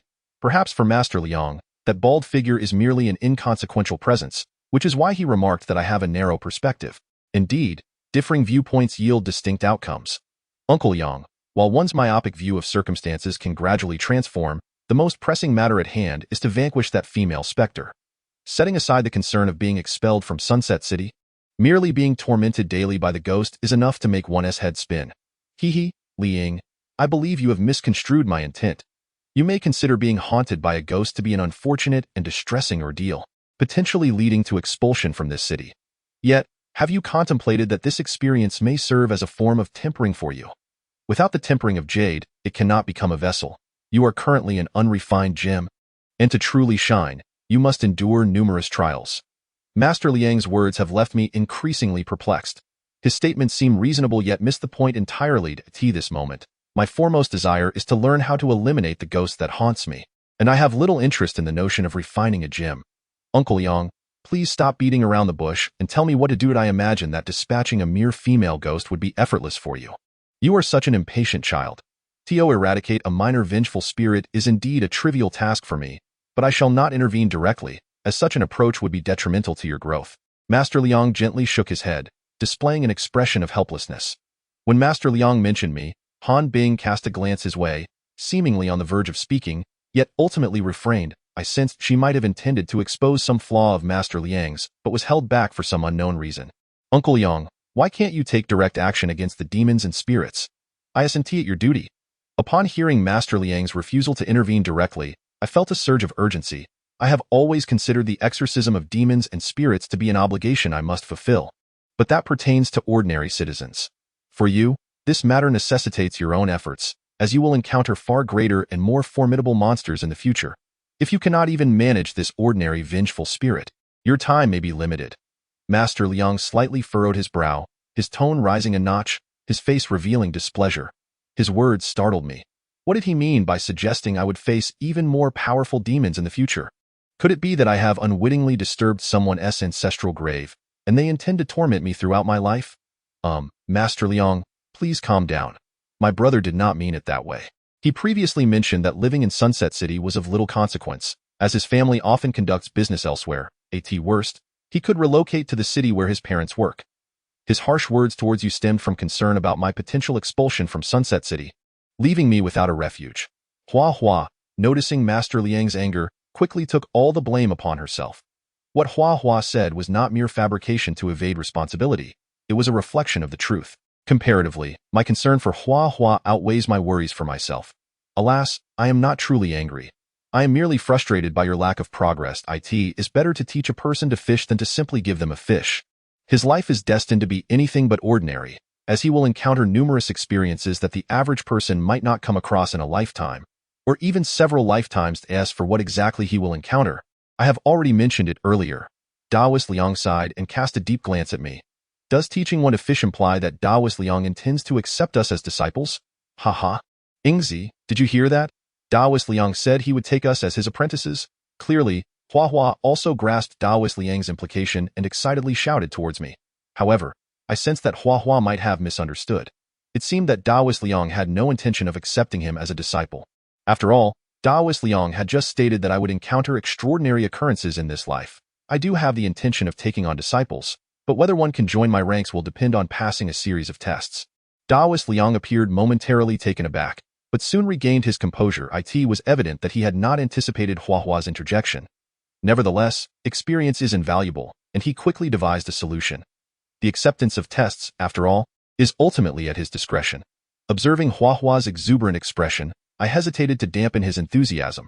Perhaps Daoist Liang might eventually discover some merit in Hua Hua and inadvertently accept him as well. But of course, this was merely my conjecture. Perhaps I was overthinking it. It could well be that Daoist Liang initially intended for us to undergo tests. Daoist Liang, do enlighten us about the nature of the tests. My great sword is already eager for action. Hua Hua seemed overly excited, even quoting a line from the character of the Barbarian King in League of Legends. Daoist Liang's reaction was as I had anticipated. He clearly did not comprehend the significance of that phrase. Uncle Yang, do not mind those details. Please, tell us what the tests entailed. In truth, I had already contemplated the matter of apprenticeship. Rather than idly waiting, it would be far more beneficial to learn some skills from Daoist Liang. Being able to protect oneself is undoubtedly advantageous, especially since Daoist Liang cannot always be by my side for protection. Moreover, if I were to truly master these skills, those malevolent spirits would surely think twice before approaching me. Should they dare to seek discord, I would vanquish one if they sent one, or two if they sent a pair. Daoist Liang first offered a slight smile, teasingly withholding information. Daoist Liang, please proceed. You need not hesitate. We are fully committed to AT this moment. Hua Hua was in a state of extreme excitement, his face brimming with eagerness. Enough, Yu Ming, do not tease them any longer. Quickly share the details, Han Bing said, gently tapping Daoist Liang on the head with a smile. First, you must finish all the food on this table before we proceed. Waste not. Want not is the first test, Daoist Liang instructed, gesturing towards the dishes on the table. Without a moment's hesitation, Hua Hua discarded a single word and began devouring the food without regard for his image. I was already hungry, and since Daoist Liang stated that this was the first test, I too refrained from being finicky in a whirlwind of activity. The table was cleared within approximately 20 minutes, leaving no trace of the meal behind. Having finished, I habitually prepared to tidy up the table, only to be gently rebuffed by Han Bing, who ushered us out of the room while she quietly cleaned up on her own. Master Liang led me and Hua Hua to a grand cypress tree beneath which he began to elaborate on the tasks that lay ahead, or rather, to inform us of the trials we were about to face. Chapter 65, Departure. The trials begin. Master Liang created an atmosphere that felt rather heavy, remaining silent for an extended period. Unconsciously, a sense of tension began to creep upon me. What sort of trial awaited us? Uncle Yang, you mentioned you would tell us about the upcoming trial, yet you remained silent. I finally could not restrain myself from asking, feeling a surge of excitement. Surely, Master Liang would not mind my inquiry, for he had previously stated that one should ask when in doubt. Otherwise, similar situations in the future would leave one perplexed. Oh, did I not mention it earlier? Master Liang replied, slightly taken aback, then gazing at me and Hua Hua with a puzzled expression. Uncle, it seems you haven't actually said anything, I mused, momentarily bewildered, wondering if my thoughts had momentarily faltered, causing me to miss Master Liang's words. I instinctively glanced at Hua. Master Liang, after summoning us here, you indeed have said nothing. Ha ha ha, I was wondering why you two were standing here. It appears I simply forgot to inform you. Master Liang chuckled awkwardly a few times. However, I sensed that he was deliberately playing this game, for his eyes betrayed no hint of embarrassment. Uncle, time is of the essence, and the task is pressing. Please tell us what we must do. My lips involuntarily twitched, my expression darkening. You, my friend, do you not know that haste makes waste? Very well, listen closely. Immediately return to gather your supplies, then proceed to Ghost Ridge, 100 kilometers away, where you will seek out a man named Zhang Qingyu. He will guide you on what to do. Ghost Ridge? Hua Hua exclaimed in surprise upon hearing Master Liang's words. Goodness, must you be so dramatic? I thought someone had stepped on your tail. I shot a disdainful glare at Hua Hua. Mind your manners. We are civilized individuals. Refrain from using such vulgar language. Enough of this triviality. What is it about Ghost Ridge that has you so agitated? Master Liang stood by, and I preferred not to engage in banter with Hua Hua, so I redirected the conversation. This is crucial to know. Ghost Ridge lives up to its name. It is a haunted place, Hua Hua explained with an air of pride. Listening to him, I felt an overwhelming urge to deliver a resounding slap. What sort of explanation was that? What was there to be proud of? Since you are aware of this location, the matter becomes much simpler. I possess 2 talismans. Each of you should take one. When you arrive to face the trial, they may prove useful. The usage of this talisman is quite straightforward. Simply grasp it between your thumb and index finger, utter the incantation, and it shall take effect, ensuring your safety through the crisis. However, unless absolutely necessary, I advise against using it, for I will need to reclaim the talismans once the trial concludes. If we fail to return the talismans by then, it signifies our failure in the trial. As he spoke, Master Liang reached into his pocket and produced 2 talismans, which he handed to both me and Hua Hua. I held the talisman in my hand and scrutinized it. It appeared to be quite different from the previous protective charms I had seen. At least I could comprehend the earlier ones, but this one could undoubtedly be classified as a ghastly scribble, utterly inscrutable. Following Master Liang's instructions, I pinched the talisman in my hand and made a few gestures. Observing the awkward formation of my fingers, I couldn't help but feel embarrassed. Was this not the legendary orchid finger? I wondered who had devised such a peculiar way of handling talismans, truly bizarre. Without further ado, you should hurry back and prepare for departure. It seemed that Master Liang had finished imparting his instructions and was now ushering us away. Uncle Liang, one final question. Where shall we seek the person named Zhang Qingyu? Although I had never visited Ghost Ridge, I had certainly heard of it. It was said that the area was 3 to 5 times the size of Sunset City, making the search for a single individual amidst the vast mountains akin to looking for a needle in a haystack. Haha, finally showing some progress by asking important questions, Master Liang remarked. However, I cannot divulge that answer. Locating Zhang Qingyu is part of the trial itself. If you are destined to become my disciples, you shall undoubtedly find him. Conversely, if you fail the trial, then there shall be no bond of master and apprentice between us. Of course, should you fail, I will personally intervene to vanquish the female ghost. With that, Master Liang departed, his hands clasped behind him, leaving us standing foolishly beneath the cypress tree. Go be honest. Had I heard Master Liang declare he would personally exterminate the ghost upon our arrival, I would have jumped for joy. But now, I had come to realize the necessity of finding a way to become his disciple and learn valuable skills from him. Setting aside the matter of self-preservation, these abilities could surely be employed to charm young ladies. I meant to help them avert calamities. Hua Hua, can we not look so glum? Those who understand our situation know we are about to undertake a trial, while those who do not might think your cat has been killed by a rat. Come, let us prepare for departure without delay.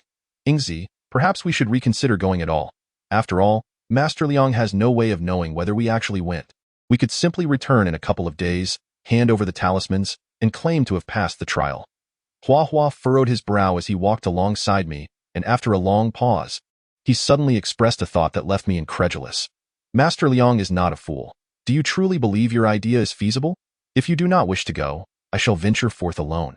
Regardless of whether the trial is passed, the ghost will undoubtedly be eliminated. Yet, I must see for myself if this trial is indeed so formidable. When Master Liang announced the trial, I had already resolved to face whatever challenges lay ahead, even if it meant confronting mountains of blades or seas of fire. I could not explain why I felt this way. It seemed as though some unseen force was guiding me forward. Perhaps this was fate. I was merely jesting. I certainly wished to venture forth. How could I possibly let such a splendid opportunity to apprentice under Master Liang slip away?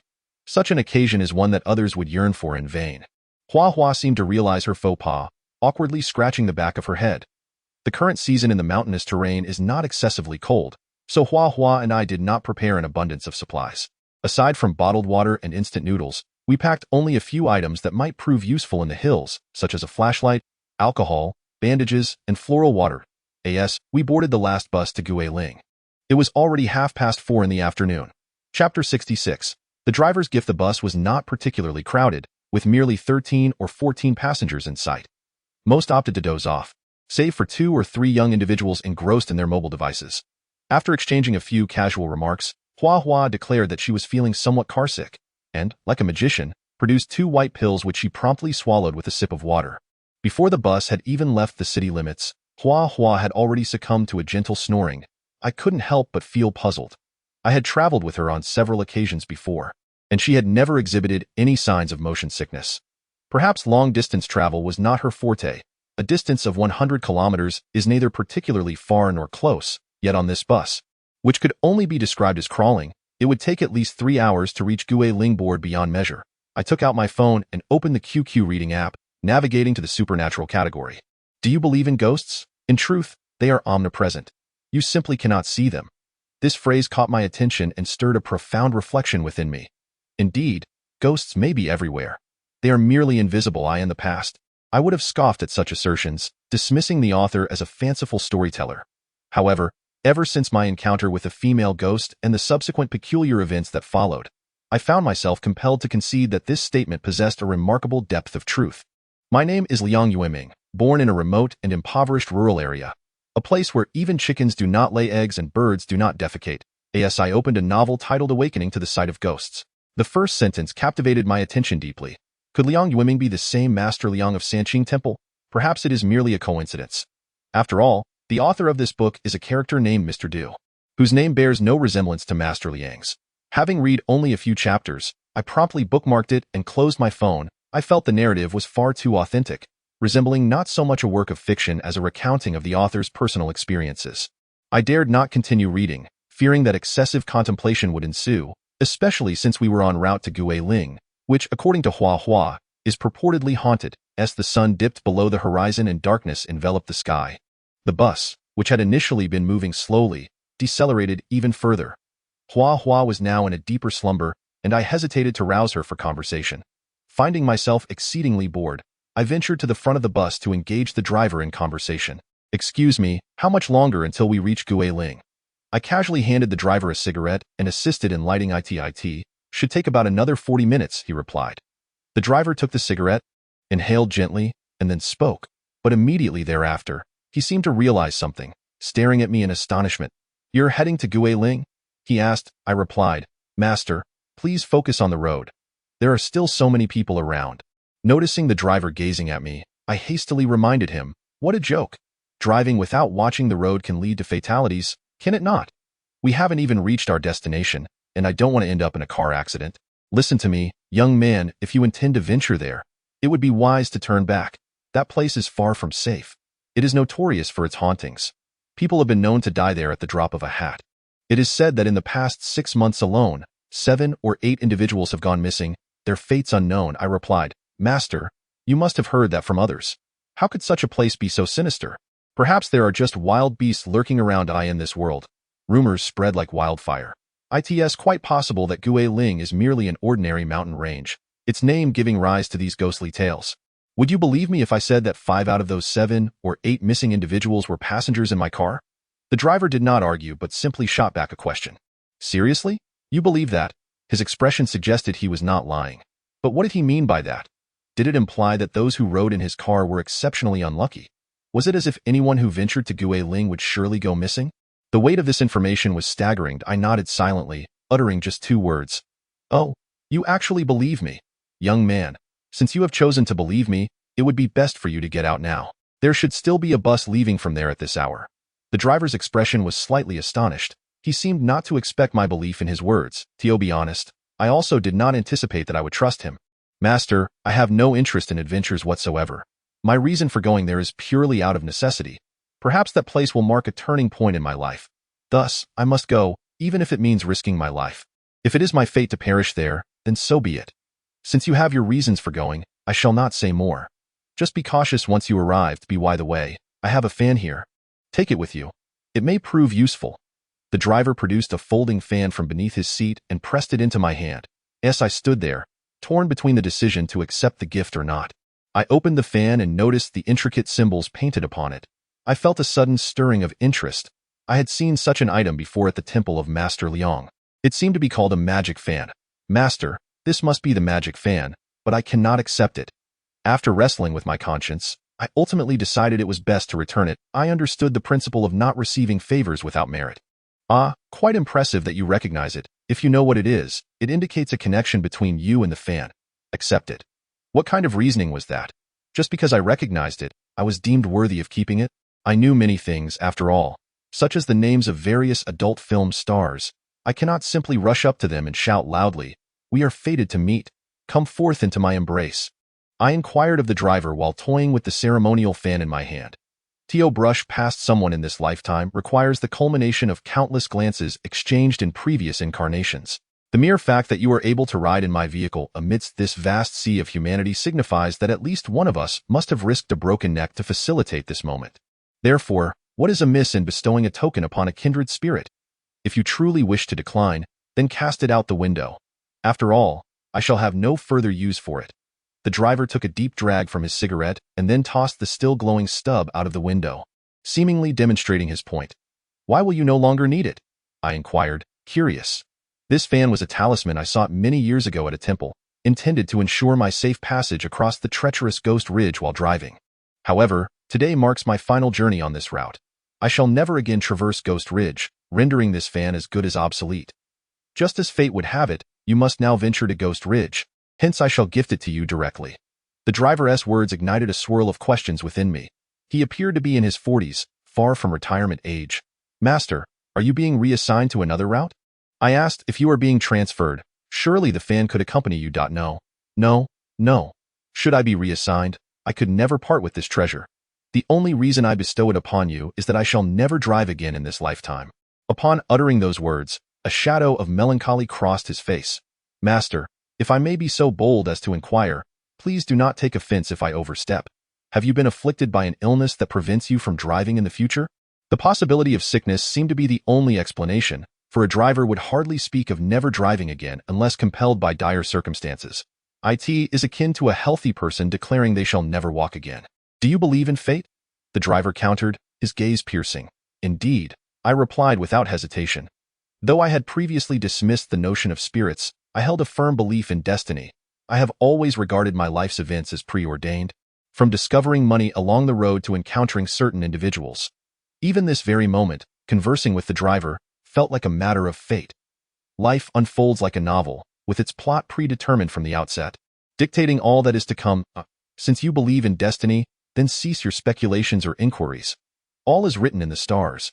Perhaps before long, you shall understand why I will never drive again. Now, enough of this. Please accept the fan. Very well, then I shall graciously accept it. After much inner turmoil, I resolved to accept the ceremonial fan. The driver had insisted upon gifting it to me repeatedly, and to refuse once more would seem rather pretentious. Indeed, it is true that indecisive men often fail to garner admiration. A man must embody the essence of masculinity, displaying decisiveness and strength, rather than appearing hesitant and effeminate. Upon witnessing my acceptance of the ceremonial fan, the driver wore a look of profound satisfaction. I understand the nuances of reciprocity in gift-giving. However, my destination today is Ghost Ridge, and my bag contains naught but a few personal effects. Even if I wish to return a gift, my means are regrettably insufficient. Master, after our lengthy conversation, I find myself uncertain of how to address you. Might you provide me with your telephone number for future visits? After much contemplation, I devised a relatively prudent approach. If I could ascertain your name and number, I could reciprocate in due time. Though it may be somewhat delayed, receiving a gift without the expectation of return is infinitely more gratifying. My surname is Zhao. Please refer to me as Master Zhao. This title has been my companion for decades, and it resonates well with me. As for the telephone, let that be. It will hardly be of use in the future. For reasons unbeknownst to me, I sensed an oddity in the driver's manner of speech. Setting aside the matter of driving in the future, it seems implausible to suggest that he would have no use for a mobile phone. Master Zhao, you need not say anything further. Return to your seat and focus on the road. Night has fallen, and I must drive attentively, the driver interjected, clearly wishing to terminate our conversation. Upon reflection, it appears I had not uttered anything inappropriate. I consider myself quite perceptive. Since he did not wish to converse, there was no need for me to impose further. I returned to my seat, idly toying with the fan gifted to me by the driver. Approximately half an hour later, the driver abruptly braked, bringing the vehicle to a halt, then turned to announce, "We have arrived at Ghost Ridge." I glanced out the window, rousing the still slumbering Hua. "Have we reached our destination?" Hua asked, rubbing her face vigorously, a look of bewilderment upon her countenance. "If you intend to disembark, do so promptly. Otherwise, you may miss your opportunity." The previously amiable driver suddenly adopted an impatient demeanor, raising his voice once more. I hoisted my travel bag, filled with daily necessities, and exited the vehicle first. Although Hua appeared somewhat disoriented, she followed suit upon seeing me alight. As she descended, she muttered, "Hurry, hurry, hurry," to which I retorted, "I can only descend one step at a time. I am not capable of flight." The moment Hua stepped out of the vehicle, the driver abruptly accelerated, leaving without even closing the door, stirring up a cloud of dust. "What the hell? Driving so fast? Are you in a rush to be reborn? Prepare for a complaint," I muttered under my breath. Hua, now fully awake, unleashed a tirade at the departing bus. "Mind your manners. Let us conduct ourselves with decorum. We are civilized individuals, after all. Refrain from vulgarities," I chided, echoing a phrase she had previously used. Damn it, I'm glad I acted swiftly. Had I hesitated, I might have been left behind. By the way, what was the license plate number of that vehicle? I suddenly slapped my forehead in realization. How could I have forgotten such a crucial detail? It seems that if I wish to encounter that driver again, it shall rely solely on fate. Hua, I believe we can finally embark on our camping adventure tonight. As I spoke, I began to survey the surroundings. When I realized the desolate emptiness that enveloped us, a sense of helplessness washed over me. Camping? What a farce, 2 grown men camping. We should hastily seek shelter before anything else. Hua seemed oblivious to the state of our environment, mistaking my words for jest. "Take a look around," I urged him. Once Hua comprehended the grim reality of our surroundings, he fell silent, and after a prolonged pause, uttered a single expletive. Faced with such unfortunate circumstances, I found myself at a loss for whom to blame. Was it Liang Daoshang for not clarifying the situation here? Or us for not being thorough enough in our preparations? Perhaps Liang Daoshang had foreseen our predicament even before our departure, opting not to disclose the details as a means of incorporating the accommodation issue into our trial. Hua and I trudged forward along the road, aimlessly, our spirits utterly dismal, to the point where we lacked the inclination to converse. The darkness had descended upon us before we realized it, and the nocturnal creatures began to stir. Chapter 68. The things behind in the sky, countless shadows soared freely in the moonlight. It was only upon closer inspection that I discerned they were bats. The sheer density of them sent a shiver down my spine, a sight rarely seen in the city, now seemingly rampant here. Fortunately, these bats did not pose a threat. They were likely not the dreaded vampire bats of textbooks, or else Hua and I might have already been drained to mere husks. Ingingzi, why do I feel a chilling sensation on my back? Hua suddenly halted, illuminating the area with the flashlight I had previously handed him. Our preparations had been rather inadequate, having only brought 2 flashlights. We surmised that before locating a person named Zhang Qingyu, we might have to endure several nights in Guiling to conserve battery life. We decided to be prudent with our light, ensuring we could switch on the flashlight when truly necessary. The chill I felt was understandable. After all, the mountain temperatures were considerably lower than in the city. All right, let us turn off the flashlight to save power. While I could comprehend the lower temperature, my discomfort stemmed not from the cold, but from a deep-seated chill, as though we were wandering through a graveyard in the dead of night. Hua did not turn off the flashlight. Instead, he continued to elaborate. The sensation of traversing a graveyard at night, in essence, is feared. I was baffled by how Hua's courage had diminished so drastically. If memory served, he should possess talismans on him. Of course, I wasn't referring to those given by Liang Daoshang before our journey, but rather a parting gift he had once bestowed upon me. Inspired by Hua's words, a mischievous thought crossed my mind. I contemplated letting out a sudden scream to startle him. After a moment of contemplation, he ultimately chose to abandon the idea to die in this desolate and eerie place. If he were to faint from fright, it would surely spell disaster for me. I said, "Huagu, if you are truly scared, why not take out a few of the gifts from Daoist Liang to bolster your courage?" Damn it, how could I have not thought of that? With that item in hand, fear would be a thing of the past. Hua's face lit up with delight, and he began rummaging through his pockets. However, it wasn't long before a frown overtook his features. "What's wrong?" I inquired. I forgot to bring it. All right, if you forgot it. You forgot it. Yes, rather embarrassing for a grown man to be scared while walking alone at night. What would others think? Hua Hua's response left me speechless. He had actually forgotten it. In light of this, I resolved to employ the legendary tactic of provocation, hoping it would help Hua Hua temporarily forget his fear. Who the hell is scared? I'm merely reminding you to stay vigilant in this desolate place. The provocation seemed to have some effect. Upon hearing my words, Hua Hua widened his eyes, adopting a defiant expression. Yet, the flicker in his gaze betrayed his inner trepidation. Fine. If you're not scared, then I am. Let's hurry along. I wonder where that Zhang Qingyu is hiding. Who knows where that person is lurking? Perhaps he is sound asleep at this very moment.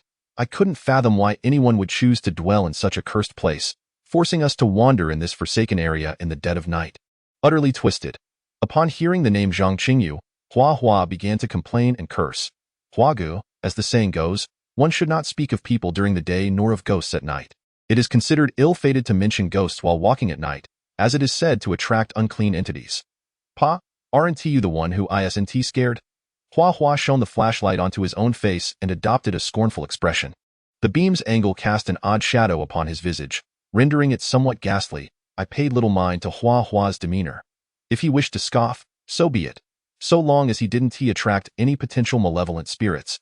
Suddenly, an inexplicable chill enveloped me, compelling me to halt.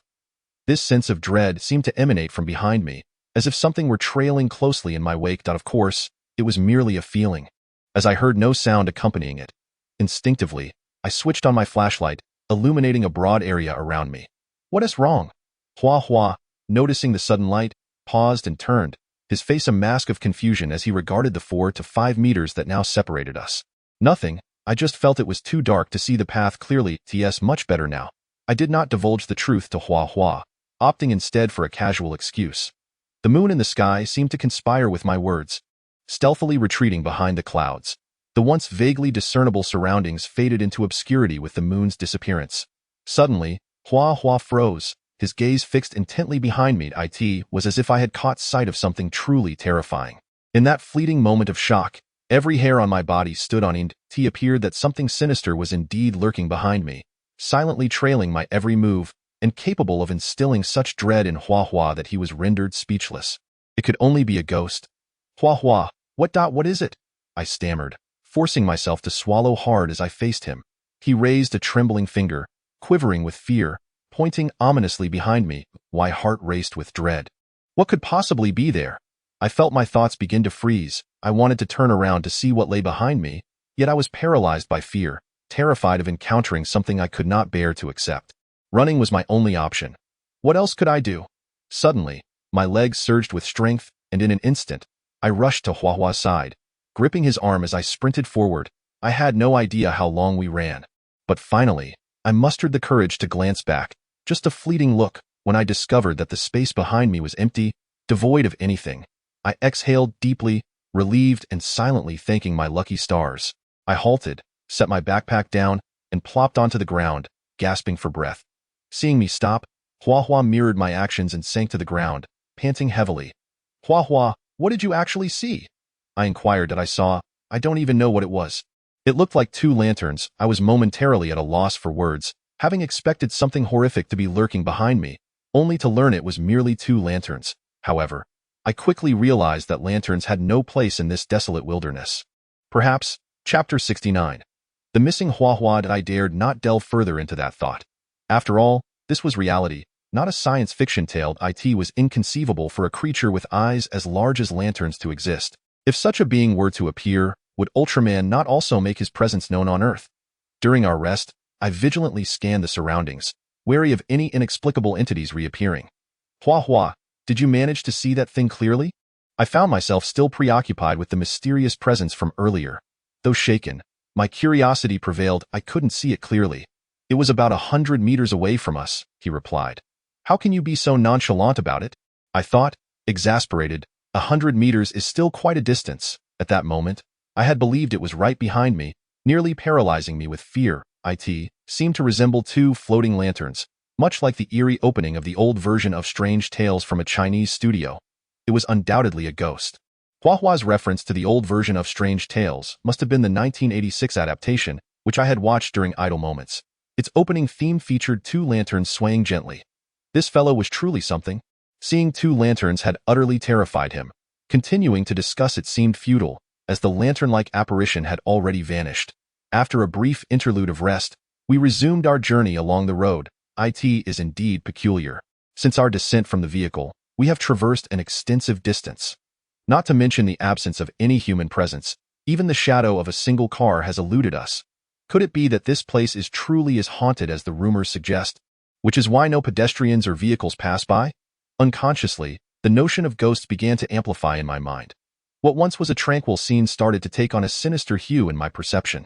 A gentle breeze rustled through the grass along the roadside, producing a faint whispering sound. My nerves instantly tightened, for I felt that within those thickets lay countless malevolent entities, lying in wait for the opportune moment to leap forth and extinguish our lives, subsequently preparing us for a morbid feast, perhaps even devouring us. It seemed that Hua Hua shared a similar sentiment. As he quickened his pace in tandem with my own, I realized that this incessant state of heightened tension was unsustainable. Prolonged exposure could lead to an inevitable breakdown. Yet, the threshold of this impending collapse remained a mystery to me. Perhaps it would arrive after a night of uneventfulness, or maybe in the very next heartbeat. Suddenly, a dark shadow darted past us, sending a jolt of fear through my body, nearly causing me to collapse onto the ground. I fought to maintain a state of alertness, silently reassuring myself that it was likely just a wild hare crossing the road. It was evident that Hua Hua had also spotted the figure. After a brief moment of astonishment, he let out a startled cry and sprinted ahead with wild abandon. "Huage, stop!" I shouted, hastening my pursuit of him, hoping he would pause. However, the earlier apparition seemed to have triggered something within Hua Hua. He paid no heed to my calls and continued to race forward. "Huage, please halt, don't run heedlessly." My desperate cries seemed to have the opposite effect, only propelling Hua Hua to increase his speed. I conceded that my shouts had inadvertently motivated him further. I promptly ceased my vocal pleas, instead quickening my own pace. Hua Hua's velocity exceeded my expectations, despite my utmost efforts. I found myself unable to catch up. Fortunately, the distance between us was not insurmountable. I merely needed to wait until he fatigued before easily overtaking him. Regardless, it was clear that his physical stamina could not rival mine. As anticipated, it wasn't too long before Hua Hua's speed noticeably waned, providing me the opportunity to surge ahead. Just as I was about to grasp his arm, he suddenly veered off into a thicket of grass, over half a meter high, and swiftly vanished into the darkness. My heart sank. It was indeed true that what one fears often comes to pass. I could not afford to hesitate any longer and dashed toward the direction where Hua Hua had disappeared. Wait, didn't Hua Hua have a flashlight? Why do I see no glimmer of light? Could he have turned it off? This is quite perplexing. As I anxiously searched for Hua Hua's silhouette, I pondered this troubling conundrum. "Huage, where are you?" "It's Ingzi, come out quickly," I called out. "Hua Hua, stop this nonsense and emerge at once, or else I shall not hesitate to take matters into my own hands." "Hua Hua, where on earth have you vanished to?" No matter how fervently I call out, there is absolutely no response. It is as though Hua Hua has been consumed by darkness, leaving not a single bone behind. Suddenly, I became acutely aware of a grave predicament. I was utterly lost. I could no longer discern from whence I had come, nor did I know the path that would lead me back to the road. Out of the blue, a sound emanated from a nearby thicket. Reminiscent of footsteps upon the grass, my heart leapt with joy. It seemed that Hua Hua was there. I directed the beam of my flashlight towards the source of the sound. In that fleeting moment, I noticed the grass stirring once more. A faint smile crept upon my lips. How foolish it would be to think I could be frightened for another century. I feigned ignorance of the incident and continued my search for Hua Hua. As I approached the rustling grass, I forcefully parted the half-meter-high foliage. Suddenly, a mysterious flying object burst forth from the thicket, nearly grazing my face as it ascended into the sky. My legs went weak, and I collapsed onto the ground. Hastily, I switched on my flashlight and shone it towards the unidentified object, only to discover it had landed on a branch, clutching a mouse in its beak. Good heavens, it nearly scared the life out of me. It was merely an owl. I wiped the cold sweat that had emerged from my fright and stood up, only to find my legs still unsteady, causing me to sit back down. Perhaps the most abundant creatures in the thicket were indeed tiny flying insects. In no time, my flashlight attracted a swarm of them. I detest these pests and instinctively tried to shoo them away. Yet they clung to me like parasites, refusing to disperse. In exasperation, I ultimately turned off the flashlight. Suddenly, I thought I heard Hua Hua's voice calling out, albeit faintly, as if there were still a considerable distance between us. Hua Gu, I am here, I am here. Upon confirming it was indeed Hua Hua's voice, I excitedly shouted in response. However, it seemed her voice had faded away once more. Chapter 70. The soul-capturing ghost. I wish all esteemed readers a joyous new year. Red envelopes, anyone? Haha, none? Well, that's all right. I, Ms., extend my best wishes for the new year. May all your wishes come true and may you find success in all endeavors. By the way, recommendation votes. Those are always welcome. I couldn't help but feel a twinge of surprise. Could it be that I was experiencing auditory hallucinations? In this eerily silent wilderness, why was I hearing Hua Hua's voice and not anyone else's? Or perhaps some misfortune had befallen her, like being snatched away by a sudden beast. How absurd, I thought. Surely, nothing could have happened to Hua Hua.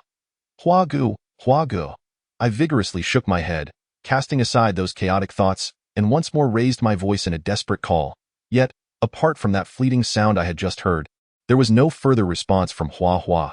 After sitting on the ground for a moment longer, my legs gradually regained their strength. To be honest, that scare truly shook me to my core. While I would not consider myself overly timid, it seems that in recent times, I have experienced several instances where my legs turned to jelly from fear. With a flashlight in hand, I cautiously navigated through the overgrown grass, more than half a meter deep, unsure of where my steps would lead me. Perhaps just ahead lay a road. Perhaps I was on the brink of an unfathomable abyss, offering me a free entry into the netherworld. I had lost all sense of direction. To avoid meandering in circles, I would mark my path whenever I passed solitary trees, indicating from which direction I had come. Naturally, if Hua Hua were to see these marks, she would understand they were left by me. The moon seemed to conspire against my visibility, hiding behind clouds and refusing to illuminate anything beyond the beam of my flashlight. As I groped my way forward, I called out Hua Hua's name, my heart heavy with anxiety. People often say that one should think things through before acting, that one must not regret their decisions but rather embrace the consequences. Even if they do not align with one's desires, I understood this sentiment, yet regret gnawed at my insides. I lamented not having concocted an excuse to keep Hua Hua at the temple, thereby avoiding the predicament I now faced. My mind became a cacophony of thoughts, and I forgot to continue calling her name. I trudged forward in a daze, feeling as though I was losing my own identity. Suddenly, my foot slipped, throwing me off balance. My mind went momentarily blank, and by the time I regained my senses, I found myself sprawled on the ground. With pain radiating throughout my body, I struggled to recall the moments leading up to my fall. I must have missed a step and tumbled down the slope into the ravine. The flashlight lay quietly not far from me, casting a glimmer of hope. After a cursory examination, it seemed I had only sustained a few scrapes and nothing serious. I staggered to the flashlight and picked it up once more. Wait. I remembered that Hua Hua's voice had seemed distant just moments ago, and after she called out, silence had ensued. Could it be that she had also inadvertently fallen into the ravine? The thought sparked a flicker of excitement within me. I quickly raised my voice, calling out Hua Hua's name again. After a brief while, despair crept in. Perhaps Hua Hua was not as fortunate as I, and had fainted somewhere. Resigned, I limped through the seemingly endless ravine, searching for any sign of Hua Hua. Ingzi, Ingzi? Suddenly, a voice echoed from behind me. It was faint, akin to the volume of casual conversation. An image of Hua Hua sprang to mind. Yes, that voice belonged to her. I turned around, excitement surging, and shone the flashlight in that direction. Yet, there was nothing there. Puzzled, I scratched the back of my head, bewildered by the unexplained voice. Ingzi, Ingzi? Hua Hua's voice reached my ears once more. Still emanating from behind me, it is truly perplexing. Was not Hua Hua's voice emanating from behind me? Yet, upon turning, the sound seemed to have shifted back to my rear once more. Alternatively, it appeared as though Hua Hua's voice originated from the direction in which I had previously advanced. Although a sense of bewilderment lingered in my mind, I instinctively turned back towards the path I had been traversing. With my flashlight, I cast a sweeping gaze around. Yet Hua Hua's figure remained elusive. Ingzi, Ingzi? Hua Hua's voice seemed to be playing a game of hide and seek with me. No matter which direction I turned, his voice would invariably resound from behind. After several rotations, I inhaled sharply, a chill coursing through me. Good heavens, could I be so unfortunate as to encounter something sinister? I recalled hearing the elders warn that if someone calls your name in the dead of night, you must never respond, for it is not a familiar face beckoning you, but rather a ghost attempting to ensnare your soul. In other words, to answer is to risk having your spirit whisked away. granting the ghost a chance at reincarnation, or perhaps seeking a scapegoat. I felt my body involuntarily tremble, a cold sweat instantaneously enveloping me. Hua Hua! I summoned my courage and called out his name once more. When I ascertained that Hua Hua was not nearby, I bolted in the direction I had previously been heading. I needed to escape this place. I am still young, and I do not wish to meet my end. Ingzi, Ingzi, Ingzi? The echo of Hua Hua's voice incessantly circled in my mind, and blocking my ears proved futile. At that moment, I became increasingly convinced that it was indeed a ghost seeking to claim my soul. Damn it, stop following me. I seethed, powerless in my anger. Yet, what good was my fury? I was neither a Taoist priest nor a master of Maoshan. I did not possess the skills to exorcise spirits, nor even the means to ward off evil. All that remained for me, aside from fleeing, was perhaps to scream and curse. The ghost seemed determined to pursue me, regardless of how swiftly or far I ran. Its voice remained fixed at my back. Hey, young man, come over here. Just as I was on the verge of exhaustion, a voice both familiar and unfamiliar pierced through the cacophony of the ghost's call. Echoing in my ears, I spotted a figure standing a short distance ahead. Although trepidation gripped my heart, I instinctively directed the beam of my flashlight toward IT. IT was he, the long-distance bus driver. Though I was uncertain as to why he appeared in this location, I instinctively sprinted towards him. As I reached the driver's side, the haunting voice that had plagued my mind vanished. Master Zhao, how did you come to be here? I inquired, a hint of astonishment coloring my tone. I was slightly taken aback by Master Zhao's presence. If memory served me correctly, he had driven away, provoking an outburst from Hua Hua, who had yet to establish his footing at that time. Why couldn't I appear here? Master Zhao replied with a smile. But you had already left, hadn't you? I blurted out, voicing my bewilderment without a second thought. I have departed, yet I find myself unable to shake off my concerns for you all. So I have returned to take a look. It seems my return was not in vain, for you must have encountered something sinister just moments ago. Master Zhao continues to wear a slight smile. It appears he is indeed a good person, deeply worried for our well-being. However, upon further reflection, it seems something is amiss. How could he possibly know that I had crossed paths with malevolent forces? Considering I was desperately fleeing, moreover, how could he predict my presence in this very spot? Was he perhaps following me? That notion seems implausible. Although I did not check the time, it has surely been at least an hour since I alighted from the vehicle with Hua Hua. Given the talisman he bestowed upon me during the ride, I begin to suspect that Master Zhao might be a concealed sage. If that is the case, then perhaps everything falls into place. Just as when I visited Master Liang, he could easily divine our intent to pay him a visit, and now it seems he has calculated my arrival here. Master Zhao, your foresight is truly remarkable.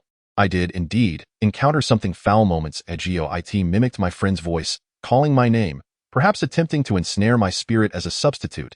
By the way, Master Zhao, could you possibly discern my friend's current whereabouts? The sage once said that great concealment lies within the city, and since the person before me seems to be a hidden master of the urban realm, he would surely have no difficulty locating Hua Hua. Do not overpraise my capabilities, he replies modestly. I am merely an ordinary long-distance driver, not a celestial being capable of divination. Yet, if you cannot divine, how did you know I would appear here? I sense that Master Zhao is somewhat reluctant to assist me with this inquiry. My presence here appears to be entirely coincidental. Perhaps we are simply fated to cross paths. Enough of this. Time is of the essence, and the passengers are awaiting my departure, he says, his expression suddenly tinged with urgency. No sooner has he spoken than he hastens away. Watching his retreating figure, I feel an inexplicable sense of unease, though I cannot quite articulate why. It is an instinct, perhaps a manifestation of what is often referred to as the sixth sense. My heart is filled with questions I long to pose to Master Zhao, but he departs too hastily for me to voice them. Truth be told, I yearn to chase after him, to beseech him to guide me from this place. But I cannot do so until I ascertain Hua Hua's whereabouts. Lying.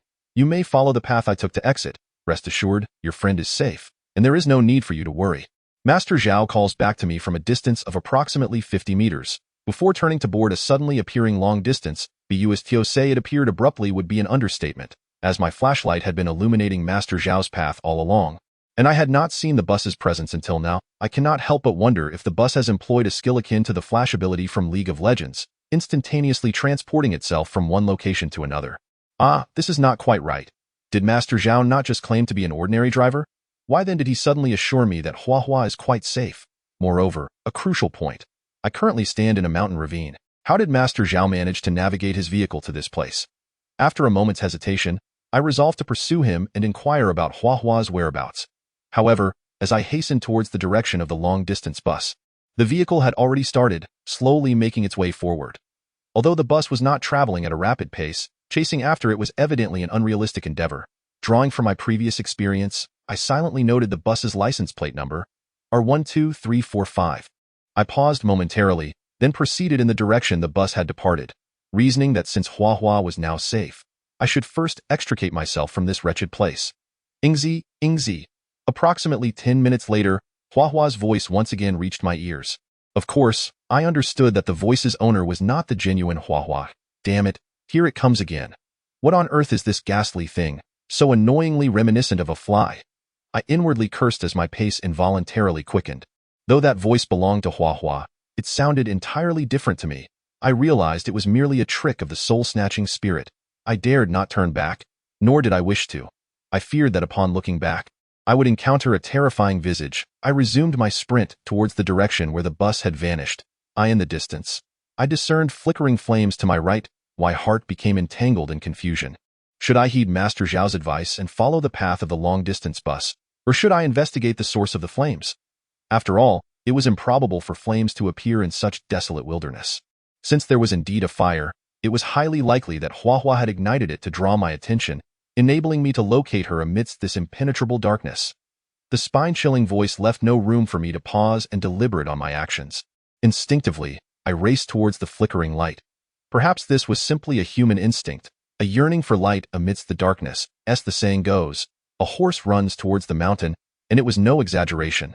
The visible flames appeared deceptively close, yet running towards them proved exhausting. My tormentor seemed relentless, refusing to relent until it achieved its aim.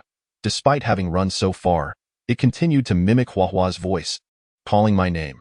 Perhaps this was one of its ploys, for when I became flustered by its incessant calls, I might unwittingly respond to its summons.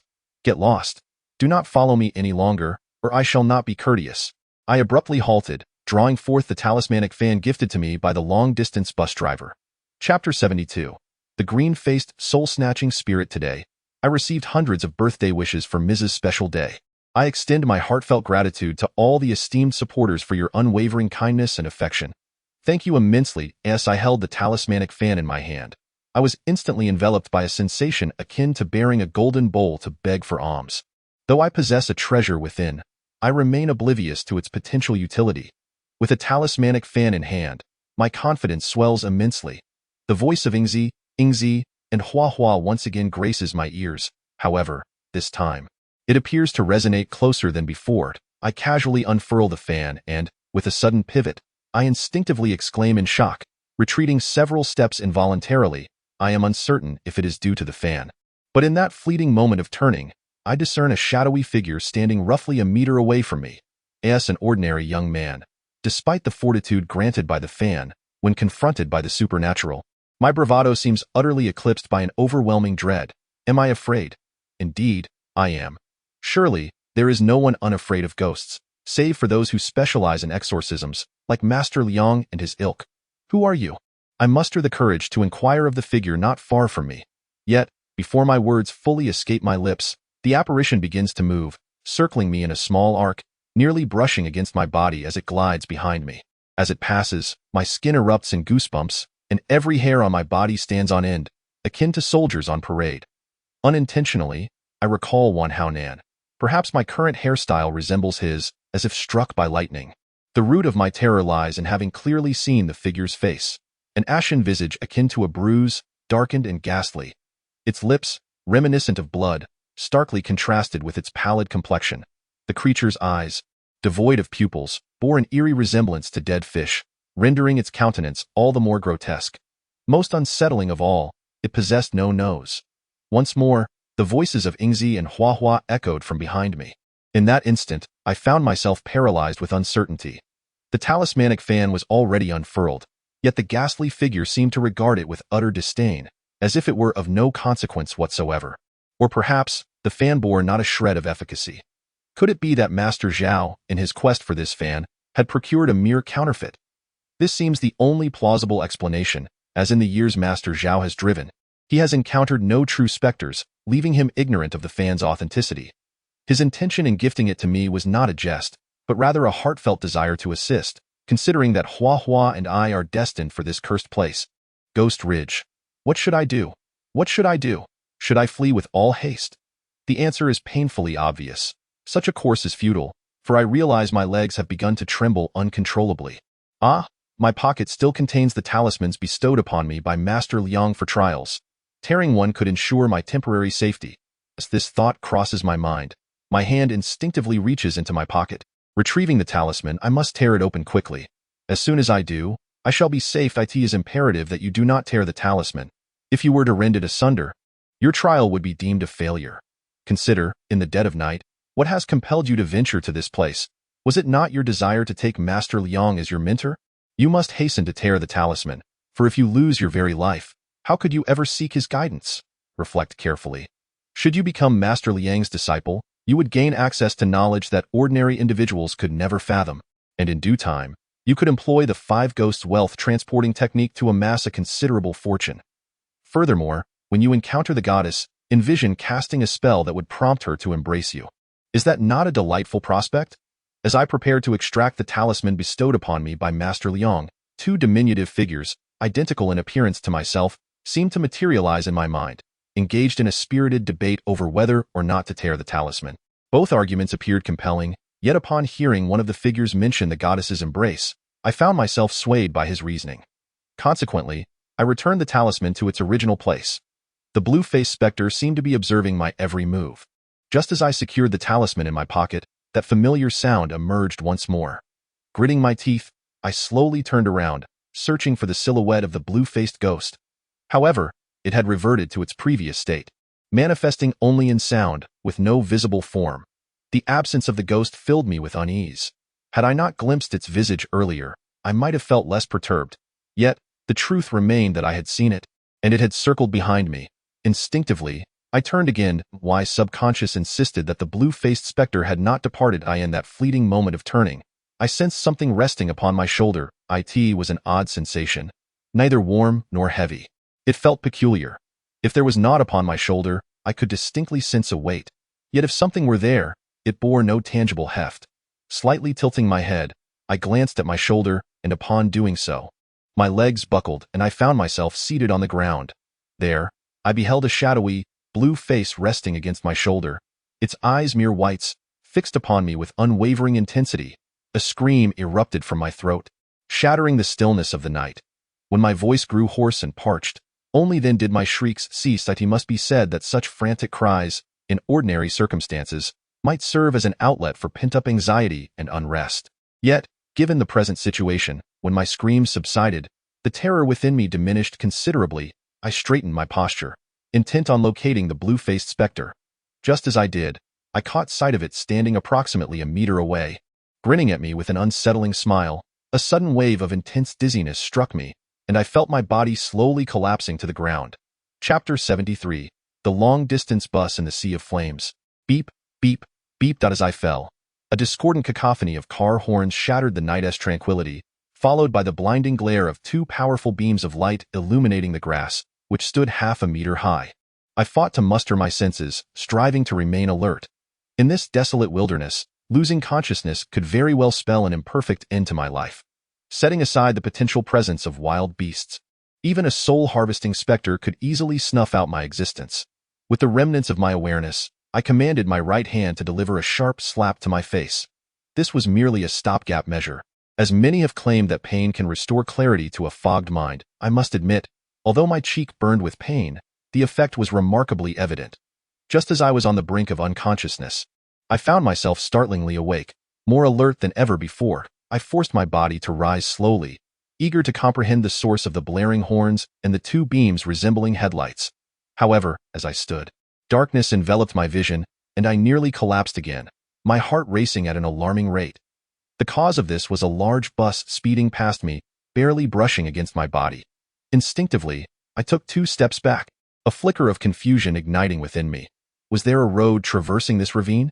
Just moments ago, it had been Master Zhao's vehicle, and now another was barreling through. Though perplexed, my anger surged. Damn it, can't they pay attention to the road? What if they hit someone? Fortunately, I was lucky. If I hadn't been frightened to death by a ghost, I might have been killed by a bus instead. Just as I was about to unleash a torrent of curses, I saw the bus collide with something, sending it hurtling into the AI or as that object descended to the height of the headlights. I realized it appeared to be a person. The driver seemed utterly oblivious to the fact that he had struck someone, accelerating instead. The bus jolted noticeably, as though it had rolled over a stone. Yet, I was acutely aware that it had undeniably passed over the person it had struck. Was this a case of a hit and run? How utterly cruel. Habitually, I directed my gaze towards the license plate, intending to memorize it for the police once I was out of danger. However, when I saw the plate read Liao or 12345, I was taken aback. Wasn't he this Master Zhao's vehicle? What on earth was happening? Hadn't he already departed? How could it possibly be here? Moreover, was Master Zhao unaware that he had hit someone? As I stood in stunned silence, an unbelievable spectacle unfolded before my eyes. Master Zhao's vehicle suddenly vanished. It was a jarring disappearance, not the rapid exit one might expect. The term teleportation seemed the only fitting explanation for the bewildering events before me. However, the persistent pain in my face jolted me back to the reality that I was not dreaming. How could such incomprehensible events occur in real life, as if I were in a science fiction film? Perhaps the suddenness of the situation left my mind in a state of confusion. Although I could not fathom why Master Zhao's vehicle appeared and disappeared so inexplicably, it seemed that I was the only one present in this place. Who, then, was the person who had been struck moments ago? Upon reflection, a smile crept upon my face. If I were to venture a guess, the one knocked down must have been that green-faced soul-snatching ghost. Truly, a stroke of fortune. It appeared that Master Zhao was indeed a benefactor in my life. After I had completed my apprenticeship, I would surely seek him out to express my heartfelt gratitude. I refrained from searching for any sign of the green-faced specter, instead lighting a cigarette to calm my frayed nerves. After all, the ghostly imitation of Huahua's haunting voice had faded away. Once I finished the cigarette, my spirits had settled considerably. I casually retrieved a tissue from my pocket to wrap the extinguished but tucked it back away. Although I found myself in a desolate wilderness, I was not one to carelessly discard litter. Elder Tang had once imparted wisdom to us, emphasizing that littering is improper. It pollutes the environment and could potentially harm children, or, at the very least, damage the delicate flora. Taking a deep breath, I savored the fresh air that contrasted sharply with the city. I continued to make my way towards the flickering light. Perhaps the true Huahua awaited me there. As I approached the source of the glow, I realized I was mistaken. It was not a fire pit lit by Huahua to draw my attention, but rather a large bus engulfed in fierce flames. The grass surrounding the bus had withered, with some patches already igniting. Fortunately, it was not winter. Otherwise, the dry grass would have caught fire and spread rapidly in the wind, likely claiming the lives of countless animals, including my own. I contemplated calling for help but abandoned the idea after a futile attempt. When Huahua had first vanished, I had tried to contact him, but this cursed place offered not a shred of signal. I felt as though I had been thrust back into a primitive society where communication relied on shouts and transportation on foot. I began to circle the bus, searching for any signs of survivors. However, as I rounded the front of the vehicle, tears streamed uncontrollably down my face.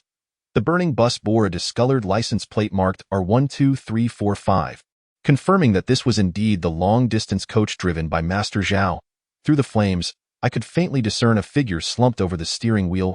Master Zhao, I cried out, my voice a desperate wail echoing into the sky. I only ceased my lament when my voice grew hoarse and my throat ached painfully, sinking down to sit about 10 meters from the vehicle. Gazing at the roaring inferno, I fell into deep contemplation. I began to understand why Master Zhao had declared he would never drive again. I realized why he had said he would never use a phone again. I comprehended why he had asked me whether I believed in fate. He had come to an understanding, realizing that today he would meet his end amidst the flames. Although I could not fathom how he had acquired such knowledge, in that fleeting moment, I found clarity on several other matters. When Master Zhao first departed from the valley, I sensed something peculiar about his silhouette. As he traversed the grassy underbrush, the blades of grass remained undisturbed, as though he had passed through them without a trace. Chapter 74. The iron shoes have traveled far, yet effortlessly I find what I seek. Perhaps at that moment, Master Zhao was no longer of this world, and his sudden appearance before me was solely to rescue me, to prevent me from becoming a victim of the green-faced ghost who would seize my soul and turn me into a scapegoat. In truth, my encounter with Master Zhao was merely a chance meeting, yet his attentiveness towards me was striking. Perhaps he was repaying a debt from a past life. I recall discussing such matters with Taoist Liang previously. Each individual's fate is predetermined from the moment of birth. Some carry debts throughout their lives, which they may settle in this very existence. These debts can manifest as financial obligations or as debts of human kindness. When one is reborn, they consume Ming-Po soup, erasing all memories of past joys and sorrows, loves and hates. Thus, the debtors in their new lives often remain oblivious, mistaking their circumstances for mere misfortune or inevitability. Suddenly, a rustling sound from the thicket behind me pierced through my musings. I jolted in surprise, my contemplations interrupted. Instinctively, I became alert, heightening my senses. The sound grew increasingly closer, as if some entity were advancing towards me. Why heavens, am I in the midst of a game of Plants vs. Zombies? Why do these specters come at me in relentless waves? I am not Tang Song. Consuming my flesh will not grant them immortality. Speaking of Tang Song, I yearned to cry out to Wukong for assistance. Yet, at this moment, my fear had somewhat dissipated. As the saying goes, when there are many lice, one fears not the bites. When debts are numerous, one fears not the weight. I swiftly rose to my feet and took a few strides toward the direction of the long-distance bus. It was only when a wave of heat washed over me that I halted. My presence near the flaming bus was not without intention. I recalled hearing someone mention that most spirits fear fire. I could not advance further, lest I become a roasted piglet myself, so I turned back to discern what was pursuing me. Upon turning, I beheld a figure swaying unsteadily as it approached, moving with a gait reminiscent of a zombie from an American film. Albeit without the menacing claws, with each step the figure took, the grass beneath it would bow down, only to slowly rise again once it had passed. It cannot traverse the thicket. Could it be a survivor? Or is it truly a zombie? Halt! Who are you? Regardless of whether the entity before me was human, I resolved to attempt communication first. Come here, the figure beckoned with an exceedingly faint voice. Gesturing towards me, however, his steps did not falter. Get out of my way, you bastard.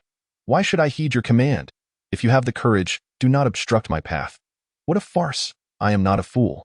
What if he were a malevolent spirit? Wouldn't that spell disaster for me? Although I stood beside the long-distance bus, feeling somewhat uncomfortable under the sweltering heat behind me, my heart held a semblance of safety. Do not be afraid, I am not a ghost. I am a living, breathing person. See, I have a chin. Look, I also have feet. Upon hearing my words, the figure halted, gestured to his own chin, and raised his foot. Then, in a frail voice, he addressed me, and no sooner had his words escaped his lips than he collapsed headfirst onto the ground. What on earth? Is he some kind of jester summoned by a monkey? Does he dare jest further? Having a chin and feet does not absolve one of being a ghost. Had he made such claims before I encountered a true specter, I might have been swayed. But having witnessed the genuine article, his assertion seemed utterly devoid of logic. After all, I had encountered the female spirit that haunted me numerous times. She possessed a chin and feet as well. The man lay on the ground for a moment before slowly rising, uttering an inexplicable phrase. Now you must believe I am not a ghost. I do not believe. I shook my head in response. I am not a child of 2 or 3 years. You think to convince me with mere empty words? That is nothing more than a fanciful dream. Whether you believe or not, you must move away quickly. It is dangerous here. His voice seemed to grow even weaker, leaving me somewhat perplexed. In comparison, your situation appears far more perilous. Are you searching for someone named Hua Hua? Upon hearing the name Hua Hua, my heart jolted. How did he know I was looking for her? Could this be a trap? Where is Hua Hua? Though I was aware this could be a snare, I refused to abandon even the slightest glimmer of hope. I was determined to find Hua Hua and lead her away from this accursed place. Come here, and I shall tell you, the man said before collapsing to the ground, gasping for breath. Indeed, he was panting. Could it truly be that he was a living person? Regardless, as long as I could find Hua Hua, I was willing to take the risk. Moreover, I still possessed the talisman given to me by Master Liang. If necessary, I would tear it open. Regardless of whether I could one day become Master Liang's disciple, that was a fate already sealed. I thrust my hand into my pocket, clutching tightly to the talisman. Then, I approached the man step by step. When I was about 1 meter away from him, I finally halted. I have come closer. Now you may tell me where Hua Hua is. Although our previous distance had not been great, I had not been able to discern his features. Now, standing directly opposite him, I took a moment to examine him closely. The man appeared to be in his 40s, somewhat thin, clad in what seemed to be a faded garment. Given your level of anxiety, I presume you must be Li Ying. Fear not. Hua Hua is unharmed, merely frightened. She should be sleeping by now. I stood there, my eyes wide with astonishment, pondering the identity of the person before me and how he knew I was searching for Hua Hua, even managing to accurately call my name. You must be brimming with questions, yet after witnessing my astonishment, the man offered a faint smile and continued speaking. I instinctively nodded. My name is Zhang Qingyu. To my surprise, the man in front of me, who bore the name Zhang Qingyu, was indeed the very person I had been seeking alongside Hua Hua. It was as if I had traversed a treacherous path only to find my goal effortlessly at hand. Chapter 75. A sense of unreliability. The man named Zhang Qingyu appeared to possess considerable abilities. Perhaps he was even a senior disciple of Daoist Liang, for otherwise, Daoist Liang would not have sent us on such a long journey to Gue Ling in search of him for a trial. His choice to reside in this remote location could be attributed to its distance from the tumult of the world, allowing him to remain largely undisturbed. After all, this place is notorious for being haunted. As for the specters and phantoms, I imagined that this man would not regard them with much concern. Perhaps they would tremble with fear at his presence, akin to mice fleeing from a cat. However, I pondered, if this person truly possessed great prowess, why did he appear so frail, as if he had just emerged from a grave illness? Suddenly, Zhang Qingyu erupted into a fit of violent coughing. I disregarded my thoughts and stepped forward to assist him. I reasoned that standing up and catching his breath might offer him some relief. As I supported him, I felt an unusual chill emanating from his body, a sensation that was eerily reminiscent of my previous encounter with a female ghost. Once he regained his footing, I instinctively released my grip and involuntarily took a couple of steps back to create some distance between us. Young man, what troubles you? Zhang Qingyu seemed perplexed by my retreat, gazing at me with a hint of confusion. Nothing, I replied, gently shaking my head. Oh, I see. You must be concerned about my pallid complexion and the icy temperature of my body. Zhang Qingyu seemed to have discerned my thoughts and began to explain. I listened without nodding or shaking my head, remaining silent, for I believed that this was the most prudent course of action. After finishing my meal, I had intended to take a leisurely stroll, but unexpectedly, a long-distance vehicle came barreling towards us, followed by a catastrophic explosion.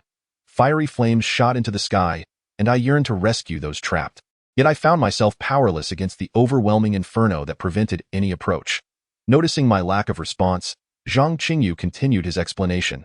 I stood there, helplessly observing as a busload of people cried out for salvation, unable to escape the engulfing flames. Ultimately, they perished within the fiery abyss, an unspeakably tragic sight. A multitude of souls had met their demise in this ravine, and I feared it would not be long before a host of wandering spirits began to drift aimlessly in this forsaken place. Zhang Qingyu persisted in his narration. Are you suggesting that the vehicle was filled to capacity with passengers? Suddenly, I sensed something amiss. I distinctly recall that when Hua Hua and I disembarked, there were only a handful of individuals in the car, most of whom were asleep, with merely a few youngsters engrossed in their mobile devices. Could it be that Zhang Qingyu misspoke? Or perhaps he has a penchant for embellishment? Indeed, a full vehicle of people, he claimed, was utterly absurd. This provoked a deep reflection within me. The fragility of human life is truly astounding. Pardon my interruption, but may I inquire if your lengthy discourse bears any significant relation to your pallid complexion and frigid demeanor? Young man, your impatience is palpable. Calm yourself and allow me to elucidate matters at a measured pace. Zhang Qingyu seemed to grow anxious, his previously frail voice rising noticeably. Please, do continue. I nodded, slipping my hand into my pocket to once again grasp the talisman bestowed upon me by Liang Daoxing before his departure. I sensed that the individual before me might be somewhat untrustworthy. Should any unforeseen circumstance arise, I could simply tear the talisman and utter a command to ensure my safety. While I lacked the means to rescue the entire vehicle's occupants, I possessed the ability to guide their souls to a tranquil passage to the Western Paradise. I trust you are aware of my proficiency in such arts. The exertion required to guide others is indeed both taxing and laborious. Thus, I regarded Zhang Qingyu with keen interest, wearing a bemused expression. His tales were rather far-fetched, even invoking the notion of the Western Paradise. What is this Western Paradise? It is a realm long sought after by Buddhist devotees. Although I have not delved deeply into these beliefs, I understand that the Sanqing, which Liang Daoxing venerates, belongs to Taoism. To put it simply, Taoism and Buddhism are two distinct faiths. I felt pity for those who, despite the immense effort expended to escort them to the Western Paradise, were met with my overexertion, resulting in my fainting amidst the grass, just regaining consciousness as you approached. My pallid visage and cold body are merely the aftereffects of my overexertion. A few days of rest will remedy it. Cough, cough. After Zhang Qingyu finished speaking, he began to cough violently. I see now. When I touched your body earlier, I was genuinely startled. Your temperature mirrored that of the female ghost I had encountered previously. I exhaled deeply, gently patting my chest. I had chosen to believe his words, though the truth remained quite the opposite. I was merely putting on an act. This is what one might call a delaying tactic. In my heart, I had resolved not to place my trust in his words until he led me to Huahua. That said, you were in a hurry to find Huahua, were you not? Let me guide you there. Zhang Qingyu shifted his tone, asserting his intention to take me to Huahua. Sir, could you enlighten me on how you performed the guiding of souls? I am eager to broaden my horizons. Finding Huahua was indeed my utmost desire. I would brave any perilous undertaking for that purpose. However, I must confess, I was quite intrigued by how Zhang Qingyu managed to guide Master Zhao and the others, though I remained uncertain if he would be willing to share the details with me. Oh, this is simple. Allow me to demonstrate that you comprehend. And no sooner had he finished speaking than he began to gesture. I observed him extend his left hand flat, mimicking the motion of flapping wings, and then he extended his right hand in a similar fashion. Subsequently, he clenched his fists and struck the sky with each hand. Then, crossing his arms and clenching his fists together, he raised them above his head as if in prayer, before leaning back slightly and bringing his crossed fists down with great force, extending them directly in front of his chest. Witnessing Zhang Qingyu's movements left me utterly dumbfounded. Was he jesting? This was not a ritual of transcending. It was unmistakably the signature move of Hyoga from Saint Seiya, the diamond dust. My lips involuntarily twitched several times, a look of helplessness etched upon my face. Uncle, you needn't continue the performance. I have grasped the essence of the ritual. Let us hasten to find Huahua instead. Chapter 76. Is this a magic trick? Zhang Qingyu gave me a slight nod, ceasing his ongoing gestures. He then pointed towards the north, in the direction of the burning long-distance bus, and took the lead in stepping forward. I was uncertain if my eyes deceived me, but as Zhang Qingyu advanced, a sly smile crept onto his lips. I did not immediately match his pace. Instead, I circled to the front of the bus and bowed deeply 3 times to Master Zhao's remains. Following this, I cast the ceremonial fan that Master Zhao had given me into the roaring flames, which instantly engulfed the fan, returning it to the earth alongside Master Zhao. Initially, I intended to keep it as a memento, but upon reflection, I decided against it. Let it accompany Master Zhao, for it did not truly belong to me. Master Zhao, may your journey be peaceful. I called out to his charred remains before reluctantly turning to depart, feeling a twinge of sorrow as I left him to the wilderness, albeit temporarily. Suddenly, a deafening clap of thunder erupted from behind me, startling me into a shiver. Instinctively, I turned to behold the source of the sound. Upon glancing back, a cold sweat enveloped me. Not far from where I stood, the ground was emitting wisps of green smoke. I gasped, struggling to swallow, as a strange sensation washed over me. A blend of relief and dread. The terror stemmed from the fact that the thunderbolt had struck precisely at the spot where I had just been standing. Had I lingered a moment longer, I might have joined Master Zhao in his fate. The relief came from the knowledge that I had moved at least 50 meters away from that location, escaping the wrath of the lightning. Perhaps it was due to my ancestors' benevolence, or perhaps the smoke rising from their graves had shielded me from demise. Of course, it was also possible that my life was simply not meant to end just yet. I wiped the cold sweat from my brow and, with legs that were beginning to feel unsteady, propelled my body forward. This place was not suitable for lingering. Who could say whether another thunderbolt might strike? As the saying goes, fortune does not come in pairs and misfortune seldom travels alone. I could not guarantee that the next bolt would not land squarely upon my head. Upon turning back, I noticed something alarming. Zhang Qingyu, who had just been ahead of me, had vanished as if he had evaporated into thin air. This leaves me somewhat perplexed. Could it be that this gentleman has grown accustomed to walking alone, completely forgetting me in the process? Where are you, sir? I called out, cupping my hands around my mouth, directing my voice towards the direction in which Zhang Qingyu had departed. However, no sound echoed back to me. It appears I have indeed been forgotten here, and I cannot help but feel a sense of helplessness. Is my presence truly so insignificant? What should I do? Wait here for his return or hasten after him in the direction he took? The early summer rain is capricious, arriving with an intensity that is almost overwhelming. The large raindrops strike my face with surprising force, causing me slight discomfort. Before I can voice my complaints, the heavens unleash a torrential downpour. Well, there is no longer any need for me to dwell on my indecision. The sky has provided me with my answer. In this desolate wilderness, devoid of any shelter from the rain, my only option is to pursue the path taken by Zhang Qingyu. How unfortunate it is that I neglected to consider the possibility of rain before setting out. Just as I was sprinting forward, I inadvertently stumbled over an unseen object beneath my feet, sending me flying through the air before I landed heavily on the ground. I must say, the quality of the flashlight is commendable. It withstood the rain and even the impact of my fall without sustaining any damage. Of course, perhaps the softness of the grass cushioned my fall. Gritting my teeth, I quickly rose to my feet and retrieved the flashlight. "Are you trying to kill me?" A voice suddenly pierced through the air, causing my heart to skip a beat, nearly leaving me breathless. Hurriedly, I directed my flashlight towards the source of the sound, only to see Zhang Qingyu clumsily rising from the underbrush. "Sir, weren't you already gone?" I stammered, the shock rendering me almost incoherent. "You don't know how weak I am, do you?" That thunderclap startled me so much that I fainted. Zhang Qingyu brushed the mud off his clothes, speaking with evident annoyance. His response left me utterly speechless. What kind of reasoning is that? How does fainting from thunder relate to being weak? If he can survive alone in this pitch-black wilderness, how could he possibly fear thunder? "Sir, let us find a place to take shelter from the rain," I implored. As the downpour intensified, I had no choice but to raise my voice, for otherwise, my usual tone would be swallowed by the sound of the rain. Zhang Qingyu appeared momentarily startled, then tilted his head to gaze at the sky. Just as I wondered what he intended to do, he astonishingly produced an umbrella from behind him, unfolding it with a flourish. What on earth? Is he toying with me? He had arrived with nothing in hand. Where did that umbrella come from? I couldn't help but feel that the man before me was not Zhang Qingyu, but rather a character from a fantastical tale, akin to Doraemon, with a magical pouch that could conjure up any item at will.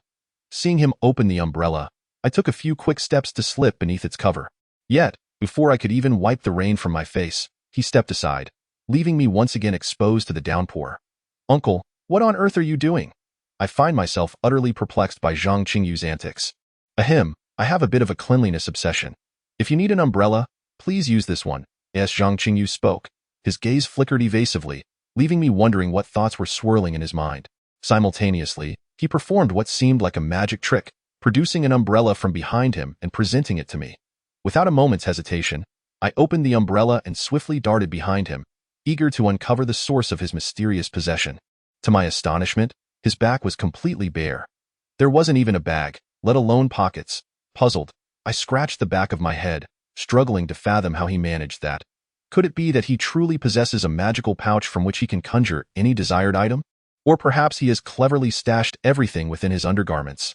I couldn't help but chuckle at the absurdity of my own thoughts. If he could indeed conceal 2 umbrellas in his trousers without detection, he would surely surpass David Copperfield as a world-renowned magician. Surely, he must possess some hidden treasures. A sudden thought struck me. Perhaps this seemingly unremarkable uncle possesses something akin to a spatial ring from a fantasy novel. Yet, does such a thing truly exist in our reality? Chapter 77. Do not fret, we shall arrive shortly. After much contemplation yielded no clarity, I resolved to set my thoughts aside. Master Liang once advised that any confusion should be voiced, lest one remain ignorant of the answers in future encounters. "Uncle, from where exactly did you procure this umbrella?" I inquired. "Well, there are some matters I cannot clearly explain to you. In due time, you shall come to understand," Zhang Qingyu replied, seemingly intent on evading my question. After a few rapid glances, he offered me a vague response that could be summarized in 2 words, mere nonsense. Since Zhang Qingyu was unwilling to elaborate, I found myself at an impasse. I couldn't very well threaten him with a cleaver to extract the information I sought. That would be wholly inappropriate. Setting aside the legal implications, I currently had no cleaver at my disposal.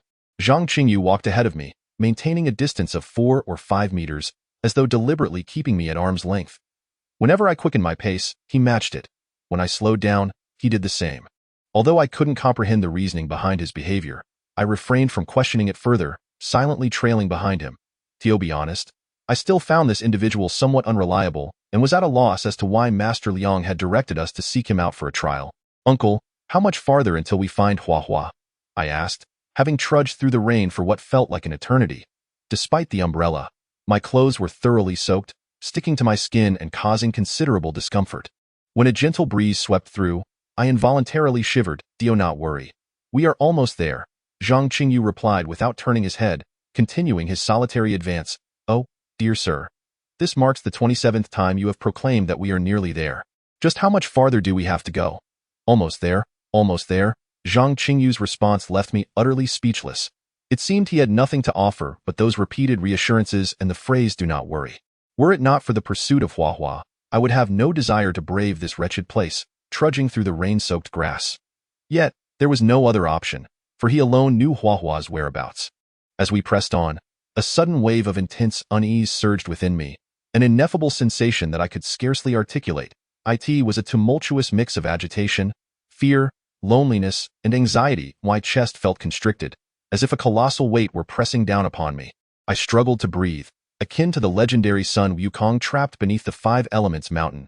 In a fit of frenzy, I discarded my umbrella and let out a desperate scream, perhaps believing that such a release might alleviate the abnormal disquiet in my heart. I furiously yanked at the grass surrounding me, flinging it skyward with all my might, even casting my flashlight far from me. "What are you doing? Hurry up!" Suddenly, a chilling sensation swept across my face, jolting me back to awareness. Yet, in that fleeting moment of clarity, I instinctively gasped. Before me loomed an exceptionally pale visage. For reasons unbeknownst to me, it evoked thoughts of paper effigies burned for the deceased. Perhaps only those figures would possess such a frightfully white countenance.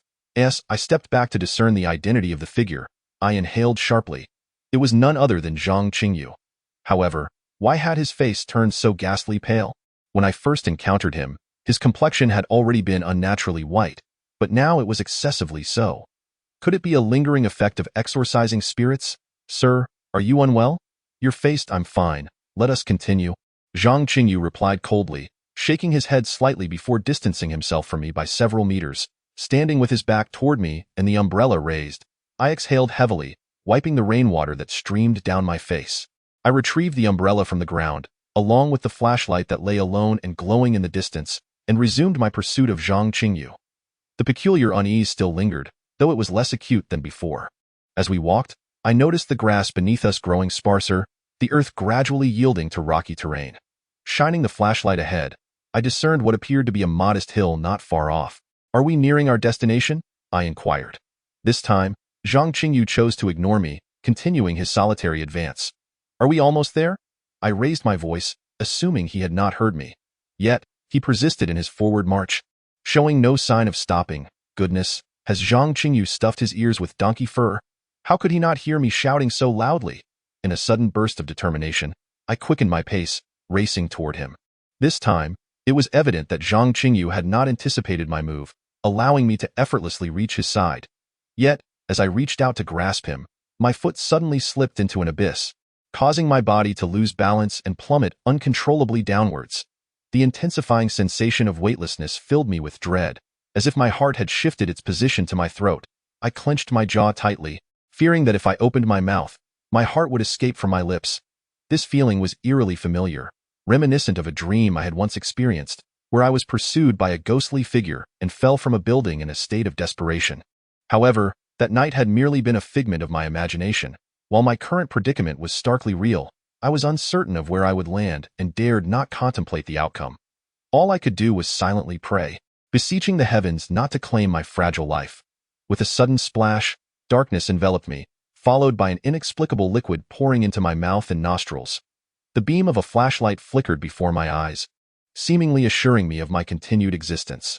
Yet, the flashlight appeared to have fulfilled its purpose, flickering a few final times before extinguishing. In that fleeting moment before the light vanished, clarity struck me. I was alive because I had fallen into the water, an unfortunate stroke of luck. Desperately, I struggled towards the surface, acutely aware that I was drowning. If I did not break free soon, the life I had just reclaimed would be forfeited here. With what little strength remained, I finally crawled onto the shore, collapsing onto the ground and gasping for breath. The rain had ceased at some point, and a bright moon illuminated the earth. Chapter 78. The frivolous things this accursed place, this wretched weather. For more captivating tales, please visit. Just moments ago, a torrential downpour had raged, yet now the skies had cleared, with the moon shining down. I lay on the riverbank for what felt like an eternity before regaining my composure, slowly rising to survey my surroundings. Before me lay a river of modest width, with a cliff approximately 100 meters high across its expanse. Behind me was a flat meadow, sporadically adorned with a few modest trees. Further back, I discerned a low mountain, likely the same one I had glimpsed before my fall. Without Zhang Qingyu's guidance, I found myself at a loss as to my next steps. Should I attempt to climb back up the opposite cliff? Surely, I am no Spider-Man. I do not possess such abilities. Even if I were inclined to try, it would have to wait until dawn. After much contemplation, it seemed I had only two viable paths. The first was to follow the river downstream. Generally, villages tend to appear near waterways, though this was merely conjecture. The second option was to venture towards the small mountain behind me, for Zhang Qingyu had mentioned that Huahua was in that direction. The thought of Zhang Qingyu stirred a sense of unease within me. I recall that it was only when I reached out to grasp him that I lost my footing. Yet, he was clearly in front of me at that moment. Why did he not fall? Could it be that he possesses an extraordinary prowess, akin to certain reclusive masters, enabling him to hover in midair? Madness. Surely, I must be losing my mind. How else could such absurd notions arise? On this planet, few can defy the force of gravity and float in the air. If there are any, they are exceedingly rare, at the very least. I have never encountered such beings. After a moment of contemplation, I resolved to make my way towards that small hill, even if there remained but a sliver of hope to find Huahua. A gentle breeze swept past, prompting me to involuntarily shiver. Damn it. What sins have I committed in my life to find myself enduring such torment in this wretched place? Instinctively, I wrapped my arms tightly around myself, shivering as I trudged step by step toward the hill. Ah, if the moon had not emerged anew from behind the clouds, I surely would have become a blind man. I am no cat, lacking the gift of night vision. After walking for a short while, I sensed something amiss. It seemed as if no rain had fallen in this valley, for the grass bore no traces of moisture, not even a hint of dew. Perhaps the torrential downpour earlier was but the heavens weeping. Mourning for Master Zhao and his companions, a faint hissing sound abruptly halted my advance. I stood still for what felt like an eternity, searching for the source of the noise. Eventually, I spotted a snake, roughly the thickness of my forearm, coiled around a tree trunk, its head raised, flicking its crimson tongue in my direction. The hissing emanated from its mouth. Though I stood a good 7 or 8 meters away, I could distinctly smell the foul odor wafting from it. Damn it. I could not help but exclaim in shock. Ever since childhood, I have harbored a deep fear of snakes. The sight of that flickering red tongue left me momentarily dazed. I cannot quite fathom why I harbor such dread. Nonetheless, I find these cold-blooded creatures utterly terrifying, even more so when they appear malevolent.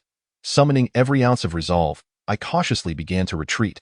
After a short distance, I fled with all my might to the side. Wait, why do I feel as though I am missing something?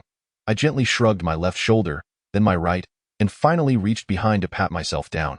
Where on earth has my backpack gone? Truly, misfortune comes in waves. I am at a loss for words. In this desolate wilderness, managing a day or two without sleep is bearable, but lacking food and water is a perilous predicament. I sank to the ground, utterly despondent. No, I cannot succumb to despair. I must hasten to find Huahua. Once I locate her, we shall leave this cursed place. I am but an ordinary person, meant to lead an ordinary life. The notions of apprenticeship and vanquishing demons can go to hell. Gritting my teeth, I rose to my feet and continued my journey towards the hill. Having just run a distance, my body warmed, and beads of sweat began to form. With my body warmed, my mind also grew clearer. I broke off a branch from a tree and, as I advanced, began to swing it forcefully at the underbrush. This, I believe, is what one might call stirring the grass to frighten the snake. I had previously overlooked a pressing concern. How could such dense grass possibly be devoid of snakes? As I approached the vicinity of the small hill, my eyes sparkled with a glimmer of hope. I noticed a faint light not far to the side, a radiance distinct from the moonlight, reminiscent of that emitted by a flashlight. Surely, it must be Huahua.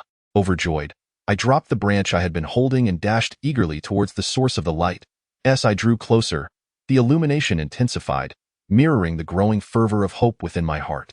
"Huage, I am Li Ying," I called out, unable to contain my excitement as I neared the source of the brightness. Yet, no one answered my cries. Huahua must have fallen asleep, as I recalled Zhang Qingyu mentioning earlier. Upon my arrival, I discovered that the source of the light emanated from a cave. Beside the cave lay Huahua's backpack, and not far from it, the flashlight that served as the beacon of light. The backpack was there, the flashlight was there, yet Huahua's presence was conspicuously absent. Where could he have gone? I shouted Huahua's name, but only echoes reverberated in response. I picked up the flashlight from the ground and checked Huahua's backpack. All its contents remained intact. How peculiar! Where could Hua Hua have wandered off to? Perhaps he was squatting in some patch of grass, but that seemed unlikely. If he were nearby, he would surely respond. Suddenly, I recalled that the echoes I heard earlier seemed to have originated from within the cave. Resolutely, I directed the beam of the flashlight towards the cave's interior. To my astonishment, the cave was shrouded in darkness, swiftly engulfing the light emitted from the flashlight. Huage! Huage! Huage! I shouted into the cave, my voice echoing back repeatedly, though it gradually diminished until it vanished entirely. A preliminary estimation suggested that the cave extended at least 1,000 meters deep. I had no inkling of where it might lead. Perhaps the other end of the cave was a hidden paradise, akin to the utopia described in Tao Yuanming's Peach Blossom Spring. Or perhaps, it led to the gates of hell. Chapter 79.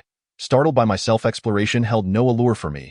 Yet since Hua Hua had placed his belongings at the cave's entrance, it was evidently intended to guide me.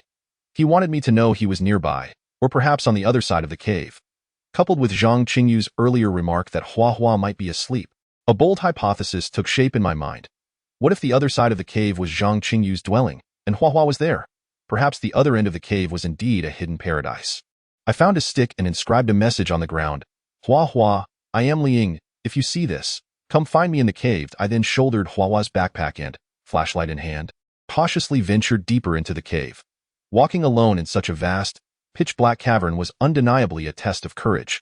Perhaps it was due to the oppressive darkness that the flashlight's beam was devoured by the shadows.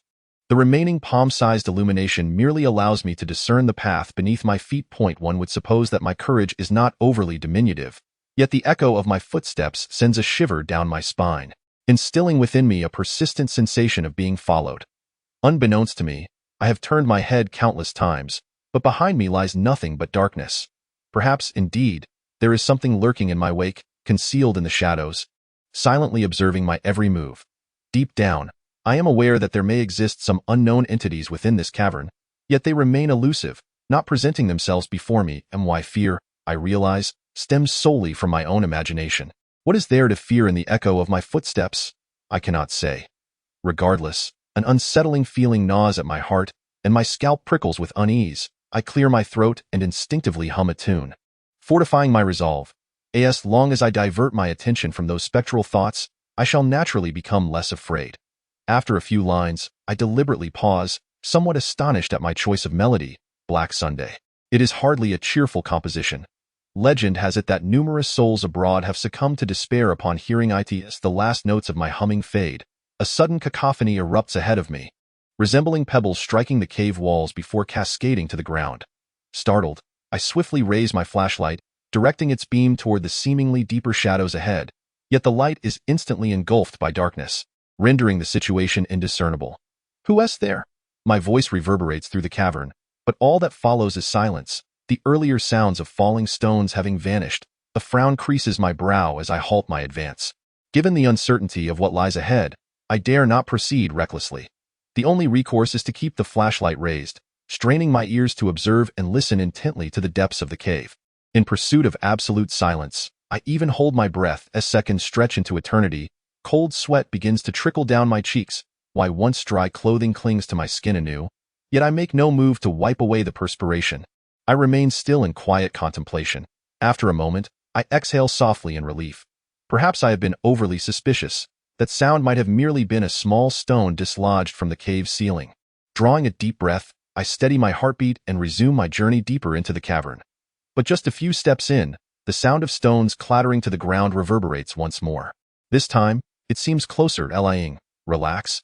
It is merely a small stone that has fallen from the summit. Do not dwell on it. Hua Hua is waiting for you at the other end of the cave.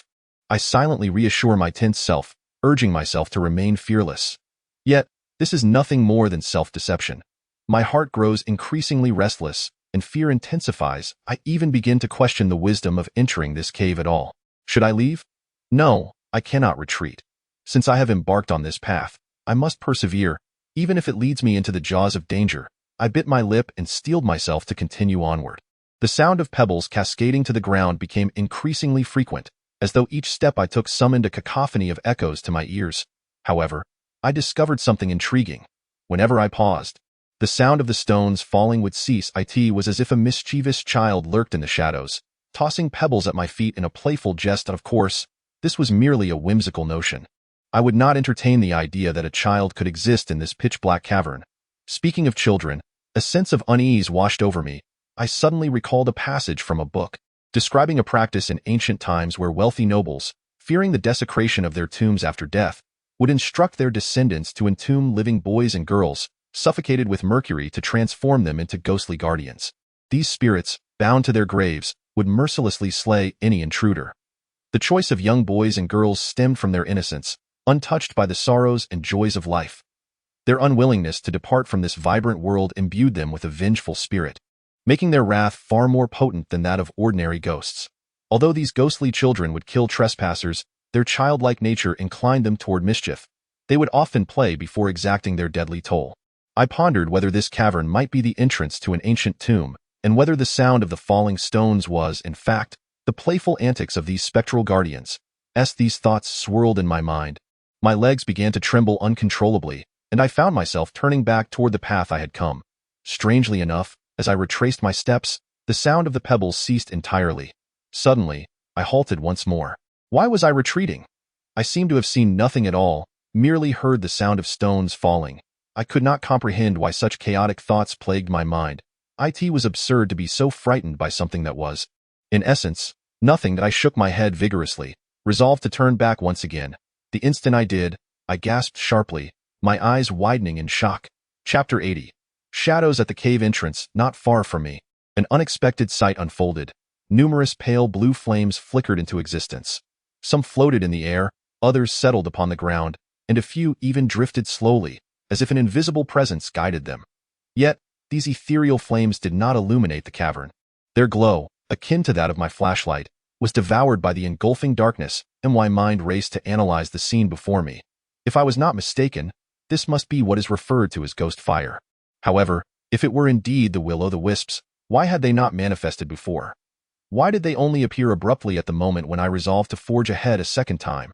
Coupled with the earlier sound of stones dropping to the ground, I felt an inexplicable sense of foreboding, as if some unseen entity was warning me not to proceed further. I hesitated, contemplating whether I should continue on my path.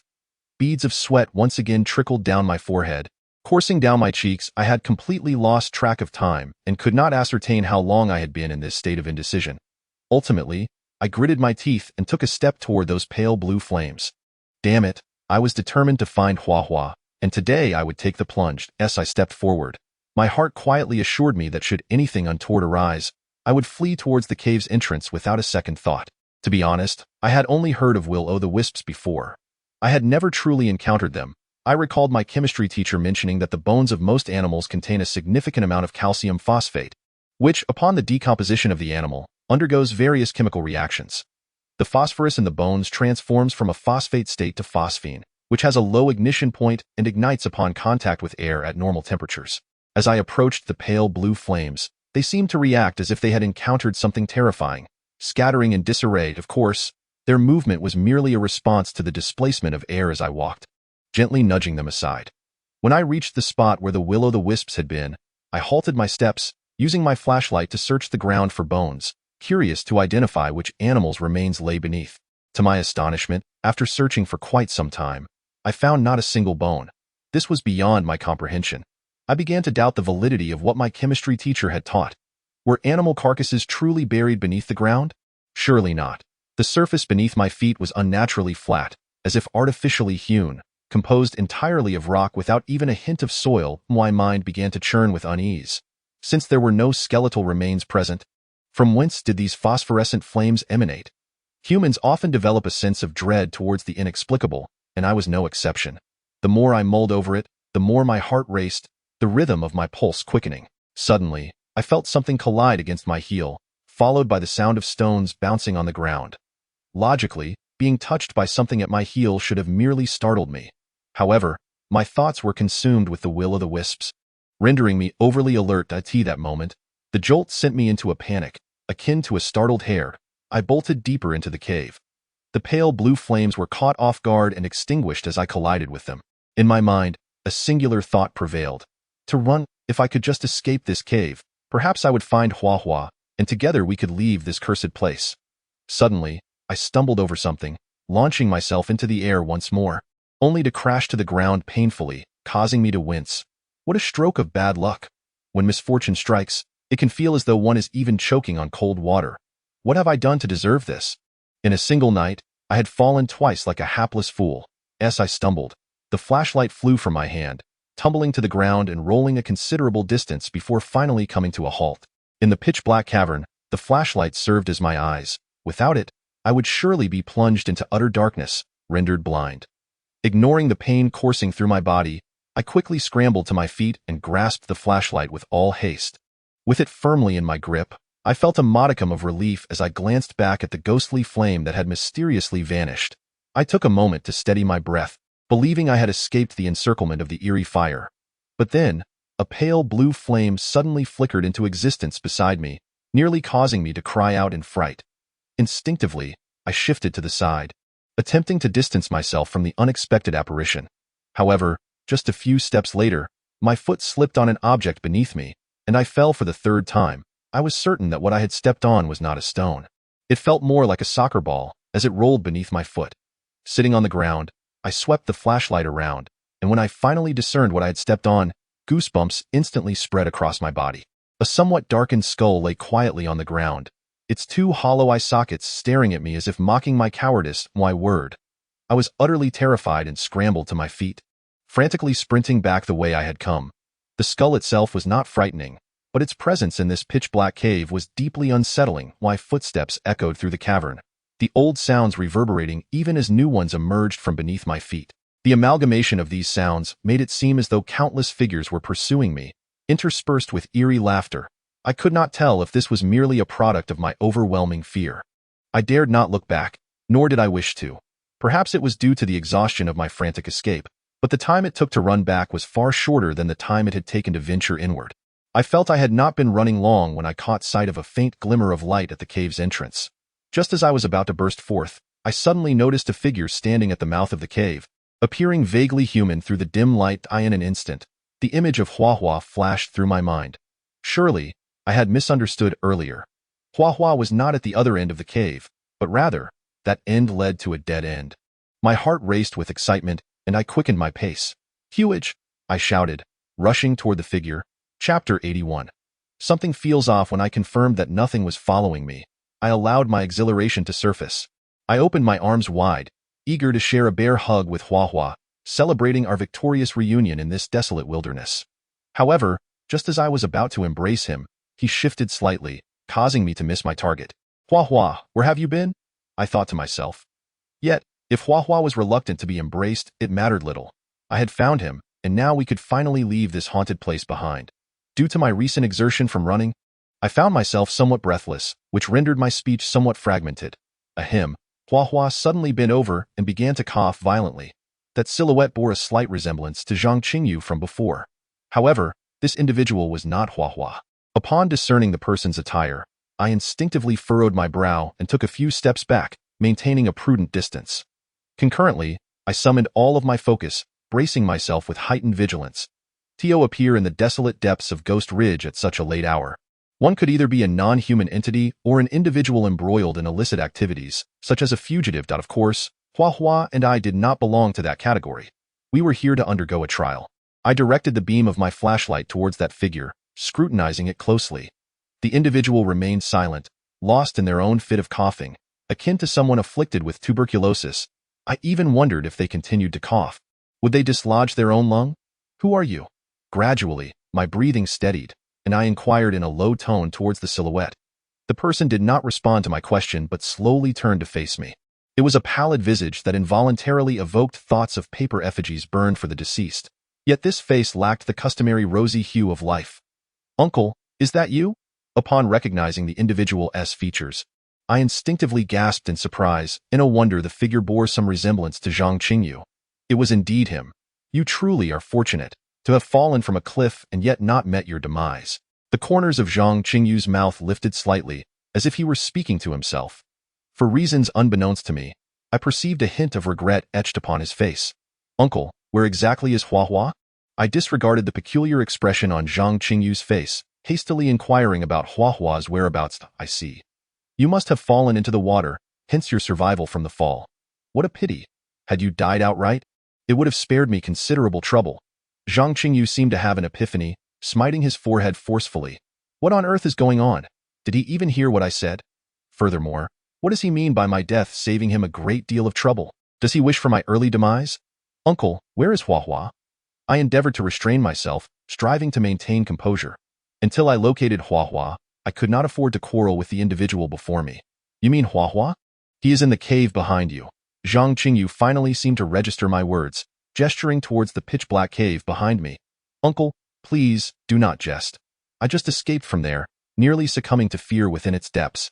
It was utterly terrifying.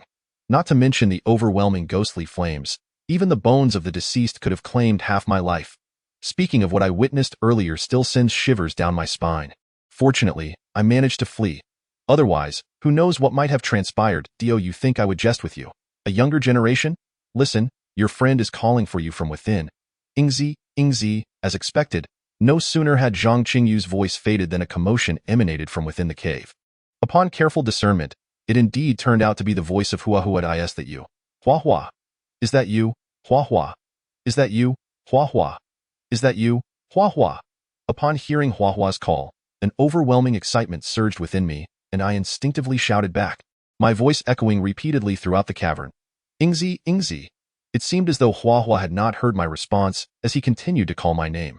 You must reply swiftly. Do not keep your friend waiting. Zhang Qingyu's voice startled me as it rang in my ears. My heart raced. When had he moved so close beside me? Hastily, I shifted aside, creating some distance between us once more. For reasons unbeknownst to me, an unsettling feeling crept in, though I could not quite pinpoint what was amiss. Uncle, let us not linger any longer. We should proceed inside and avoid making your friend anxious. Zhang Qingyu sighed lightly, interrupting my thoughts. With a few strides, he grasped my arm firmly, pulling me towards the cave's entrance. Uncle, I am rather timid. I believe it best for me to wait here. Please, do fetch Huahua for me, I resolutely declared, unwilling to entertain any further trials. Once Huahua arrived, I would leave this place without hesitation.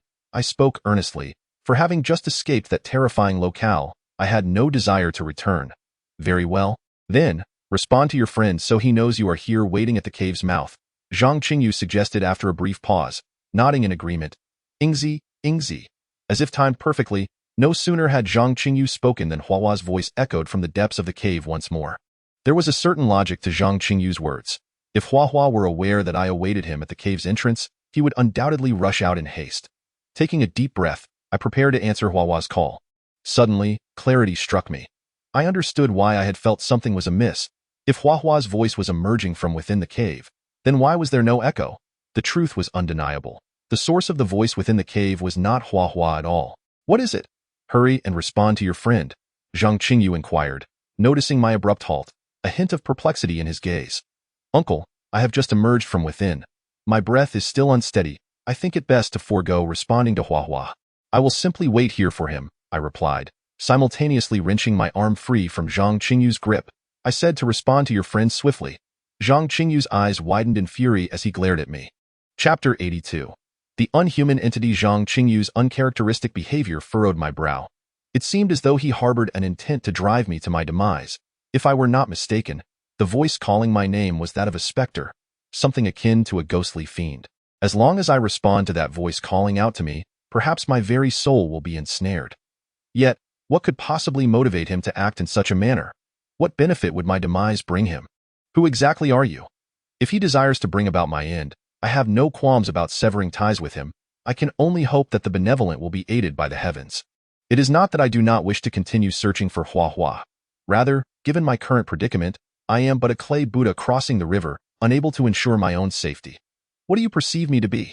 Zhang Qingyu did not deign to answer my inquiry.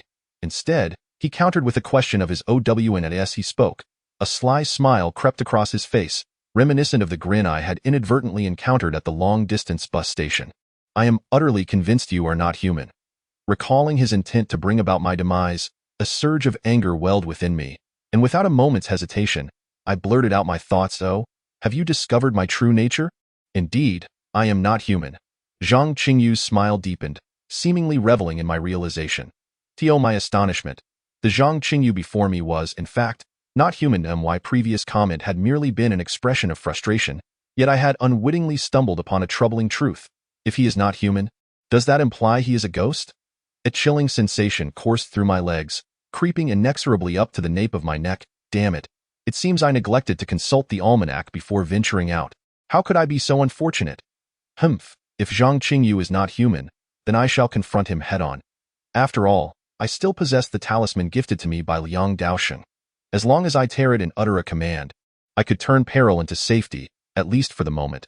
Perhaps the talisman's power might even vanquish the entity before me with vigilance. I fixed my gaze upon this unearthly being while quietly slipping my hand into my pocket. However, when I touched the talisman, I was taken aback. It dawned on me that I had overlooked a crucial detail. Having inadvertently fallen into the water and then hastily fleeing, the talisman had long since disintegrated into a soggy pulp within my pocket. This meant that the very thing I relied upon for survival was now utterly non-existent. I felt an overwhelming urge to scream to the heavens, cursing my misfortune. Without the talisman, my confidence wavered, and my legs began to tremble involuntarily. Cold sweat instantly coated my forehead. Hee, are you frightened? Fear not, for death brings liberation. The non-human entity before me suddenly erupted into a grotesque laugh, clearly sensing my trepidation. I fear you, I admitted. Indeed, I was afraid. Standing face to face with a being that was not human, it was a feat in itself that I had not collapsed in terror. You should heed the call of your friend. Merely responding will grant you freedom. The entity interrupted me, its grin stretching to its ears. I fear your grandmother. I mustered my courage and shouted back at it. Then, with the speed of a sprinter, I darted past it, racing towards the cave's mouth. We had originally been positioned near the cave entrance, and with all my might, I surged forward, reaching the threshold in an instant. Just as I was about to burst forth, an unexpected figure emerged, blocking my path. I attempted to sidestep him, but no matter which direction I ran, he remained steadfastly in my way. With no other option, I was compelled to halt my advance. Who are you? I swiftly glanced over my shoulder and, upon realizing that the non-human entity was not in pursuit, I nervously inquired towards the silhouette before me. Of course, my voice had taken on a parched and hollow quality. Hee, what do you think I am? An eerie laugh emanated from the figure ahead, followed by a disconcerting crack as it turned its head at an unnatural angle, producing a sound reminiscent of bones snapping. If it had merely emitted strange noises, it would have been one thing. However, its body remained still, while its head twisted a full 180 degrees to fixate on me with an unblinking stare. It bore a ghastly pale visage, akin to a funeral paper effigy, devoid of the rosy cheeks that characterize a living face. Was it, that non-human creature? How could it possibly be before me when it was supposed to be in the cave? In that instant, I felt akin to a mouse toyed with by a cat. Perhaps this night, my life would indeed come to an end in this forsaken place. Yet, I was unwilling to accept such a fate. I bit my lip, remaining silent for a few seconds before resolutely turning back towards the cave. Racing forward, as long as there remained a glimmer of hope, I could not surrender. Don't bother trying. Just accept your fate here. I had hardly made any distance when the non-human entity obstructed my path once more. Its bizarre laughter filled me with an overwhelming sense of irritation that I longed to unleash. Yet, the fear in my heart far outweighed my frustration. Faced with the creature blocking my escape, I had no choice but to pivot again and sprint towards the cave's entrance. I understood that if I did not devise a plan soon, it would not only be the fear of that entity that might claim my life, but sheer exhaustion would do the same. Hee. That unsettling laughter finally subdued my anxiety, if only momentarily. I halted, gasping for breath. After a moment, I retrieved my broken phone from my pocket and, summoning all my strength, hurled it towards its head. Perhaps a phone could serve some purpose against a specter, much like when I had used it to strike that female ghost before. Bang! To my astonishment, the creature did not flinch, allowing the phone to collide with its skull, producing a dull thud. I witnessed it clearly, as the phone shattered upon impact, falling to the ground. Blood gushed forth from the creature's head, streaming down its face. Wherever the blood flowed, decay set in at a visibly rapid pace, flesh disintegrating and peeling away in an instant. Most of its head was transformed into stark white bones. Perhaps that strike with the phone had vented my pent-up frustration. Yet, witnessing the scene before me, fear once again seized my heart. I wanted to flee, but my legs betrayed me, collapsing under my weight, and I found myself sitting on the ground. One hand held the flashlight, while the other pressed against the earth. As I cautiously maneuvered backward, I was terrified, utterly terrified of the non-human entity before me. Suddenly, that inhuman entity vanished into thin air. Chapter 83. Relief or Despair. I rubbed my eyes in disbelief and then swept the surroundings with my flashlight. Indeed, that thing had completely disappeared. Is anyone there? I steadied my breath and tentatively called out, hoping to ascertain whether that entity had truly left. However, no sound responded to me, not even the echo of the cave. A flicker of hope shone through my overwhelming terror. With utmost haste, I crawled towards the cave entrance, using both hands and feet. It was not that I lacked the desire to run, but my legs remained weak, preventing me from standing upright. Perhaps fate had smiled upon me, sparing my young life by driving that inhuman entity away through some means. Everything went relatively smoothly, and before long, I had crawled out of the cave. I swiftly dove into the underbrush, simultaneously turning off my flashlight. Holding my breath, I lay quietly amidst the grass. I took this precautionary measure, fearing that the inhuman entity might return, while my legs had yet to regain their strength. Should I be discovered, it would spell disaster. Previously, within the cave, there had been nowhere to flee, but now, outside, I found myself in a place abundant with escape routes. If all else failed, I could simply jump into the river. Surely that would grant me safety. After a considerable time had passed, the entity still did not reappear, and my legs had returned to normalcy. Perhaps I could transform my passivity into proactivity. Just as I was grappling with the decision of whether to flee outright, a sudden thought struck me. The talisman taught to me by the Taoist priest from Maoshan. Although it might not possess the potency of the talismans bestowed by Master Liang, drawing it now could prove to be quite beneficial. As the saying goes, even a mosquito's leg is meat. If Master Liang's talisman was akin to a cannon, then my own drawn talisman could at least be considered a mere bird gun. While its power may be limited, it still poses a significant threat. However, at present, it appeared that there were no brushes or yellow paper available. What could I use to draw the talisman? I shook my head in resignation. It seemed I would have to resort to self-mutilation. I raised my hand to rub against my clothing a few times before placing my index finger into my mouth. Closing my eyes, I took a deep breath. After all, the fingers are connected to the heart. How immense the resolve required to bite into one's own finger. Frankly, under normal circumstances, I would not dare to do such a thing. Yet, in this dire situation, it seemed there was no other recourse. Relatively speaking, the value of my life outweighed that of a mere fingertip. Even a fool could discern that. Furrowing my brows, I suddenly bit down. My body shuddered violently as pain surged into my consciousness, followed by a faint metallic taste spreading through my mouth. Supporting myself with my elbow, I extended my left hand flat and quickly withdrew my finger from my mouth, drawing from memory to inscribe the talisman in the palm of my left hand. As my hand moved, my mouth was also busy, articulating the incantation word by word. 1 stroke to invoke the heavens. 2 strokes for the ancestral sword. 3 strokes to banish the malevolent spirits to the ends of the earth.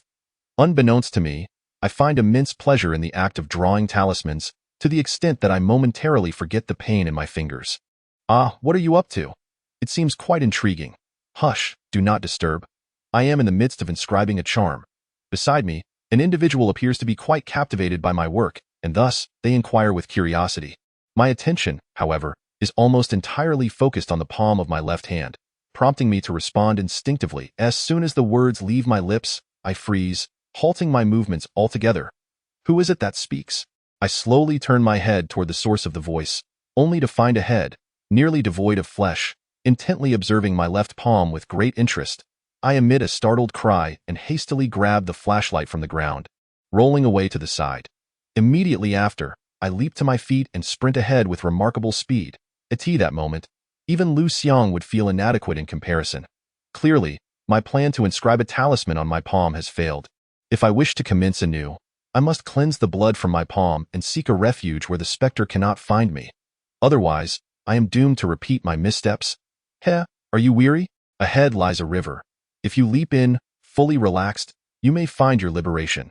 As I continue to run, the voice of that entity echoes in my ears once more. Liberation, my foot. I scream in a fit of hysteria, propelling my speed to new heights. Truth be told, I am nearing exhaustion, yet I have no better options. I am but an ordinary person, utterly helpless in the face of such supernatural beings. Perhaps the entity was not entirely mistaken. Before long, a river of modest width appears before me, with a towering cliff of nearly 100 meters on the opposite bank. Should I heed its words and leap into the river? Fully relaxed? What folly! I nearly drowned the last time I fell in, and now, with that thing nearby, I am certain I would perish instantly upon entry. It seems fate has predetermined my path. Earlier, I was torn between approaching the mountain or following the riverbank. Now, I have experienced both. Yet I have not found Hua Hua and have instead attracted the attention of something inhuman. I desperately race along the river's edge, though my speed has noticeably diminished, and my breaths grow increasingly labored. I cannot guarantee how much farther I can run, nor can I assure my survival. Just as I am on the verge of collapsing, I catch a glimpse of a figure seated not far ahead, holding a long object by the riverbank, seemingly fishing. Help! Help me! I can run no longer. I call out to the shadowy figure. I suppose I am clutching at straws here, fully aware that this figure may very well be another specter. After shouting a few times, I find myself gasping for breath, and suddenly, darkness envelopes me as I fall to the ground. I am uncertain whether to feel relieved or disheartened. Upon collapsing, I find I have not lost consciousness. I possess no strength left. All I can do is draw deep, ragged breaths. Moments later, I was startled by a rustling sound. Not the gentle flow of water, but rather the noise of someone treading upon the grass. It appeared that the individual by the riverside was approaching my direction. Humph, I had shown you leniency yesterday, yet you not only failed to repent, but instead escalated your audacity in that case. Do not blame me for being impolite. Chapter 84. The authentic Zhang Qingyu, as the saying goes, leave a thread for future encounters. I advise you not to meddle in affairs that do not concern you. Furthermore, as an outsider, you should not overstep your bounds. Do not forget that this is Ghost Ridge. Ha ha ha, how utterly laughable. What of Ghost Ridge? Can it justify the wanton slaughter of the innocent? You are but a wild specter. What qualifications do you possess to lecture me? Speak of leaving a thread for future encounters. Bah, what a farcical notion. Let me show you what I truly am. The conversation between the two abruptly ceased, and once again, silence enveloped the surroundings. It seemed their exchange hinted at an impending conflict, yet the sudden stillness raised my curiosity. Had something unforeseen occurred? My heart swelled with intrigue, yearning to uncover the truth behind the unfolding events. Alas, my breath remained unsteady, and I could scarcely rise to my feet. Despite exerting every ounce of strength, I could only manage to roll over. My backpack lay heavily upon me, causing immense discomfort, yet I lacked the energy to turn over completely. The moon hung high in the sky, appearing to shine even brighter than before. Suddenly, a crimson beam, as thick as an arm, flickered across the air, vanishing in an instant. It resembled the firing of a laser cannon from a science fiction film. What on earth is happening? Have I unwittingly crossed into an unknown realm? Damn it. I must have read too many novels. The piercing scream tore through the heavens, only to be swallowed by the silence once more. The tranquility returned, as if nothing had transpired. Damn it. Can someone enlighten me on what has occurred? Humph. How foolish to think one could shake a tree like an ant.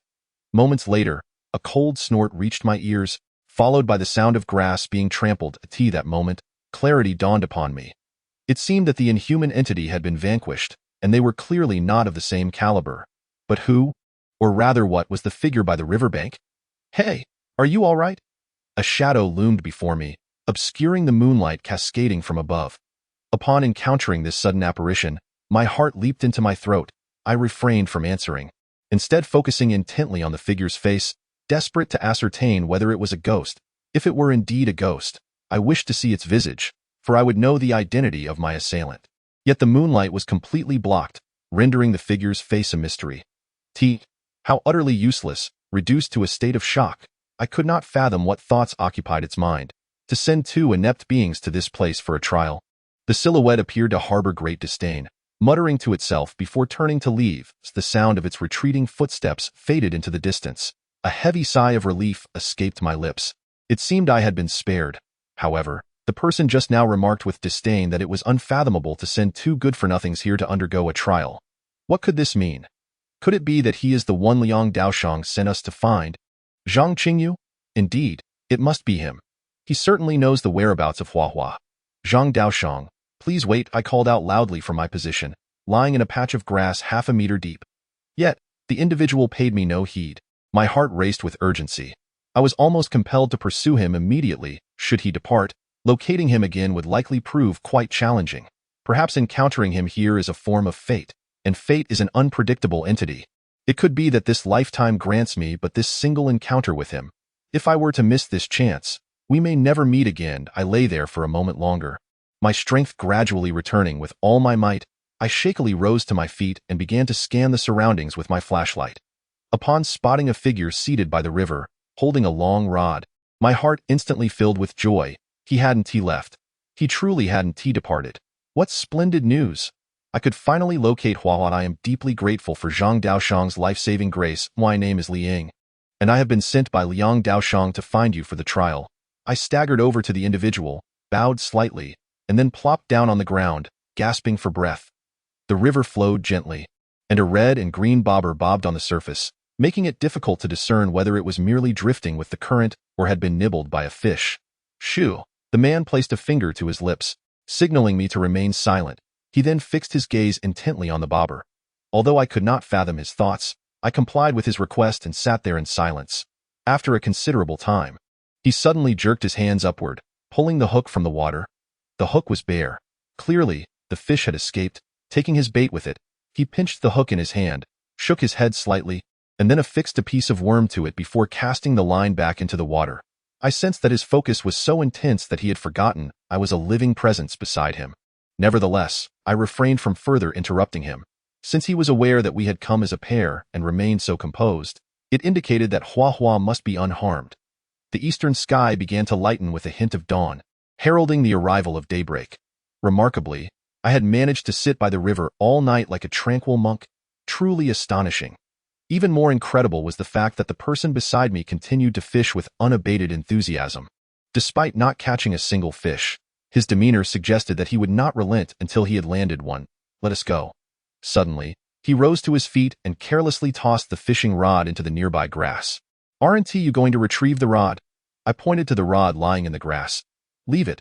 Perhaps someone will find use for it in the near future, he replied before walking along the riverbank, hands clasped behind his back.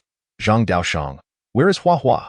I hurried after him, bluntly inquiring. At that moment, I had lost all interest in the trial. My foremost concern was Hua's safety. I am not a Taoist priest at all. In a moment of bewilderment, I found myself at a loss for words. If he were not the person I sought, then what of Hua's safety? Though I am no Taoist priest, I am indeed the one you are searching for. As for the Hua you mentioned, rest assured, she is quite safe. Otherwise, I would not have permitted you to undergo this trial.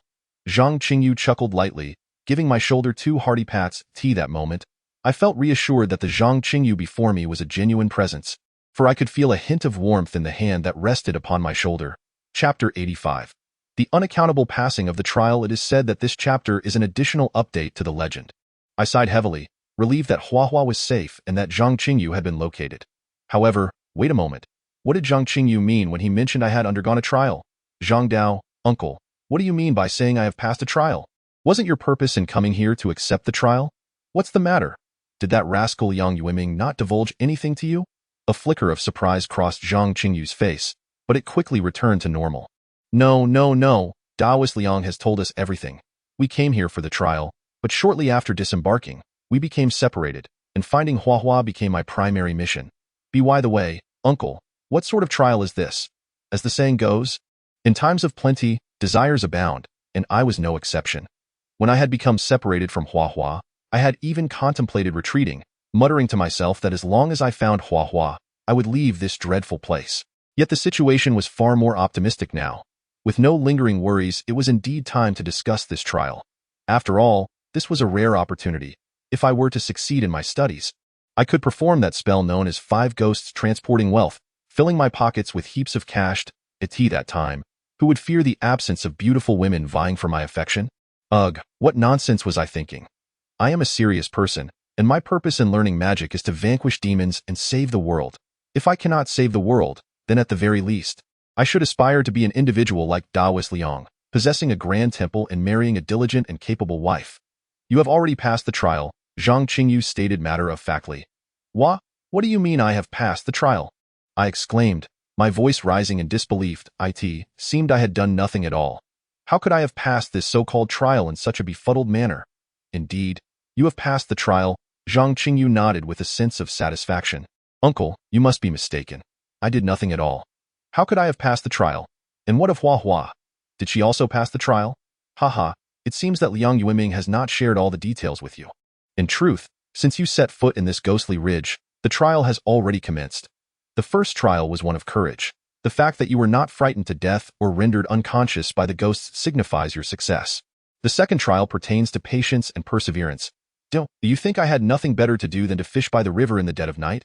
Zhang Qingyu chuckled, proceeding to explain the nature of the trials to me. Alas, this is far from a mere trial. It is akin to wagering one's very life, with the grim specter of death lurking just a misstep away. Reflecting on the harrowing experience of last night sends chills down my spine. Had I heeded the call of the soul snatcher, I would surely have become a lifeless corpse. If not for the timely intervention of Zhang Qingyu, I would have met the same fate as for endurance and willpower. I concede I lack neither. However, to expect me to foolishly linger by the riverbank for an entire night is simply beyond my capacity. The circumstances last night were indeed exceptional. I was utterly exhausted and yearned for a moment of respite. Moreover, knowing that Hua Hua was unharmed lifted a great weight from my heart. Uncle, you have yet to enlighten me on Hua Hua's situation. Did he succeed in his trial? Zhang Qingyu offered me a faint smile and gently shook his head. His expression seemed to convey that Hua Hua's failure was to be expected. I refrained from further pressing the matter of the trial. After all, it is all predestined. I am merely progressing through the script of fate, much like the unfolding of a narrative. To be candid, although I have passed the current trial, I still vividly remember the words of Daoist Liang before my departure. That once the trial concludes, we must return the talismans to their rightful owner. Failure to do so would still count as a failure. I'm uncertain whether Hua Hua has utilized his talisman, but mine has already been crumpled into pulp in my pocket. Thus, it seems that both Hua Hua and I have made this journey in vain, having failed the trial. However, having endured the tribulations, it would be a disservice to myself if I did not learn something to take back. I resolved to seize the opportunity to inquire about Zhang Qingyu's techniques. By the way, uncle, the ultimate flash you employed last night was truly remarkable. Might you impart that knowledge to me? Recalling the thick red beam from last night, I feel it might be more apt to liken it to Lux's ultimate from League of Legends. Ultimate flash? Zhang Qingyu halted, gazing at me in confusion. I meant to say, your technique is incredibly powerful. At times, it can be challenging to communicate with someone unfamiliar with League of Legends. Is it truly powerful? I do not share your sentiment. If you had witnessed Liang Yueming capturing ghosts, you would think otherwise. Let us leave the past in the past. Uncle, since you do not regard it as formidable, why not teach me? Should I encounter any spirits or similar entities in the future, it would be prudent to possess some means of self-defense. It matters not whether Zhang Qingyu chooses to recall the past. I hold no interest in those matters. Conversely, I am deeply intrigued by his methods for vanquishing malevolent beings. As I spoke, I envisioned a future scenario. A thief pilfering another's wallet, prompting a cacophony of shouts to apprehend the miscreant. In that moment, I would nonchalantly step forward and unleash an ultimate flash upon the thief. The mere thought ignites a fervor within me.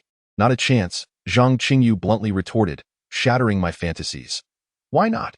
I inquired, perplexed. Is it some esoteric technique not meant for outsiders? Because you are marked by that rascal Liang Yueming. If I were to steal his disciple, given his temperament, he would undoubtedly come after me with a vengeance. Moreover, the skills I possess are rather unorthodox and ill-suited for you. Hence, it would be prudent to dispel such thoughts. Zhang Qingyu's stance is unequivocal. He will absolutely refrain from imparting that spell akin to the ultimate flash. I deemed it pointless to persist further and decided to relinquish my pursuit. Regardless of the outcome, I have at least made the attempt, albeit it ended in failure. As the saying goes, everything is predestined. It was only when the dawn had fully broken that we arrived at our destination. Before us stood a dilapidated wooden cabin, encircled by overgrown grass reaching a height of half a meter. To my eyes, it appeared utterly devoid of habitation. Your friend is inside. Go and rouse him, then we shall depart, Zhang Qingyu instructed, gesturing towards the rundown cabin. As I approached the door, a resounding snore emanated from within. I shrugged in resignation and gently pushed open the creaky wooden door. The moment I stepped inside, a pungent odor of mildew assaulted my senses. Instinctively, I covered my mouth and nose, my brow furrowing in distaste. This place bore no semblance of being lived in. Setting aside its worn exterior, the 2-centimeter thick layer of dust on the floor spoke volumes. Two distinct footprints contrasted starkly against the thick dust, evidently having been made not long ago. The interior was barren, save for a somewhat misshapen wooden bed that appeared precarious, as if it could collapse at any moment. On that bed lay Hua Hua, sprawled in utter disarray, his snores resonating throughout the room. Saliva trickled down his cheek onto the somewhat discolored pillow, forming an oddly artistic tableau. Observing Hua Hua's relaxed demeanor, I couldn't help but extend my finger towards him. Damn it, last night I was scared out of my wits searching for him, nearly losing my life. And here he is, sleeping soundly in this decrepit shack, so much so that he is drooling. I felt a surge of irritation and resolved to teach him a lesson. Treading softly, I approached Hua Hua and seized his ankle, then with a sudden, forceful tug, lifted him off the bed. He soared into the air before crashing down onto the floor. A muffled thud echoed as dust erupted into the air, swirling joyfully within the confines of the dilapidated cabin. The scene resembled the aftermath of a smoke bomb being deployed as Hua Hua hit the ground. I bolted out of the cabin, watching the dust billow out like a cloud of smoke, a wave of exhilaration washing over me. Finally, I had vented some of my frustration. Hua Hua soon burst from the cabin, coughing violently, his expression a portrait of bewilderment as if he were trying to comprehend the events that had transpired. Hua Hua, how did you end up in such a state? After just one night, you've taken to experimenting with smoke bombs, which is quite astonishing. I stifled my laughter, feigning an expression of utter astonishment. I found myself in a bewildering situation, as if I had just tumbled out of bed. Rubbing the back of my head in confusion, I gazed at Hua Hua's comical expression and couldn't help but burst into laughter, clutching my stomach. Stop laughing, Ingzi, Hua Hua said with a scowl. Did we drink last night? In this remote wilderness, there was no place to indulge in such revelry, and I was puzzled by Hua Hua's question. Unsure of why he would inquire about it, my memory of the previous night was fragmented, and I struggled to recall what had transpired. Hua Hua vigorously slapped his own head, seemingly attempting to jog his memory. With each strike, dust flew from his hair, resembling something struck by lightning. Before I could inquire further, I figured Uncle Zhang must know what had occurred. I distanced myself from Hua Hua to avoid the dust settling on me and pointed towards Zhang Qingyu, who stood a short distance away. Are you ready? If so, let us set off quickly. If all goes well, we might even make it to Liang Yueming for breakfast. Upon noticing my gesture, Zhang Qingyu waved back at us. Uncle Zhang, could he possibly be the Zhang Qingyu mentioned by Taoist Liang? Hua Hua mused. Ingzi, impressive how swiftly you found someone. But what does setting off mean? Are we not required to undergo any trials? Hua Hua approached me and slapped my arm with considerable force. As he withdrew his hand, my mouth twitched involuntarily, leaving a conspicuous handprint on my sleeve. Let us start our journey first. I'll explain everything on the way, I replied, making my way towards Zhang Qingyu. Hua Hua shook his head but did not press further, hastening to follow me. The three of us traversed the grass along the riverbank in silence, each lost in our own thoughts. After approximately half an hour, a pristine off-road vehicle came into view. Suddenly, Zhang Qingyu's earlier words struck me. If all went well, we might still reach Liang Yueming for breakfast. It seemed that the vehicle belonged to him, as anticipated. Zhang Qingyu led us to the off-road vehicle and invited us to take our seats. During our journey, he shared that he had once trained in this very area for an extended period, and that the dilapidated wooden cabin had been constructed by his own hands. After achieving some progress in his cultivation, he had ventured elsewhere, leaving the cabin abandoned. Typically, one would find it impossible to drive a car into such a ravine, but Zhang Qingyu's familiarity with the terrain allowed him to navigate the vehicle through accessible paths. The reason he parked so far from the cabin was due to the numerous hidden pits in the vicinity. Only on foot could one traverse safely, as other methods posed various degrees of risk. The off-road vehicle wound its way through the grass of the ravine until it finally reached the smooth surface of the road. Sighing in relief, I felt we were finally departing this cursed place. Perhaps the drive was exceedingly dull, yet Zhang Qingyu, who had previously been rather taciturn, seemed to have opened up, regaling us with stories as we traveled. I did not pose any inquiries to Hua Hua, yet I gleaned a plethora of the information we yearned to uncover. For instance, the events that transpired last night were already known to Zhang Qingyu when we had just arrived at Ghost Ridge. As he was, in some manner, monitoring our every move, at that moment, Hua Hua, seized by fright, fled desperately ahead. Just as I was about to grasp his shoulder, he abruptly plunged into the half-meter-high grass and swiftly vanished into the darkness. In a state of panic, Hua Hua ran blindly through the night, and before long, he slipped and tumbled into a ravine. During his descent, his head collided with a rock, rendering him unconscious. However, his coma did not endure for long, and he soon roused slowly. When he hazily realized he was alone in the desolate wilderness, panic set in. He frantically wielded his flashlight, searching for my figure, but to no avail. Instead, he encountered the false Zhang Qingyu. The impostor charmed Hua Hua with sweet words and extracted a considerable amount of information, asserting that he was the person we sought. Without a moment's hesitation, Hua Hua believed him wholeheartedly. Chapter 87. Standing while speaking causes back pain. The false Zhang Qingyu informed Hua that I had safely arrived at our destination and was waiting for them at a certain location, urging Hua to hasten his journey so that he might meet me and commence the test. The thrill of encountering the person he was searching for in such a remote area filled Hua with immense joy. Upon hearing that I awaited him at a specific place, he became animated, dancing with excitement. He did not inquire further about the particulars. Rather, he urged the false Zhang Qingyu to accelerate their pace. The impostor's intention was to deceive Hua, and seeing him eager to move forward was precisely what he desired. Thus, he set off swiftly towards the cliff's edge. Along the way, they passed by a burning long-distance bus. Hua, taken aback by the sight, felt a rush of astonishment, but his desire to reunite with me outweighed his curiosity, so he did not linger. Casually, Hua inquired if the false Zhang Qingyu could perform a soul-releasing ritual, to which the impostor hesitated momentarily before evading the question with vague responses. Perhaps Hua merely asked out of idle curiosity. Upon sensing the impostor's lack of a direct answer, he did not press further, for his primary objective was to meet me, and the matter of the ritual held little significance for him. When the false Zhang Qingyu led Hua near the cliff, he pointed to a small hill in the distance, claiming I was waiting there. Seemingly impatient with the impostor's pace, Hua inquired about the exact location and, after exchanging a brief greeting, dashed towards the small hill. Although the underbrush near the cliff had thinned considerably, it still obscured visibility, especially on this moonless night. Eager to find me, Hua did not take heed of his surroundings. The outcome, as one might imagine, was inevitable. He plummeted directly off the cliff and into the river below. Unable to swim, Hua struggled desperately before losing consciousness. Fortunately, the true Zhang Qingyu arrived just in time to prevent Hua from drowning. The false Zhang Qingyu, witnessing Hua's rescue, naturally redirected his ire towards the genuine Zhang Qingyu. However, it had chosen the wrong target.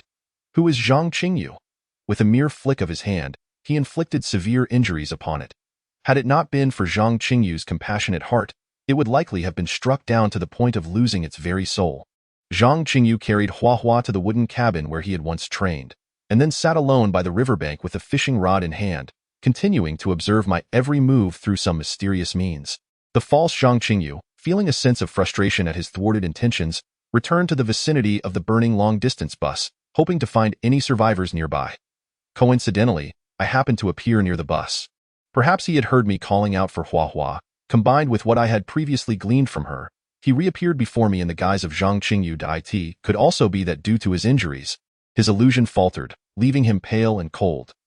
Nonetheless, he was rather cunning, using the pretext of having just guided a group of souls to the afterlife, claiming he was physically drained at that moment. I was somewhat curious about how he had performed such a rite, so I implored him to demonstrate. However, he truly understood nothing of the method of guidance, resulting in a performance that was wholly incongruous, reminiscent of a technique from Saint Seiya involving Hyoga's Aurora execution. Eager to find Hua, I did not dwell on this, merely sensing that the false Zhang Qingyu was somewhat unreliable. His intentions were quite clear. He sought to send me plummeting off the 100-meter cliff to drown in the river below. Yet, fate had different plans, as he could never have anticipated that not only would I not drown, but I would also manage to climb back to the shore. When he saw that I was relatively unharmed and was walking towards the nearby hill, he set a trap near the cave, placing a backpack and a flashlight there, intending to lure me into the cave. Naively believing that Hua was inside, I ventured in. Fortunately, the cave was so terrifying that it drove me back out. At that moment, the false Zhang Qingyu appeared at the cave's entrance, revealing his true nature in a fit of rage. Fortunately, Zhang Qingyu was aware of my peril and hurried over from that dilapidated wooden cabin. After vanquishing the false Zhang Qingyu, he feigned a fisherman's demeanor, testing my patience and resilience. What astonished me the most was that Zhang Qingyu had no actual skill in fishing. "Ingzi, I'm not criticizing you, but don't you find it burdensome to carry that thing?" Hua suddenly pointed behind me. Upon her remark, I realized that I had seemingly forgotten to remove Hua's backpack from my back. To be honest, my stomach had begun to grumble, and it was the perfect opportunity to grab something to eat. When I took the backpack off my back, I was utterly stunned. What I had been carrying was not a backpack at all, but rather a wooden plank the size of a backpack, with green grass ropes on either side, allowing me to carry it. "What on earth is this?" I instinctively exclaimed. Simultaneously, I quickly retrieved the flashlight I had previously stowed in my pocket. The flashlight had also transformed, now resembling a tree root the thickness of a forearm. "Heh, Did you forget what I just said? The backpack and flashlight you were carrying were mere illusions conjured by that wretched spirit. As for your actual backpack, it has long since been swept away by the river. Zhang Qingyu cast a glance at me through the rearview mirror, his expression one of mild astonishment, and remarked with a smile. I pursed my lips and rolled down the car window, forcefully tossing those items into the thicket by the roadside. Once Zhang Qingyu opened his floodgates of conversation, it flowed like an unrelenting river, akin to the yellow river's torrents that could not be contained. As he spoke of the current trial, Huahua's face fell, clearly disheartened by the loss of this valuable opportunity to apprentice. If it's not meant to be, then so be it. Such matters are predetermined by fate, I said, giving Huahua's shoulder a reassuring pat. Get lost. What do you mean, predetermined? You're just standing there without a care in the world, he retorted. Though my words did bring a glimmer of solace. Nevertheless, I continued, on the other hand, I genuinely feel happy for you that you passed the trial. Huahua initially shot me a finger before breaking into a smile. Yet beneath that grin, I discerned a profound sense of disappointment. Do you remember what Master Liang said when he bestowed us the talismans before we set off? I refrained from debating with Huahua and instead posed a rhetorical question. Of course I remember, he replied, a hint of confusion flickering in his eyes. As he nodded, I retrieved the remnants of the talisman from my pocket. This is the talisman Master Liang gave you, I revealed, prompting Huahua to exclaim in surprise at the sight of the tattered scraps in my hand. Indeed, this is the talisman from Master Liang, albeit I inadvertently reduced it to pulp. Had I known, I would have simply torn it, at least to experience its power, I said, flashing a carefree smile. My talisman remains intact, but I failed at the first hurdle of the trial, Huahua lamented, pulling out a crumpled, faded talisman from his pocket with a sigh. The fact that his talisman had not shattered into pieces was a small miracle, considering he had also taken a dip in the river the previous night. As for his disappointment, it was not solely due to the failure of the trial.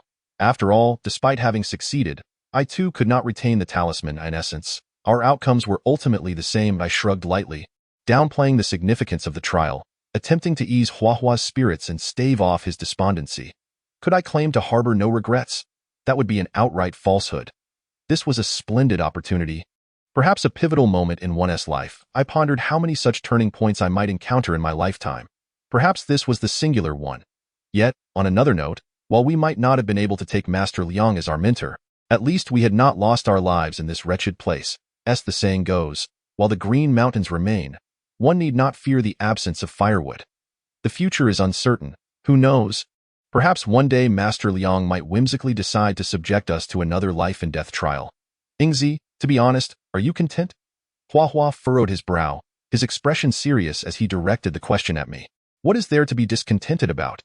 I believe I have mentioned numerous times that everything is predestined. I replied that I speak the truth. If one wishes to live with a sense of ease, one must learn to let go. To stubbornly dwell on a particular issue only serves to invite unnecessary troubles upon oneself. How remarkable it is that in these times, few young individuals possess such an enlightened perspective. That scoundrel Yang Yueming truly astonishes me. Having encountered such a treasure, he still insists on imposing some form of test. I cannot fathom whether he is simply idling away his time. It has caused me to linger in this wretched place for an entire day and night. Zhang Qingyu's words seemed to convey praise, yet I discerned an undercurrent of complaint in his tone. It is often said that true friends can see through unspoken truths. I offered Zhang Qingyu a faint smile, choosing not to engage further in his remarks. Meanwhile, Huahua, upon hearing my words, furrowed his brow even more tightly, as if contemplating some pressing issue. There are times when, no matter how reasonable others may be, if one does not accept their perspective, it remains futile. The only means to dispel one's inner turmoil is through personal understanding. After a brief moment, it appeared that Huahua had come to terms with his dilemma. As his tightly knit brow gradually relaxed, he casually tossed the talisman he had been holding towards me, stating, "This talisman is for you. Take it back to Liang Daolong and explain." While I could indeed present Huahua's talisman to Liang Daolong and potentially pass the test, I could not bring myself to do so. Setting aside whether it aligns with my personal principles, I simply cannot allow myself to succeed by standing on the shoulders of a friend. Damn it, are you foolish? Don't you realize this is an excellent opportunity? Of course, I am aware of that. Yet perhaps I am a bit naive. I gazed up at the ceiling of the car and let out a soft sigh. I did not wish to delve into lengthy explanations with Huahua. Sometimes, silence is the wisest choice. This is utterly incomprehensible, Huahua huffed, turning his face towards the car window, lapsing into silence, leaving me to wonder what thoughts occupied his mind. Zhang Qingyu seemed to be observing every move between Hua and me. The moment Hua turned his face to the window, I caught Zhang Qingyu smiling at me in the rearview mirror. Although I was uncertain of the reason behind his smile, I instinctively returned it out of courtesy. Zhang Qingyu drove at a commendable speed. I estimated that we arrived at the entrance of Sanqingguan in just over an hour, a stark contrast to the sluggish pace of the long-distance bus we had taken previously. Today, Sanqingguan appeared somewhat different from usual. When we had come before, the temple gates were firmly shut. Yet today, they stood wide open. Scanning the area, I observed groups of young men and women entering and exiting the temple. However, their attire did not suggest that they were worshippers. Rather, they seemed to be here for leisure. "Excuse me, is there a celebration or event at the temple today? It seems rather different from the usual," I inquired, assuming Zhang Qingyu would be privy to the happenings, given his seemingly close acquaintance with Liang Daolong. Who knows? That rascal Liang Yueming can be quite whimsical. When he is in high spirits, he opens the temple doors wide, allowing anyone to enter. When one is in a state of discontent, even the arrival of the mayor is met with a resolute refusal to grant entry. Zhang Qingyu pouted, wearing an expression that seemed to convey his own confusion. Goodness, to deny even the mayor a modicum of respect is rather brazen, is it not? What manner of individual is this Taoist Liang? Having reached the entrance of the temple, one would assume there might be some celebratory event to witness. Hua, with a dismissive remark, opened the car door and stepped out. His demeanor suggested that he no longer felt as despondent. Perhaps he has indeed found a semblance of acceptance. Following closely behind, Zhang Qingyu and I exited the vehicle as well. The three of us advanced nearly in unison into the temple's grand entrance. Inside, the temple was as serene and elegant as ever, devoid of any signs of festivity. Perhaps, as Zhang Qingyu suggested, Taoist Liang was simply in high spirits today, thus welcoming guests with open doors. Zhang Qingyu appeared quite familiar with the temple, effortlessly guiding us through its winding paths until, moments later, he led us to the very room where Taoist Liang had once treated us to a meal. The room was empty, yet the table was set with 3 bowls of hot porridge, each accompanied by 2 buns and 2 pieces of fried dough. "Humph, it seems you have a modicum of conscience after all, young man," Zhang Qingyu remarked to himself, a slight smile tugging at the corners of his mouth. Hua and I exchanged glances, puzzled by the meaning behind Zhang Qingyu's words. The young man he referred to must surely be Taoist Liang, considering how often he had mentioned Liang Yueming during our journey. "What are you two still dawdling for? Aren't you hungry?" Zhang Qingyu was the first to take a seat at the table, unabashedly serving himself. Regardless of the circumstances, it was best to fill one's stomach first. Following suit, Hua sat down without hesitation, grabbing a bun and shoving it into his mouth, while his stomach growled with hunger. Seeing the two of them enjoying their meal, I could no longer restrain myself. Hua was right. It was best to satisfy our hunger first. Chapter 89. Eat well and depart. It seemed everyone was ravenous. Within 5 minutes, each bowl of porridge, along with the buns and fried dough, had vanished. "The flavors are indeed delightful, though it could have been a tad more substantial," Hua declared, patting his belly with a sense of lingering satisfaction. "Goodness, you glutton. How can you eat so much?" I cast a disdainful glance at Hua, who seemed insatiable. It was fortunate to have food at all, especially since we could not be sure it was prepared for anyone in particular. "I didn't eat anything last night, you know," Hua retorted, pointing an accusatory finger at me as though I had feasted in secret while he starved. I scoffed, turning away from him.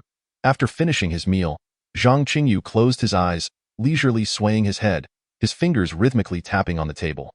He appeared utterly engrossed, reminiscent of a wealthy patron enjoying an opera, leaving me to wonder what thoughts occupied his mind. "Ah, it seems you gentlemen have dined well." Taoist Liang suddenly appeared at the doorway, a warm smile gracing his face as he looked upon us. "Uncle Liang, you've arrived." Upon seeing Master Liang approach, I hastily rose to my feet and greeted him with a smile. Thanks to Master Liang's kindness, we had already finished our meal, which was quite delectable. However, upon noticing my movement, Hua promptly stood up as well. Having eaten well, it was time to take our leave. Suddenly, Master Liang's countenance darkened, and he spoke to us in a stern tone. I was momentarily taken aback, unable to comprehend what had transpired, as the usually affable Master Liang seemed to have transformed into someone irritable. Could it be that our consumption of the food on the table without his consent had provoked him? Perhaps that was indeed the case. "Uncle Liang, we were simply too famished, so we didn't hear your words," I stammered. "Hurry up and leave. Do not linger here as a nuisance." Master Liang frowned, his expression conveying a clear warning that we ought to depart post-haste. Hua Hua seemed inclined to offer an explanation, yet I silenced him with a sharp admonition, pulling him by the arm as we made our way towards the exit. Although it was Zhang Qingyu who had invited us to partake in the meal, we recognized that consuming Master Liang's food without his approval was indeed our fault. We had failed to exercise restraint. While this may seem trivial in other contexts, it could bear significant repercussions. For instance, if someone incited me to rob a bank and I foolishly complied, I would certainly bear the consequences alone, irrespective of their involvement. After all, they merely spoke while I acted. Thus, as I passed by Master Liang, I offered my apologies. Uncle Liang, I am truly sorry. Master Liang, displaying a commendable magnanimity, patted my shoulder 3 times before bidding me with 4 words, "Hurry up and leave." I sighed softly, resolutely choosing to depart. My mind wandered, pondering the significance of Master Liang's 3 firm pats on my shoulder. Did he imply I should visit him at the Taoist temple at the stroke of midnight? Surely I was overthinking. For this was the real world, not a tale from Journey to the West. He was not the Bodhi patriarch, and I was certainly no Sun Wukong. Alas, what was so remarkable about being dismissed for a mere bowl of thin porridge? How presumptuous of him to demand my departure. I had truly misjudged him in the past. As we exited the gates of Sanqing Temple, Hua Hua spat on the ground and began to grumble vocally. Let it be. Master Liang does not welcome us, so we shall take our leave. Though not be overly agitated. After all, he has assisted us in numerous ways before. I held no ill will towards Master Liang. I merely felt a pang of regret. One must courageously accept the consequences of their misdeeds, regardless of the eventual outcome. What is wrong with you? He has told us to leave, and you still defend him. Am I defending him? Am I not merely stating the truth? Can you deny that he has aided you in the past? Faced with Hua Hua's incessant bickering, my frustration flared as I bombarded him with 3 pointed questions. Fixing my gaze upon him, I was eager to see how he would respond. Well, I cannot deny that he has helped me before, but his behavior today is utterly excessive. It is just a bowl of thin porridge. What is the big deal about making us leave? Hua Hua momentarily fell silent, pausing briefly before continuing to voice his dissatisfaction. If these 3 breakfast servings are offerings for the 3 pure ones, it suddenly dawned on me that the table was set with 3 portions, perfectly corresponding to the 3 deities. Perhaps the reason for Liang Daolong's ire was that we had unwittingly consumed the offerings intended for him. Goodness, one cannot deny that there exists a possibility of this nature, so, what should we do next? Upon hearing my words, Hua Hua seemed to experience a moment of enlightenment, only to be followed by an expression of utter bewilderment. What should we do? Regarding the ghostly matter, we have surely angered Liang Daolong, and he would certainly be reluctant to assist us in subduing the female ghost. If we fail to vanquish her, we risk being expelled from the city of sunset. Fear not, for where there is a mountain, a path will surely emerge. Where a boat approaches a bridge, it will naturally straighten out. Solutions will present themselves. My composure stems from the presence of a Maoshan Taoist on my QQ, a person of considerable prowess who would not turn a blind eye to our plight. How can I remain at ease when we squandered an entire day, leaving us with less than 2 days to act? Ingzi, should we not seek our fortunes elsewhere? Hua Hua's demeanor was not one of pretense. It was evident that she was genuinely anxious. Here is the plan. We shall return to the building and then split up. After contemplating for a moment, I proposed a course of action. I would return home to contact the Maoshan Taoist via QQ, while she would seek out an expert capable of subduing the female ghost. This way, we would double our chances of success and act with greater assurance. Very well, let us proceed as such. We shall return to the building. Hua Hua nodded in agreement to my suggestion. Upon our arrival at the entrance of the building, it was just past 9 o'clock, still quite early. After parting ways with Hua Hua, I made my way directly to the mobile phone store. I lacked the inclination to browse and headed straight to the counter to purchase a phone identical to the one I had yesterday. Also acquiring a new SIM card, why luck had truly soured. Having broken 2 phones within 2 days, and both for the same purpose, exorcising spirits. One might find it hard to believe such a tale. As I prepared to leave, I unexpectedly encountered the thief who had previously framed me. A case of misfortune meeting misfortune. As the saying goes, a true gentleman does not leave a grudge unavenged. To cross paths with this fellow while in a state of deep frustration raises the question, have I turned my luck around, or is his fortune simply abysmal? A slight smirk graced my lips as I slowly approached the thief. Chapter 90. The Urban Management Bureau strikes again. It is rumored that an additional chapter will be added at 11 o'clock. I wonder if there is any truth to it. The thief lingered near the mobile phone counter, casting furtive glances, seemingly in search of an opportunity to strike. Soon enough, he had identified his target. A girl who appeared somewhat naive and oblivious, I observed as she casually placed her phone into her handbag. Carelessly neglecting to close the bag's opening, I took a glance. The gaping mouth of the bag revealed its contents, including the freshly stowed phone. I shook my head slightly. Under such circumstances, even I could stealthily lift items from her bag without detection. Let alone a thief. Of course, I would never stoop to such actions. After selecting his target, the thief stealthily maneuvered behind the naive young girl, subsequently surveying his surroundings once more, presumably to ascertain whether anyone had noticed him. As the saying goes, a fall into a pit, a gain in your wit, and this time, I remained vigilant. I promptly retrieved my newly purchased phone and activated the recording mode. My intention was to prevent the thief from framing me again, turning the tables on him. Moreover, if the police were to arrive, I would possess evidence to corroborate my account. Aiming my phone at the thief, I feigned nonchalance and began to glance elsewhere, hoping to avoid arousing his suspicion. It had only been a day. He might still remember my face. When the thief confirmed that no one was paying him any mind, he finally made his move. Instead of using a tool, he brazenly snatched the girl's phone from her handbag with his bare hands. He then collided with her, startling the unsuspecting girl, who looked at him with a mixture of fear and wariness. The thief, in turn, cast a glance over his shoulder, muttering complaints about being jostled. I couldn't help but marvel at his clever tactic. It effectively diverted the victim's attention. The naive girl seemed to genuinely believe that the thief had merely been pushed into her by someone else, remaining silent as her gaze returned to the phones at the counter. The moment was ripe. I swiftly transformed into a vigilant guardian of justice, taking a few quick steps to seize the departing thief. "Ah, so you do recognize me," I noted with a hint of surprise, for he appeared momentarily taken aback upon seeing me. A smirk crept onto my lips, intrigued by his intentions. "You ought to be grateful. I've already taught you a lesson. This time, don't meddle again." The thief struggled to free himself from my grasp, adopting a nonchalant demeanor, seemingly confident in his ability to frame me once more. Feeling that he was preparing to employ his trickery again, I preemptively called out, "The urban management officers are attacking." My exclamation drew the attention of those nearby, who quickly encircled us. "Everyone, don't be deceived. He is a thief." Although the thief found himself in a precarious situation, he boldly pointed at me, exclaiming loudly, "Oh, how amusing! If I am indeed a thief, what have I stolen and where is it hidden?" With ample evidence in my possession, I felt remarkably relaxed, even savoring the exhilarating thrill of a cat-and-mouse game. The onlookers, still unaware of the full story, gazed at us with wide eyes, some beginning to whisper among themselves, seemingly speculating on the unfolding drama or pondering who the actual thief was. "The phone in your hand was just stolen. You, young rascal, not only engage in theft at such a tender age, but you've also learned the art of framing others. I shudder to think of how your family raised you," the thief declared, audibly and with a serious demeanor, even dragging my family into the conversation. "I detest it when others invoke my family in arguments. Disparaging me is one thing, but slandering my family is entirely unacceptable." Yet, I forced myself to restrain my anger, determined to gradually expose this despised thief for who he truly was. "Young lady, might you check if something is amiss in your bag?" Of course, it seems that revealing the thief solely rests on my shoulders, thus I resolutely pulled that adorably naive girl into the crowd. Upon being drawn, her petite face instantly flushed crimson. After inspecting her satchel, she subtly nodded in affirmation. "Goodness, this girl is rather shy. It appears my assistance may not be as effective as anticipated. Is this phone yours?"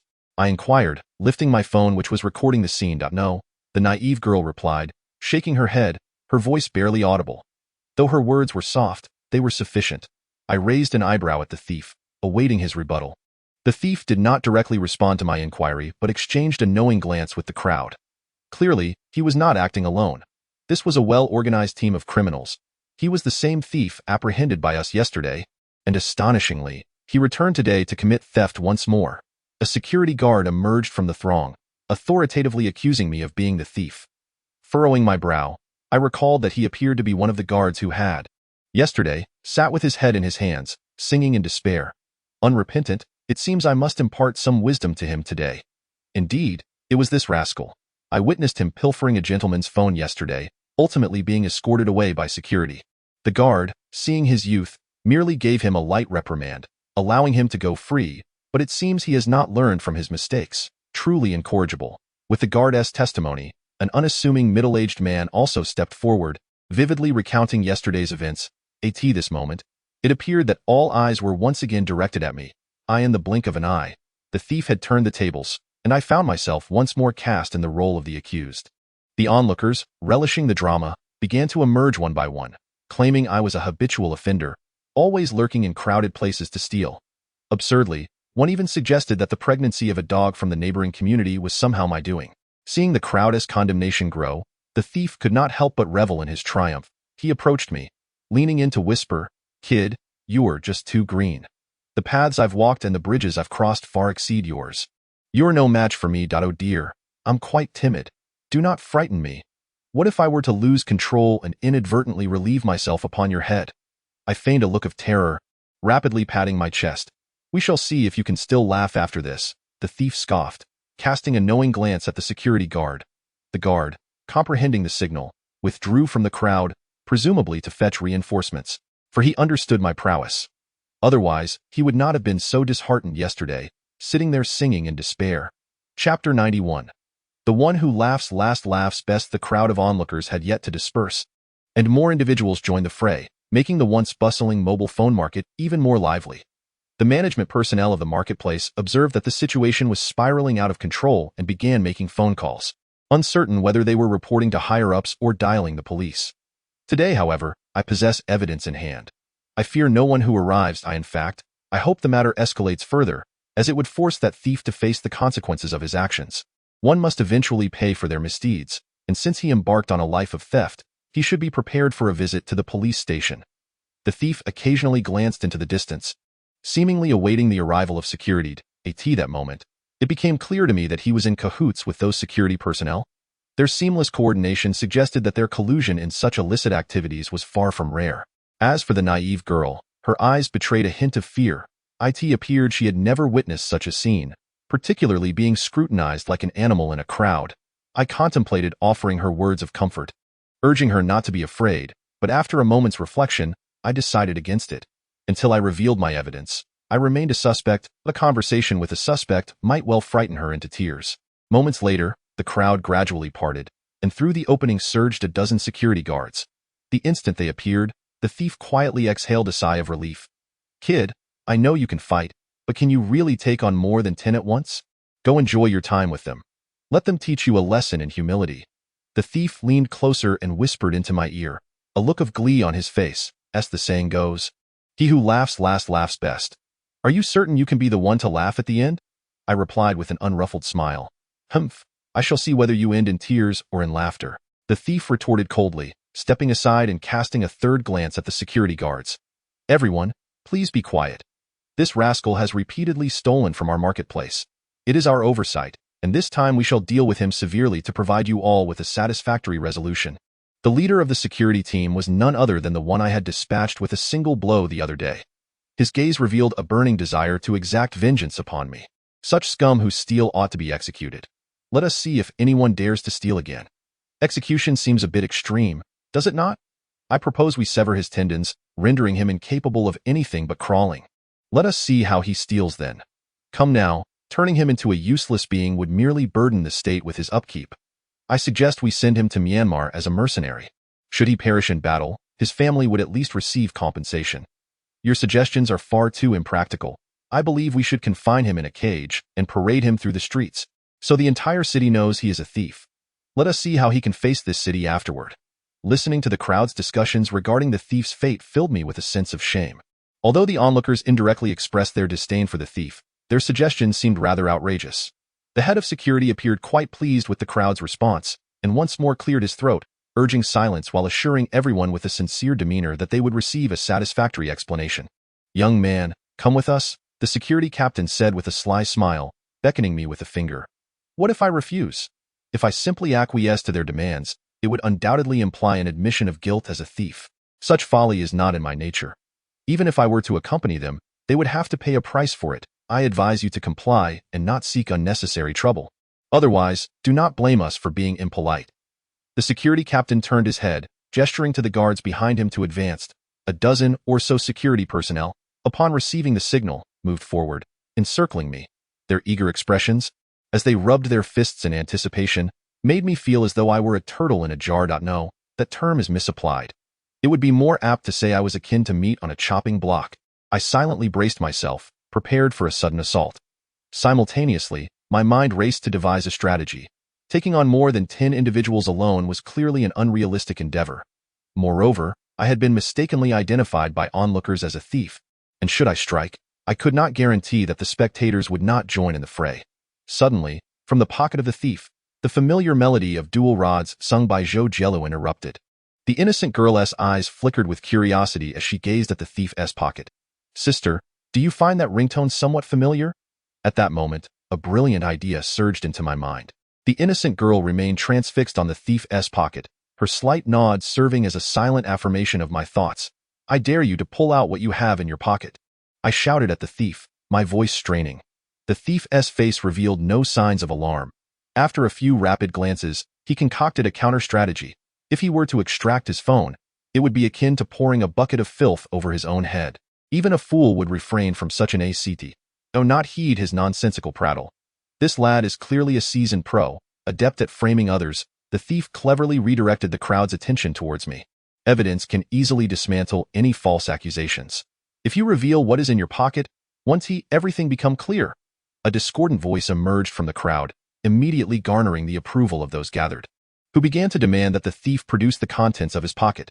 Following the source of that voice, I was astonished to see the police chief I had encountered yesterday, seemingly named in Zheng. He acknowledged me with a slight nod, a greeting of sorts.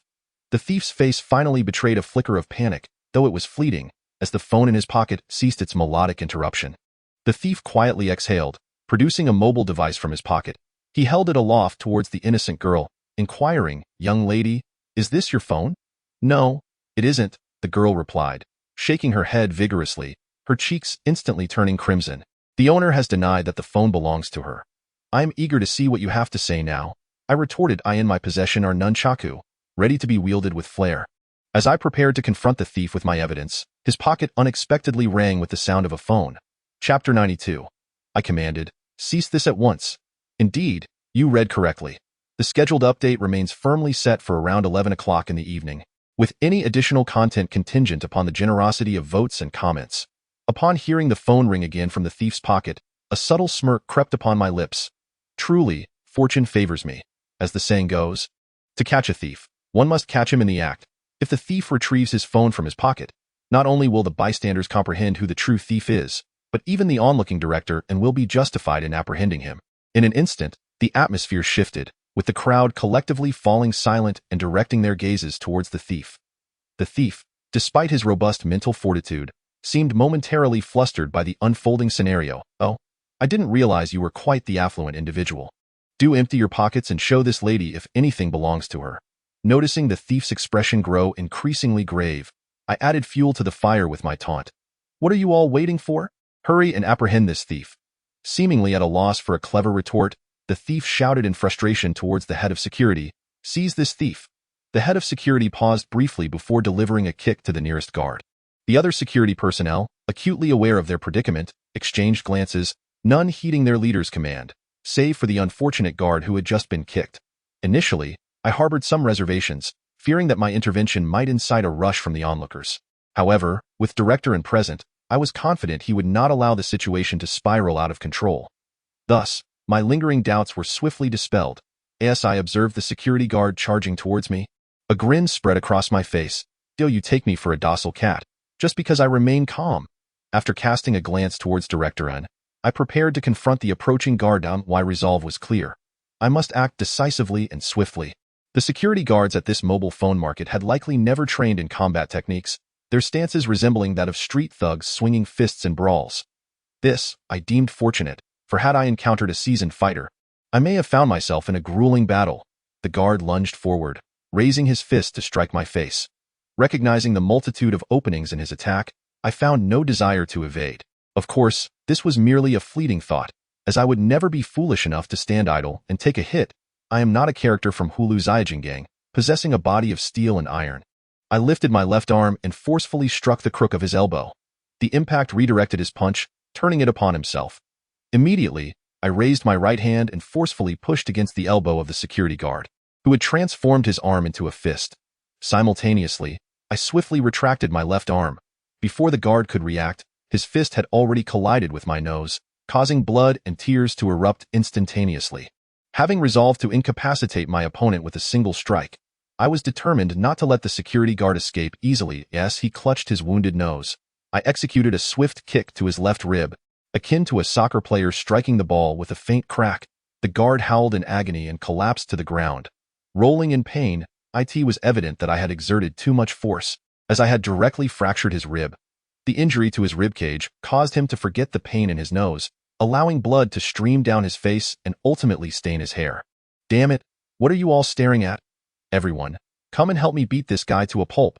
The captain of the security team, witnessing his subordinates being swiftly subdued, erupted in fury, hurling curses at the more than 10 guards who had been immobilized by my actions. Those guards exchanged glances, none daring to take a step forward. With the captain's roar, the onlookers finally reacted. Instead of retreating, they seemed to be invigorated by the spectacle, their eyes gleaming with excitement, and some had even begun to cheer in support. I shook my head in exasperation. These spectators truly had no fear of being caught in the crossfire. What a bunch of useless idiots, after all this time, and at a critical moment, you fail me. Can't a group of you handle a mere young lad? The security captain looked like a rabid dog, barking furiously, yet he did not advance even an inch. Rather, he seemed to be retreating slightly.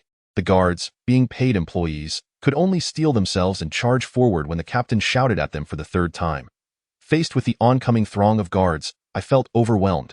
How was I to contend with so many? It appeared I was destined to be injured today. In truth, there was a better strategy at hand. If I could take down the security captain as I had done yesterday, it would serve to completely intimidate the surrounding guards.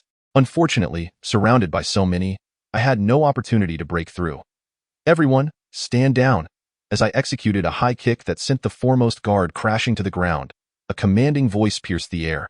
The guards suddenly froze as if enchanted, yet my onslaught was not yet complete. I swiftly dispatched 2 more guards before finally halting. Upon witnessing their comrades being taken down in an instant, the remaining guards regained their composure, preparing to renew their assault against me. I said, "Stand down." The authoritative voice rang out once more, now elevated and pitched. To my surprise, it was Director Zhang who emerged from the crowd. Accompanied by 3 plainclothes men, likely undercover officers. "We are the police." Director Zhang was the first to produce his identification, raising it high and signaling to the onlookers. The men behind him followed suit, displaying their credentials in a manner mirroring the director's. Clearly, Director Zhang was inclined to favor me.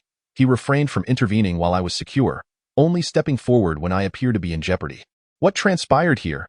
Director inquired in a low voice. "He is the thief. The security guard is currently apprehending him," the thief maliciously accused, pointing at me as he spoke to Director Pa. "The eyes of the public are discerning. Everyone knows who the true thief is. If you dare, show us what you have in your pockets right in front of the police." The sight of the thief's vile countenance ignited a fury within me. "Indeed, if you were to empty your pockets, wouldn't the truth be evident?"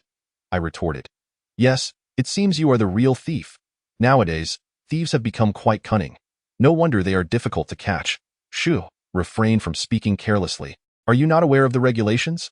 Animals cannot become sentient after the establishment of the nation."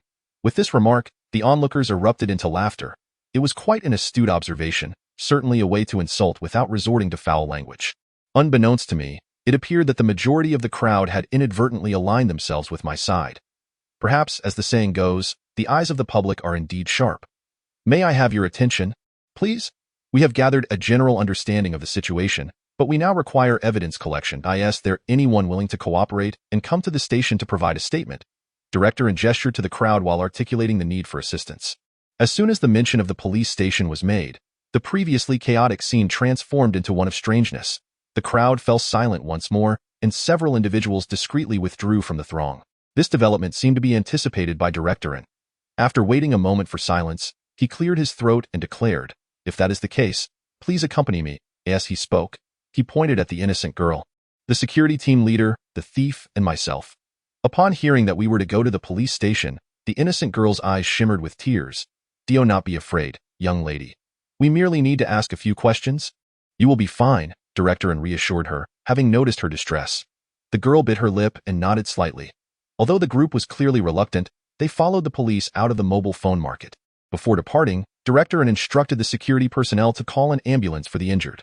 The thief and the security team leader exchanged hushed words, yet Director did not intervene. The innocent girl walked alongside Director seemingly finding solace in the presence of the police. Meanwhile, I trailed behind the group, maintaining a distance of about 4 or 5 meters. I retrieved my phone from my pocket once more, continuing to record the unfolding scene. Suddenly, the thief surreptitiously produced the phone he had stolen from the innocent girl and inconspicuously discarded it into the roadside greenery. This phone was a crucial piece of evidence.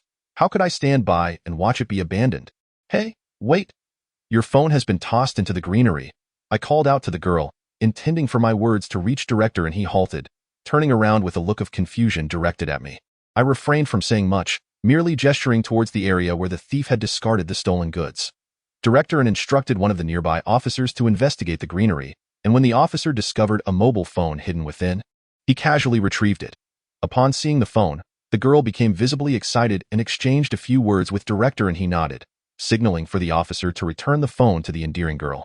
After receiving her phone, she once again spoke to Director and before skipping away joyfully. This unexpected turn of events caught me off guard. Wasn't she supposed to go to the police station to clarify the situation? How could she leave like this? What a pity for such a charming girl. I hadn't even thought to ask for her phone number. I understood that Director and must have had his reasons for this decision, but discerning his motives was beyond my capacity. Nevertheless, I thought to myself, let us proceed, as long as that thief is not allowed to escape. About half an hour later, we found ourselves in an interrogation room at the Sunset City Public Security Bureau. Handed over, Director and suddenly extended his hand toward me. Confused, I wondered what he meant. The officer is asking you to produce the stolen goods, the thief interjected, assuming Director and suspected me of being the thief. Silence. Did I permit you to speak? An officer beside Director and barked at the thief. The thief pouted, silenced by the reprimand. Stop pretending. I know you recorded everything today, and that is crucial evidence, of course. If you wish for the thief to evade justice, then you need not provide anything, Director and replied with a faint smile, withdrawing his hand. The thief's eyes widened in alarm as he fixated on my phone, and he fell silent, his earlier composure evaporating. The head of security seemed to grasp the gravity of the situation, his expression darkening. Director and, I see you've been waiting for me, I remarked. All right, take it. Once you finish the recording, remember to return my phone. It's not easy for a poor person to buy a phone. I saved the recording and handed the phone to Director. You truly are quite the talker, he said, shaking his head slightly. Director, this matter has nothing to do with me. I was also deceived by this cunning individual and nearly mistook this young man for a thief. The head of security hurriedly offered an explanation upon seeing Director and accept the phone containing the footage. Director and passed the phone to a nearby officer, casting a glance at the head of security without uttering a word. The officer then turned and exited the interrogation room with the phone. Pa, if it weren't for your protection, would I dare to steal in broad daylight at a mobile phone market? The thief retorted, don't you dare slander me, you shameless wretch. You deserve to be punished by all that I wouldn't fear being ridiculed for associating with you. Damn it, don't pretend to be innocent. Should I summon Black Brother to testify? How dare you mention Black Brother? Do you think he would spare you after discovering you betrayed your own? Oh, who are you to speak of betrayal among brothers? How dare you? Today, I shall confront you, and should it come to pass, I would not hesitate to languish in a cell for a few years. However, mark my words, once I am free, I shall ensure your demise. The security chief audaciously quarreled with Director and before everyone, and their altercation escalated to the point where threats of violence were uttered. Upon hearing the name Hage, I could not help but recall the tattooed fellow, Shauke, who accompanied the bald-headed Longu. I wonder if it could be him. Director and remained silent, merely observing the two belligerents as they engaged in a vicious exchange. As their dispute intensified, it seemed an imminent brawl was on the horizon. Director and patted my shoulder and guided me out of the interrogation room. Unclean, are you not concerned that they might come to blows? I inquired innocently. Ha. They are all cut from the same cloth. A dog-eat-dog scenario. Let them fight if they wish, he replied dismissively, seemingly unfazed. For reasons unbeknownst to me, I sensed that Director and was not an ordinary individual. Otherwise, he would not have brought the security chief along. However, upon reflection, it made sense. How could an ordinary person occupy the seat of a director? Moments later, a police officer returned with my phone, handing it to Director and before standing by, awaiting further instructions. Director and casually returned the phone to me and signaled the nearby officer to assess the situation in the interrogation room. I was unaware of the fate that awaited the thieves, but it seemed my task was complete, and the blame they had sought to pin on me had been avenged. As the matter had been settled, I found no reason to linger. After bidding farewell to Director and I prepared to depart, as I had pressing matters concerning the female ghost to attend to. Chapter 94. Self-reliance over seeking help. Seeing my intention to leave, Director stopped me, stating that the gang of thieves had been operating frequently in the mobile phone market. Although several had been apprehended, they lacked direct evidence, resulting in their release. However, I had recorded the entire incident on my phone, providing irrefutable proof, thus facilitating the prosecution of the thieves, and potentially their entire gang. As for the associates behind the thieves, further interrogation would be required to unravel their connections. Ultimately, Director expressed his desire to treat me to a meal as a token of appreciation for my significant contribution. Yet, I politely declined. Under normal circumstances, I would have eagerly accepted, but at present, I needed to focus on the matters concerning the female ghost, as I was uncertain when the Maoshan priest would be available online. After a brief exchange of refusals with Director I finally stepped out of the gates of the Sunset City Public Security Bureau. Before I left, Director reiterated that I should call him if any issues arose and invited me to visit his home when time permitted. Although I had spent considerable time today, gaining the recognition of Director felt like a worthwhile achievement.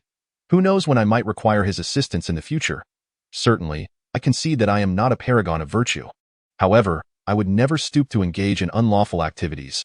Upon exiting the police precinct, I promptly hailed a taxi and hastened home with utmost urgency. Seated beside my computer, a flicker of anxiety coursed through me as I pressed the power button.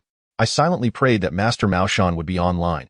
Upon logging into QQ, I was met with a disheartening sight. Master Maoshan, who usually possesses uncanny foresight, had not left me a message, and his avatar remained shrouded in gray. Master, I beseech you. I hastily typed a few words on the keyboard and sent them off. How fervently I wished that Master Maoshan was merely in invisible mode. A minute passed, then 5, and soon an hour had elapsed. Yet his avatar remained gray. It felt as though he was deliberately evading me, perhaps aware of the predicament I faced. Perhaps I was overthinking it. It could be that Master Maoshan had pressing matters to attend to today, which accounted for his absence. Time flew by, and before I knew it, it was already 5 in the afternoon. My stomach had long begun to protest, grumbling incessantly. Yet, I found myself devoid of the appetite to eat. I wondered how things were progressing on Huahua's end and decided to pull out my phone.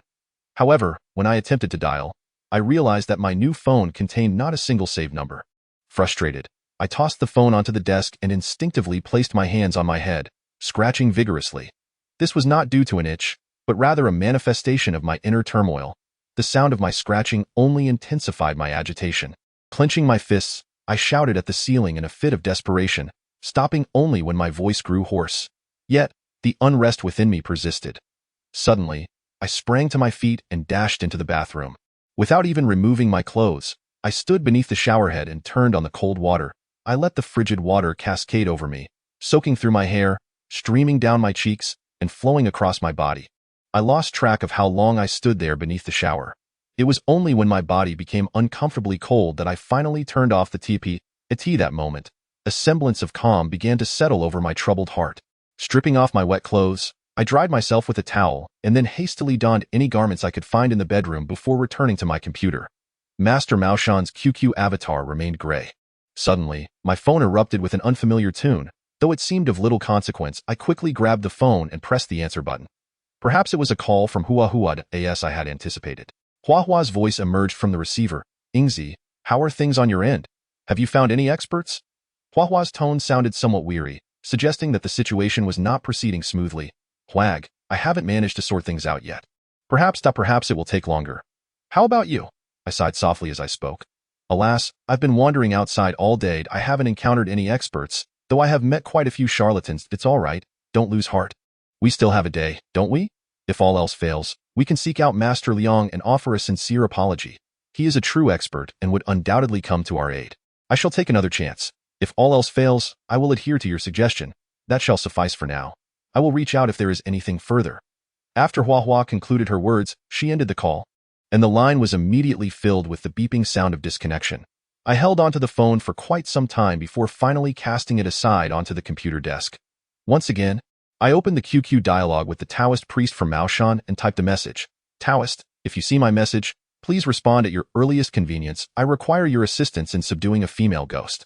Otherwise, my friends and I risk being expelled from Sunset City, and we may even lose our lives to her. As I prepared to rise from my seat, the QQ avatar of the Maoshan Taoist began to pulsate.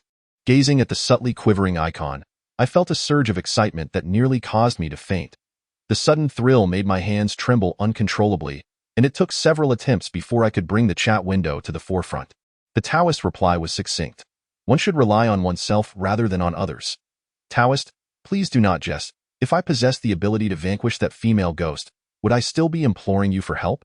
My shaking hands significantly slowed my typing speed, and it was a considerable while before I managed to respond. Human potential is limitless. How can one ascertain their capabilities without attempting?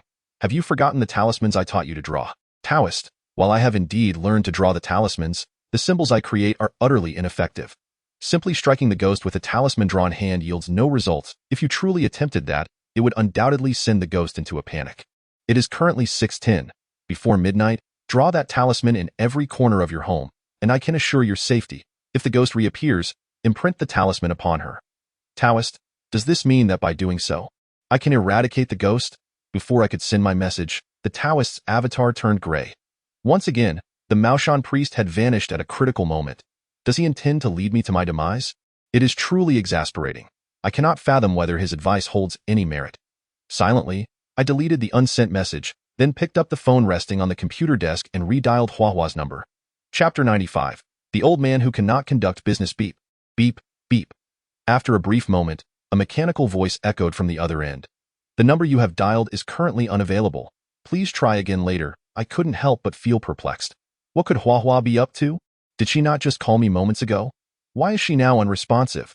Could something unfortunate have befallen her? I shuddered at the thought. Surely she hasn't met with a tragic accident. Ugh, what nonsense am I imagining? Huahua and I share no enmity. Why would I wish ill upon her? She will undoubtedly be safe and sound. Moreover, even if something were amiss, it would likely amount to nothing more than a minor misfortune, such as a fall into a sewer resulting in a fracture. I dialed Huahua's number once more, but it remained unanswered. With a resigned shake of my head, I decided to set aside my concerns and prioritize purchasing the necessary items first. Upon noticing my missed call, Huahua would undoubtedly return my call at the earliest opportunity, and then I would share this delightful news with him. I casually retrieved several red Mao Zedong bills from the drawer of my desk and stuffed them into my pocket, hastily exiting my home. The items I needed to procure appeared to be scattered across different locations, so I had to act swiftly. Yellow paper is rather elusive, seemingly available only in shops specializing in paper offerings. I ruminated on this, recalling that there might be such a shop on the way to the Public Security Bureau today. Thus, I sprinted in the direction of my memory, for time is indeed money. Initially, I contemplated hailing a taxi, but reconsidered, as I could not ascertain whether that place truly harbored a paper offering shop. Perhaps my anticipation of such a shop had led to a distortion in my recollections. Although I am somewhat directionally challenged, I am relatively familiar with the roads near my home. After running for a while in accordance with my memory, I indeed spotted a sign advertising burial garments, urns, and paper offerings. A wave of joy washed over me, and I hurried into the establishment. Upon entering the shop, I felt an unsettling tingle at the back of my neck, an inexplicable chill creeping down my collar, causing me to shiver involuntarily. Two life-sized paper figures, crafted from paper offerings, stood on either side of the entrance, slightly bowing, their arms extended naturally, creating an illusion of a welcoming gesture. However, when I beheld the pallid faces of the paper figures, a cold sweat nearly broke out upon my brow. Their mouths were painted a vivid crimson, as if they had just consumed the blood of some creature. Their faces were smeared with an odd, deep red hue, which, when juxtaposed with their ghostly pallor, evoked an indescribable sense of strangeness. The reason for my shock was the way they subtly raised their heads, gazing at me with an expression that seemed to flirt with a smile. This inadvertently reminded me of the face of the impersonator Zhang Qingyu from the previous night, sending chills racing down my spine. After taking a few steps further, I encountered a plethora of paper offerings: wreaths, cars, bridal sedan chairs, villas, televisions, pianos, and money trees, all crafted with astonishing realism, giving the impression that if burned for the deceased, they could be utilized in another realm. Behind the display of paper offerings stood a massive counter, laden with an assortment of garments bearing the character for longevity, while the lower shelves haphazardly housed several urns. The urns were cloaked in dust, as if they truly contained something within. I merely glanced at the urns, daring not to linger, fearing I might witness something I ought not to see. Suddenly, I realized why I felt that unsettling tingle upon entering. This place seemed devoid of a certain essence. Life dies. Anyone here? I inquired, scanning the surroundings but finding no one in sight. Uncertain if the proprietor had stepped out, I decided to call out directly. Can you not see such a large living person sitting here? A hoarse, deep voice suddenly reached my ears, imbued with a sense of profound experience, as though its owner had traversed an unusual path in life. The unexpected voice startled me, prompting another sweep of my surroundings, yet I still could not discern from whence it came. "May I ask where you are?" I queried, perplexed by the lack of response. Alas, how poor the eyesight of today's youth seems to be. "I stand behind you." Turning around to gaze into the space behind me, I found no one present. Instead, I beheld a paper figure swaying gently. Goodness, it's not even dark yet. Could it be that I have encountered another ghost? Am I truly this unfortunate? Thud. In that moment of astonishment, the paper figure toppled directly towards me, and its head detached, rolling to my feet. Witnessing this scene, my heart leapt to my throat. I felt an overwhelming urge to flee from this place. "Young man, are you planning to purchase a burial garment for yourself?" An elderly man, seemingly in his 60s or 70s, yawned as he slowly rose from behind the spot where the paper figure had been. He donned a faded long gown that seemed out of place with the times and wore a black cap atop his head, exuding an aura of languor. Yet, in stark contrast to his lethargy were his eyes, which sparkled with wisdom. I had been so preoccupied with the rolling head of the paper figure that I had overlooked the old man behind it. "Indeed. I am preparing to buy a burial garment." "No, no, sir, you've misunderstood." I instinctively nodded but quickly corrected myself, realizing the inappropriateness of my response. This old man clearly lacked business acumen, who begins a conversation by asking if a customer intends to buy their own burial shroud. I am perfectly normal, never having been kicked by a donkey, nor have I ever submerged my head in water, nor have I been caught in a door. What purpose would I have for such an item, to display it in my home or to don it as a fashion statement? "Oh, if you've already procured a burial garment, then perhaps you are looking for an urn. Choose one that pleases your taste." The old man seemed to come to a sudden realization, gesturing towards a dusty shelf lined with urns. "Sir, I am not interested in those items." I was at a loss for words. Was this old man truly cursing my demise? Had I not been in dire need of yellow paper, I would have undoubtedly stormed out without a second thought. I could hardly fathom how he had managed to keep his shop running until now. It would be prudent to purchase a complete set. At the very least, you could maintain a semblance of dignity in the afterlife. If you wish to live comfortably below, you cannot afford to skimp on a car, a villa, or a servant. The old man seemed to be addressing me, yet it also sounded like he was muttering to himself. "Old man, I am quite well. Could you please refrain from wishing for my demise? I came here to purchase some yellow paper, not to buy a burial garment, an urn, or a floral wreath." My irritation began to surface, my tone inadvertently rising, and even my form of address towards the old man changed. Chapter 96. I am alone in the shop. Disregarding the wisdom of the elderly leads to misfortune. "Young man, since you have ventured into this place, it suggests that you still harbor some belief in spirits. However, I am uncertain if you believe in physiognomy." The old man, producing a pipe from seemingly nowhere, leisurely lit it and took a deep drag, exhaling the smoke slowly. "Could you possibly sell me some yellow paper? I am genuinely pressed for time, and if I cannot acquire it before midnight, I implore you, please sell me some yellow paper. I cannot guarantee that I will be able to find a second paper effigy shop in a short span of time. Thus I can only implore this elder. When one is under a roof, one must bow one's head. The ability to be flexible and accommodating is the hallmark of a true gentleman. Young man, a few minutes' time is of no consequence. Answer my question," the elder stated, setting aside his clay pipe and fixing me with his wise gaze. I found some merit in the elder's words. Although I was pressed for time, those few minutes were indeed negligible. Moreover, it remained uncertain how long it would take to locate another paper effigy shop. "Young man, I see a lack of spirit in your eyes, shrouded by a heavy black mist upon your brow. This portends great misfortune, and bloodshed is imminent," the elder remarked, nodding in satisfaction as he scrutinized me with narrowed eyes. I was taken aback. Was this elder a merchant or a fortune-teller? Were it not for the paper effigies and funeral garments before me, I might have thought I had wandered into the wrong establishment. However, upon reflection, the elder's observations seemed to hold some truth. I had indeed spent an entire night without sleep, hence the vacant look in my eyes. The darkening of my brow was also understandable, considering I had recently been plagued by a female ghost. As for the impending bloodshed, it typically signified a loss of life. Had I not narrowly escaped death just the previous night? Logically, the black mist upon your brow should have claimed your life. Yet here you stand, quite well. Young man, tell me truthfully, have you received guidance from some wise figure that has allowed you to evade disaster? The elder grew increasingly enigmatic, as if he could perceive that I had indeed been advised. Indeed, Had it not been for the Taoist priest from QQ who taught me to draw protective talismans, I would likely have already been playing chess with the king of hell. Sir, you are not mistaken. The reason I have managed to survive thus far is due to the guidance of a higher power. Furthermore, my purpose in coming to you is to procure items that have also been recommended by this wise figure. Perhaps the elder's uncanny insights into my recent experiences led me to unwittingly place my complete trust in his words.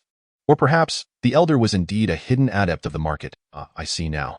You mentioned you were here to purchase yellow spirit paper. Is that all you require?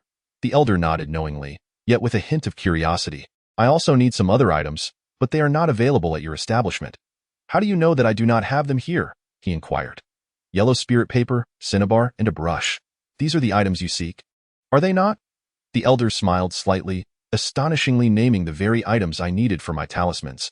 For a moment, I found myself at a loss for words. How could he have known what I required? Could he truly be a hidden adept?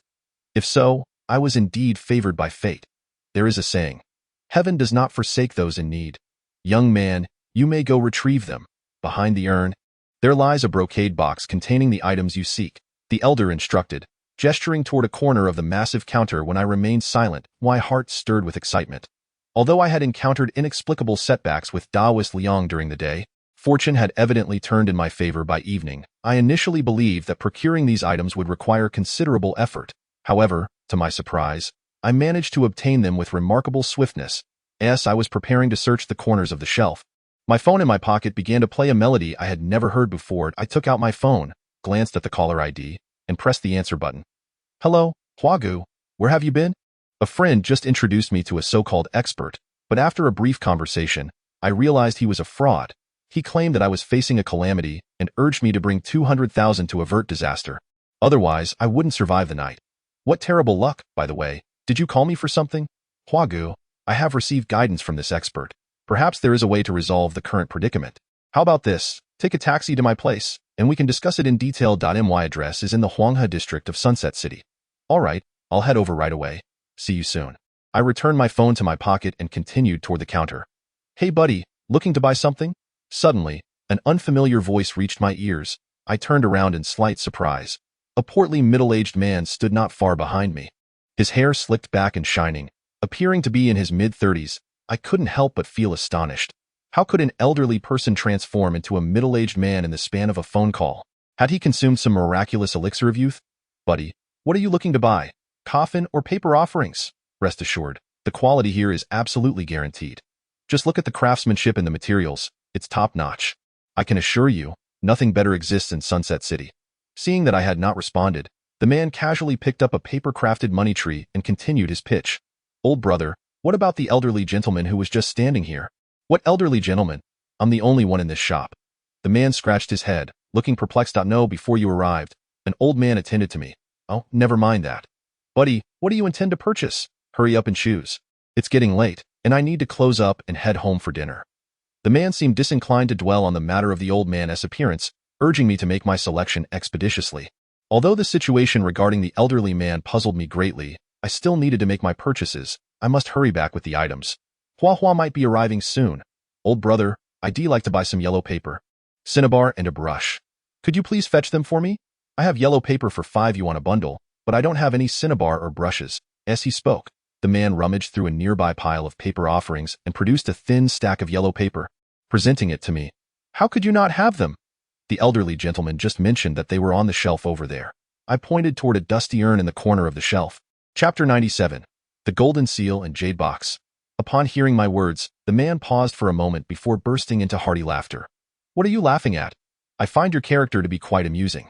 Am I not aware of what my own store has to offer? Is there truly nothing for sale? I couldn't help but furrow my brow. This shop is indeed peculiar. First, an elderly man who seemed to be a sage appeared, claiming to have exactly what I needed in the blink of an eye. Another old man emerges, stating that there is nothing of the sort here. Good sir, may I take a look over there? I inquired, gesturing towards the corner of the shelves, still reluctant to give up hope. Although the elderly man insisted he was the only one present, prior to his arrival, another old man had mentioned something hidden behind the urn on the shelf. Are you out of your mind? Fine, go ahead and take a look. But if you intend to purchase anything, do so promptly. Otherwise, be off, as I must close up and return home for dinner, the elderly man said. Somewhat impatiently waving his hand, I paid no heed to his insult, but proceeded towards the shelves, crouching in front of the urn that the previous elder had mentioned, slowly pulling it out. I had seen urns before, yet had never touched one myself. Holding this rather weighty urn, I felt an inexplicable sense of unease. After gently setting the urn aside, I began to rummage through the corner. Moments later, a perplexing thought crossed my mind. After moving the urn, it appeared there was no sign of the ornate box that the elder had spoken of. What could this mean? Could it be that the elder I encountered was merely a figment of my imagination? Buddy, there is nothing like what you describe. Dio, you still want this yellow paper? I'm closing up. I can let it go for 4 yuan. The elderly man waved a stack of yellow paper at me. Undeterred, I thought it improbable that I had hallucinated after a sleepless night. Ignoring the old man, I continued my search in the corner. Are you buying anything or not? If not, then hurry up and leave. My wife is waiting for me at home to eat. Are you going to make a purchase or not? If not, get lost. Damn it, get out of here. Or I won't be polite any longer. I felt as if I were under some sort of spell, a relentless determination to find what I sought clouding my mind. I completely disregarded the elderly man, allowing his insults to wash over me as I focused on my search, even wiping away the dust in that minuscule corner with my sleeve. Still, there was no sign of the so-called ornate box. The elderly man, noticing my indifference, grew enraged and stormed up behind me, firmly grasping my shoulder. Perhaps he intended to drag me out of this paper shop. However, he misjudged my weight, and his attempt did not lift me. My thoughts were consumed by the quest for the ornate box, and I failed to notice his movements. Suddenly yanked backwards, my heart raced, and instinctively I tried to stand, but my reaction was a beat too slow, causing me to tumble to the ground. My foot inadvertently kicked against the wall behind the shelf. With a crack, the sound of a wooden piece breaking echoed. As my foot struck the wall, I quickly retracted my foot and scrambled to my feet, eyes gleaming as I crouched beside the shelf once more, meticulously inspecting the wall that I had inadvertently damaged. In a wonder, I failed to discover the exquisite box in the corner, even after diligently cleaning away the dust. It turns out there was a concealed compartment in the wall, cleverly obscured by a wooden panel painted to match the wall's hue, thus eluding detection. Perhaps all of this was predestined, including the presence of the elderly man and the irate young man. When the young man noticed the hidden compartment, he abandoned his intention to drive me away. Instead, he too was drawn, eyes gleaming with curiosity, towards the corner of the shelf. He gazed at me in surprise. Seemingly perplexed as to how I was aware of the concealed compartment behind his family's counter, I cast a glance at the young man beside me, gestured towards the hidden space, indicating he should retrieve the items within. My intention was simply to dissociate myself from any potential repercussions, lest the young man later accuse me of absconding with something valuable from inside. If that were to happen, it would be difficult to clarify matters. The young man grinned at me, brimming with excitement, and reached into the compartment, emerging with a square box approximately 20 centimeters in width and height. Perhaps due to its long concealment within the wall, the box was relatively free of dust. It was a reddish-brown hue, appearing to possess some age. Yet, the passage of time could not obscure the box's brilliance. Aside from the lid adorned with gemstones reminiscent of red agate, the exquisitely crafted carvings on the box itself evoked involuntary admiration. It was truly remarkable, so exquisite that it sparked an impulse within me to claim it as my own. However, I refrained from such thoughts, for I am a person of principles, resolutely against taking what does not belong to me. Quickly, let us see what treasures lie within, I urged the young man, who was clutching the box with an expression of sheer delight, his eagerness so palpable it seemed he might drool. Yes, yes, indeed. Let us open it, let us open it, he responded with a foolish grin, eagerly placing the box on the ground and lifting the lid encrusted with red agate.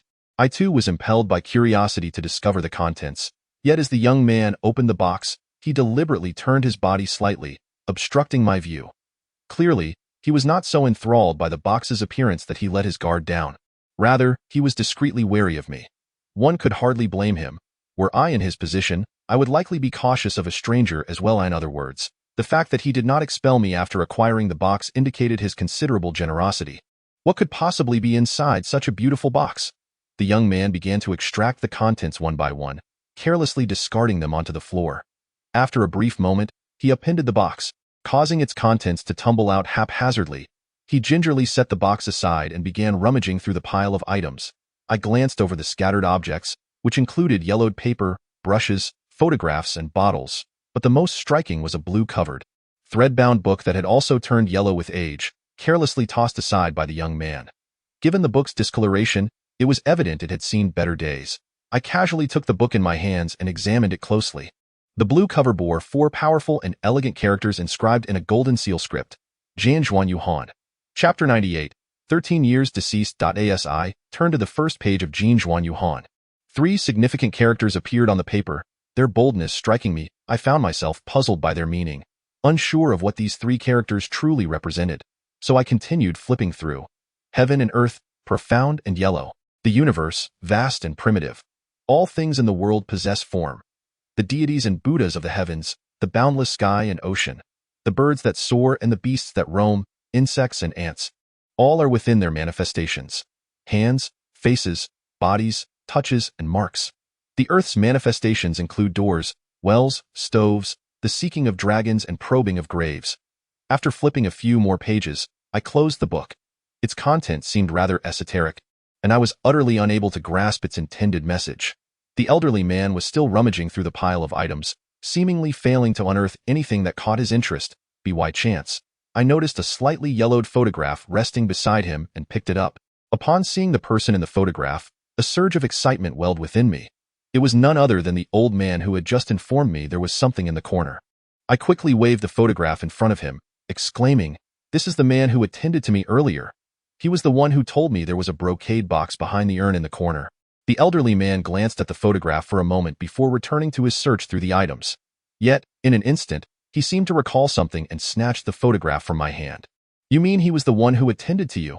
His eyes widened, as if he had heard something utterly incredible. "Yes, it was indeed him," I affirmed. "I asked to purchase yellow paper, a brush, and cinnabar, and he directed me to that corner to retrieve them myself. However, I was delayed by a phone call, and when I was ready to get the items, you appeared behind me, and that old man had vanished." The elderly man's reaction was rather exaggerated. Consequently, I recounted the general sequence of events to him. "Impossible. This is absolutely impossible," he muttered to himself, visibly relieved. His words struck me as odd. What was so impossible about this? He had not been present at the time, so the old man merely assisted me. "Brother, what do you mean impossible? Are you sure you didn't misidentify him?" The elderly man's brow furrowed as he fell silent for a moment, then pointed at the old man in the photograph. "He cannot be, I assure you. Before you arrived, it was indeed this old man who attended to me." Although I did not comprehend why the elderly man suddenly seemed so peculiar, I resolutely conveyed that everything I said was true. Conversely, I felt that matters were far from straightforward. Otherwise, the elderly man would not have appeared so strange. "Brother, who exactly is this old man?" I could not help but inquire directly about the identity of the man in the photograph. "This man is my grandfather. He passed away 13 years ago." Upon listening to the words of the young man, my chest felt as though it had been struck with great force, leaving me in a state of profound discomfort. What a jest! If he had truly been deceased for 13 years, then what on earth had I just encountered? This was indeed an extraordinary occurrence. Ever since I became entangled with that specter from Shinkong International, it seems I've begun to encounter apparitions with alarming frequency. Could it be that misfortune attracts such entities? I seem to recall having read somewhere that when one's fortune is at a low ebb, they are more prone to witnessing that which usually remains hidden from the eye, such as ghosts. Brother, this is no jest to be taken lightly. Perhaps the elderly man in the photograph is still among the living, and the young man's assertion of his death being 13 years past was merely a jest at my expense. "Come with me," he said. The young man did not respond to my inquiry. Instead, he picked up the exquisite brocade box from the ground and slipped through a small door beside the large cargo container. Without much thought, I followed him inside.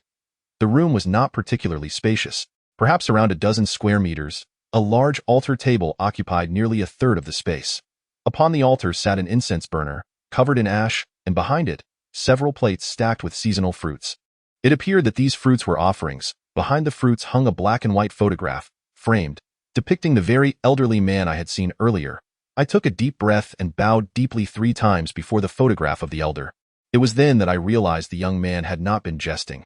After exiting the room, the young man stood beside me, holding the brocade box, and gestured with his chin towards a pile of items on the ground, indicating that I should help myself, stating that it was due to my presence that this brocade box had been revealed once more. As these items did not belong to me, I was reluctant to take anything without permission. What I required were yellow paper, a brush, and cinnabar. Squatting on the ground, I successfully found the yellow paper and brush, yet I could not locate the cinnabar. It wasn't that there was none to be found. I simply had not encountered it in its physical form before. Brother, could you assist me in checking if there is any cinnabar among these items? Given that the young man operated a paper-cutting shop, he would certainly be familiar with cinnabar, so I decided to ask for his help. The red powder in that small bottle should be it, he replied, freeing one hand to point at a small bottle on the ground. I glanced at the bottle containing the red powder and seized it eagerly from the moment I entered until I gathered the items I needed. It seemed little time had elapsed, for which I was grateful to the elder. Were it not for him, I would likely still be scouring the city in search of these necessities. Brother, how much do these items cost? I inquired, rising and waving the items in my hand. What cost is there? It's merely a few sheets of paper. Take them and use them, the young man said with a smile, dismissively waving his hand. This is unacceptable. Brother, you are in business, and it would not be right for me to take these items without compensation. These items are a gift from me to you. Take them and use them, he insisted. It is not in my nature to take things without offering something in return. Just as I pondered how I might give him some money, my eyes fell upon the book titled Juan Yu He. Suddenly, I recalled the elder's earlier question to me. Do you believe in the significance of one's features? Considering the phrase from the book, heaven and earth are profound and vast. The universe is boundless, and all things in the world possess their own characteristics. It is highly likely that the content of this book teaches the art of fortune-telling. Furthermore, the fact that it is treasured by the elderly gentleman in a brocade box understates its value. My dear brother, let us do this. You can set a price for that book. I gestured towards the golden seal and jade box on the ground while raising the item in my hand. What use is a tattered book that one cannot comprehend? If you wish to take it, please do, but let us not discuss money further. Otherwise, I may become agitated. The young man appeared determined to take it for free, resolutely refusing to sell it even for a price. Left with no choice, I acquiesced to his stance, bade him farewell, and chose to leave. However, as I passed by the paper effigies at the door, I placed 500 yuan on the table. Whether it was too much or too little, it was a gesture of goodwill on my part. After all, I would not take someone else's belongings without cause. After walking several meters away from the shop, I instinctively turned back for a glance, and to my astonishment, I spotted the elderly man once more, smiling warmly at me as he slowly waved his hand from the entrance of the shop. Chapter 99. Preparations for drawing talismans. Upon seeing the old man again, a chill ran down my spine, especially as he continued to smile at me. While I understood that he was a benevolent spirit, oh no, perhaps it is more fitting to say he is a good ghost. The goosebumps were beyond my control. Perhaps it is simply that I have a certain trepidation towards spirits and the like. Out of politeness, I managed a slight grin in his direction before turning around and hastily moving forward, my steps involuntarily quickening. Suddenly, my phone vibrated in my pocket, performing an unexpected dance without making a sound. I could not recall when I had set it to vibrate mode, but it seemed of little consequence. I tucked the golden seal and jade box under my arm, freeing one hand to retrieve my phone. Upon seeing the unfamiliar number on the screen, I hesitantly pressed the answer button. All right, I concede that any number would seem unfamiliar to me since I had not saved a single contact on my newly acquired SIM card, except for Hua. Of course, who had called me? Hello, who is this? I asked tentatively into the phone. Who the hell are you? What kind of nonsense is this? You don't even have my number saved, came the disdainful voice of Wan Haonan from the other end. Seriously, how could you not know I just got a new phone? There's no way I would have your number, I retorted without hesitation. Of course, neither of us bore any ill intentions. We had simply grown accustomed to this manner of discourse over time. Who said I couldn't contact you? Actually, I do have a trivial matter to discuss. I was kicked out by my girlfriend and have nowhere to go. I thought I might drop by your place for a bit. I knew Wan Haonan well enough to anticipate that he was indeed in some predicament. Not today.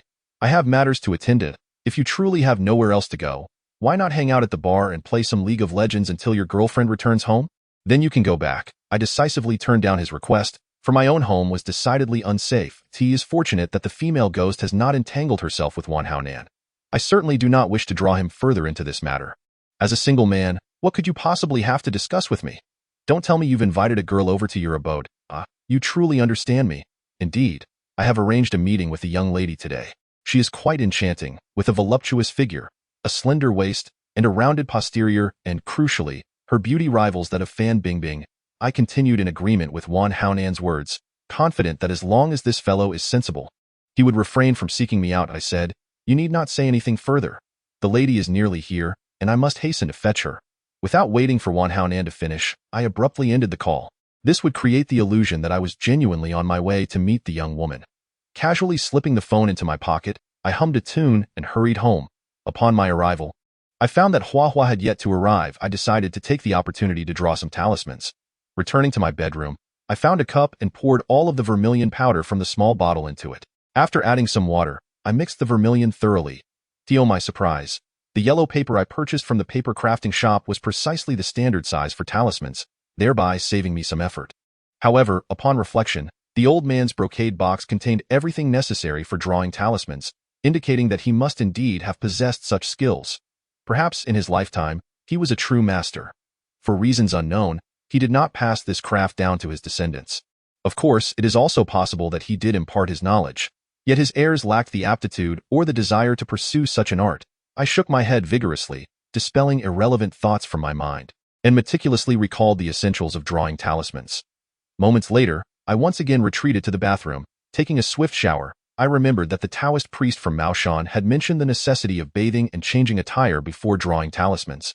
Once everything was prepared, I returned to my desk, took several deep breaths to calm my emotions. I took a sheet of yellow paper from the stack and laid it on the desk, then dipped my brush into the prepared vermilion. With each stroke, I chanted the incantations. 1 stroke to command the heavens, 2 strokes for the Master's sword, 3 strokes to banish malevolent spirits from afar. As the incantation flowed from my lips, the brush danced swiftly across the yellow paper. In an instant, a perfect protective talisman materialized before me. I picked it up and examined it closely, nodding in satisfaction. Then carefully placed it atop my computer monitor.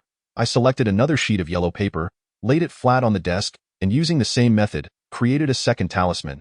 I could not tell whether I possessed a natural talent for drawing talismans, but my speed certainly increased with each stroke. In just over 10 minutes, I had crafted more than 20 protective talismans. I must admit, witnessing such a multitude of talismans born of my own hands stirred an indescribable excitement within me. Hua Hua still had not arrived, and I seized the opportunity to continue my work and complete the necessary talismans. Time flew by, and before I knew it, only the last sheet of yellow paper remained. I laid it flat on the desk, took a deep breath, and thought to myself that completing this final talisman would mean I had accomplished half of today's task. On the other hand, the other half of the task involved affixing the already drawn talisman paper to the corner of the wall. With a single stroke, the world trembled. With the second stroke, the sword of the master was invoked. Just as I was about to make the third stroke, a resounding series of knocks at the door compelled me to halt my brush, and I shouted hoarsely, "Bang, bang, bang." The person outside seemed utterly oblivious to my voice, continuing to pound insistently on the door. Helplessly, I rose to my feet, preparing to lean out of the window to inquire who it was, but merely to ask, for from my bedroom window, I could not see the door's location. However, just as I took a few steps, my phone began to buzz incessantly. A glance at the caller ID revealed it was Hua Hua calling. Perhaps it was he who was knocking at the door. "Hello, Brother Hua, where are you?" "Oh, I'm still on the road. The traffic is exceptionally congested right now, and I feared you might be worried, so I thought I should give you a heads up." Hua Hua's tone conveyed a hint of urgency, indicating that he had been stuck for some time. "It's all right. Don't fret as long as you can reach my home before midnight. That's fine. It's only a little past 8 now. Even if the traffic continues like this, you should definitely arrive before 10. Rest assured." "All right then, I'll hang up for now." After Hua Hua hastily concluded the call, the pounding at the door persisted. Who could it be? Chapter 100. The silent riddle of the Taoist priest perplexed. I set down the phone and abandoned the idea of inquiring through the window about the identity of the doorknocker. Ordinarily, few visitors ever came to my home. Most would simply call ahead to request I open the door. If it were Wan Haonan, that was absolutely out of the question. I knew him well enough to realize that even in a drunken stupor, he would not dare to act in such a manner. But who, then, could it be? With this uncertainty, I dashed out of the bedroom and raced downstairs. As I passed the light switch, I flicked on the ceiling light in the living room, instantly illuminating the space. Bang, bang, bang. The knocking continued relentlessly. "Who is it?" I shouted as I reached the front door. The sound of my voice, the knocking abruptly ceased. "Who is it?" Receiving no response, I called out again, but still, there was no reply. Peering through the peephole, I gazed outside, only to find an emptiness. There was not a single soul in sight, not even a shadow. This was truly bizarre. I muttered under my breath, turning away and heading up the stairs. Bang, bang, bang. As I reached the corner of the staircase, the knocking resumed. I halted, furrowing my brow, and descended the stairs once more, this time opting for silence as I quietly approached the front door. Crouching by the door, I peered through the peephole once more. This glance nearly caused me to lose control of my senses. I was met with a blood-red eye, devoid of pupils, pressed against the peephole, seemingly scrutinizing the interior of the house. I stood upright abruptly, my breath quickening. The knocking persisted, yet I no longer dared to inquire about the identity of the visitor. It became clear to me that the entity outside was not human. Rather, it was a ghost. The human eye is devoid of such a hue. Even in the throes of conjunctivitis, the absence of a pupil is inconceivable. In that fleeting moment, my mind experienced a lapse, rendering me momentarily paralyzed with uncertainty. I stood there, neither opening the door nor departing, lost in a dazed but I possessed talismans. If I adhere to the instructions of the Taoist priest from Maoshan and affix the talismans in the corners of the room, I shall be safeguarded. With this thought in mind, I reluctantly dragged my weary limbs towards the staircase. Perhaps the events of the previous night had emboldened me somewhat, for today I was not overtaken by paralyzing fear. After considerable effort, I finally ascended the stairs to the bedroom. The instant I grasped those talismans, a sense of calm washed over me, and my breathing gradually steadied. Times one needs a source of support, be it parents, siblings, a spouse, or even a spiritual belief. Time was of the essence. I had no luxury to squander. Setting aside the specter outside, the incessant banging at the door was enough to fray one's nerves, and I remained unaware if the door would withstand the onslaught. I made my way to the corner of the bedroom, talismans in hand, mimicking the actions I had seen on television, and pressed the talisman against the wall. Yet, as soon as I released my grip, it slid down and fell to the floor. Damn it, the television had indeed deceived me. Those priests appeared to affix their talismans with double-sided tape. Fortunately, I had previously purchased some clear adhesive tape. While it lacked the convenience of double-sided tape, it was better than nothing. That I turned and approached my desk, retrieving the tape and scissors from the drawer. I had miscalculated earlier, assuming I would need 4 talismans for the room. However, it dawned on me that each corner comprised 2 walls, thus necessitating a total of 8 talismans for the 4 corners. Perhaps this was simply fate at play. As the last of the tape was used, every corner of the house was adorned with talismans. The banging ceased abruptly after I affixed the final talisman. As if the sound had never existed, I exhaled deeply, momentarily feeling safe. I wiped away the cold sweat that had formed on my forehead from the anxiety, and made my way to the kitchen refrigerator, my stomach protesting loudly from hunger. The fridge was nearly bare, with only a few slices of bread and 2 cans of beer remaining. Nevertheless, it sufficed to quell my hunger. Returning to the bedroom with my provisions, I instinctively powered on the computer. Rather than indulging in food right away, I retrieved a cigarette from the nightstand and ignited it. The smoke circulated through my lungs a few times before I truly relaxed. I do not possess a particular addiction to smoking. Perhaps it has simply become a habit akin to turning on the computer. I cracked open a can of beer, savoring a couple of sips, and casually opened QQ. The notifications from QQ flashed incessantly, indicating that someone had left me a message. One by one, I opened the chat windows, only to find a series of trivial exchanges from friends. There are inquiries regarding presents, singular expressions being sent, and investigations into household registrations. Essentially a cacophony of nonsensical matters. Of course, the most detestable among these are those who insist on disseminating a particular message to a multitude of groups, threatening that otherwise their families may face dire consequences. Such individuals are often the most tedious and loathsome. Is it a prank? Perhaps it is, or perhaps not. As the saying goes, frequenting dark paths will inevitably lead to encounters with ghosts. Likewise, those who cast curses upon others shall ultimately find such curses returning to themselves. This can be deemed a cycle of cosmic justice. As I prepared to close all dialogue boxes, I noticed that the chat window of the Taoist priest from Maoshan was unexpectedly interspersed among that plethora of trivial chatter. Hastily, I opened the window and beheld his message. Ghosts enter the home hand in hand, indistinguishable from man or spirit. Fierce flames engulf the law array. One ventures alone into the hall of justice. I recited it thrice in one breath, yet failed to grasp the intent behind the priest's words. I understood that the Taoist would not engage in nonsensical riddles without reason, but what could these phrases signify? Literally interpreted, it seemed to imply that ghosts had entered the home, yet one could not discern whether they were human or spectral. It then spoke of someone being consumed by fire and losing a particular law array, ultimately culminating in a solitary venture to the court. Master, my knowledge is limited to that imparted by my mathematics teacher. I find myself utterly perplexed by the meaning contained within these lines. I would be grateful if you could elucidate. After contemplating for a considerable time without any clarity regarding the priest's intent, I hastily typed a few words and sent them. However, the Taoist's avatar was grayed out, indicating he would not respond. After downing a few more gulps of beer, I discovered that there was, in fact, a talisman sketched on the table, its beginning already drawn. Setting down the beer, I picked up the brush and continued to complete it. The talisman paper had only 2 strokes, so I decided to directly recite from the 3rd line of the incantation. 3 strokes of fierce gods and malevolent spirits, banish them 1,000 miles away. After a few strokes, a complete protective talisman appeared before me. I affixed the other talismans around the corner of the wall, leaving this singular one by my side for any unforeseen needs. Once more, I took up the beer and downed 2 more gulps. The riddle from the Maoshan Taoist still lingered in my mind, leaving me unsettled.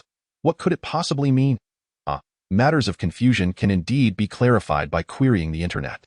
Thus, I opened the browser and entered the riddle that the Taoist had sent. It turned out that even the internet could falter. The myriad results that appeared were an overwhelming array of unrelated nonsense, completely devoid of any connection to the riddle I had input. With a soft sigh, I reluctantly closed the page. It appeared that this riddle would have to be deciphered solely by my own efforts. However, the challenge seemed rather formidable. No matter how I pondered, the meaning of the riddle eluded me, and the Taoist offered no hints regarding what he wished me to guess. After much contemplation, I found myself at a loss and instinctively double-clicked the League of Legends icon. This game is such that when one isn't playing, they do not play at all. Yet once engaged, time loses all meaning. Until I encountered a rather foolish player. At the outset, he demanded that the members of the Alliance call him father, threatening endless demise otherwise. The other 3 members of the Alliance, perplexed by the situation, began to echo the call, one after another, on the screen. Silently, I typed "you sister" in anger and abruptly shut down the game. You are troublesome. I find you even more so. Glancing at the clock in the bottom right corner of my computer, I was astonished to see it was already 11:30. Hadn't Hua claimed he could arrive at my home by 10, even amidst heavy traffic? Why was he still not here at this hour? An unsettling feeling crept into my heart. I picked up the phone and dialed Hua's number. Once again, a mechanical voice greeted me. China Mobile reminds you that the number you have dialed is temporarily unavailable. We will notify the owner via text message. This call is free. To my dismay, I recalled that when I had previously called Hua, it rang but went unanswered. Now, it seemed I couldn't even get through at all. What on earth was he up to? Surely, he wouldn't encounter that ghostly woman. Even if he did, he could easily escape. As I worried about Hua's safety, someone knocked on the door. The sound of knocking allowed me to breathe a sigh of relief. People, after all, are susceptible to worry. Just as I was pondering whether something had happened to him, he had arrived. I'm here, I shouted, rushing towards the door. However, after taking a few steps, I hesitated and returned to grab the talisman on the table. This time, I was being prudent. Should any unexpected situation arise, at least I would have a countermeasure. With the talisman in hand, I hurried back to the 1st floor. Who is it? I called out as I opened the door, suddenly reminded of those blood-red eyes. Though the person outside was knocking rather than banging, it could very well be a trick of that ghost. Instinctively, I withdrew my hand from the doorknob and tentatively shouted outside. Liang, this is Wan Hao Nan. Quickly opened the door. To my surprise, the voice outside was not Hua's, but Wan Hao Nan's. I was taken aback. What brought Wan Hao Nan to my place at such a late hour? Logically, her girlfriend should have returned home by now. What brings you here at this late hour? I asked for confirmation. Why, girlfriend called to say she's staying over at my place tonight, and I can't return. Not wanting to spend the night in the bar, I had no choice but to come here to crash. Damn it. Stop wasting time and open the door quickly. It's getting windy and a bit chilly. The tone resembled Wan Hao Nan's, but considering that ghost had once impersonated her, I needed to be cautious this time. I crouched down to peer through the peephole, and there stood Wan Hao Nan, shivering with her arms crossed, stamping her feet as if trying to warm herself on a frigid winter's night. Casting a glance at the talisman in my hand, I pondered for a moment before opening the door slightly and stepping aside. Once the door was ajar, Wan Hao Nan rushed in without a second thought. Seizing the opportunity, I swiftly slapped the talisman onto her face. What the hell? Wan Hao Nan exclaimed, her expression one of confusion as she looked at me, seemingly unable to comprehend my erratic behavior. The talisman slid down her face and fell to the ground, yet she appeared entirely unharmed. Thus, it can be said that the present Wan Hao Nan is indeed a real person, rather than an apparition conjured by the female ghost. Enough, no need to fuss. Let us hasten upstairs. As I spoke, I leaned my head out of the door, surveying the surroundings to ensure there was nothing amiss before promptly locking the door. for I had no desire for any entity to slip in unobserved. Wan Haonan, however, showed no reservations and had already made his way to the corner of the staircase in the blink of an eye. I picked up the talisman from the ground and quickly followed suit. Oh dear. There is still beer to be had. It seems fortune is indeed smiling upon me. Just as I was about to reach the bedroom, I heard Wan Haonan exclaiming loudly, "Beer!" I exclaimed, "That is my dinner." I hurriedly rushed into the bedroom, taking 2 steps at a time. Wan Haonan had propped his feet up on the computer desk, my bread in his left hand and my beer in his right, exuding an air of utter relaxation. "Beast, relinquish those morsels. If you have the courage, come at me," I called out to Wan Haonan, feeling a sense of despair, hoping he might spare the poor bread and beer. Wan Haonan, seemingly invigorated, upon hearing my words, quickly shoved the few remaining slices of bread into his mouth, chasing them down with a gulp of beer. He then mumbled incoherently, "A few slices of bread. Why be so stingy? If you desire them, I can return them to you." I made an internationally recognized gesture, silently extending my middle finger towards Wan Haonan. Alas, a few missed meals would not lead to starvation. Gurgling sounds echoed in my stomach. Ever since my disheartening encounter with the Taoist priest Liang, misfortune had plagued me. Not only had I gone without bread, but my stomach was now making its grievances known. "Haonan, you play on the computer for a bit. My stomach is in turmoil. I must attend to the restroom," I said as I dashed towards the bathroom. Wan Haonan waved his hand dismissively at me, his face a mask of disdain, as if to say, "Is it really necessary to be so dramatic over a few slices of bread?" I could not afford to engage in further conversation with him. The urgency of my stomach was paramount, and the thought of an unfortunate accident would surely render me the subject of Wan Haonan's ridicule. After a tumultuous session on the toilet, my stomach felt considerably better. I washed my hands and exited the bathroom, only to find that Wan Haonan had vanished. The air was thick with the acrid scent of something burnt, as if someone had ignited something within the house. Chapter 102. The snowflakes on the television today. I was delayed by various matters, and I had no time to correct even the typos. I hope the esteemed readers can forgive me. "Haonan, you wouldn't be setting fire to my home? Would you?" I shouted, my voice echoing through the house, which contained only the 2 of us. I could think of no one else. Suddenly, I recalled the message the Maoshan priest had left me. Fire burns the body. The forbidden formation. That phrase could not possibly mean my house was to be engulfed in flames, could it? If the house were truly to burn down, my father would undoubtedly flay me alive upon his return. I hastily dashed out of the bedroom, sniffing the air to trace the source of the burnt smell. The acrid scent seemed to pervade every corner of the house, making it impossible to discern its origin. With no other choice, I resorted to a thorough search. I meticulously scoured the 2nd floor, yet found no sign of open flames. It can be inferred that the acrid scent of burning is likely wafting up from the 1st floor. Swiftly descending the staircase towards the ground level, I noticed that the ceiling light in the living room had extinguished at some point, casting the space into a murky darkness, illuminated only by a few flickering glimmers of light. However, this posed little concern for me. While I could not guarantee my navigation elsewhere, within the confines of my own home, I could traverse any area with my eyes closed. The 1st floor was also permeated by the burnt odor, yet it was not significantly more potent than that on the 2nd floor. After a cursory glance, I found no visible flames within my line of sight. This was peculiar. From where, I wondered, was this charred scent emanating? Turning to descend the stairs, I was startled to find the television still on, albeit displaying nothing but a dense array of flickering static. Opposite the television, on the sofa, sat Wan Haonan, utterly transfixed by the screen, the corners of his mouth curving slightly upwards. I felt a twinge of curiosity. What could possibly be captivating about the static that had amused him so? Stealthily, I crept behind the sofa and delivered a hearty pat on his shoulder. Logically, one would expect that a sudden, unanticipated touch would elicit a startled jump, even from someone of considerable bravery. Yet, Wan Haonan merely turned his head slowly towards me, fixing me with a glare brimming with contempt. He then shifted his gaze back to the television, the slight upward curve of his lips suggesting that something amusing was transpiring on screen.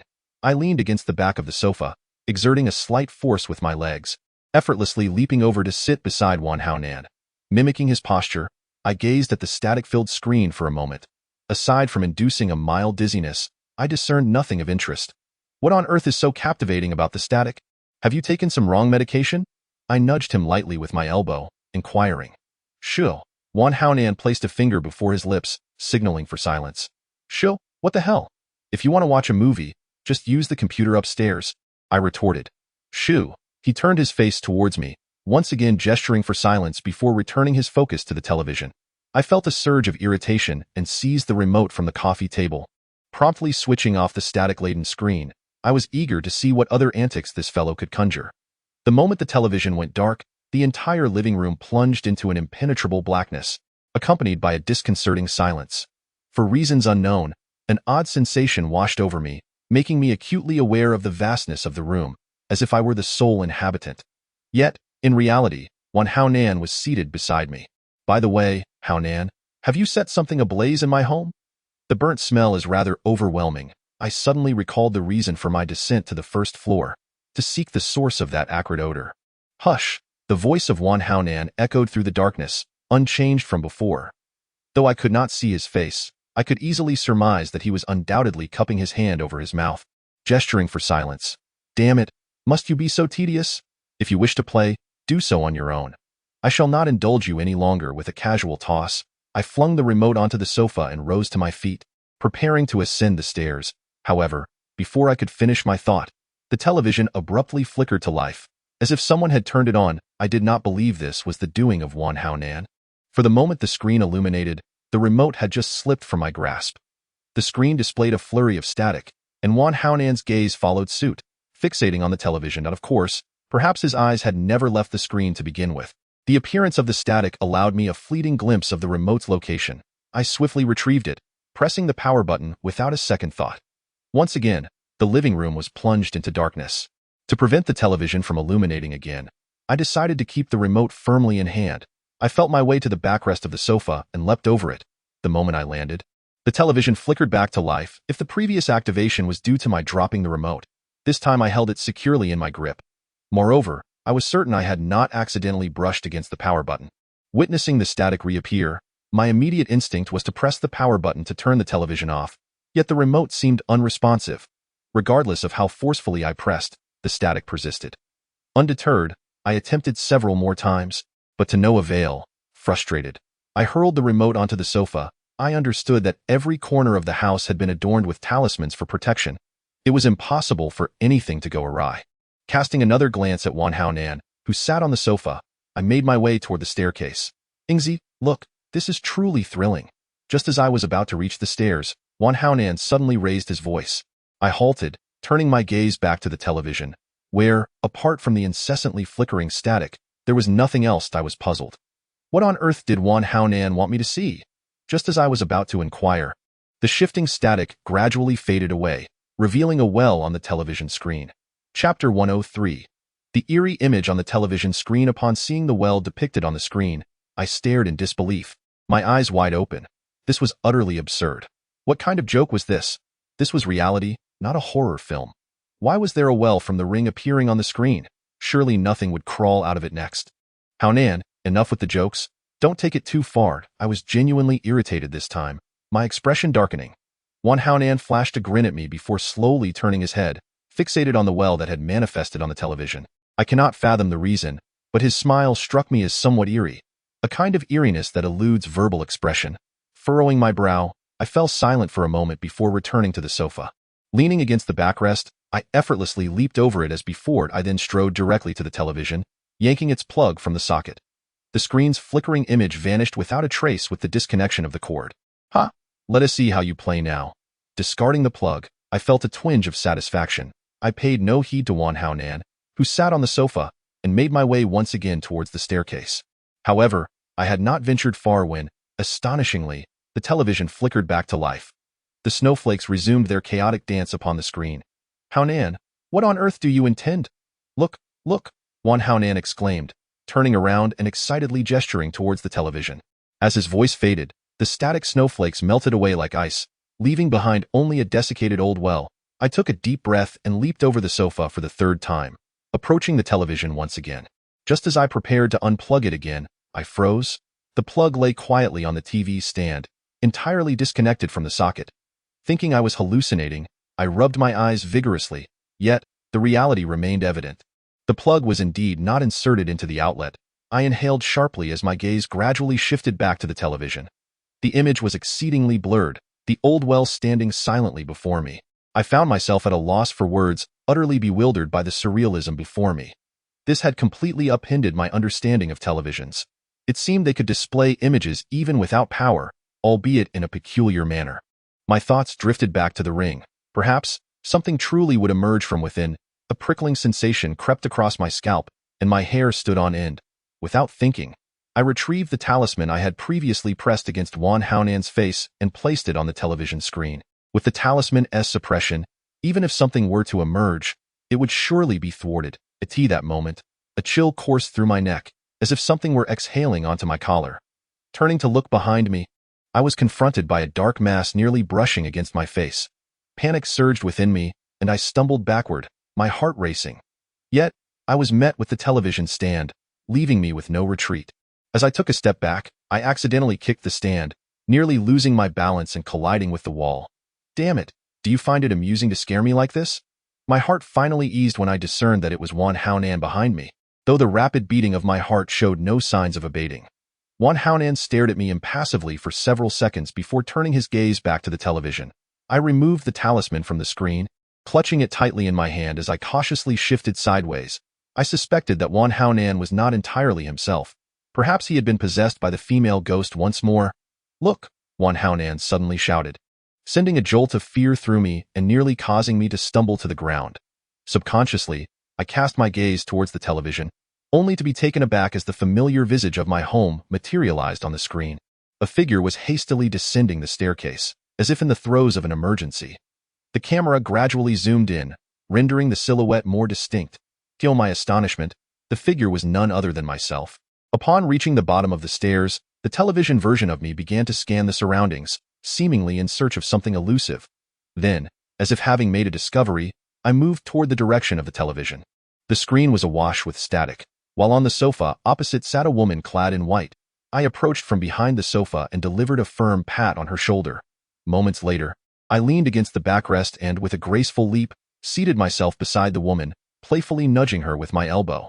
She raised a finger to her lips, signaling for silence. At that moment, the camera angle positioned itself behind the sofa, obscuring my view of her face. Nevertheless, beads of cold sweat began to trickle down my forehead, for the unfolding scene mirrored my recent experiences almost precisely, the only distinction being that the television's rendition of Wan Haonan was supplanted by the woman in white. The television continued to broadcast, depicting me approaching the screen and pressing a talisman against it. Subsequently, the woman in white rose gracefully and slowly moved to my rear. Just as she reached behind me, she suddenly turned her face toward me, as if to reveal her features, but in an instant, she averted her gaze, extending a long tongue to lick my neck, as if savoring a delectable dish. That face was unmistakably that of the female specter. I struggled to swallow, casting a furtive glance towards the door, already contemplating my escape. Perhaps the ferocity of this female ghost had transcended the Maoshan priest's expectations, rendering even the talismans adorning the house ineffective. Ingzi, save me, my head hurts. I cannot control my body, as I prepared to make a dash for the exit. I noticed Wan Haonan not far from me, writhing on the ground in agony, clutching his head.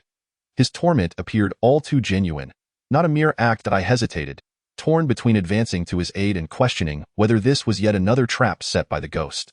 Haonan, what is wrong? Perhaps this truly was a ploy by the specter, yet I could not stand idly by while my brother suffered. In a burst of resolve, I propelled myself forward, swiftly closing the distance to Wan Haonan. Suddenly, with a jolt, Wan Haonan sat upright, the agony on his face vanishing without a trace, replaced by a disquieting grin as he smiled at me with an eerie tone. Witnessing that strange smile, my heart sank with a sense of resignation. I was acutely aware that I might be walking into a trap laid by the ghost, yet I foolishly approached nonetheless. The evidence was clear. Once again, I had fallen prey to the ghost's machinations. Instinctively, I sprang to my feet and hastily made my way towards the exit. Alas, contrary to my expectations, I was forced to halt after merely 2 strides, nearly losing my balance and collapsing to the ground. This predicament arose because my left leg was firmly grasped by a pair of hands. In a fit of rage, I cursed and turned around, delivering a powerful kick towards the hands that clutched my leg. Perhaps fueled by sheer determination, I mustered all my strength, and the hands holding my left leg were swiftly sent sprawling aside. With my leg liberated, I hastened towards the entrance. I twisted the lock, flung open the door, and darted out without a backward glance. In my state of fear, I even neglected to secure the door behind me. Yet, it mattered little. If a thief were to enter, the ghost residing in my home would have a companion to entertain. The fate of any intruder would undoubtedly be tragic. Even if they were not scared to death, they would at least be left trembling with fright, perhaps never daring to steal again. I sprinted for a brief moment, casting a glance behind me, only to find that the ghost, transformed into Wan Hao Nan, had not pursued me. I let out a slight sigh of relief, slowing my pace and wiping the cold sweat from my brow. Typically, during this hour, the streets would be nearly devoid of people. Any rare encounters would be with hurried passers, but of course, one might occasionally stumble upon a couple of inebriated souls. However, tonight was decidedly unusual, with throngs of people crowding the streets as if an event of significant magnitude was underway. Perhaps a concert by a celebrity. People, after all, possess good intentions, and I am no exception. Once I had reassured myself that the ghostly figure of Wan Hao Nan was not in pursuit, I casually seized the arm of the nearest young man. "My friend, is there a celebration today? Why are there so many people on the streets?" Before I could finish my query, I instinctively released my grip on him. He appeared exceedingly frail, his complexion pallid, resembling one who had just recovered from a severe illness. Or perhaps he was a substance abuser. I released my hold, fearing he might suddenly collapse, subsequently accusing me of having knocked him down, seeking to extort a considerable sum in compensation. Such instances of deceit are rare, but I preferred to err on the side of caution. As the saying goes, caution is the mother of safety. It seemed unfortunate that amidst such a crowd, I had inadvertently grasped this ailing individual. Yet, the crux of the matter lay in the fact that I feared what I dreaded most would materialize. The moment I released my hand, he leaned in closer, sniffing me like a dog, his eyes gleaming as he scrutinized me, before he suddenly crumpled to the ground. But that was not the end of it. Upon hitting the ground, he emitted a high-pitched cry that starkly contradicted his frail appearance, as if calling out for his accomplices. I recognized this ruse all too well. Feigning injury from a collision, only for a cohort to arrive and negotiate a settlement, the frail man shouted. The surrounding crowd frequently turned to glance our way. Yet, contrary to my expectations, they did not converge to gawk. Instead, they continued with their own affairs, some walking, others engaged in conversation. "Kid, stop your charade and scram, or don't blame me for being impolite." Since the frail man intended to extort me, my demeanor towards him was understandably far from cordial. He lay on the ground, raising a finger in my direction, babbling incoherently, seemingly attempting to justify himself. However, his words tumbled out at such a rapid pace that I could not comprehend a single thing he uttered. I retorted, "I cannot understand what you are saying. If you wish to engage in deception, perhaps you should choose another victim. I have matters to attend to, so do not waste my time." With my head lowered, I directed this comment at the man on the ground and prepared to leave. Yet, the frail man appeared resolute in his scheme, clasping my legs tightly. "Let go!" I exclaimed, my eyes wide and brow furrowed in anger. The man glanced up at me, and instead of releasing his grip, he tightened it further. My outburst drew the attention of the surrounding crowd once more. "I will count to 3. If you do not release me, I shall not be kind," I declared. 1, 2, 3. The frail man paid me no heed, allowing me to count in vain.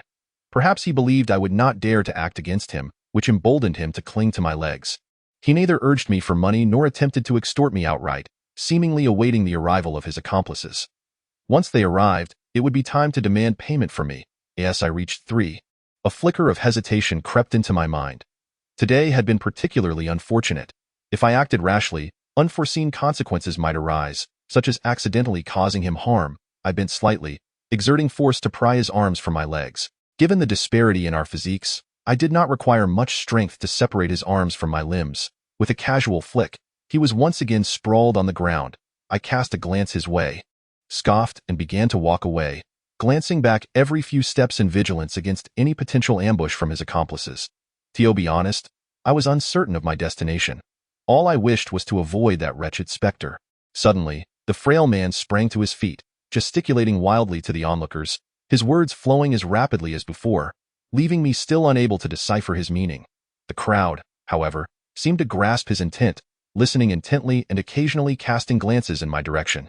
An unsettling atmosphere enveloped me, prompting me to quicken my pace. Abruptly, 2 young men, matching my stature, obstructed my path. "What do you want?"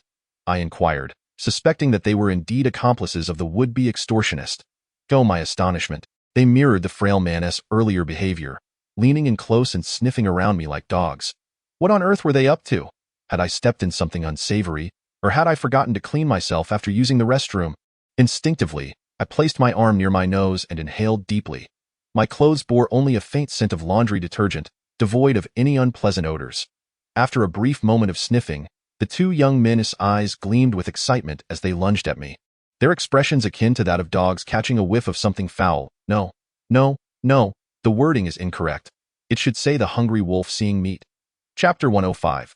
The Delusional Patient. I extend my heartfelt gratitude to all the esteemed viewers for their unwavering support and kindness. For those wishing to apply for a minor role, please post your information in the designated thread, as comments made elsewhere may be overlooked. Additionally, let us refrain from exaggeration. Once again, my sincere thanks for your support and affection. Before I could fully comprehend the situation with these individuals, a sudden and excruciating pain surged through my thigh. The agony nearly forced a cry from my lips, but I managed to grit my teeth and suppress it. Astonishingly, the two young men had latched onto my leg, gnawing at it with the ferocity of rabid dogs. My goodness, this is a human leg, not a roasted goose leg. I glared at them, fists clenched, and began to strike at the two young men. I am not a dog and cannot retaliate with my mouth. Moreover, who knows if they were carriers of infectious diseases such as smallpox, cholera, syphilis, or the plague. Caught off guard by their bites, I struggled to refrain from crying out, my heart heavy with frustration. Thus, I struck without restraint, and soon blood began to flow from their mouths and noses. Yet, these young men were remarkably resilient. Despite the bloodshed, they remained undeterred, continuing to gnaw at my leg as if nothing were amiss. They resembled wolves, fixated on devouring whatever lay before them. My fists grew heavier with each blow, raining down upon their heads in a frenzy. Still, I could not deter their relentless assault. In desperation, I resorted to a different tactic. I bent down and locked my arms around one of the men's midsection, using my legs and waist to lift him off the ground. Then, with a surge of strength, I hurled him towards the ground, using him as a cushion as I fell forward. With a dull thud, the man beneath me finally relinquished his grip on my leg and released his bite. With a powerful shove and a swift kick, I sent the other man sprawling to the side. They had lost their minds. All of them had gone mad. This was no place to linger. I needed to vacate the premises swiftly. If memory serves me correctly, there is a legal stipulation stating that severely mentally ill individuals, even if they kill, are not held accountable, nor do they face imprisonment. I had no desire to be mauled to death by these two lunatics. That would undoubtedly be a grave misfortune. Quickly rising to my feet, I cast a brief glance at my leg. I discovered several tears in my pants, blood oozing from the wounds. Observing the extensive bloodstains, I felt no overwhelming sorrow. Instead, I was somewhat relieved that those two madmen had not targeted my more vulnerable parts. Otherwise, my life would have been irrevocably altered. I would have inevitably become a eunuch, lacking only an empress dowager to complete the transformation. Most common folk still relished the spectacle. They could no longer restrain themselves and began to gather around. I kindly request everyone to step aside, for these two individuals are madmen, ready to bite anyone they encounter. Observing the crowd gathering, I hastily spoke up to warn them, hoping to prevent them from falling victim to these two lunatics. The deranged pair seemed utterly unfazed by the spectators, or perhaps they collectively chose to disregard them. However, the onlookers were united in their gaze, fixated on my bloodied leg, their eyes glimmering as if they had discovered a new frontier. Though I pride myself on my thick skin, accustomed to the scrutiny of the crowd, today I found myself blushing under their watchful eyes. An unsettling illusion crept into my mind. The notion that I had forgotten to dress before venturing outside. The man I had previously thrown down had risen once more, his face now stained crimson from the blood flowing from his mouth and nose, rendering him grotesquely fearsome. He crouched low, crawling towards me on all fours like a dog, his eyes locked onto me as if searching for the opportune moment to sink his teeth into my leg. Logically, one would expect that in a situation involving a brawl, the spectators would eagerly cheer and embellish the event. Yet today, they remained eerily silent, as if they had grown accustomed to such displays. The man continued to crawl closer, emitting a strange sound that resembled a cacophony of animal cries, a fusion of a dog's growl, a cow's moo, and a sheep's bleat, among others. In that instant, clarity dawned upon me. These two madmen, along with the frail man from before, were not truly insane. Rather, they appeared to be suffering from a delusion. Convinced they had transformed into dogs or wolves, hence their inclination to sniff at me. The reason for their aggression eluded me. Perhaps my earlier inquiries had come across as hostile. It was bewildering that 3 individuals could collectively succumb to such a delusion. Could this madness be contagious? Casting another glance at my injured leg, a sense of unease began to wash over me. I warned everyone to exercise caution, urging those with wives to hold them tight and those with children to secure them firmly. These 2 possessed a severe delusion and could strike at any moment. Having grasped the situation, I relayed the information to the assembled crowd, simultaneously conveying the urgency for them to vacate this perilous locale to avoid the misfortune that had befallen me. At that moment, the man crawling on the ground seemed to have found his opportunity. He lunged at me while I was speaking, his mouth agape. From his angle of attack, it was unmistakably aimed at my most vulnerable point. I thought to myself, how brazen. While I could tolerate a few bites to my leg, I certainly would not allow an assault on my vital essence. This was a line that could not be crossed. Seizing the moment, I executed a swift downward kick that landed squarely on his lower back. A resounding crack echoed in my ears as my foot made contact. My heart sank. I feared the worst. In his reckless fury, he had aimed for my most sensitive area, and in retaliation, I had unleashed my full strength. Surely, his spine had to be broken. Alas, just moments ago, I had been reminding myself to remain calm today, for I was rather unfortunate. Yet, it has taken but a short while for me to find myself in this dire predicament. It seems that my fate in this lifetime is sealed. I shall likely have to toil ceaselessly to provide for the well-being of those afflicted with delusions in my next life. With an overwhelming sense of dread, I glanced towards the individual in question, only to find him propping himself up with his arms, his head slightly tilted, glaring at me with a look of intense loathing. Before I could assess his condition, another young man lunged at me. Chapter 106. The escape. Just seconds prior, I had incapacitated the man on the ground. Mere moments later, his companion charged at me with a nearly identical approach. Aiming for my vital parts, my heart was already steeped in trepidation. I hesitated to continue my assault on the advancing figure, instinctively retreating. However, crouched as I was, my sudden withdrawal sent me tumbling back onto the ground. Fortunately, I narrowly evaded his jaws, escaping unscathed. The assailant, missing his target, quickly pivoted, crouching low and watching me with a hostile glare. Emitting the same peculiar sound as his predecessor, I rolled to my feet, squinting warily at the man poised to attack once more. He seemed to be searching for an opening, refraining from immediate aggression. As the adage goes, when the enemy does not move, I do not move. When the enemy desires to act, I shall act first. Thus, we found ourselves in a tense stalemate, neither willing to make the first move. As seconds turned into minutes, the man continued to hold his ground, seemingly prepared for a battle of patience. Unbeknownst to me, I found my thoughts drifting to the tale of Tang Sang from Journey to the West, where the first to act would lose. The onlookers, oddly disinterested in our standoff, gradually dispersed. Though the streets remained bustling, the crowd had thinned considerably. For reasons unknown, an urge to flee this place surged within me.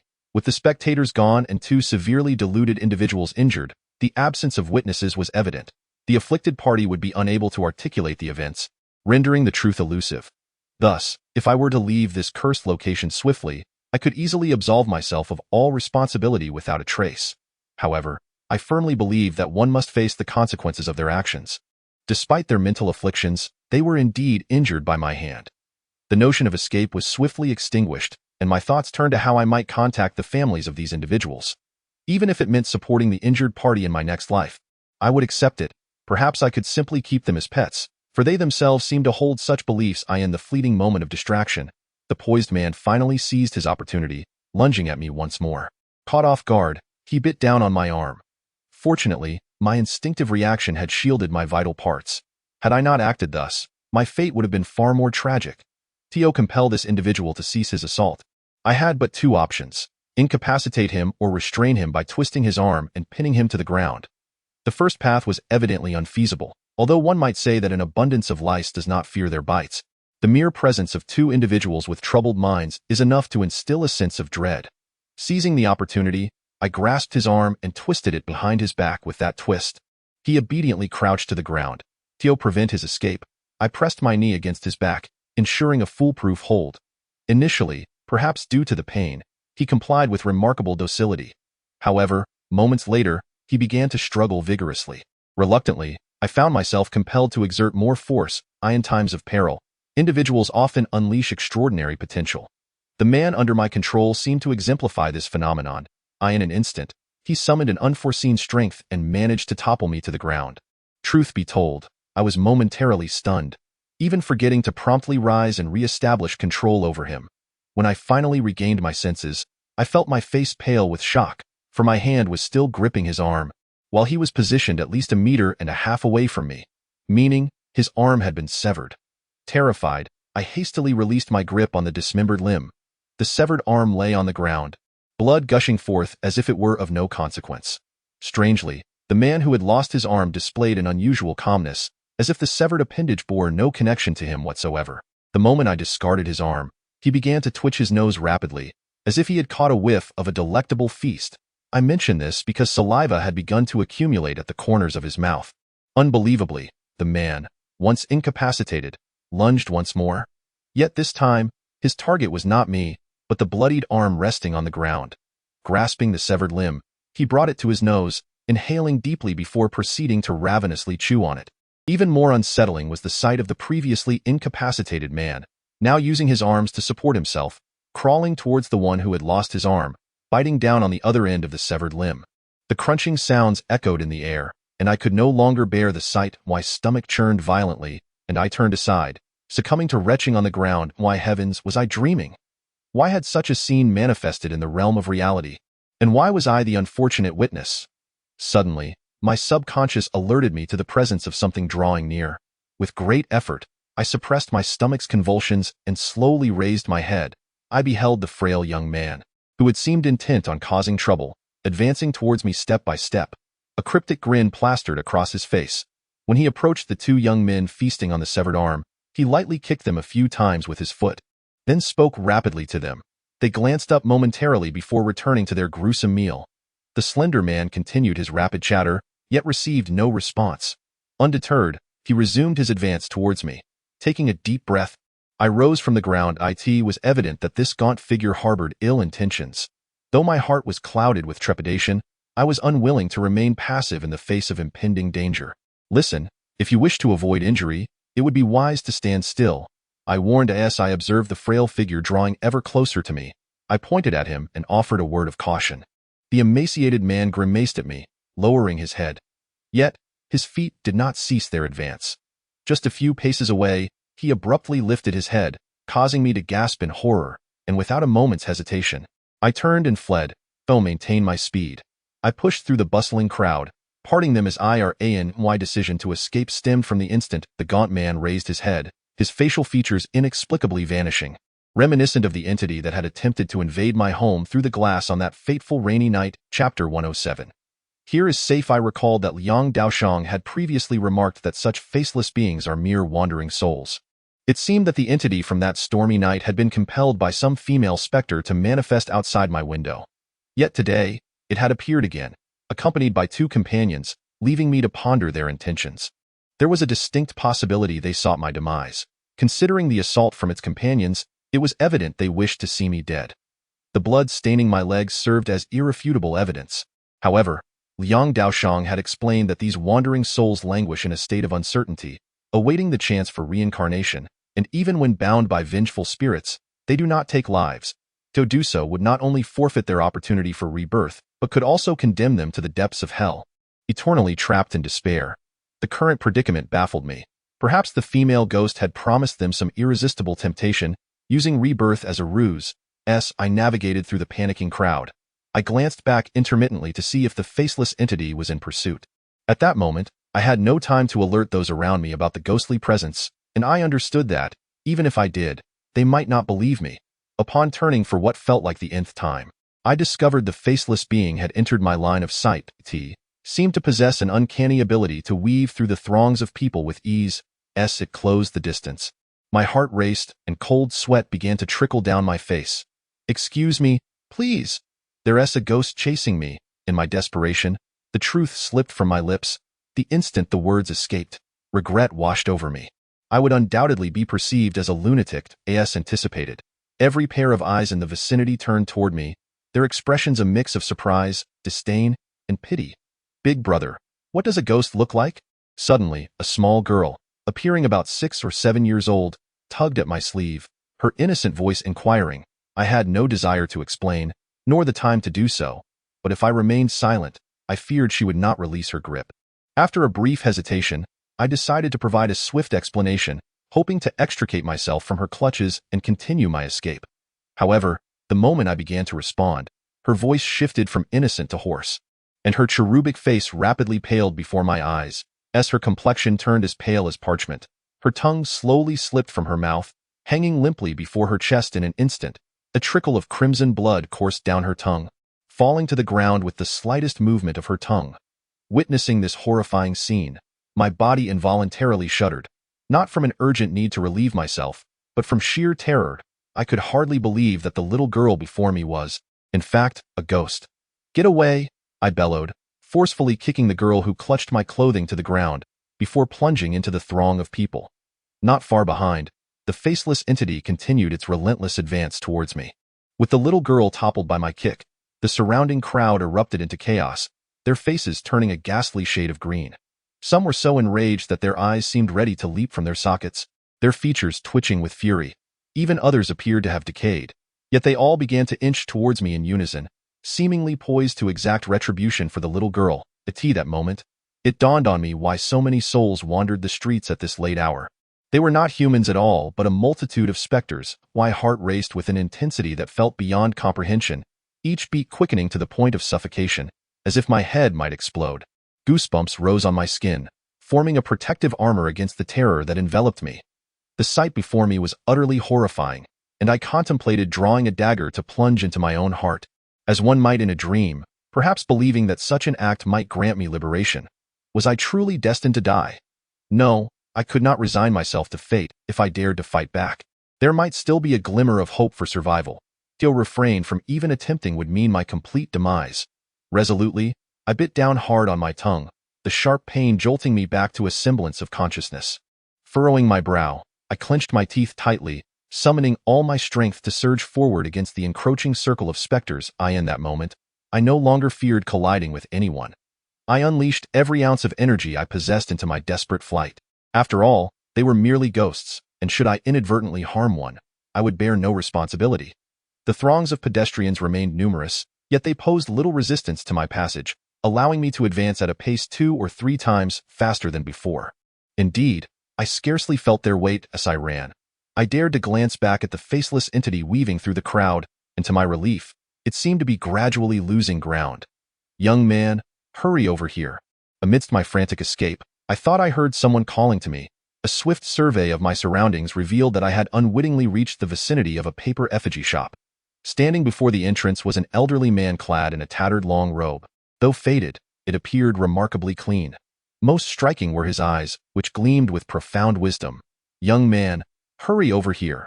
The old man, upon noticing my gaze, called out again, beckoning me forward. In that instant, clarity struck me. Without a second thought, I dashed towards the paper effigy shop. This elder was a benevolent spirit, undoubtedly one who would not bring me harm. To be frank, I found it somewhat crowded earlier in the afternoon, but now, I am utterly enchanted by its undeniable charm. It's quite peculiar that while other places are teeming with the presence of pedestrians, the area in front of the paper effigy shop is conspicuously devoid of any, leaving an expanse roughly the size of a quarter of a basketball court. Why is it that today, there seem to be so many spirits around? I rushed to the side of the old man, gasping heavily.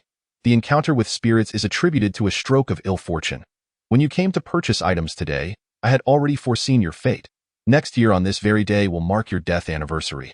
The old man spoke with an air of nonchalance, as if savoring the moment.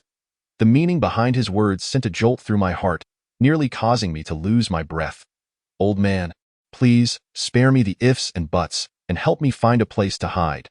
I am being pursued by a spirit," I interjected, having noticed that faceless entity drawing ever closer, its distance now a mere 30 meters. "Do not fear. Simply remain here, for this place is secure." Chapter 108. The greedy old man. Is it truly safe to remain here? The old man's words left me in a state of uncertainty.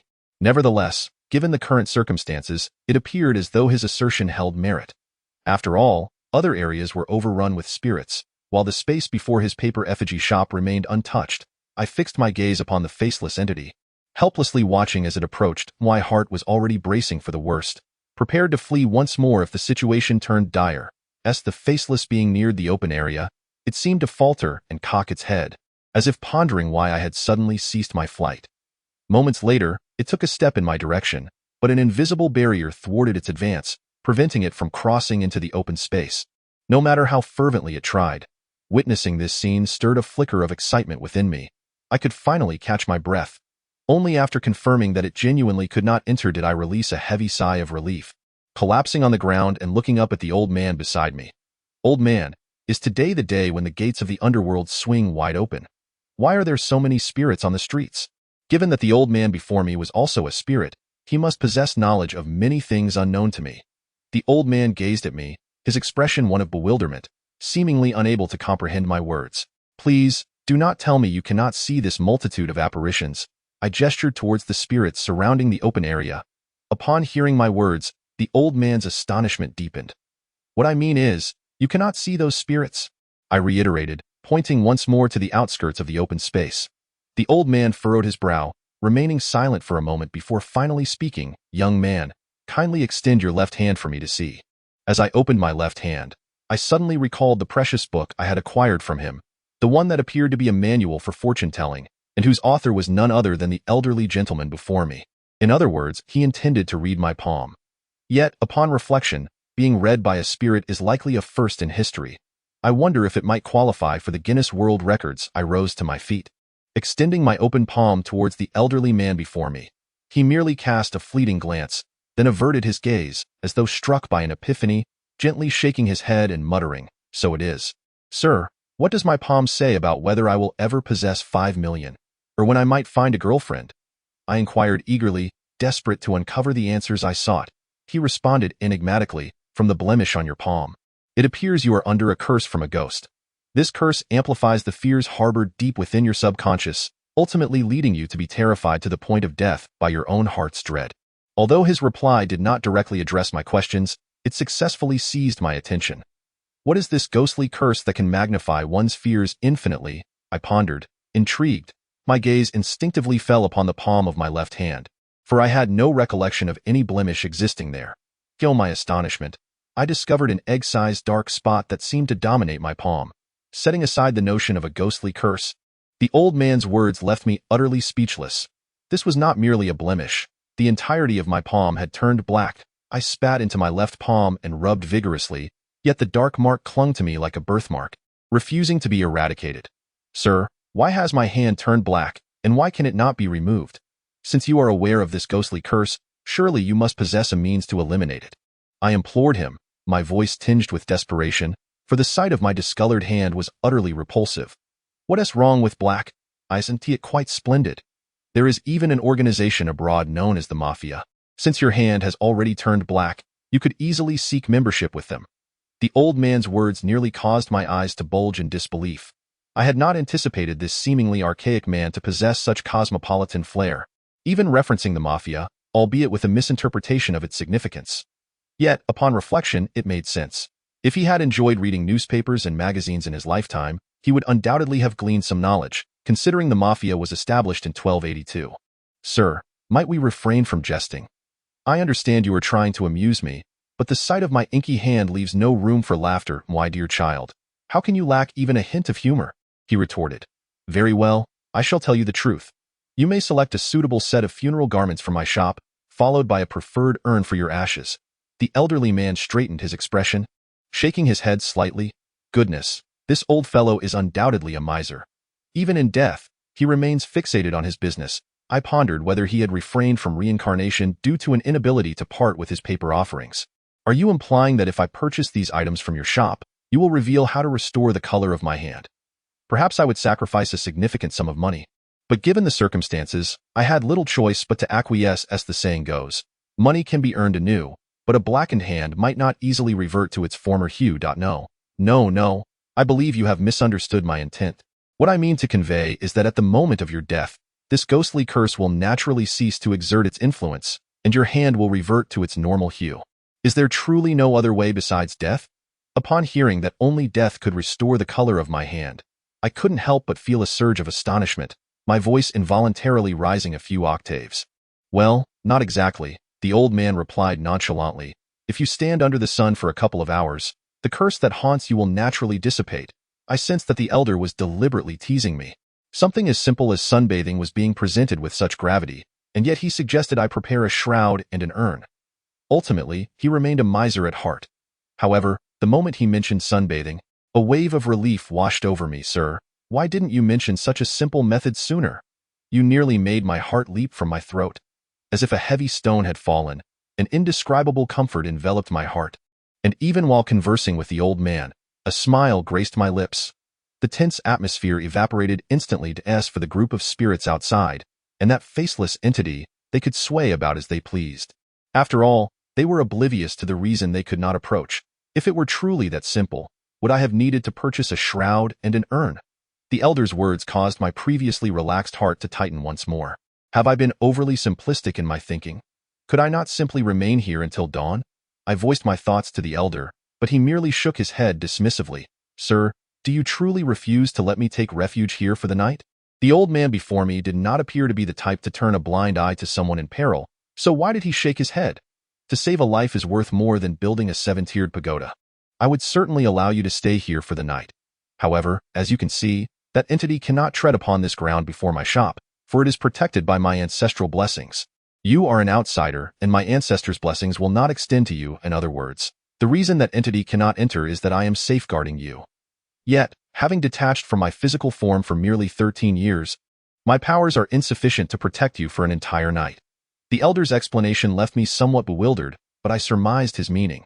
If not for his protection, that faceless entity would have charged in long ago. Sir, how long can you protect me? I inquired, asking the most crucial question. If time permitted, perhaps I could take some action, such as drawing talismans. Roughly 2 hours, he replied. 2 hours would afford me ample time to draw numerous talismans.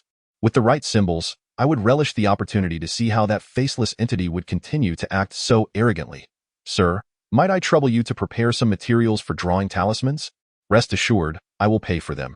Considering the elder before me might be a miser, I hastily added, it's not about the money. It's simply that I have run out. The materials you took were left over from when my friends assisted me in drawing talismans during my research on formations. I am merely a fortune teller, not a Taoist priest skilled in exorcising demons. Speaking of fortune telling, I was suddenly reminded of the words of the elderly man from before. He mentioned that he had already observed my fate while I was out shopping in the afternoon, and even proclaimed that the same day next year would mark my death anniversary. However, given the urgency of the situation at that moment, I interrupted him. He must have had more to say. Old man, did you not read my fortune? Does this mean I am certainly doomed today? The theory suggests so, but should a benefactor come to your aid, not only will you evade death, but you might also achieve great success in the future. The old man gazed at me for a moment before he spoke slowly. Talismans, can they resolve the current predicament? Upon mentioning benefactors, I thought of Taoist Liang, of the Maoshan priest, and of protective talismans. You know, if we have enough talismans, I could indeed help you set up a spiritual array. Do you remember that golden seal and jade box you took from me? Although it pertains to fortune telling, it also involves the application of many spells. However, where can you find the materials to draw talismans at this moment? The old man's eyes lit up at the mention of talismans, only to quickly dim again. He was right. Where could I possibly find the materials to draw talismans? He had already stated that there were none in his shop. The Maoshan priest once said that in dire circumstances, one could draw a talisman with blood on the palm. Moreover, the power of such a talisman could rival, or even surpass, that drawn on yellow paper. Without a second thought, I placed my finger into my mouth and bit down hard. With a flick of my hand, I began to sketch the talisman on my left palm. Stop! I had barely begun when the old man forcefully interrupted me. What is the matter? I halted my actions, looking at the old man with a puzzled expression. You are truly reckless, child. Why did you not ask me before starting to draw the talisman? Do you not realize you are courting disaster? The old man frowned and spoke in a grave tone. From his demeanor, it seemed the issue was quite serious. Old man, I merely wish to draw a talisman on my palm, so that I might have a modicum of self-protection when you are unable to shield me. Self-protection? My foot. Just take a good look at your palm. The old man scoffed, glaring at me in exasperation. It was then that I truly grasped the severity of the situation. Although my time spent with the old man had been brief, if I recalled correctly, this was the first time he had ever cursed. I opened my palm to inspect it, only to find that the egg-sized black spot had transformed into a color reminiscent of blood, as if my palm were oozing with it. Old man, what is happening? I initially thought the red hue was my blood and instinctively wiped my palm on my clothing, but the redness, much like the previous blackness, refused to come off. Panic set in. What is going on? A ghostly curse is merely a curse, but once it encounters blood, it escalates into a blood curse. No wonder your fortune indicates a deadly calamity today. It seems I have inadvertently contributed to it. Truly, a well-intentioned act gone awry. I am deeply ashamed. The old man sighed heavily, his face etched with regret. Old man, you need not blame yourself. This is in no way your fault. It is all fated. Indeed, what is this blood curse? I bear no ill will towards the elder before me. All of this seems to be a preordained fate. He merely happened to appear in my life at the right time and place. To put it simply, once a ghostly curse escalates to a blood curse, it becomes a matter of life and death, with no chance of reprieve. In other words, it is not a matter of whether you shall perish, but rather who shall perish. Sir, must we engage in such grim jest? What do you mean by saying it is not my death but my death? Why can't it die instead? It has already passed away once. Thus it cannot die again. By the way, I forgot to mention that those afflicted by a blood curse often do not survive beyond 24 hours. I surmise the cursed spirit will soon manifest before you. Upon hearing the elder's words, I immediately grew tense, scanning the bustling crowd for any sign of the female ghost. Sir, can we still enjoy a pleasant conversation? How can a ghost not die? Is there not a form of death known as soul scattering? Furthermore, I have a benefactor who has aided me. He left me a poem, though I have yet to decipher its specific meaning. Perhaps that poem holds the key to my evading this fatal calamity. In the dead of night, I cannot fathom anyone appearing before me to rescue me from this dire predicament. The only hope I cling to is the message from the Taoist priest of Maoshan. What poem? Speak it quickly. Ghosts enter the home hand in hand. The living and the spirit are indistinguishable to the naked eye. Flames engulf the body, losing the formation. Alone, one enters the court. Chapter 110. The elder's response. The elder incessantly recited the poem, his furrowed brow indicating deep contemplation of its meaning. I refrained from interrupting his thoughts and continued to survey the throngs of people, searching for the silhouette of the female ghost, lest it should appear abruptly and catch me off guard. I pondered who might be more formidable, the elder or the ghost. If the elder could assist in vanquishing the ghost, it would indeed be a win-win situation. However, I suspected I was overthinking. If the elder truly possessed such power, he would have obliterated that faceless entity in an instant. After all, he had professed his willingness to aid me and spoke of saving a life being more meritorious than constructing a grand pagoda. Child, recount to me the events of today in their entirety, the elder instructed after a brief pause. This is how it unfolded. I recalled in detail and recounted every incident of the evening, leaving nothing out, including my bout of diarrhea in the restroom. You mean to say that you covered your home with talismans as instructed by that esteemed individual, yet upon exiting the restroom, you detected a burnt smell, only to discover that your friend had transformed into a female ghost? And before you realized it, it had licked your neck, correct? The elder seemed to have synthesized my experiences, though I surmised he was searching for the crux of the matter. Indeed, that is essentially the case. It appears the ghostly curse was sown while it licked your neck. Now, turn around and let me examine your neck. I followed the elder's instructions, turning around while casually adjusting the collar of my garment. Simultaneously, I felt a hand, slightly cool to the touch, rest upon my neck, followed by a gentle warmth that seeped into my collar. This sensation was profoundly soothing, akin to basking in sunlight during the depths of winter. I slowly closed my eyes, relishing the comfort brought forth by this warm current. Well, the negative effects of the ghost curse have been lifted. However, I regret to inform you that I cannot assist you with the blood curse. That is solely in your hands. The elder's voice resonated from behind me. With a sense of bewilderment, I opened my eyes, prepared to inquire about the nature of the ghost curse's adverse effects. Yet, the moment I opened my eyes, I noticed that the previously bustling crowd had vanished without a trace. It dawned on me that the negative effect of the ghost curse was the illusion the elder had mentioned earlier, which could no longer amplify the fears within my heart.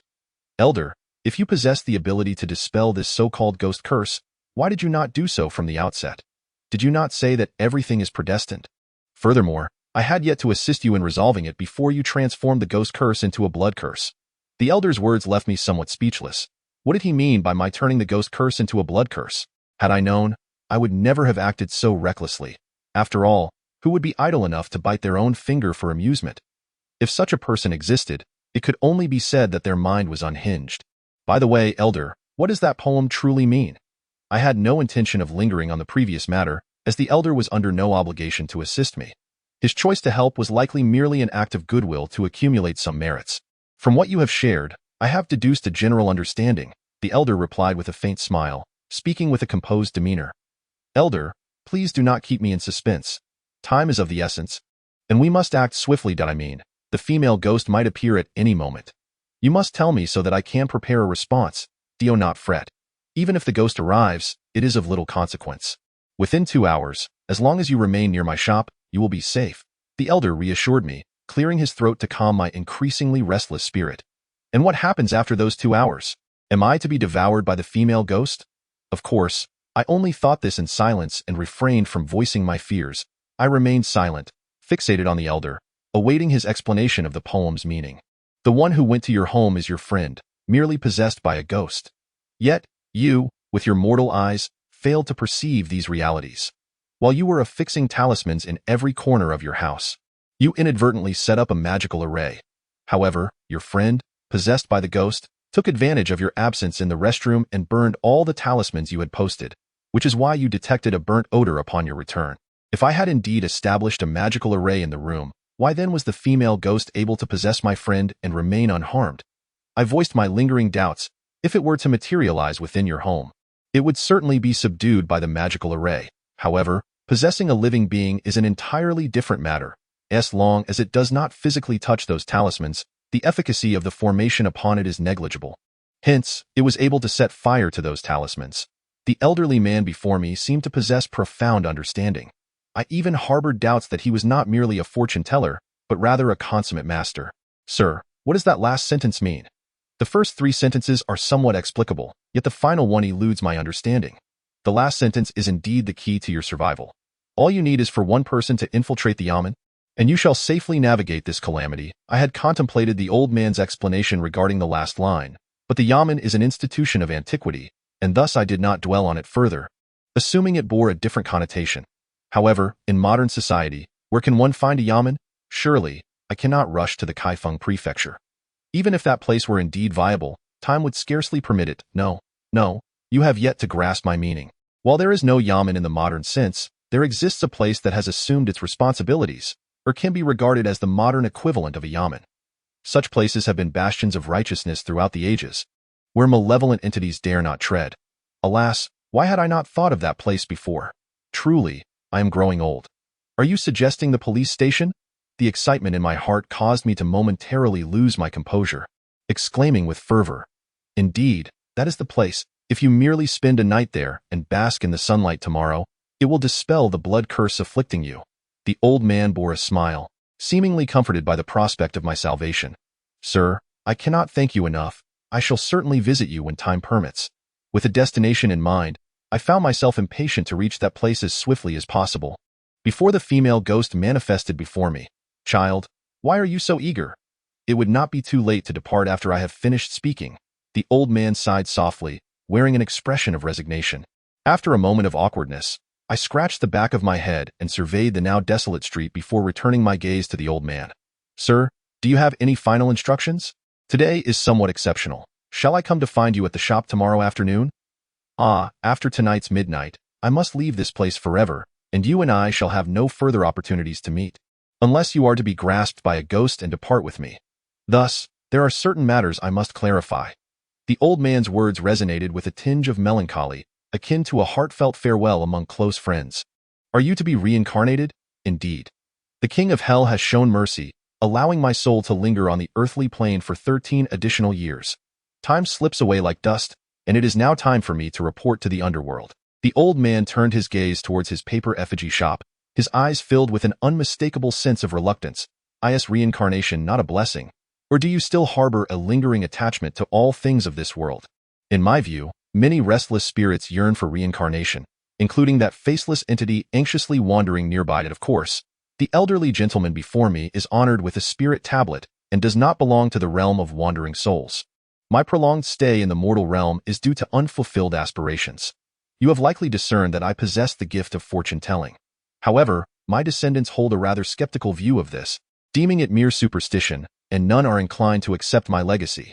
Thus, it is no surprise that he has lingered in the earthly realm for 13 years after his passing. Yet, one aspect perplexes me. If his descendants regard these matters as superstitious, why then do they accept this paper effigy shop? Does that not also fall under the category of superstition? Perhaps it is because they lack the means and can only take over the shop to earn a modest living. Are you suggesting that the old man appears to wish for me to inherit his teachings, perhaps to accept me as a disciple? I may be overthinking it, but to confirm my suspicions, I refrain from completing my thoughts and my intentions are not ulterior. I merely hope you will diligently study that ancient book of jade and seal script, thereby preserving this craft. Should you be disinterested in studying it, I would appreciate your assistance in finding someone suitable to pass it on to. Nevertheless, I still hope you will engage in its study, for obtaining it in the ethereal realm would indeed signify a bond between you and it. After a brief contemplation, I nodded slightly. I will diligently study that ancient book of jade and seal script. You need not worry. This statement is a heartfelt declaration. The old man is correct. All of this is fate. All is predestined. This includes my encounter with him, who has been deceased for 13 years, the discovery of the book from within the wall, and bringing it home. Excellent, excellent. Very well, you may go. The old man nodded with satisfaction and then approached the faceless entity. As he stood beside it, he murmured in a rapid, incomprehensible tongue. This language, I had heard before, emanating from that entity's lips. Moments later, the faceless being nodded vigorously, seemingly in strong agreement with the old man's words. The old man whispered a few more sentences before turning back to me. Child, I almost forgot to tell you. As you head to the magistrate's office, regardless of what you encounter, do not look back. Remember this well. With the old man's final admonition echoing in my ears, he and the faceless entity suddenly vanished, as if evaporated into thin air. I surmised that perhaps the old man had taken the faceless entity to the underworld for reporting. Now that the old man has disappeared, it indicates that the vicinity of the paper effigy shop is no longer safe. I resolved to hasten my steps towards the nearby police station. Ingzi, where are you going? Wait for me. Suddenly, Huahua's voice called out from behind me. The old man had just warned me not to look back regardless of what transpired on my way to the police station. It is evident that the journey ahead will undoubtedly be fraught with challenges. A subtle smile graces my lips, yet I do not relent in my pace. Rather, my steps quicken. Damn it, Ingzi, what on earth are you doing? There's no one at your home, and you don't even answer your phone. Have you stuffed your ears with donkey hair while running? I pay no heed to the voices trailing behind me, dismissing them as mere background noise. There's no need to ponder this. It is undoubtedly yet another trick played by that vengeful spirit. Had it not been for the old man's warning, I would have turned to investigate. Alas, he had cautioned me before departing. With the sound of hurried footsteps echoing behind me, it seemed as if Huahua was indeed in pursuit. Ingzi, the spirit is coming after me. Think quickly. The anguished cries of Huahua pierced the air. Causing my heart to clench with unease, I was gripped by trepidation, fearing it was merely a ruse orchestrated by the ghost, yet simultaneously terrified that Huahua might truly be in peril. Stealing a glance over my shoulder was out of the question. I resolutely reminded myself of the old man's admonition to never look back, regardless of the circumstances. But what if it truly was Huahua in distress? I could not bear the thought of feigning ignorance while witnessing Huahua fall victim to the spirit's malevolence. After sprinting a distance of approximately 20 meters, I finally made a decision, and no matter the outcome, even if there was merely a 1 in 10,000 chance that it was Huahua, I had to take the risk. I could not abandon a friend to save myself. Suddenly halting, I turned back without hesitation. Before me lay a figure on the ground, beside which stood a woman clad in white, her head bowed. The strands of hair cascading down obscured her face, leaving me uncertain whether she was indeed the spirit that had been haunting me. Huagong, are you all right? I called out tentatively to the figure on the ground. It remained motionless, seemingly unconscious, while peripheral vision caught sight of a half-brick nestled in a nearby pit, and I felt a pang of uncertainty about confronting the possibly malevolent woman with nothing but my bare hands. However, armed with an object, I would have an advantage, albeit one that may prove ineffective against a specter. Fixating on the woman in white, I cautiously approached the pit and seized the half-dash brick. That moment, she slowly raised her head. Chapter 112. Encountering again and again lately, I have been exceedingly lethargic, managing barely 2,000 words a day. Next month, I must produce at least 150,000 words, averaging 5,000 words daily. Under the illumination of the street lamp, I beheld her visage in stark clarity, a pallid face hidden beneath her hair, a countenance that had long been etched into the depths of my memory. It was indeed her. She had followed me once more. Visit the website. 7777772E766F6474772E6374772E636F60 for more captivating novels. My heart began to race uncontrollably, and my legs started to tremble slightly. Logically speaking, it had not inflicted any tangible harm upon me, yet for reasons unknown, I was gripped by fear. A visceral terror that emanated from the depths of my soul. A fleeting thought of fleeing crossed my mind, but it was swiftly dismissed. I could not escape. For the one lying prone on the ground was likely Hua Hua. The anguished scream from earlier lingered hauntingly in my mind, far too harrowing to forget. After a moment of hesitation, I steeled myself and cautiously advanced towards the female ghost step by step. Upon noticing my approach, the specteress lips curled into an unsettling smile that extended to her earlobes. Her expression struck me as profoundly eerie, a disquieting sight that sent shivers down my spine. After all, no living person could stretch their mouth to such an extent, as if their skin had been grotesquely torn apart. Aside from her face, which wore that bizarre grin, the ghost made no further movements, seemingly biding her time for the right moment to strike. Were she to lunge at me directly, I might have felt a semblance of reassurance. Instead, her stillness only deepened my unease. Unbeknownst to me, cold sweat began to trickle down my face. When I drew within 5 meters of the ghost, a piercing shriek erupted from her mouth. The suddenness of the sound startled me, causing my hand to drop the half-brick I had been gripping. Without a weapon, the last vestiges of my courage vanished in an instant. I quickly crouched to retrieve the fallen brick, desperate to reclaim my dwindling resolve. However, just as my fingers brushed against the brick, the ghost sprang into action, seemingly seizing the moment, charging at me with unbridled ferocity. Yet, this entire sequence unfolded in utter silence, devoid of any sound, save for the distant roar of passing car engines. Gritting my teeth, I snatched up the half-brick with alarming speed and, without hesitation, swung it towards the approaching specter's head. As the brick neared its target, I could almost envision the scene of blood spilling from the ghost. Suddenly, the streetlight extinguished, plunging me into an unexpected darkness that rendered me momentarily blind. Nevertheless, my hand did not falter. In this dire circumstance, even if I could pause, I would not. Regrettably, I felt no impact against anything. In other words, the ghost must have evaded my strike at the crucial moment. The next second, the extinguished streetlight flickered back to life, yet the ghost had vanished without a trace. The abrupt appearance and subsequent disappearance of the specter left me bewildered. What could it possibly signify? It was truly inscrutable, or perhaps simply too bizarre. Where had she gone? Had my brick frightened her away? It seemed plausible. I recalled using my phone to strike her in the bedroom, and she had similarly disappeared without a trace. The disappearance of the female ghost did not bring me any sense of relief. Rather, it tightened the tension in my nerves even further. I was uncertain whether it might suddenly manifest before me, standing face to face, or appear behind me. Gripping a half-brick tightly in my hand, I scanned my surroundings warily for any sign of the specter. My heart braced itself with the resolve that if it came within my striking range, I would not hesitate to strike first. Suddenly, I turned, only to find nothing behind me. I spun around again, and still, there was no trace of the ghostly figure. Perhaps the apparition had truly departed. Though my mind entertained this notion, my taut nerves dared not relax even a fraction. For the sake of caution, I searched once more, and only when I confirmed the absence of the ghost did I stride purposefully towards the individual lying on the ground. Brother Hua, Brother Hua. I crouched beside him, shaking him vigorously. Yet, he showed no sign of response. I grasped his shoulder with my free hand, and, with a slight exertion, turned him over as I beheld his visage. I instinctively gasped in shock. Before me lay that very face, the face of the female ghost. I involuntarily stumbled back several paces, steadying myself in disbelief as I gazed at the figure before me. My breath quickened, and my heart raced anew. The sudden sight of that face had startled me profoundly. The fact that I hadn't soiled myself in that moment was a testament to my bravery. After distancing myself from that figure, I recalled the half-brick in my hand, lamenting why I hadn't struck its face with it. The figure with the ghostly visage lay motionless on the ground, its eyes fixed unblinkingly on the sky, giving the illusion of eternal slumber.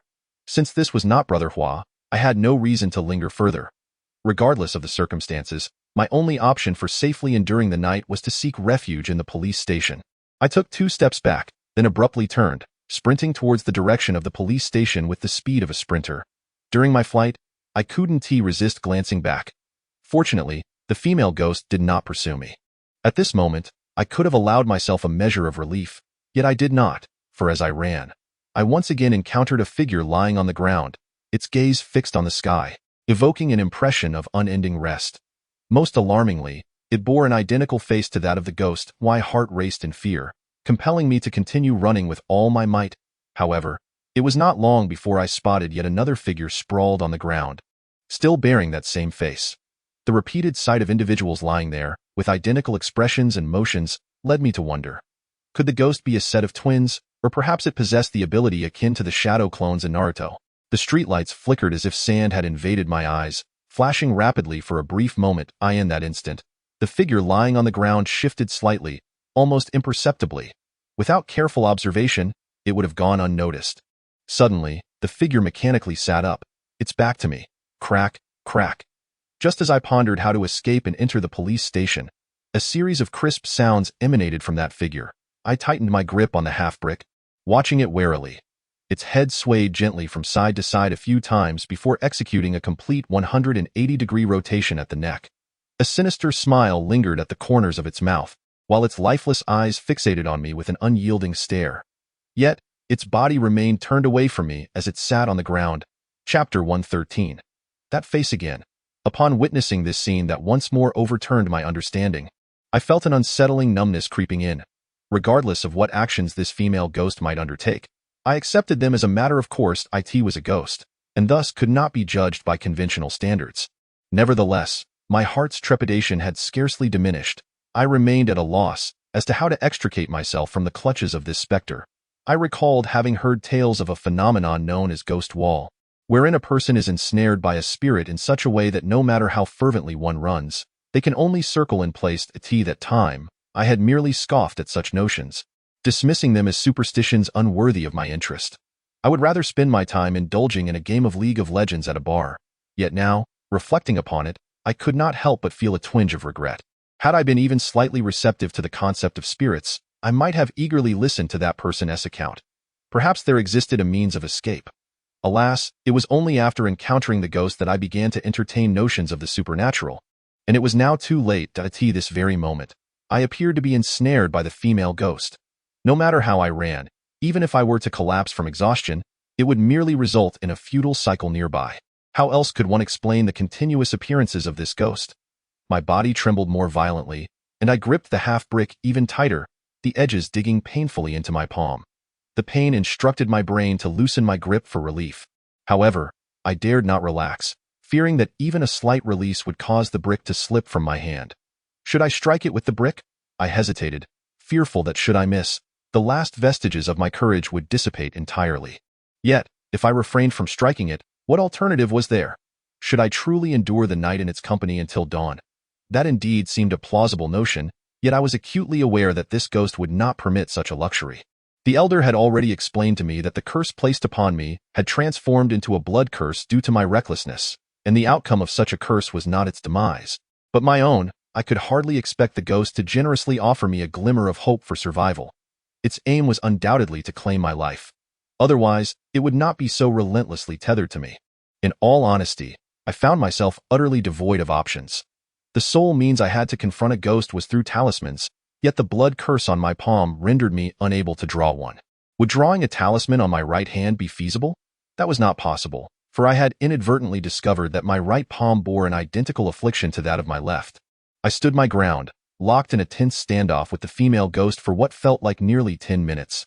During this time, my mind raced to devise an escape plan. Should I continue to flee? The answer was a resounding no. Since I had already been ensnared by the ghost, it became evident that no matter how I attempted to flee, escape was an impossibility. Cold sweat has, unbeknownst to me, thoroughly soaked my garments. I feel an intense dryness in my lips, accompanied by an unsettling sensation of impending dehydration. In stark contrast, the female specter remains astonishingly composed, seated with her back turned towards me, fixating me with her lifeless, ashen gaze. As I find myself at a loss, a frigid hand suddenly rests upon my shoulder. The unexpected touch nearly shatters my composure, my legs trembling violently like strands of overcooked noodles. Had I not gritted my teeth in defiance, I would have surely collapsed to the ground. The terror gripping my heart momentarily renders my mind blank, and in a reflexive action, I clutch a broken brick fragment and swing it backward. My subconscious informs me that, in this early summer season, Such an icy touch could only belong to one of two entities, a corpse from a morgue or a ghost. The notion of a corpse is easily dismissed. I stand on the street, where it is impossible for a cold body to manifest.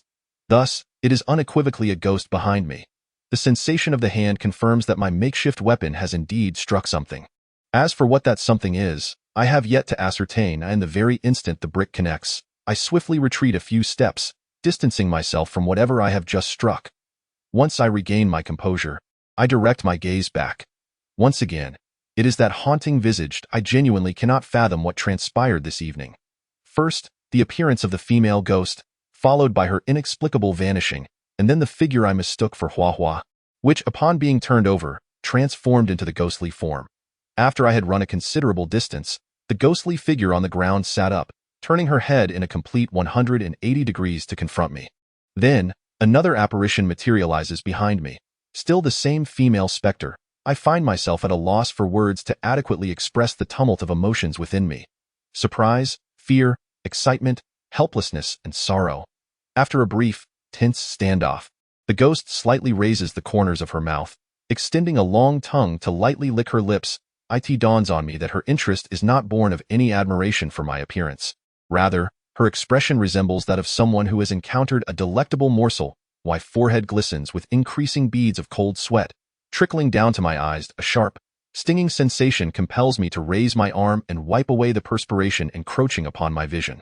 In the blink of an eye, the ghost inexplicably appears before me, extending her exceptionally frigid hands to tightly grasp my throat. Just as I expel the air from my lungs, the sensation of suffocation causes chaos to ensue in my limbs. Instinctively, I attempt to pry her hands from my neck, but her grip is as unyielding as iron. Remembering the brick still in my possession, I swing it towards the ghost's head. Thud, thud, thud. Each sound reverberates from her skull, yet she remains utterly unperturbed, as if my attack holds no significance. Blood trickles down her cheek, and with a swift flick of her tongue, she laps up every drop, smacking her lips as if savoring an exquisite delicacy known only to those who partake. As time elapsed, my speed in wielding the brick diminished, and my strength waned gradually. Ultimately, the movements of my hand had transformed into mere instinct. With a resounding crash, a potent sensation of suffocation nearly rendered me unconscious. The fragment of the brick I clutched was insufficient, ultimately slipping from my grasp and clattering to the ground.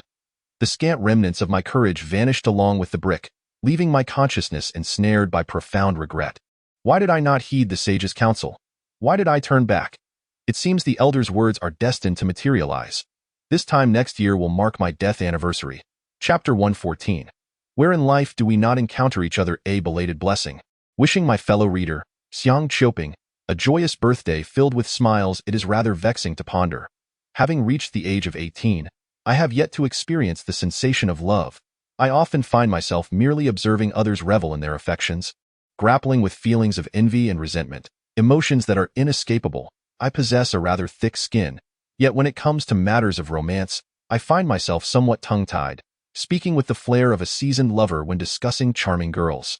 In reality, aside from the fleeting moment of inadvertently brushing against my female deskmate's hand during my studies, I have yet to touch any girl's hand, let alone any other part of her.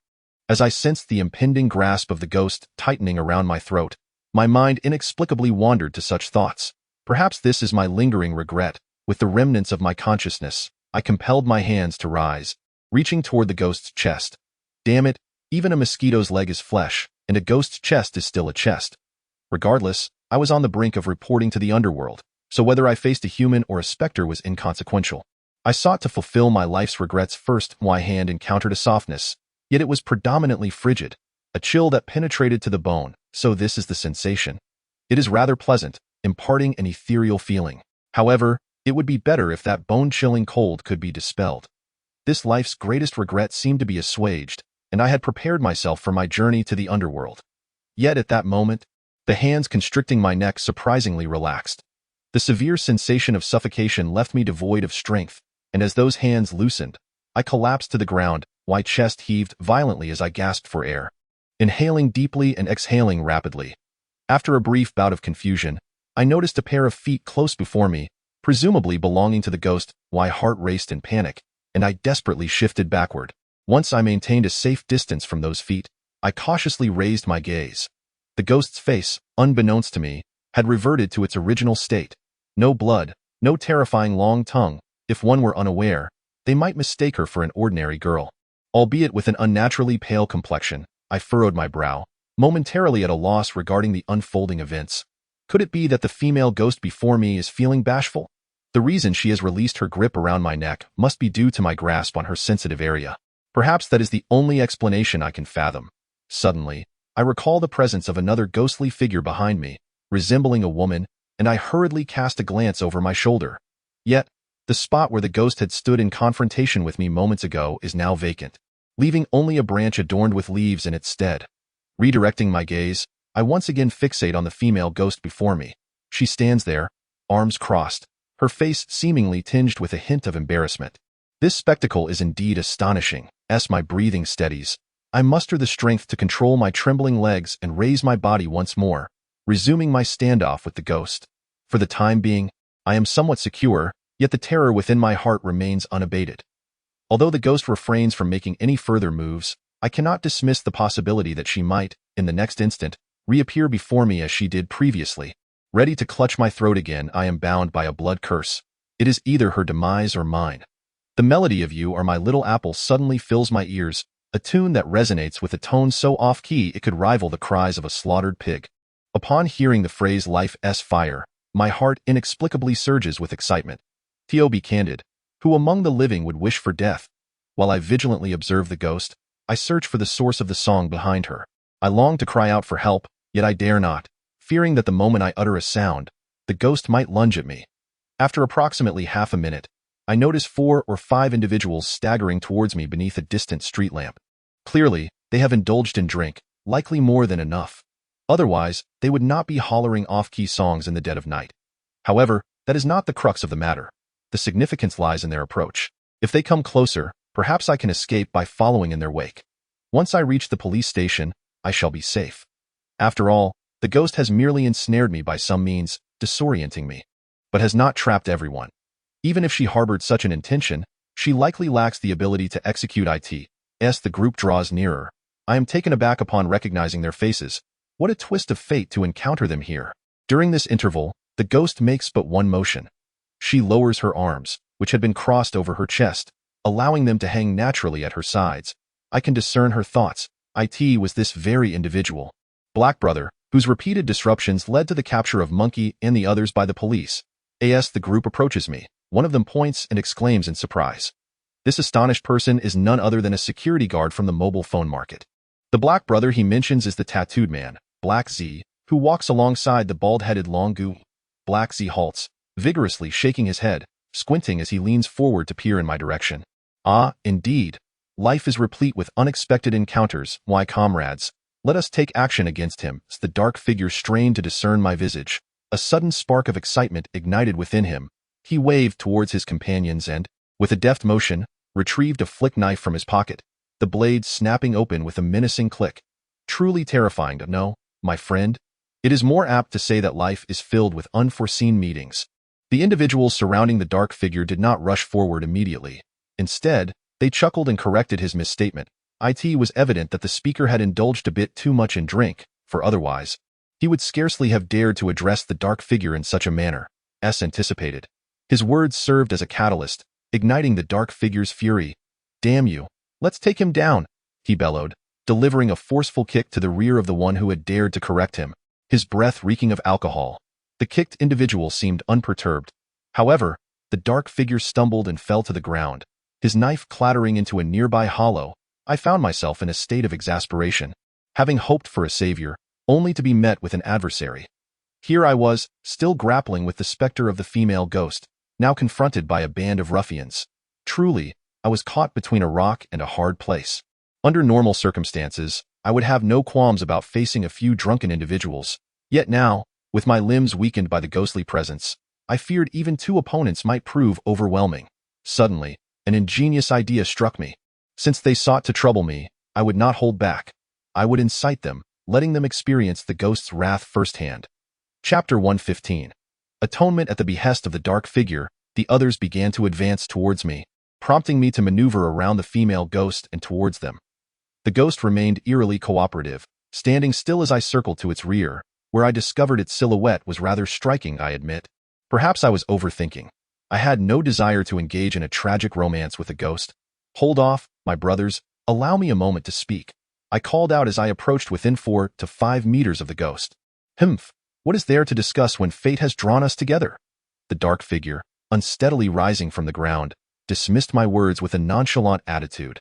Heh, my friend, I previously failed to recognize your stature and offended you.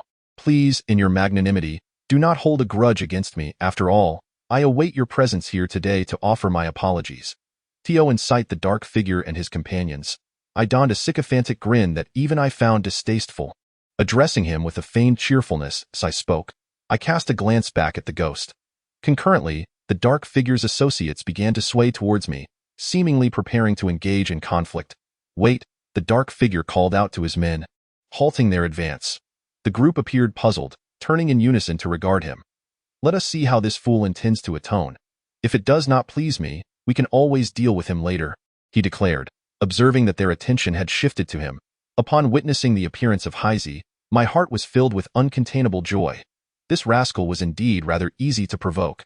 I raised both hands in a gesture of goodwill and proceeded towards Heisey.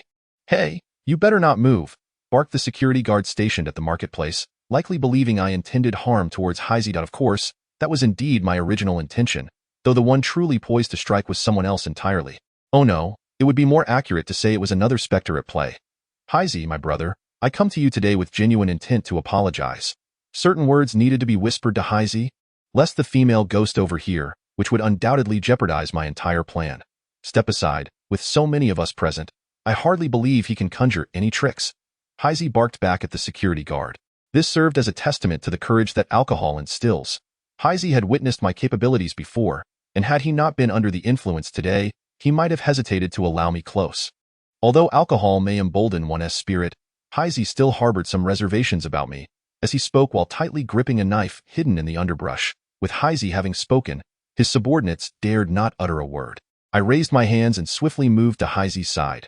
Speak your piece, but do not waste my time. I expect satisfaction. Otherwise, I might emerge from this encounter with a blade in hand, Heisey declared, brandishing the knife with bravado. The strong scent of alcohol on Heisey's breath was nauseating, yet I bore it, for sometimes one must pay a price to achieve certain ends. I forced a sycophantic smile and leaned closer to Heisey's ear. Brother Heisey, I regret my previous transgressions, which have left me rather restless. Knowing your fondness for the fairer sex, I have gone to great lengths to procure an exquisite companion for you as an apology. With that, I gestured discreetly towards the female ghost who stood with her back to us. Since you are so considerate, it would be remiss of me to appear ungrateful as your elder brother. Let bygones be bygones. Henceforth, you shall accompany me, and I assure you a life of indulgence. Heisey glanced at the female ghost, his eyes glimmering with desire, utterly captivated, even allowing a droplet of saliva to escape unnoticed. From the look on Heisey's face, it was evident that events were unfolding precisely as I had anticipated. Brother Heisey, why delay? Go forth. I nudged him gently with my shoulder and motioned towards the female ghost with a subtle nod. Well then, I shall not hold back. Heisey grinned, exchanging his expression for one of lascivious intent, rubbing his hands together as he swaggered towards the female ghost. As he approached her, Heisey raised his right hand and swept aside her hair. Leaning in to inhale deeply, turning to the crowd, he grinned, sharing his revelatory experience with an air of delight. Witnessing this, a cold smirk crept across my face. I wondered if Heisey would be so terrified upon seeing the true visage of the female ghost that he might lose control of himself. Perhaps emboldened by Heisey and his companions, I found myself less fearful and more curious about how the female ghost would deal with him. I inquired about the intentions of Heisey, only to be met with uncertainty. Who truly knows? Let him pursue whatever he desires without interruption, lest he claim that our presence disturbs his enthusiasm and takes it out on our brotherhood. Heisey is indeed fortunate. Just look at his stature, far superior to the group of in the KTV. Depart, would you? It's merely a matter of paying for the princesses. As for those girls, they earn their keep through labor, a process known as selling their bodies, not their artistry. What are they discussing? What figures? Are there any girls present? Who can say? Pay no heed to those two. They are undoubtedly inebriated. How pretentious to feign righteousness. Do not be like the sour grapes who claim the fruit is unpalatable when they cannot have it. And what is there to pretend? Are you not aware of Heisey's character? When he tires of the game, that girl will be left to her own devices. At that point, you two shall have no say in the matter. Very well, it seems you are satisfied now. Though the situation is utterly perplexing, Heisey's subordinates murmured among themselves, their whispers clear even in the dead of night. I discerned that among the four, two could see the female ghost while the other two were oblivious. I pondered the implications. Was it merely good fortune for those who could not see her, or were they simply too strong-willed? I recalled hearing that those with strong fates are often blind to spirits. Yet, it mattered little, as long as someone could perceive her presence. While Heisey's minions engaged in their discussions, Heisey had already draped his arm over the ghost's shoulder, leaning in to whisper something in her ear. His voice was too faint for me to catch. Even with my utmost concentration, I surmised he had yet to glimpse her true visage. Were he to do so, his composure would likely falter. Considering he had once encountered a ghost in the building previously, one aspect left me rather astonished. Could Heisey truly be oblivious to the ghost's frigid nature? It is an icy chill that penetrates to the bone. After murmuring for a while, Heisey turned his head once more, gesturing for everyone to keep their distance. It appeared that he was preparing to take action. Yet, his audacity was remarkable. Even if it was late, such behavior in a public setting felt excessive. Was this some form of wilderness combat? However, to be fair, Heisey's request for distance was welcomed by me. That moment, I could have easily walked away. Yet I chose to remain, not merely to witness Heisey's predicament, but to observe the unfolding scene. His subordinates, obedient to his signal, moved aside without a word, ensuring they did not forget my presence, and even pulled me along with them. The security personnel at the phone market retrieved cigarettes from their pockets, distributing one to each person, myself included. I held the cigarette for a moment, toyed with it, and then snapped it in two. Discarding it onto the ground, I remained vigilant, pondering whether these individuals harbor a penchant for narcotics. Should they habitually lace their cigarettes with drugs, I too could unwittingly fall victim to addiction. Caution is the mother of safety. Some matters are indeed best left untouched. The few individuals standing nearby are engaged in aimless drunken banter, failing to pique my interest, whereas the scene involving Heisey captivates my attention. I observe Heisey rubbing against the profile of the female specter. A smile involuntarily graces my lips, my heart swells with a sense of wicked delight. Heisey, indulge yourself, for I am curious to see how you will navigate the aftermath. Yet, I find it peculiar that the ghost remains motionless, allowing Heisey to nuzzle against her visage. Perhaps the specter possesses the ability to perceive my thoughts. Just as I ponder her lack of reaction, her face begins to manifest large splotches of crimson. Following this, a long, serpentine tongue emerges, initially coiling around the blood before proceeding to lick Heisey's face, reminiscent of the way she licked my neck at home. Perhaps the performance is about to commence. Heisey continues to rub against the ghost's face, but soon he seems to sense something amiss. Furrowing his brow, he withdraws and squints at her in a sudden motion. Heisey forcefully shoves the specter before wiping his face, which is now drenched in blood. The ghost, upon being pushed, collapses to the ground. It is perplexing. Why is the specter so formidable when targeting me, yet so feeble in confronting Heisey? Could it be that his appearance is somehow advantageous? Surely not. Any discerning eye can see he is no paragon of virtue. Wait a moment. Had the specter been licking Heisey's face for some malevolent purpose? If that were the case, it would bode well for me. As I witness Heisey attempting to wipe away the blood smeared across his face. This implies that should the ghost have cast a curse upon him, it could swiftly transform into a blood curse. I quickly glance at my own hands, only to be disheartened by the large, blood-red imprints on my palms. I let out a resigned sigh, realizing that the ghost merely regarded Heisey as sustenance. Licking him a few times, Heisey wipes his face once more, then casts a disdainful glance towards the specter, muttering curses under his breath before preparing to approach us. The ghost's behavior aligns with my expectations. At the moment Heisey takes a step, a hand grips his ankle with a vice-like strength. Damn it, let go of me, Heisey bellows, lifting his foot to strike the specter. I must admit, Heisey's strike is quite ruthless. Had the figure before him been a genuine young woman, he would surely mar her visage. Watching Heisey's actions makes my teeth grind with frustration. I yearn to confront him and deliver a sound, thrashing to relieve my pent-up resentment. Of course, at this moment, such thoughts remain mere fantasies. I would be foolish to act impulsively. Moreover, if Heisey were to indeed land a kick on the ghost, she would undoubtedly not show him any mercy. At this very moment, if one wished to save Heisey, a mere word of warning would suffice to rescue him. For instance, one could say that it is a specter, unworthy of being kicked, lest it exact vengeance upon you. Yet, as the adage goes, a friend's death is preferable to a foe's survival. Moreover, Heisey, in a certain sense, is my adversary, thus I possess even less reason to extend him aid. The notion that saving a life is more meritorious than constructing a 7-story pagoda is, indeed, a sentiment applicable to the average individual. I remain unconvinced that anyone in this society would genuinely endeavor to save their enemy. With a sudden thud, Heisey delivered a forceful kick to the head of the female ghost. Witnessing this scene, a cold sweat broke upon my brow. He had undoubtedly enraged her. However, upon further reflection, a flicker of anticipation ignited within me. Perhaps the ghost, incensed by his actions, would cease her torment of me and instead focus her attention on Heisey. Yet, the ghost did not loosen her grip due to Heisey's kick. Rather, she tightened her hold further. "Let go!" Heisey exclaimed, visibly incensed, as he raised his foot once more to strike at the ghost's head. His companions, bewildered by his sudden rage, hurried to his side. Before they could inquire about the situation, the ghost's head abruptly detached from her neck, rolling several times upon the ground before coming to rest. Her eyes wide and a sinister grin etched upon her lips. Heisey appeared momentarily stunned, then plopped onto the ground, repeatedly uttering the word ghost. The two who had not previously seen the ghost were equally frozen, their gaze fixated upon the bloody head on the ground. After a brief moment, the four of them shrieked and fled in the opposite direction, displaying a commendable sense of camaraderie as they did not forget to hoist Heisey along with them. I cast a glance at the severed head of the ghost and, without a moment's hesitation, followed in their wake. Perhaps by joining them, I could escape this place. If I could only leave, I would not hesitate to take a long detour into the police station. However, fate had other plans. After running for a brief while, the ghost reappeared before it was evident that all present had been ensnared by the ghost through some arcane means.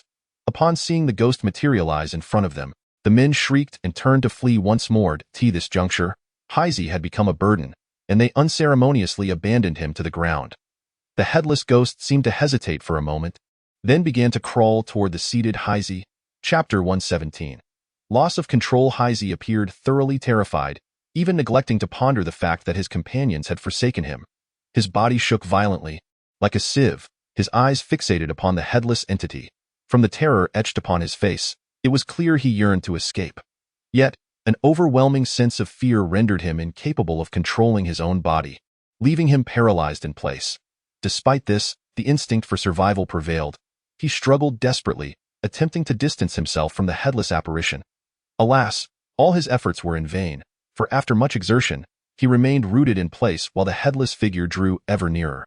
Witnessing this spectacle, an inexplicable thrill coursed through me. Even I am at a loss as to why this is happening. Is it a case of shared suffering? Or is it that he has been too lenient towards the misdeeds of his subordinates? Now facing the consequences, the notion of retribution for good and evil exists, yet I have committed no wicked acts myself. Why then does this female ghost choose to haunt me? It is truly perplexing. Regardless, I cannot claim that all my actions have been virtuous, yet at the very least, I have acted with a clear conscience and the blink of an eye. A headless entity crawled beside Heisey, seizing his legs with a firm grip. Heisey gasped in shock, abruptly raising his arms and frantically striking at the hands that clutched his feet. Simultaneously, he cast a frantic glance around, and upon spotting me, his eyes sparkled with a glimmer of hope, as if he had seen the last lifeline. Observing the hopeful gaze in Heisey's eyes, I deliberately averted my own, refusing to meet his gaze. While the headless creature maintained its grip on Heisey's feet, it continued its advance, grabbing hold of his collar and lifting him effortlessly off the ground, sending Heisey crashing to the floor. My goodness, could this female ghost be staging a counterattack? Was she about to turn the tables on Heisey? The gravity of the situation weighed heavily on my mind, yet my eyes remained fixated on Heisey and the headless entity. "Help, please!" The urgency of the situation finally broke through Heisey's initial shock, and he shouted for assistance. In that very moment, a large wet stain appeared between his legs. My mouth twitched involuntarily, as I initially thought Heisey had met his demise at the hands of the ghost. It was only when the foul stench wafted towards me that I realized he had lost control of his bladder and bowels in fright. However, I held no malice towards him. In such circumstances, losing one's composure is quite normal after all. I too nearly wet my pants the first time I encountered a female ghost. The headless entity fully pinned Heisey down. Its neck descended sharply, gushing torrents of blood as if it were a mere commodity. The blood streamed down Heisey's face, staining the ground a vivid crimson. Heisey struggled desperately to push the weight off him, crying out for help once more. It was apparent he had placed his hopes for survival in the passing pedestrians. Yet, at this late hour, not a soul was on the streets. Suddenly, a flurry of hurried footsteps approached, and to my astonishment, it was Heisey's subordinates returning. Predictably, they had circled back, having realized something was amiss. However, before they could inquire about the situation, they were met with the sight of the headless entity atop Heisey and his bloodied visage. "Run! It's a ghost!" someone shouted, and the four of them bolted as if startled deer, fleeing back the way they had come. These individuals merely recognized that something was wrong, yet failed to ponder the true nature of the events. Such reckless flight would surely lead to their exhaustion. As those individuals rushed toward him, Heisey struggled even more fiercely. However, his subordinates failed to come to his aid in his time of peril. Instead, upon witnessing his bloodied visage, they fled in terror. With the sound of their footsteps fading into the distance, Heisey let out a ghastly cry before his eyes rolled back, and he collapsed into unconsciousness. Of course, it was also possible that he was so frightened that he succumbed to a fatal demise. Gazing at Heisey's prostrate form on the ground, a flicker of compassion unexpectedly stirred within my heart. I even harbored a fleeting thought of rescuing him from the clutches of the female specter. Perhaps he had committed numerous wrongdoings, but there would be a time for him to face retribution. As the saying goes, good deeds are rewarded while evil deeds are punished. It is not that justice is absent, merely that the time has not yet come. Are you not going to save him? At that moment of compassion, a mundane voice reached my ears. It is not that I do not wish to save him, but I, too, am like a clay Buddha crossing a river, unable to protect myself.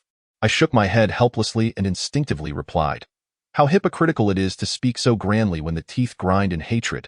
If one truly wished to save him, would they ponder so much?" Indeed, I had harbored considerable resentment towards him, perceiving him as one who not only committed heinous acts himself, but also incited others to join him in his malevolence. My words abruptly halted as a sudden realization struck me. At this moment, I was here with Heisey, along with a female specter. Who, then, was the one speaking? Clearly, it was not Heisey, who lay there in a state of submission. Thus, I slowly turned my head toward the direction of the voice that had addressed me. I gasped, my eyes widening in shock. Instinctively, I raised my fist and struck toward the person beside me. To my horror, it was none other than the female specter, her head floating in midair. After rolling a few times, her head stabilized, glaring at me with evident hostility, and she opened her mouth. A foul, putrid stench wafted toward me, triggering an overwhelming urge to retch. The odor was simply unbearable, 1,000 times more nauseating than the vile substances oozing from Heisey's legs. A strange, eerie laughter echoed from an unknown source, and the head of the female specter suddenly lunged toward me. Truth be told, had it not been for the blood and disheveled hair, it might have resembled a football. As I beheld that repugnant mouth aiming to sink its teeth into my throat, an inexplicable cold smile crept across my face. I raised my right hand in response. This series of actions was not orchestrated by my own volition.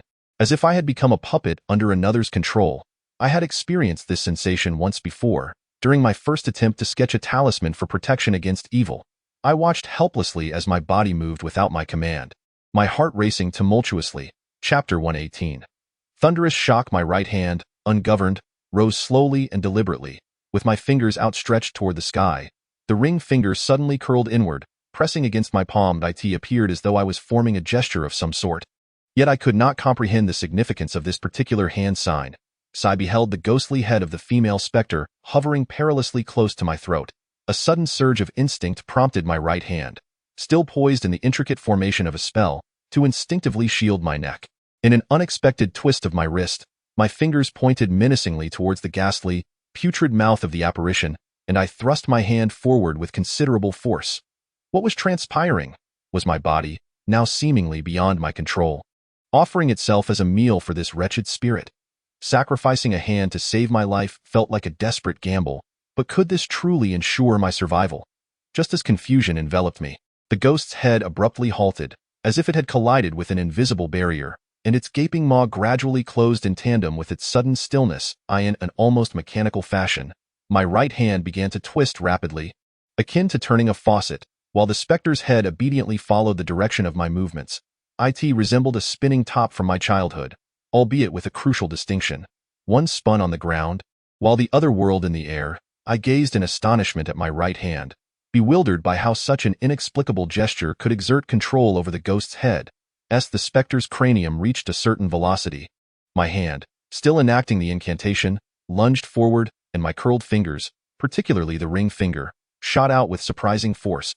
I felt no contact between my fingers and the ghost's head, yet it shot away like a cannonball. I was at a loss for words, utterly perplexed by the unfolding events.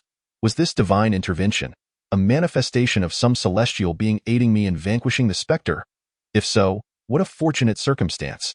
Yet, reality proved otherwise, for I observed the headless body of the ghost still slumped over Blacksea's form, blood continuing to pour from its neck. If the specter had been vanquished, surely its corporeal form would have disintegrated as well. Moreover, I realized with growing anxiety that I still lacked control over my own body. Panic began to set in. Although my body had managed to remove the ghost's head, the loss of control was alarming. Sweat streamed down my forehead as though I were caught in a torrential downpour. Not from fear, but from desperation, I summoned all my strength in a futile attempt to break free from the unseen restraints. But my efforts bore no fruit. My body remained immobile, and the urgency in my heart intensified. Moments later, Blacksea's subordinates returned, this time accompanied by an unidentified flying object. As they drew nearer, I discerned that it was the very head of the ghost I had dislodged. Upon seeing Blacksea again, the men instinctively turned to flee, but their gaze fell upon the disembodied head, forcing them to pivot and sprint in another direction. It was evident that they were utterly exhausted, panting heavily, their clothes soaked through and clinging to their bodies. Yet, they still failed to grasp the futility of their escape. After circumventing the ghost's head, they resumed their flight, albeit at a significantly diminished pace. After floating aimlessly for a time, the ghost's head descended to rest upon the body still sprawled over Blacksea. The body clasped the head with its hands, twisting its neck several times before slowly rising to its feet. Advancing towards me step by step, my body once again moved uncontrollably, performing the same actions as before, as I formed an unknown incantation before my chest. The sky rumbled faintly as dragons and tigers moved in tandem. The grandeur of Taihua and the marvel of Tamyao. Lightning surged forth. Flying sand and shifting stones, the sea